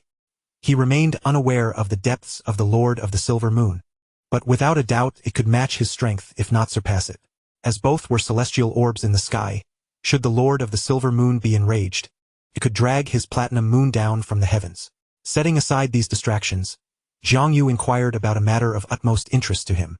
"Althais, I am curious. How did your ancestors gradually transform you from trolls into elves?" Upon hearing this, Althais's expression shifted. This was one of the greatest secrets of the elven race, and he was reluctant to divulge it. Yet, gazing into Jiang Yu's resolute purple eyes, coupled with the potent aura emanating from him, he gritted his teeth and resolved to respond. After all, even if Jiang Yu were to uncover this secret, it was not guaranteed he could replicate it. "Esteemed sovereign of the platinum moon, such matters elude verbal description. However, I can demonstrate it for you. Please follow me." "Very well, lead the way." The Supreme King Althais nodded, lifting his towering silver moon scepter, guiding Jiang Yu toward the rear of the night moon courtyard. The winged beings instinctively halted, waiting, for the Elven King's secrets were not for their eyes to behold. Only one such as Jiang Yu, a sovereign of the celestial heights, could compel the ever-imposing and inscrutable Supreme King Althais to yield. On this midsummer night, as they ventured deeper, the exquisite elven gardens revealed themselves, adorned with an abundance of flowers, exuding a dreamlike beauty. In his past as a player, Jiang Yu had ventured into the depths of the Elven Kingdom on the continent of Furland, but that occasion had been for the purpose of completing a quest, guided by elven sentinels. This place bore a resemblance to that courtyard, albeit without the presence of the highly popular elven princess known as the Dream of Midsummer Night, who had once swung on a swing. Jiang Yu had accepted several quests from her. The further he traversed, the more vibrant the life force around him became. Ultimately, Althais led Jiang Yu to stand before the towering tree, Terranal. This was a mysterious sanctum enveloped in the luminescence of the silver moon. Looking up, streams of silver light poured from the celestial orb above, cascading into the sanctum bathed in silver radiance. Without excessive commentary, under Althais's guidance, Jiang Yu passed through a shimmering membrane of silver light, stepping into this enigmatic realm. Upon entry, he was immediately captivated by the breathtaking spectacle before him. It was akin to a visual feast. Not far ahead, a well glimmering with vibrant colors, exuding an ethereal glow, appeared before Jiang Yu. The well was encircled by robust roots, and within, the water sparkled with a golden hue. At a glance, it seemed to swirl, yet upon closer inspection, the waters within were calm and serene, flowing with an ancient and eternal essence. The water inside the well resembled the golden blood of titans. No, it was the quintessence of the natural tree, Terranal. Additionally, an almost ethereal pillar of silver light descended from the heavens, plunging directly into the golden well, giving rise to wondrous transformations. The eternal well. Even before Althais uttered its name, it instantly flashed into his mind. The silver moon. It was the silver moon once more. The source of the elves' immortality was, astonishingly, the machinations of the silver moon. Suddenly, a sense of urgency surged within him. The silver moon's designs ran incredibly deep, even directly serving as the origin of the elves' existence. Chapter 95. The Eternal Well. Standing beside this magnificent well, Jiang Yu grasped the principles of the eternal well. The dreamlike waters continuously rose in a mist, spreading forth like shimmering light, transforming into an enigmatic energy that melded with the world around it. Under the might of the silver moon, this energy ultimately radiated throughout the entire Nadhasher forest. Bathed in the glow of the silver moon, every elf would be enveloped in this dispersing energy, influenced by its essence over the ages. Their appearances shall transform into exquisite beauty. Their figures and demeanor shall become slender and noble, and their lifespans shall extend into eternity. In this metamorphosis, the natural essence of the tree of nature, embodied by the nature titan, along with the formidable power of the silver moon, plays a pivotal role. In Jiang Yu's recollection, titans are not creatures willing to sacrifice their lives for other races. This nature titan also serves as the ancestral guide for the elves, leading the Greatwood clan in their eastward migration to propagate their kind, while simultaneously transforming into a species of tree, becoming a crucial element of the elves' forging plan. They are either direct beneficiaries or willingly devoted givers. Furthermore, after the nature titan transforms into a species of tree, it is Jiang Yu's good neighbor, the silver moon, that reaps the benefits, prompting him to speculate whether this nature titan might indeed be an incarnation of the silver moon's dominion. Such vast powers? Shaking off his conjectures, Jiang Yu focused his gaze upon the eternal well before him. To create such a well, following the silver moon's methodology, would necessitate the voluntary sacrifice of a titan, along with the great power akin to that of the silver moon. In Jiang Yu's contemplation, the reason the silver moon chose the titan as the object of voluntary sacrifice is likely due to the fact that titans, like the silver moon, possess the longevity trait. The exclusion of dragons likely stems from the need for a humanoid being, particularly one of pleasing appearance. The transformation of the nature titan into a tree species, converting elves, clearly aligns with the titan's visage. This is evident in the transition from trolls to elves. So, how to replicate the silver moon's approach? Setting aside the extraordinary power akin to that of the silver moon, Jiang Yu was at a loss for where to find a voluntarily sacrificing titan. Not to mention whether they would be willing or not. Presently, the titans of Feyland are either deceased or missing, leaving not a single one remaining. Even the body of the luminous titan Asuna, which he had concealed, was fed to the platinum throne. He glanced up at the tree of nature standing majestically in the heart of the forest. Surely he couldn't just package this tree and take it back? Jiang Yu shook his head. To enable the winged people to become a long-lived race akin to the elves, the only viable strategy is to adopt a method of substitution. He must find a being possessing the bloodline of longevity and inscribe that bloodline into their own. In this current age, after extensively searching both continents and reflecting on his own experiences, he discovered that the only readily available being with a humanoid bloodline of longevity was none other than himself. Compared to the silver moon, he too possesses advantages. His bloodline is intertwined with that of the winged people, bound by their race, which may present a simpler solution. What should he do? Just as Jiang Yu pondered, the respectful yet anxious voice of the Supreme King Altais reached his ears. Your Grace, this is the source of our elven transformation, the Eternal Well. Indeed, it is aptly named the Eternal Well. Jiang Yu smiled upon hearing this. Such a fitting name. He then turned to the anxious elven king, understanding his concerns, and reassured him, rest assured, the silver moon is my neighbor. I shall not desecrate this well. The faith of the elves has already taken root. Even if they do not fully transform into the forms of future generations, the impact of the silver moon's displeasure on their plans will be minimal. What distinction lies between the faith of the ugly and the beautiful? Regardless, whether it be the evolution of the winged people or his own progression, he must hasten both. Upon returning, he must not only contemplate how to transform the winged people into a race of longevity but, more importantly, he must also begin the establishment of the second layer of Paradise Mountain, reaching the realm of the divine. This is even more crucial than the evolution of the winged people. The layout of the silver moon reveals much. The early arrangements of the gods have long since commenced. Chapter 96. Sequence 0. The Silver Moon Sovereign. The ethereal glow of the eternal well pulsates endlessly, as if imbued with life. The radiance of the silver moon cascades like gossamer across this mystical realm, layering upon itself, enveloping the entire secret domain in a silvery luminescence. Jiang Yu stood by the eternal well, lost in contemplation for a considerable time. According to the words spoken by the deranged former Sequence 1, the Slaughter Emperor, the Silver Moon Sovereign must certainly be a being of a higher sequence than he once was. Above Sequence 1 lies only Sequence 0. Sequence 0, the Silver Moon Sovereign. This must be a formidable opponent. After all, like himself, she possesses the capability to conceive of creating a moon in the heavens. In the future, she shall not be alone. There will be 9 main deities in the world, excluding the Father of the Oak and the Silver Moon Sovereign, leaving 7 future deities, either concealed in the shadows or slumbering in unknown corners. Although it remains a mystery why the Silver Moon Sovereign would rather invest her efforts in the elves than spread faith among the human race. This does not diminish the reality that the deities have become his adversaries. He resolved to first acquire divine strength before leading the entire winged race toward evolution. Behind Jiang Yu, the Supreme King, who had been standing anxiously, suddenly perceived that the winged monarch before him had, in that fleeting moment, transformed into a blade of unparalleled sharpness, exuding an invincible aura capable of severing all. Yet that presence quickly dissipated. Just as confusion enveloped him, he heard words that resonated like celestial music. Let us go, Altais, it is time for our return. This great deity is finally departing. Altais promptly replied, very well, Your Grace.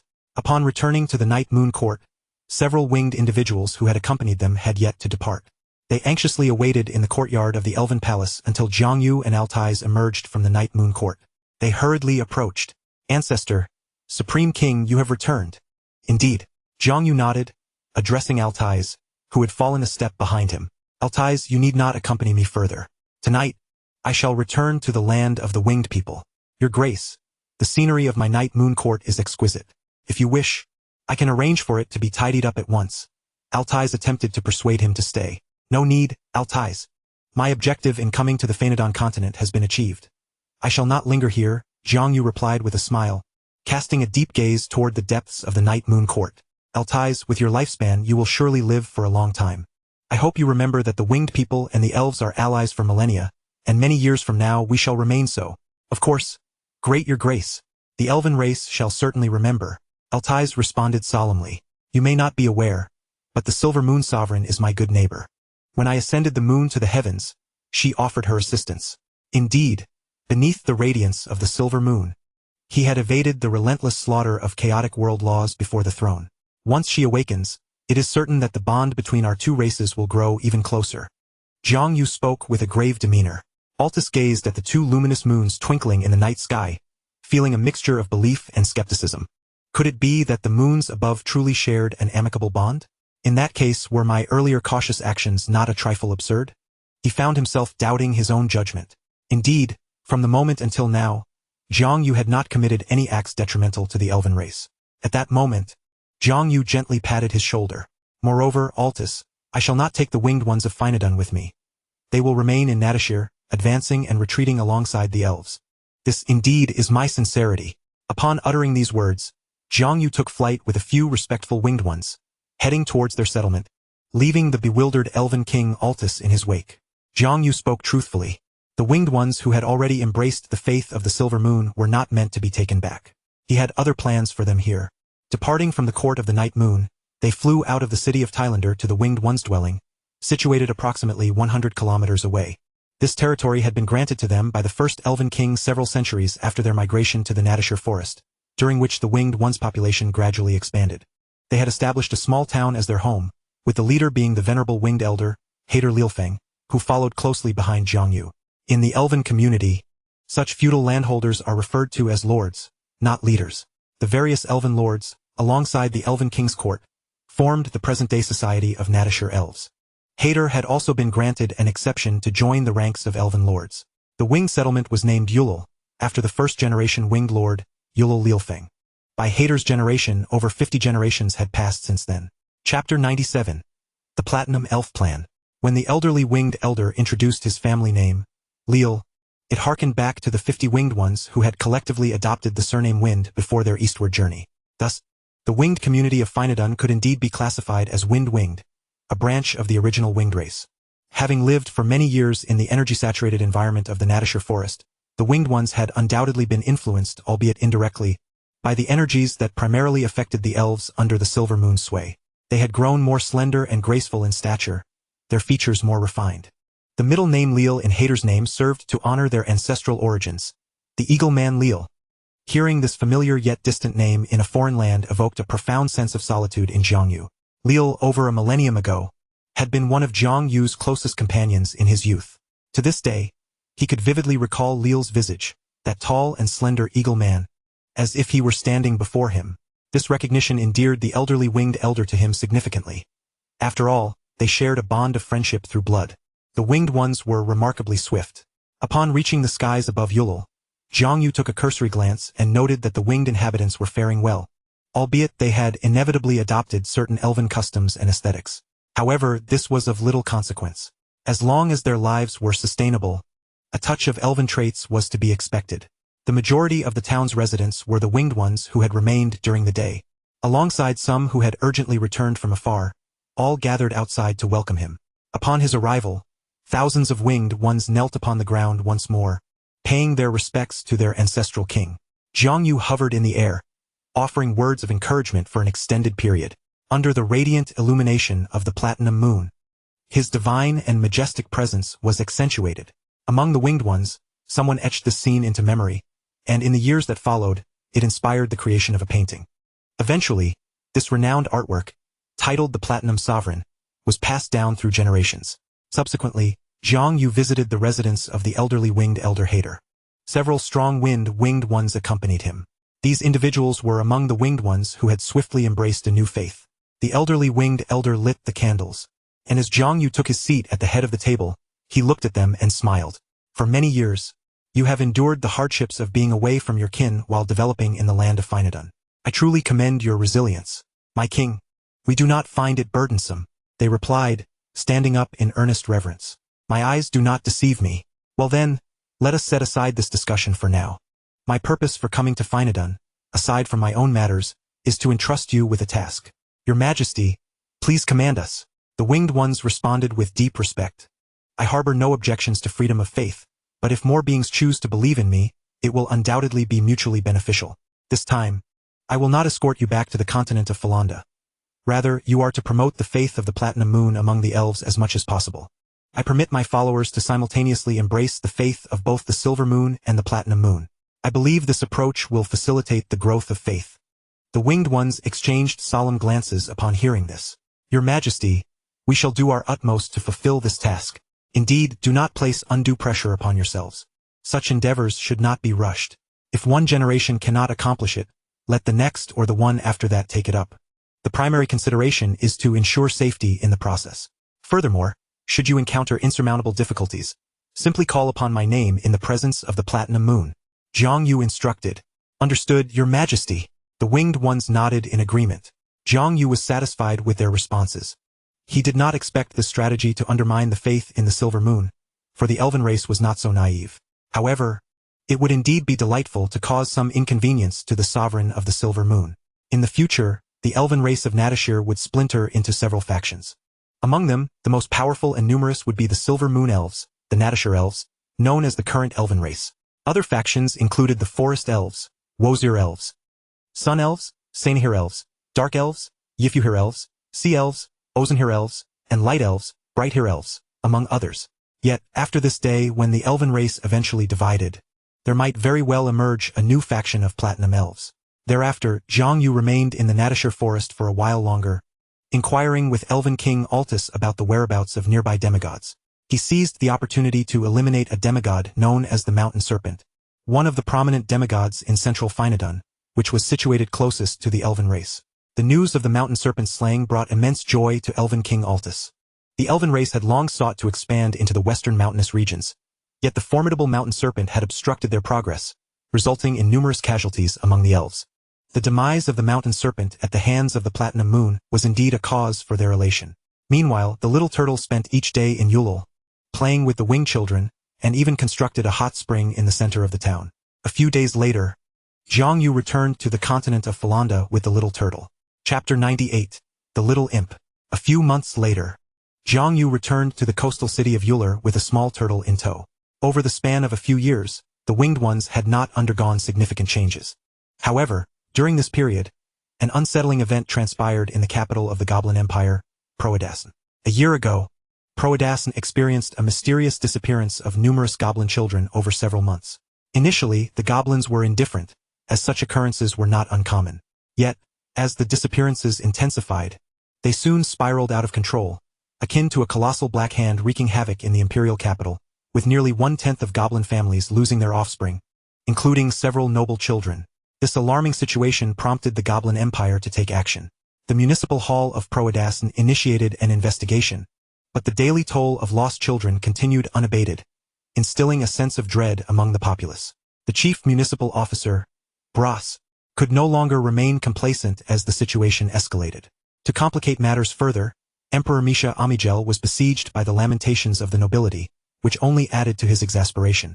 In a fit of rage, the emperor ordered an immediate and thorough investigation, directing the nobles to approach the municipal hall directly.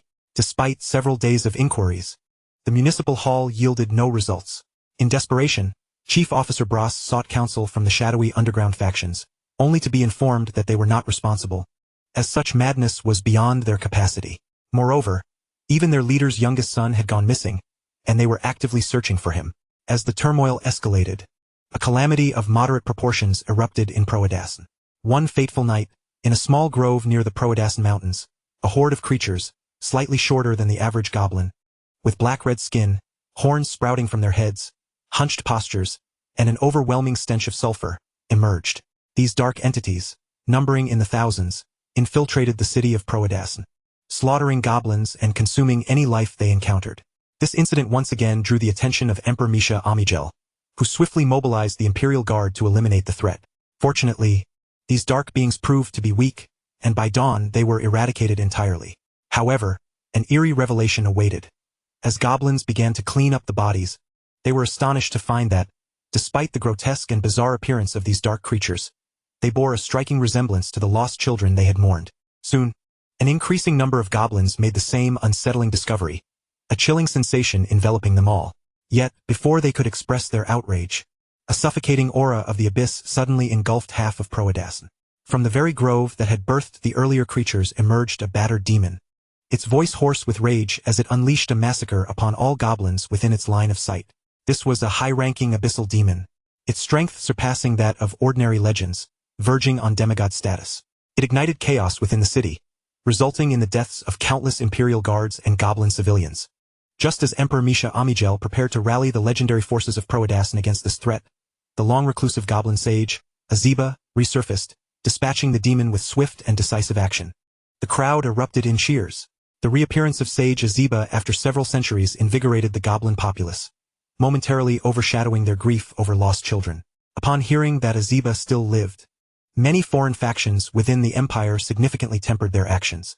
Following this battle, Azeba retreated once more into seclusion, withdrawing from imperial affairs. Meanwhile, the goblins of the capital reminisced about the devastation and suffering brought about by the sudden emergence of the demon. They referred to the transformed goblin children as little tormentors. In truth, The appearance of these transformed goblins bore a striking resemblance to lesser demons. Within the castle of Whitestone, Jiang Yu pondered over Sophia's report with a furrowed brow. Aziba's behavior was rather peculiar nevertheless. He refrained from dwelling on it, as his focus was elsewhere. The population of the winged ones remained insufficient, and he needed to be wary of potential assaults from the sea folk. Thus, he had no immediate intentions of usurping the goblins. Moreover, having the Goblin Empire divert the hidden power of the demigod Phaland was advantageous for him. Sophia continued, Your Majesty, there is also the investigation regarding the beliefs of various races. Across the continent, most races have begun to adopt certain beliefs, albeit on a small scale. However, these beliefs have yet to gain widespread traction and may require more time. Jiang Yu nodded in response, recognizing that they were beginning to assert themselves. Sophia, I shall return to the celestial heights to transcend my current limits. The leadership of the winged ones will rest upon your shoulders. Yes, Your Majesty. Should any difficulties arise, do not hesitate to seek me out on the Platinum Moon. Understood. Chapter 99. The Second Heaven. Jiang Yu ascended once more to the celestial heights, resuming his seat upon the Platinum Throne. The realm above was a profound and serene expanse. The silvery moonlight continued to illuminate the surrounding stars, casting a radiant glow that harmonized with the brilliance of the Platinum Throne. Surrounding the throne, 7 swords of judgment, shimmering with a spectrum of colors, stood firmly in the ground, corresponding to the 7 suppressed world authorities. In addition, there were 2 authorities bestowed upon Sophia and Erita, along with the purple-gold longsword hanging at his waist, culminating in a total of 10 world authorities subdued by his judgmental power.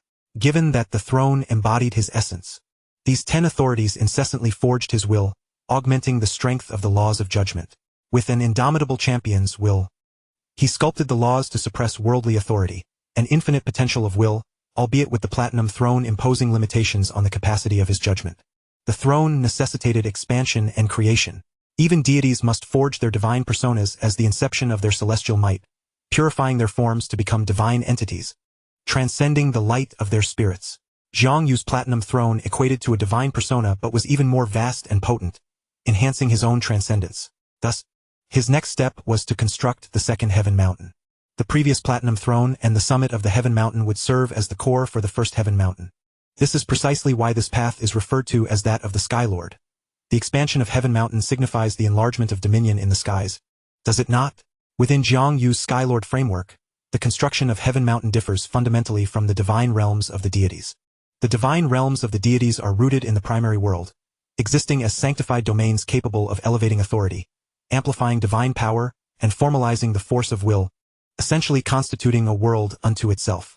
The will of a deity within its divine realm reigns supreme, and it is rare for any deity to vanquish another within its own domain unless the disparity is insurmountably vast. Nonetheless, even so, the divine realm merely exists as an extension tethered to the primary world, a manifestation of the world's will exerting direct control. However, Jiang Yu's path as a Skylord diverges significantly. He constructed the Paradise Mountain system, with the Abyssal will serving as its contrasting template.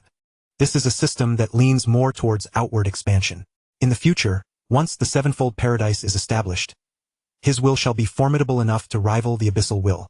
Upon his throne, as Jiang Yu closed his eyes, he elevated his will, transcending his spirit to forge the second Paradise Mountain.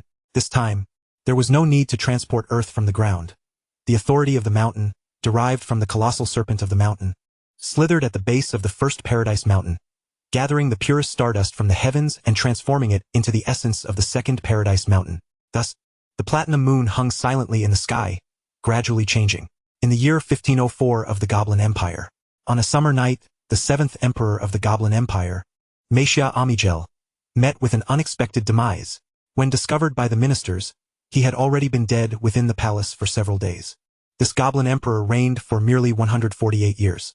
Yet, he was the most gifted among the bloodline of Amigel, with the potential to ascend to the legendary realm, had fate not intervened with his untimely death in the palace. Following Meixia Amigel's passing, the Goblin princes engaged in a fierce struggle for the throne, descending into fratricidal conflict. The entire Proedas plains were ravaged, and countless goblins perished in this battle for the imperial seat. Ultimately, the Lord of Pelagar, a marquis named Hage Amigel, marched his forces east to the imperial capital, exterminating the rebellious princes and all remaining descendants of Meixia Amigel, before ascending to the throne with the support of the ministers. It is noteworthy that Hage Amigel's father was the former imperial prince, Mirdan Amigel. The imperial throne returned to the hands of the prince's lineage.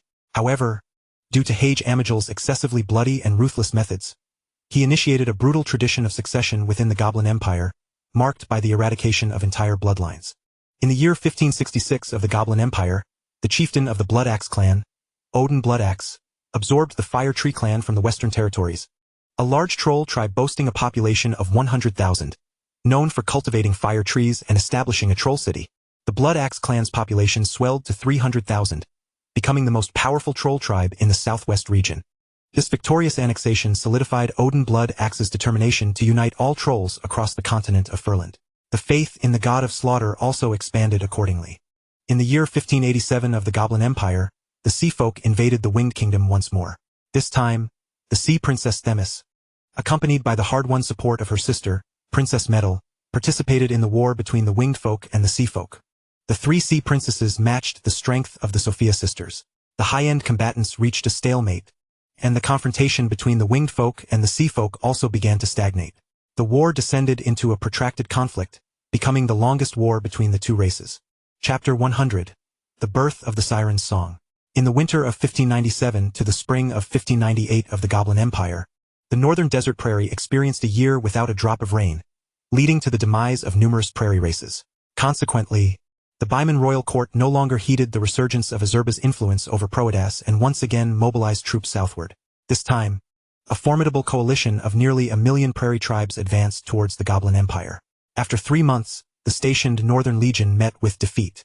The entire northern region was laid to waste, with countless northern goblins perishing, and even nearby goblins were indiscriminately slaughtered, primarily because they were indeed despised. Emperor Hage Amigel of the Goblin Empire was furious. He personally led the Imperial Guard and the Southern Noble Coalition, along with troll mercenaries, northward to quell the Prairie Army. Having military experience, Hage Amigel engaged in 3 battles upon reaching the northern region, suffering 2 defeats and achieving 1 victory. In light of the comparative strength of both sides, Hage Amigel ultimately extinguished his initial intent to march into the prairie. Another 3 months passed. Emperor Hage Amigel fortified the cities across the northern region. After the Prairie Army had replenished itself in the Empire's northern territories, they turned northward. After this battle, Hage Amigel recognized the immense destructive power of the Golden Baiman and the Baiman Behemoths in conjunction.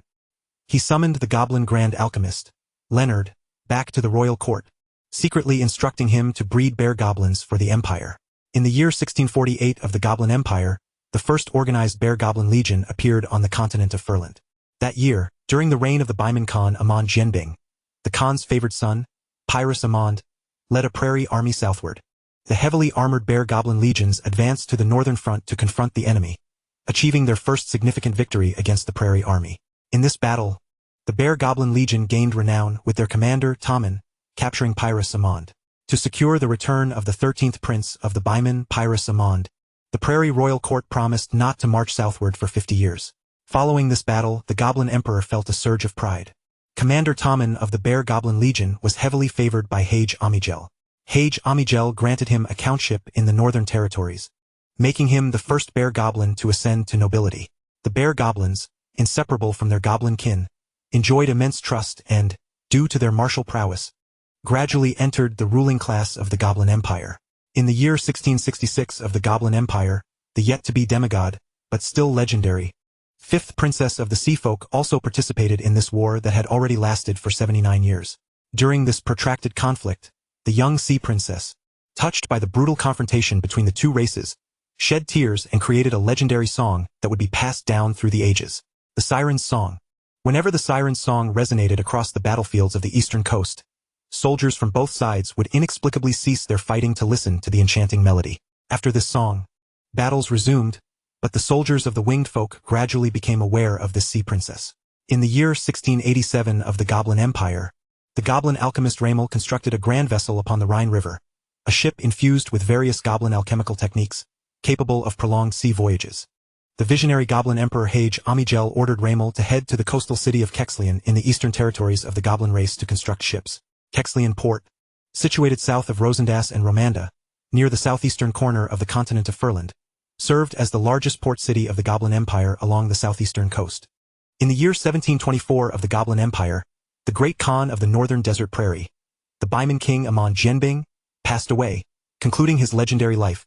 Before his demise, Amand Jianbing appointed his youngest son, Pyrrhus Amand, as his heir.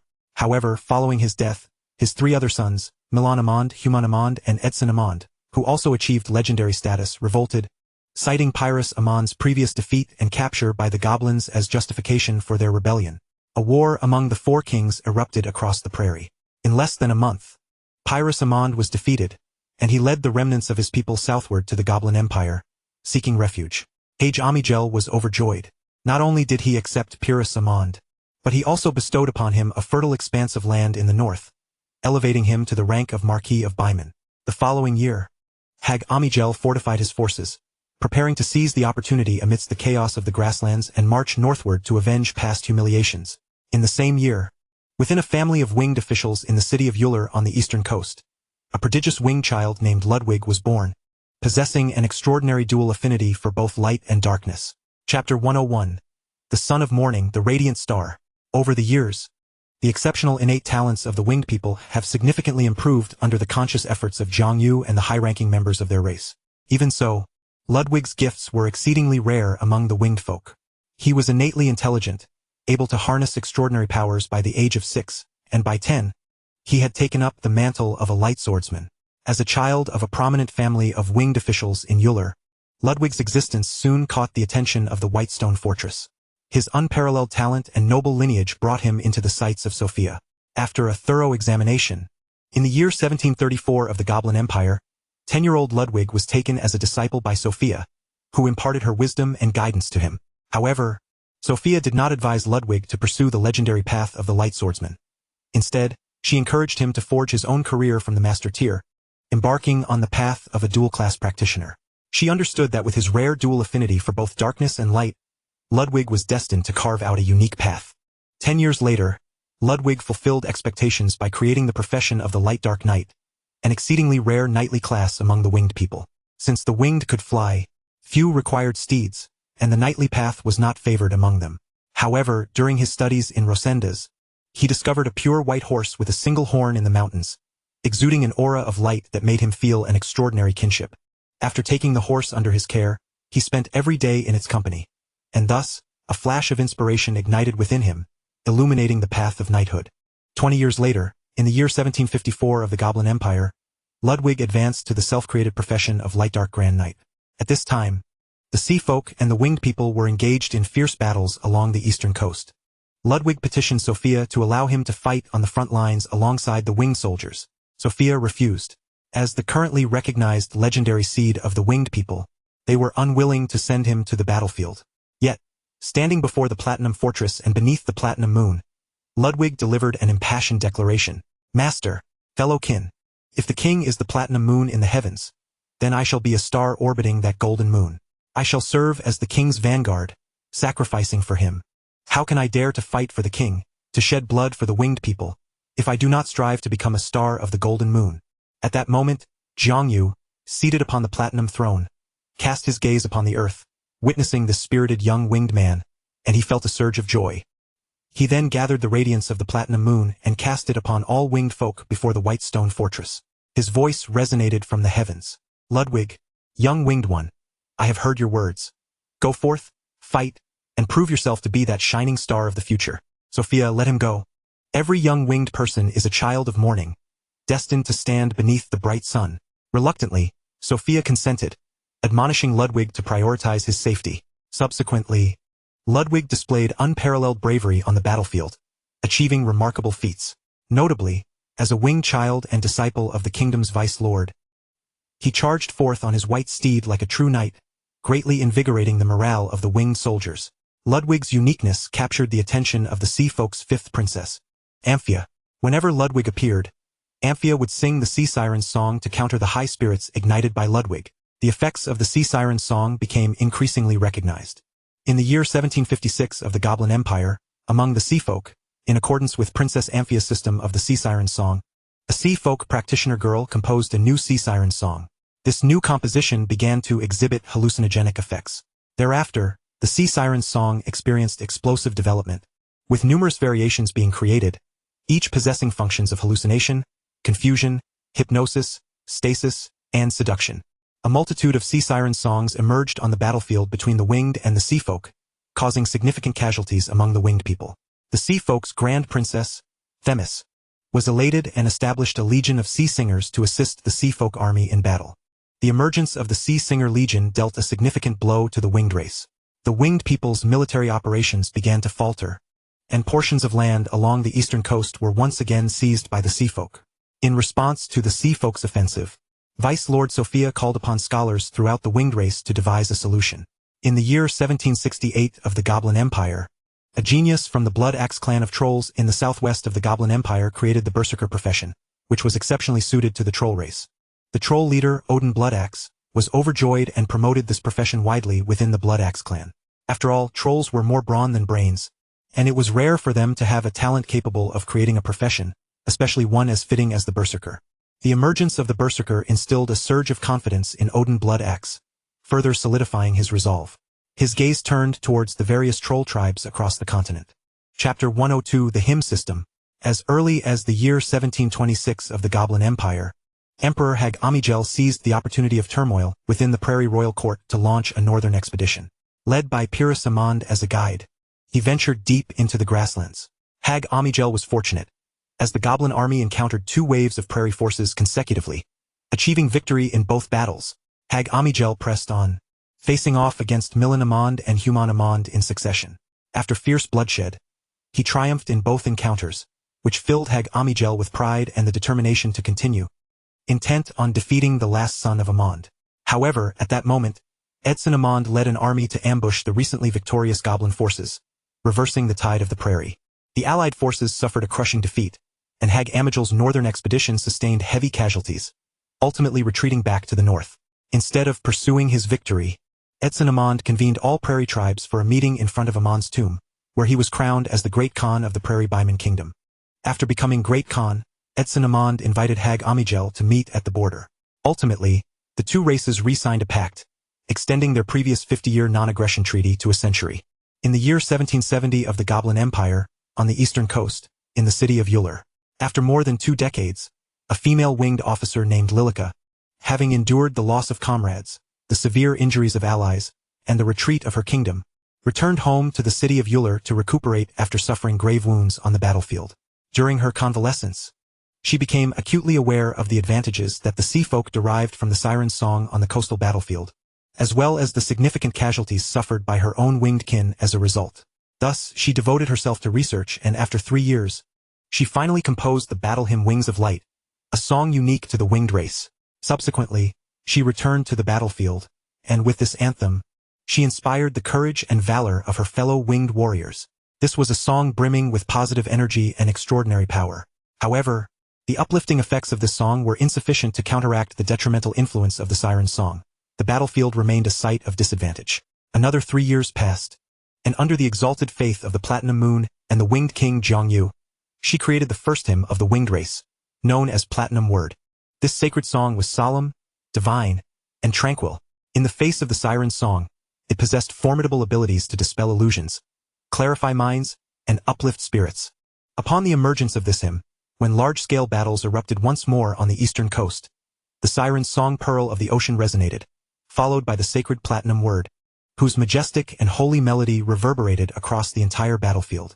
Under the light of the Platinum Moon, countless winged warriors united in a chorus, and for the first time, they triumphed over the sea folk under the influence of the siren song. Lilica rose to fame through this battle. The hymn system of the winged race was thus established. In the ensuing years, a multitude of winged bards emerged, creating songs such as Song of Heaven's Mountain, Holy Words of Light, March with Light, Kingdom, and Under the Golden Moon. The hymns of the winged race clashed with the siren songs, neither yielding ground. In the year 1801 of the Goblin Empire, Ludwig made a tremendous name for himself on the battlefield, further encouraged by Jiang Yu's personal attention, earning him the title of the Bright Morning Star among the winged people. In 1807, Ludwig forged a legendary career as a light-dark paladin, becoming the youngest legend of the winged race.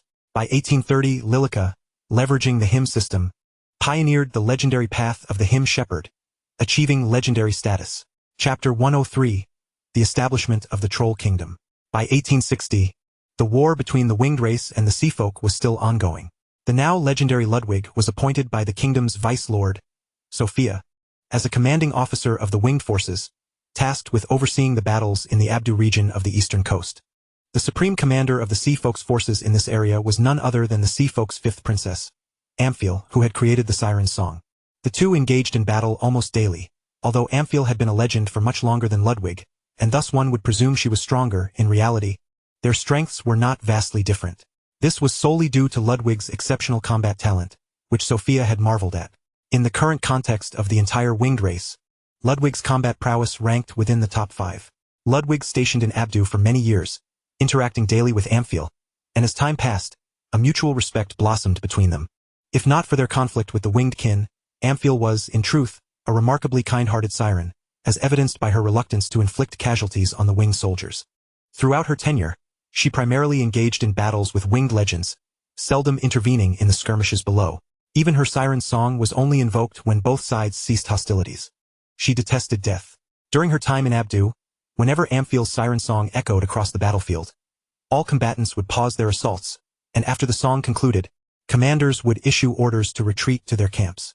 This was a tacit agreement formed over a prolonged period, thus making Abdu the region with the fewest casualties among the winged forces. As the winged commander, Ludwig, the more he understood his opponent, the more curiosity he felt. Consequently, during battles, Ludwig began to speak more, and Amphiel gradually started to respond. In 1880, high above in the heavens, Zhongyu sat upon the platinum throne. The once existing base of Heaven's Mountain had vanished, replaced by a colossal mountain formed of stardust and earth, a floating mountain crafted by Zhongyu's authority. The former throne and the first tier of Heaven's Mountain now constituted only 1% of the second tier, towering at the pinnacle of Heaven's Mountain. The surrounding chaotic laws were partially expelled, while others were absorbed as fragments of laws, embedded within the mountain. The platinum radiance shimmered at the mountain's base. To the outside world, the platinum moon appeared slightly larger, though not noticeably so. On the throne, Zhongyu was enveloped in platinum light, his body emanating a golden glow, and his vast will transformed into a decree of law, continuously ascending. Behind him, his immaculate wings gradually became hazy, seemingly on the verge of transforming into true light. The pure white halo above his head draped delicate strands of white radiance. He still required time. In 1900, the population of the Troll Bloodaxe clan surpassed 5 million. At this juncture, Odin Bloodaxe had led the berserkers of the Bloodaxe clan to vanquish all the various troll clans in the southern region. Not long ago, the last large troll tribe in the south voluntarily submitted. The trolls of the entire southern region now fell under Odin Bloodaxe's dominion. Several previous lords of the southern region had long observed the ongoing growth of the Bloodaxe trolls. For centuries, they had employed various means to suppress the Bloodaxe clan, yet to no avail, which only served to strengthen the clan further. The current lord of the southern region, Linda Ziba, witnessing the daily increase in the Bloodaxe trolls' power, repeatedly appealed to the Goblin Emperor Harg Amigel to dispatch an army to eradicate the Bloodaxe clan, but all such requests were dismissed. Instead, Linda Ziba faced the Emperor's rebuke. The reason being that the mercenaries comprised of the Bloodaxe trolls had frequently obeyed the Emperor's orders. During the northern campaign, the Bloodaxe clan had provided 1,000 berserkers to accompany the Emperor into battle, with many perishing, yet the clan bore no grievances. In the Emperor's eyes, the Bloodaxe clan might even be more loyal than the Lord of Aziba in the southern region.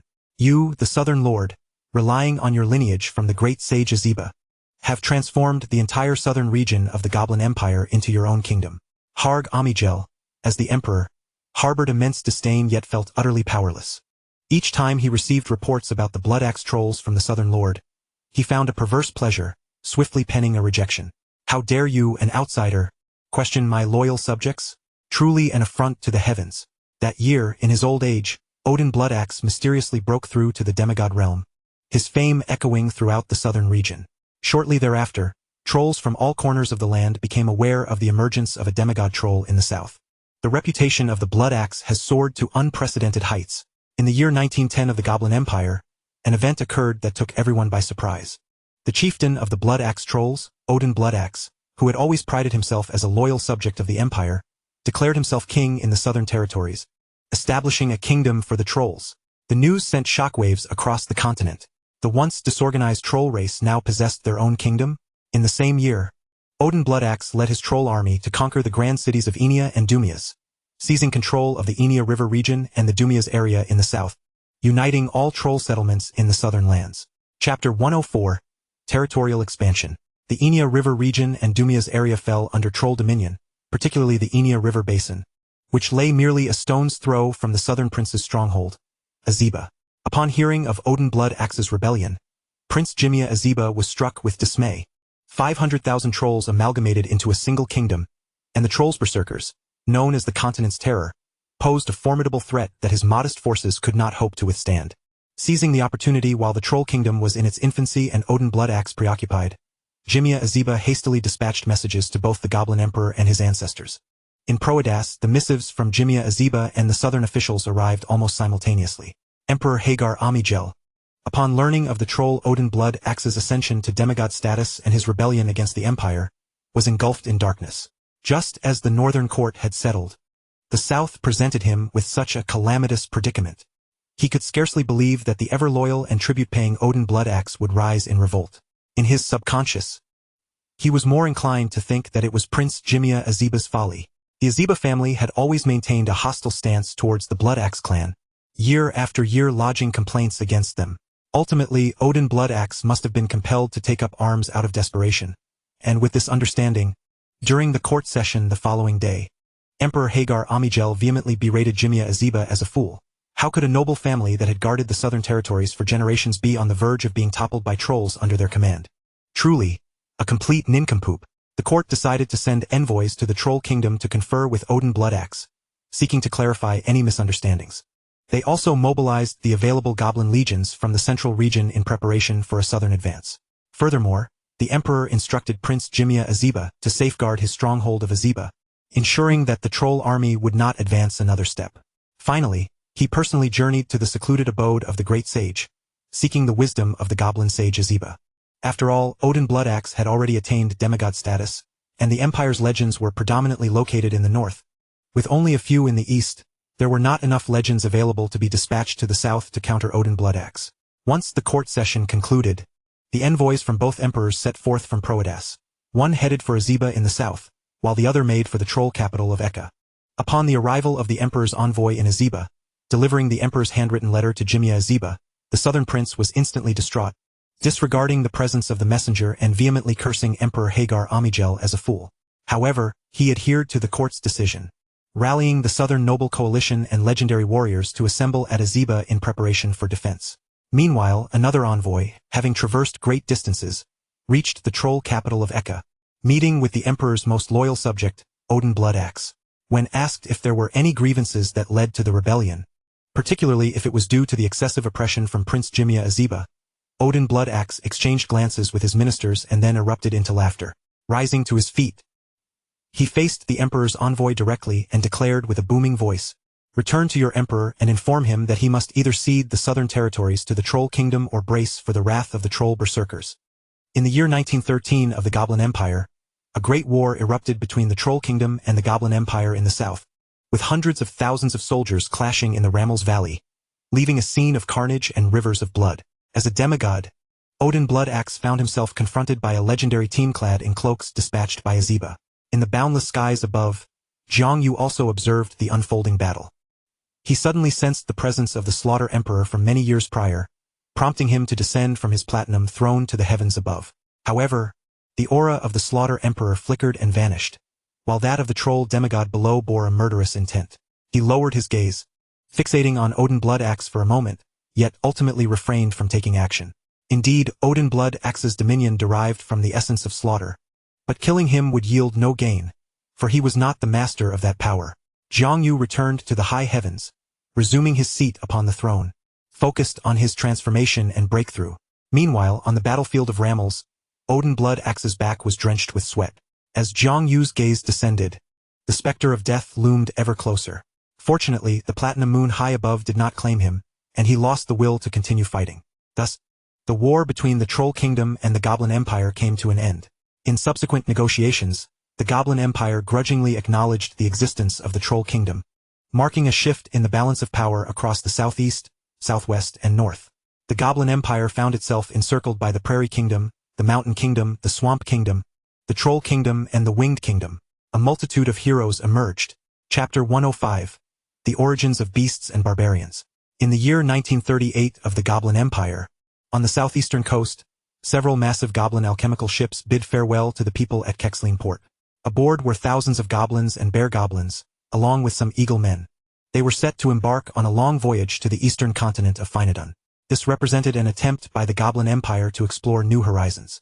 The empire had fallen into decline, and the goblins were compelled to seek solutions. Setting sail to discover new lands was one of those solutions. According to ancient records, goblin scholars had discovered that far to the east of the mainland of Furland lay another vast continent. This fleet of alchemical ships was merely the vanguard. As the grand vessels set sail, the goblin fleet initially followed the correct course. Unfortunately, during their journey, they encountered a violent storm that persisted for 3 days and nights. By the time they regained their bearings, they had lost their original direction.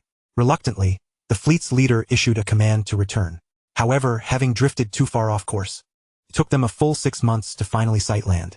Yet, when they joyously set foot on the continent once more, they discovered that it was neither Furland nor Finadun, but an entirely new land. This land was teeming with peculiar creatures, characterized by a soft, gelatinous, and translucent appearance, displaying a myriad of shapes and colors, some even possessing rudimentary offensive capabilities and behavioral patterns. However, the rulers of this domain were not the goblins, but rather a species of humanoid beings with green skin and robust limbs. They inhabit the land in a tribal manner, referring to themselves as orcs.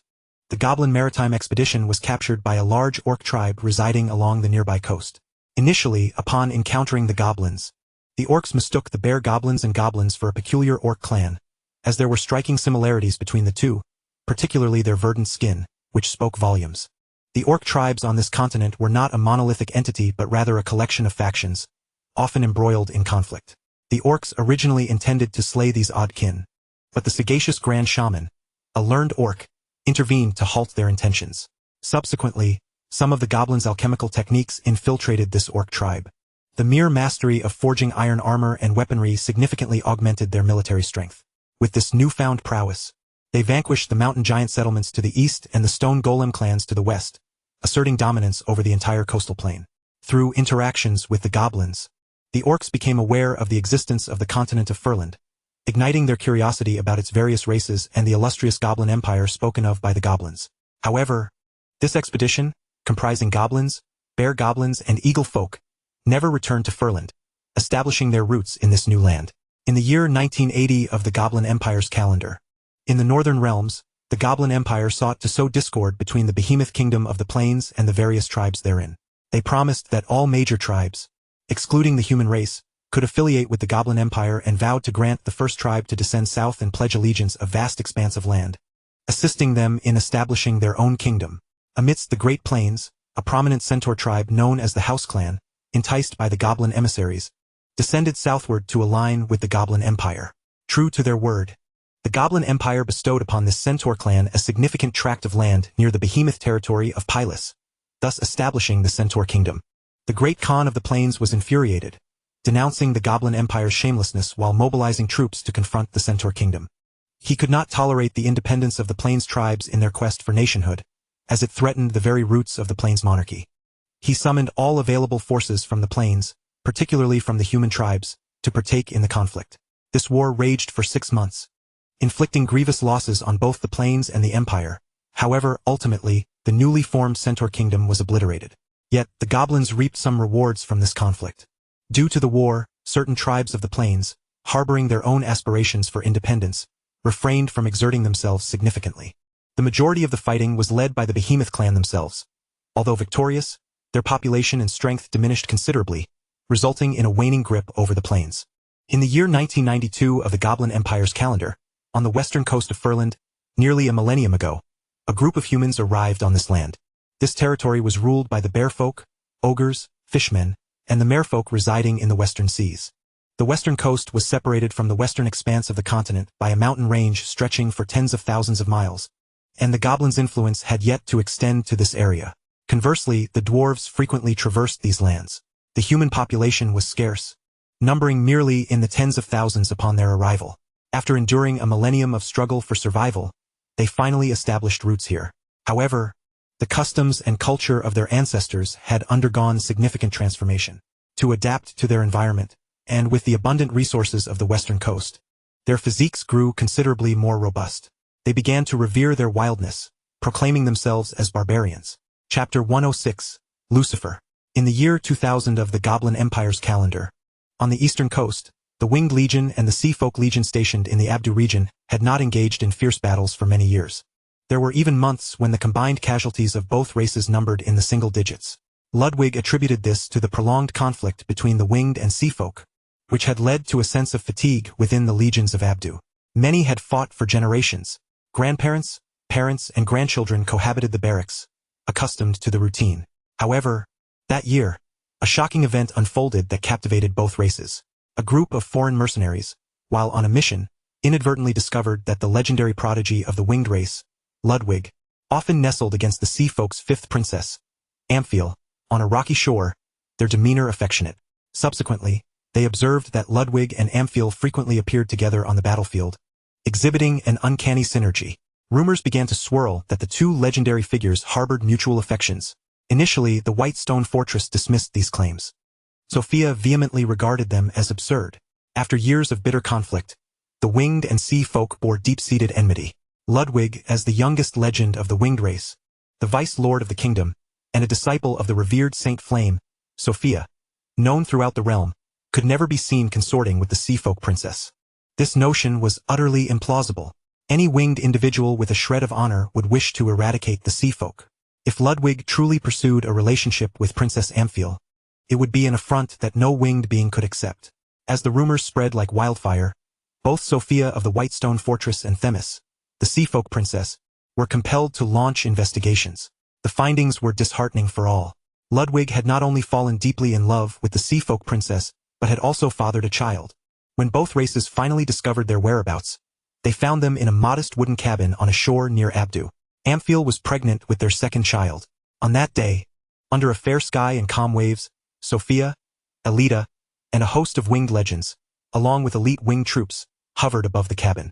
The sea folk Princess Themis, along with Melior, Metal, and a cadre of formidable sea folk legends, floated on the water's surface. Both factions directed their gazes toward the three figures before the cabin: the weary Ludwig, the expectant Amphiel, and their charming daughter, who possessed delicate white wings. Witnessing such a scene unfold before them, Sophia was consumed with rage. Ludwig, do you comprehend the gravity of your actions? You are the morning star of the winged race. Why have you entangled yourself with the sea folk princess? Her fury was palpable, her tone revealing her disappointment. Meanwhile, Themis, equally enraged, coldly regarded her sister, who had crafted the song of the sea witches and nearly secured victory for her, inhaling deeply before bellowing, Amphiel, slay that winged man beside you. Kill that accursed half-breed child of the winged race, and I shall overlook your transgressions, permitting you to return to the sea folk. Themis's words were laced with a chilling intent, her murderous resolve towards Ludwig and the winged girl as vast and unyielding as the ocean itself. In front of the quaint cabin, a delicate girl, as if sculpted from jade, was struck by fear. She clutched tightly to the hands of Ludwig and Amphiel, trembling and tearfully exclaiming, "Daddy, I am so frightened." Ludwig swiftly positioned himself to shield his daughter and wife, while Amphiel cradled their daughter in her arms, soothing her gently. "Lucifer, my beloved daughter, do not be afraid. Your father and mother will protect you." Chapter 107. The Emergence of Calypso. Nestled in Anfield's embrace, the little girl buried her head deeply into her mother's warmth, yet her slightly quivering frame still betrayed her fear. With Themis's wrath, the sea began to churn violently. The surging waves crashed relentlessly against the rocks, the salty sea breeze tousling the hair of the trio in front of the cabin. Having calmed her child, Amphiel turned towards the ocean, gazing in Themis's direction, and implored, "Sister, I am guilty beyond redemption, but for the sake of our millennia-long sisterly bond, I beseech you to spare my husband and child." The sea breeze lifted her deep blue hair, fragile as a strand of seaweed. However, Themis remained unmoved, her similarly deep blue hair billowing behind her as she coldly declared, "Impossible, Amphiel, they must perish. And you, having betrayed the will of the deep sea, must return with me now, to kneel before our mother and atone for your sins with the remainder of your life." "No, sister, I cannot," Amphiel cried, nearly in despair. "Amphiel, kill them for me. You are the princess of the deep sea, and when you made such choices, you should have anticipated the consequences." Themis insisted sternly. "Very well. Since you are unwilling to act, I shall take matters into my own hands, and then I will bring you back." She stood upon the surging waves, raising her trident high, the overwhelming force summoning the might of the ocean, rushing towards the trio in front of the cabin. Yet her assault was thwarted. A wall of fire, composed of lava and light, stood resolutely before the rocks, as a beautiful winged woman descended from the sky, her sword poised, fiercely admonishing, "Themis, what are you doing? My disciple is not to be chastised by you. Themis, you wretched, vile birdwoman." Themis stomped her foot in anger. "Humph, Themis, your fishy stench remains as unbearable as ever," Sophia retorted disdainfully. In front of the cabin, Ludwig suddenly knelt before his teacher, pleading, "Master, I was wrong. I am willing to pay the price for my sins, but my daughter is innocent. Please spare her. My wife has never killed a winged being and will not do so in the future. I implore you to let them go." Sophia, upon hearing this, was filled with profound disappointment. She had not anticipated that her painstakingly taught disciple would become so pitiful for the sake of a sea which had the noble duty of the kingdom, the blood feud of races, and the faith in platinum vanished from his heart. Yet the goodness within her restrained her emotions. "Ludwig, I can accept your daughter, but I cannot forgive this sea witch. She must die. Unforgivable." Then she turned to Themis. "Themis, take your people and leave at once. The eastern coast is the territory of my kin. Today you shall not set foot on the shore." However, Themis disregarded her, yelling at Anfield, "Anfield, you traitor! You must make a choice today, or the deep sea will no longer accept you. You will no longer be a daughter of the sea, walking barefoot on the sinful land, unable to find salvation. Sister, I love them more than I love myself. Your demand is beyond my capacity." Anfield wept. "Anfield, do not forget. It is the deep sea that nurtured you. If you do not choose, if you do not firmly establish your stance once more, the sea tribe will view you as an enemy, and the winged offspring you bear will face eternal persecution from the sea folk. It would be better to end her suffering sooner than to live in constant fear." Themis, still clinging to sisterly affection, urged her. "No." Anfield resolutely refused. Her daughter was more precious than her own life. "Very well, since that is the case, let me make this decision for you. You and we are all daughters of the mother. As princesses of the ocean, you should not squander your future here." Themis sighed. Upon hearing these words, Anfield's face contorted in profound despair. She looked at her kinsfolk standing upon the sea, then at her frightened daughter in her arms, and finally at her husband standing protectively in front of her. Taking a deep breath, she stepped forward and declared, "Sister, I am willing to offer my life in exchange for my mother's forgiveness, to secure their safety." With that, she resolutely summoned all her legendary power, severing all ties to her own life. Witnessing his wife fall lifeless before him, Ludwig's heart twisted in agony. He lifted her fallen form from the ground, took hold of the stunned Lucifel, and with a deep sigh, turned to Sophia, pleading, "Forgive me, master.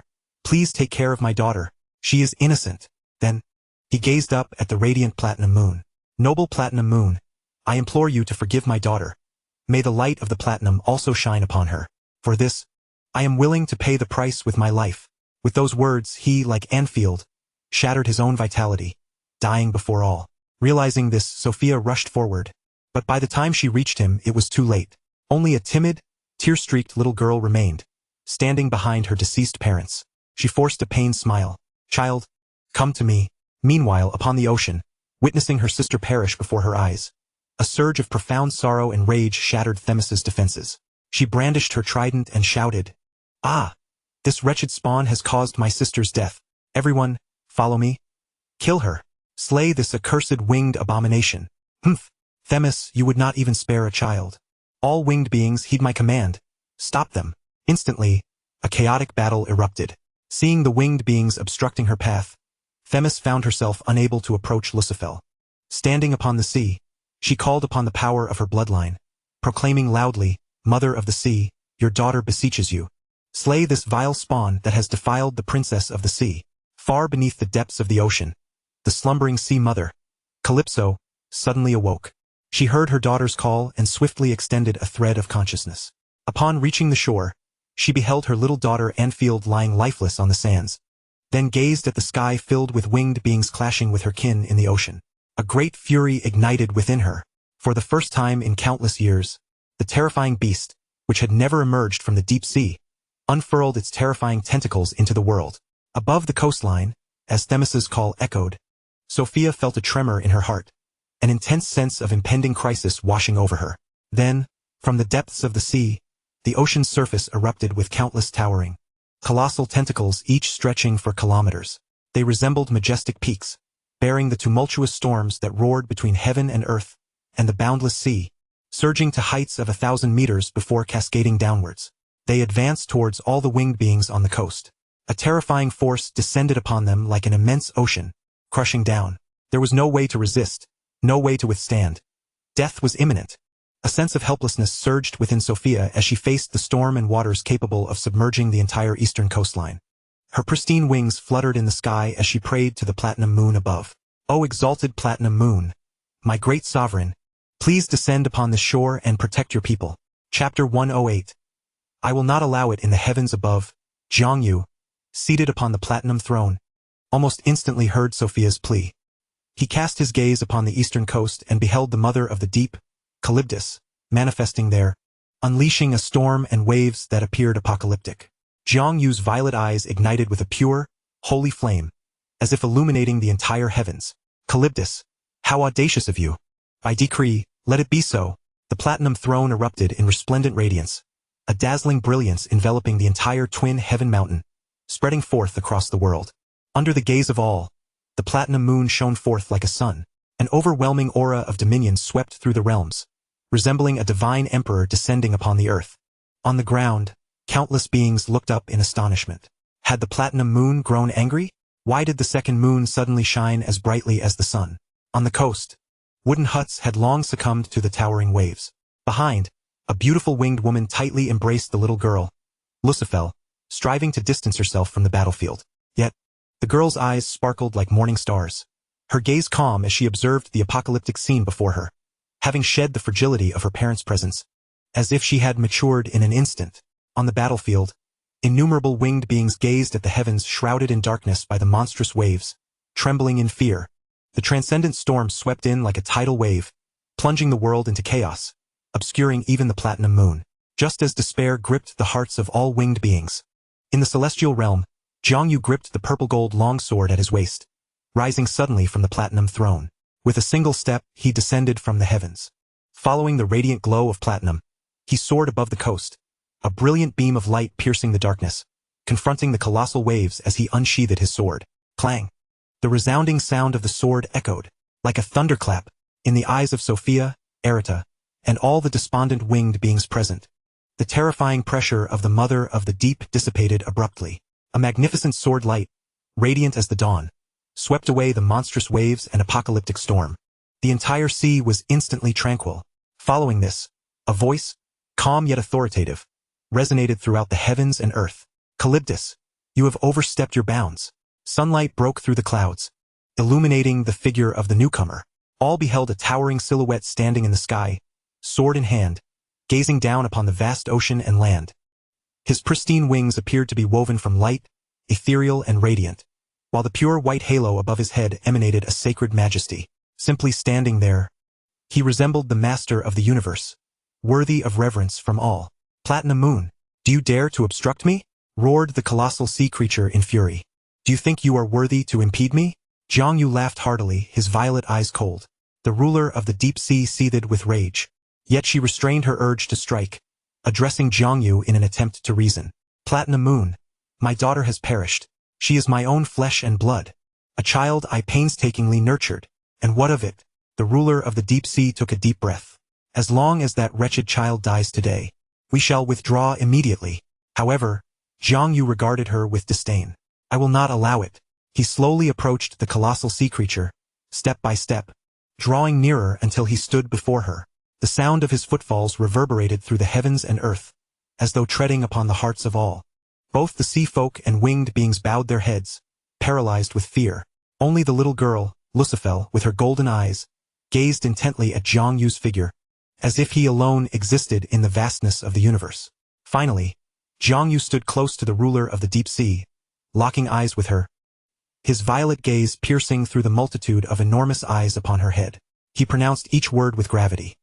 "If you dare to set foot on land today, I shall slay you." Chapter 109. In the name of the morning star.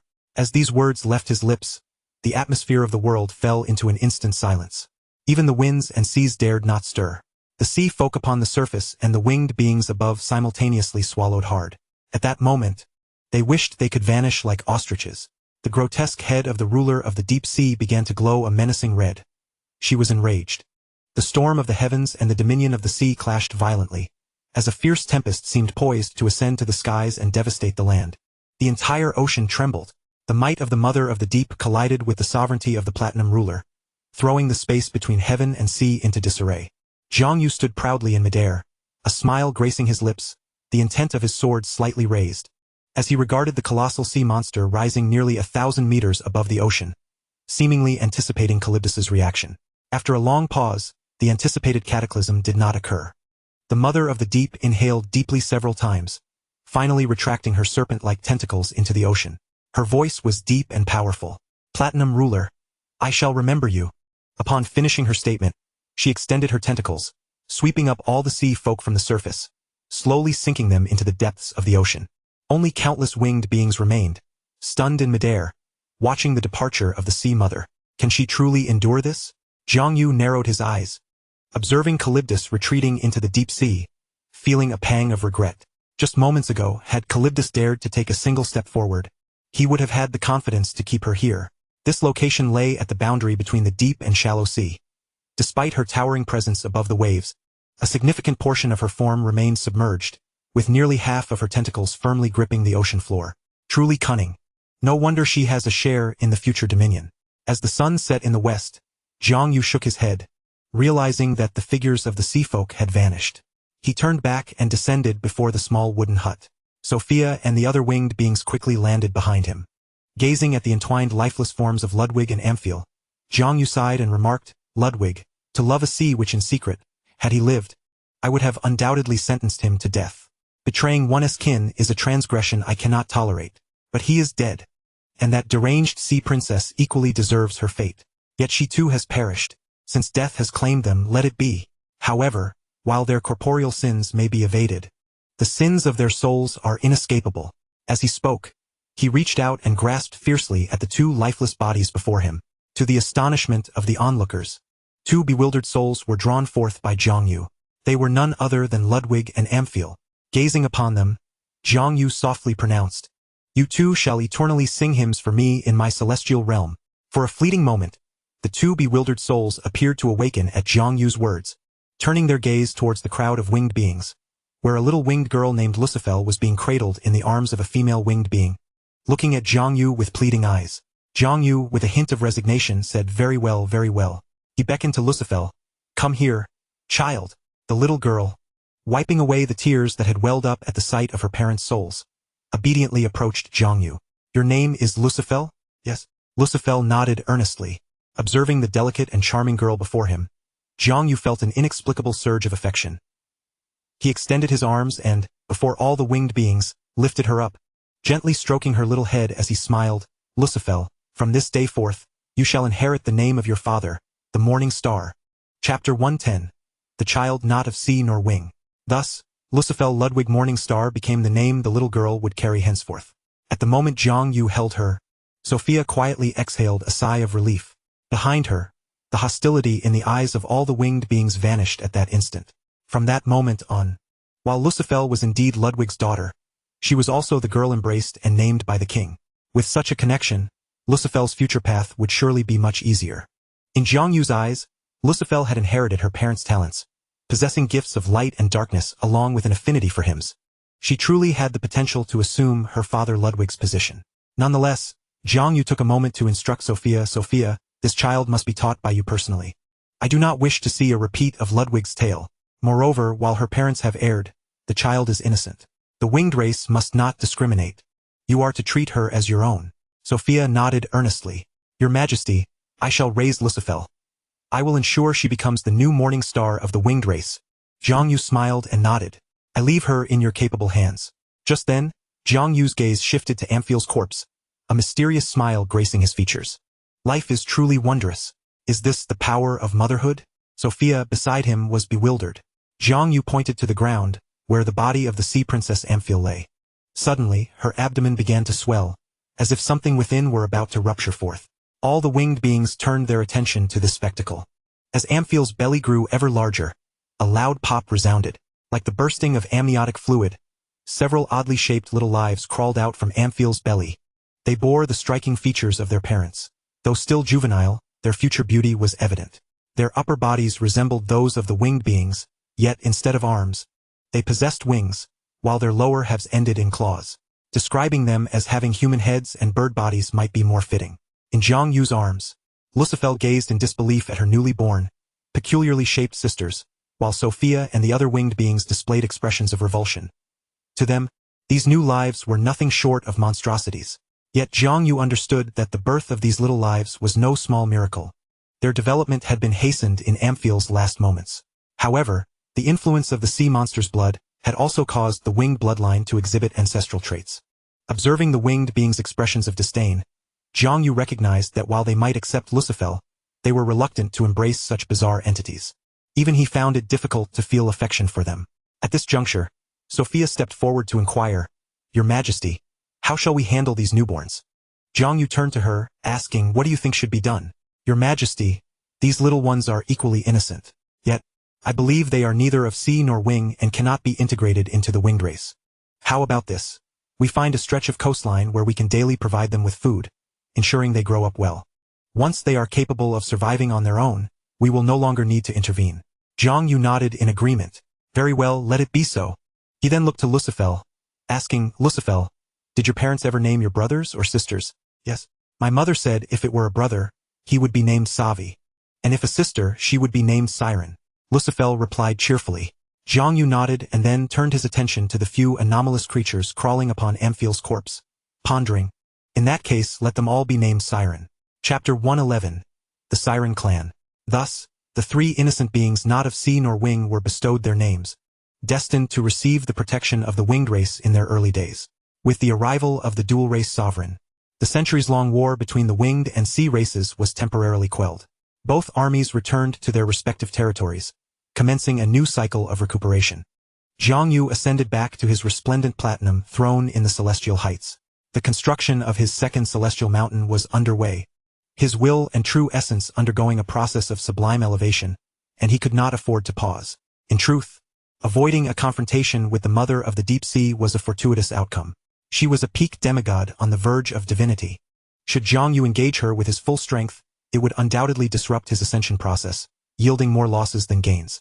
The mother of the deep sea might have retreated in humiliation for similar reasons.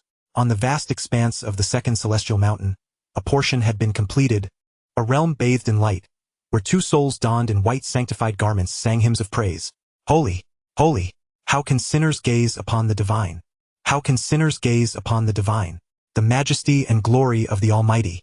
A wooden cabin appeared in this seemingly luminous world. Here lay the heavenly domain Zhang Yu had delineated upon the second celestial mountain. In the future, many winged beings who had perished in battle or displayed fervent devotion could come here. Yet for now, in the absence of divine power, his strength was insufficient, allowing only legendary souls to ascend to this celestial realm. However, that time would come soon.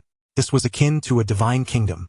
While Zhang Yu did not require such amenities, he felt it necessary to arrange similar provisions for his devotees.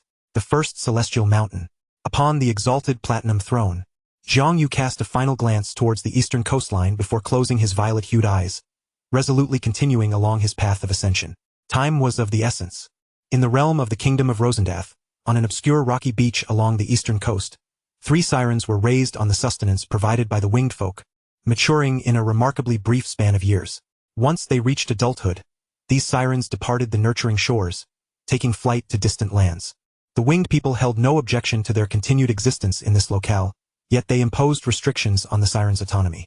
Innately free-spirited, the sirens cherished their existence between sea and earth, inheriting their mother-s exquisite vocal prowess. They often sang along the coastline, enchanting passing intelligent races, leading some to procreate with them or meet their demise.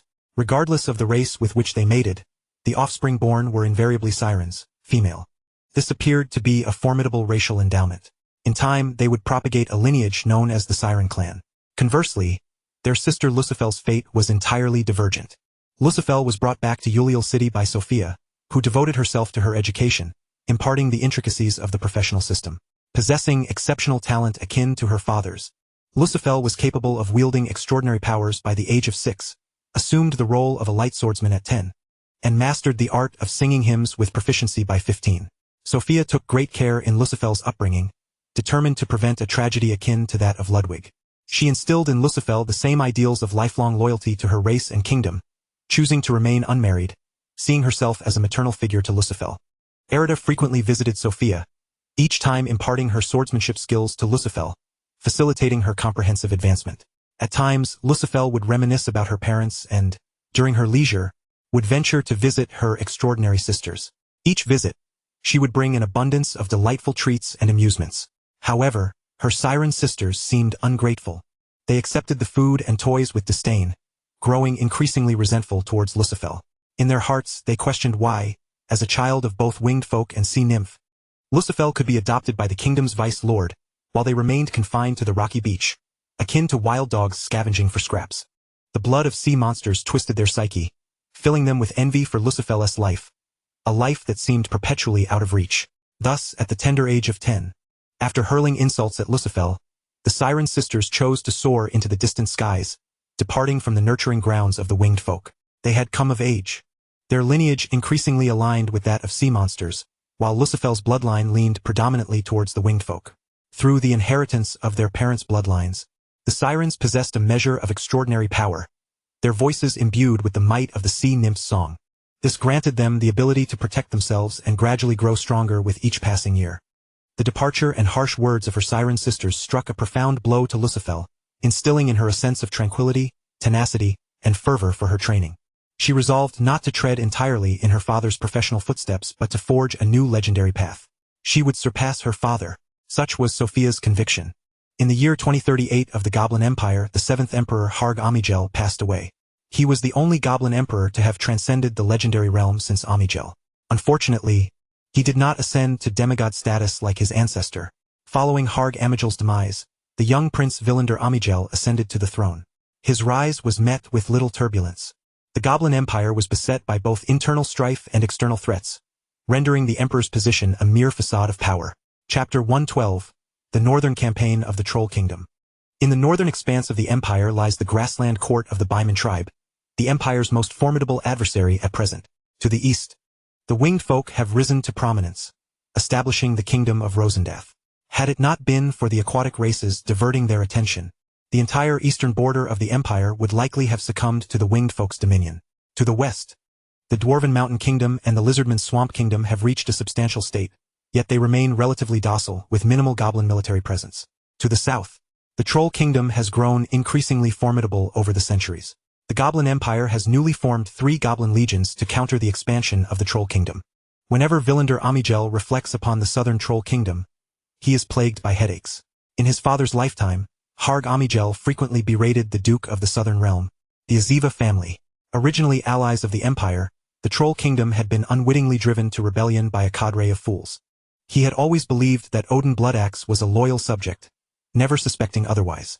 Were it not for Aziva's continued presence, he would have considered dismembering Jamia Aziva. Fortunately, the legendary squad dispatched by the goblin sage Aziva remained stationed in the southern city of Aziva, hindering the Troll Kingdom's advancement northward. Odin Bloodaxe was simultaneously expanding southward and forging alliances with troll tribes across the continent, inviting them to join the Troll Kingdom.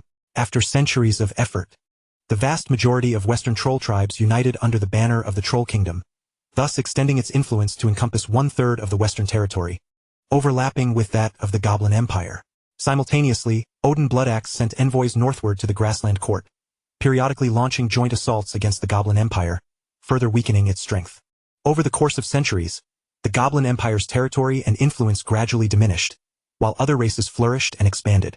Among them, the rapidly growing Troll Kingdom's population has surged to 10 million, posing the most significant threat to the southern borders of the Empire. Villander Amigel recognized the peril posed by the trolls early on.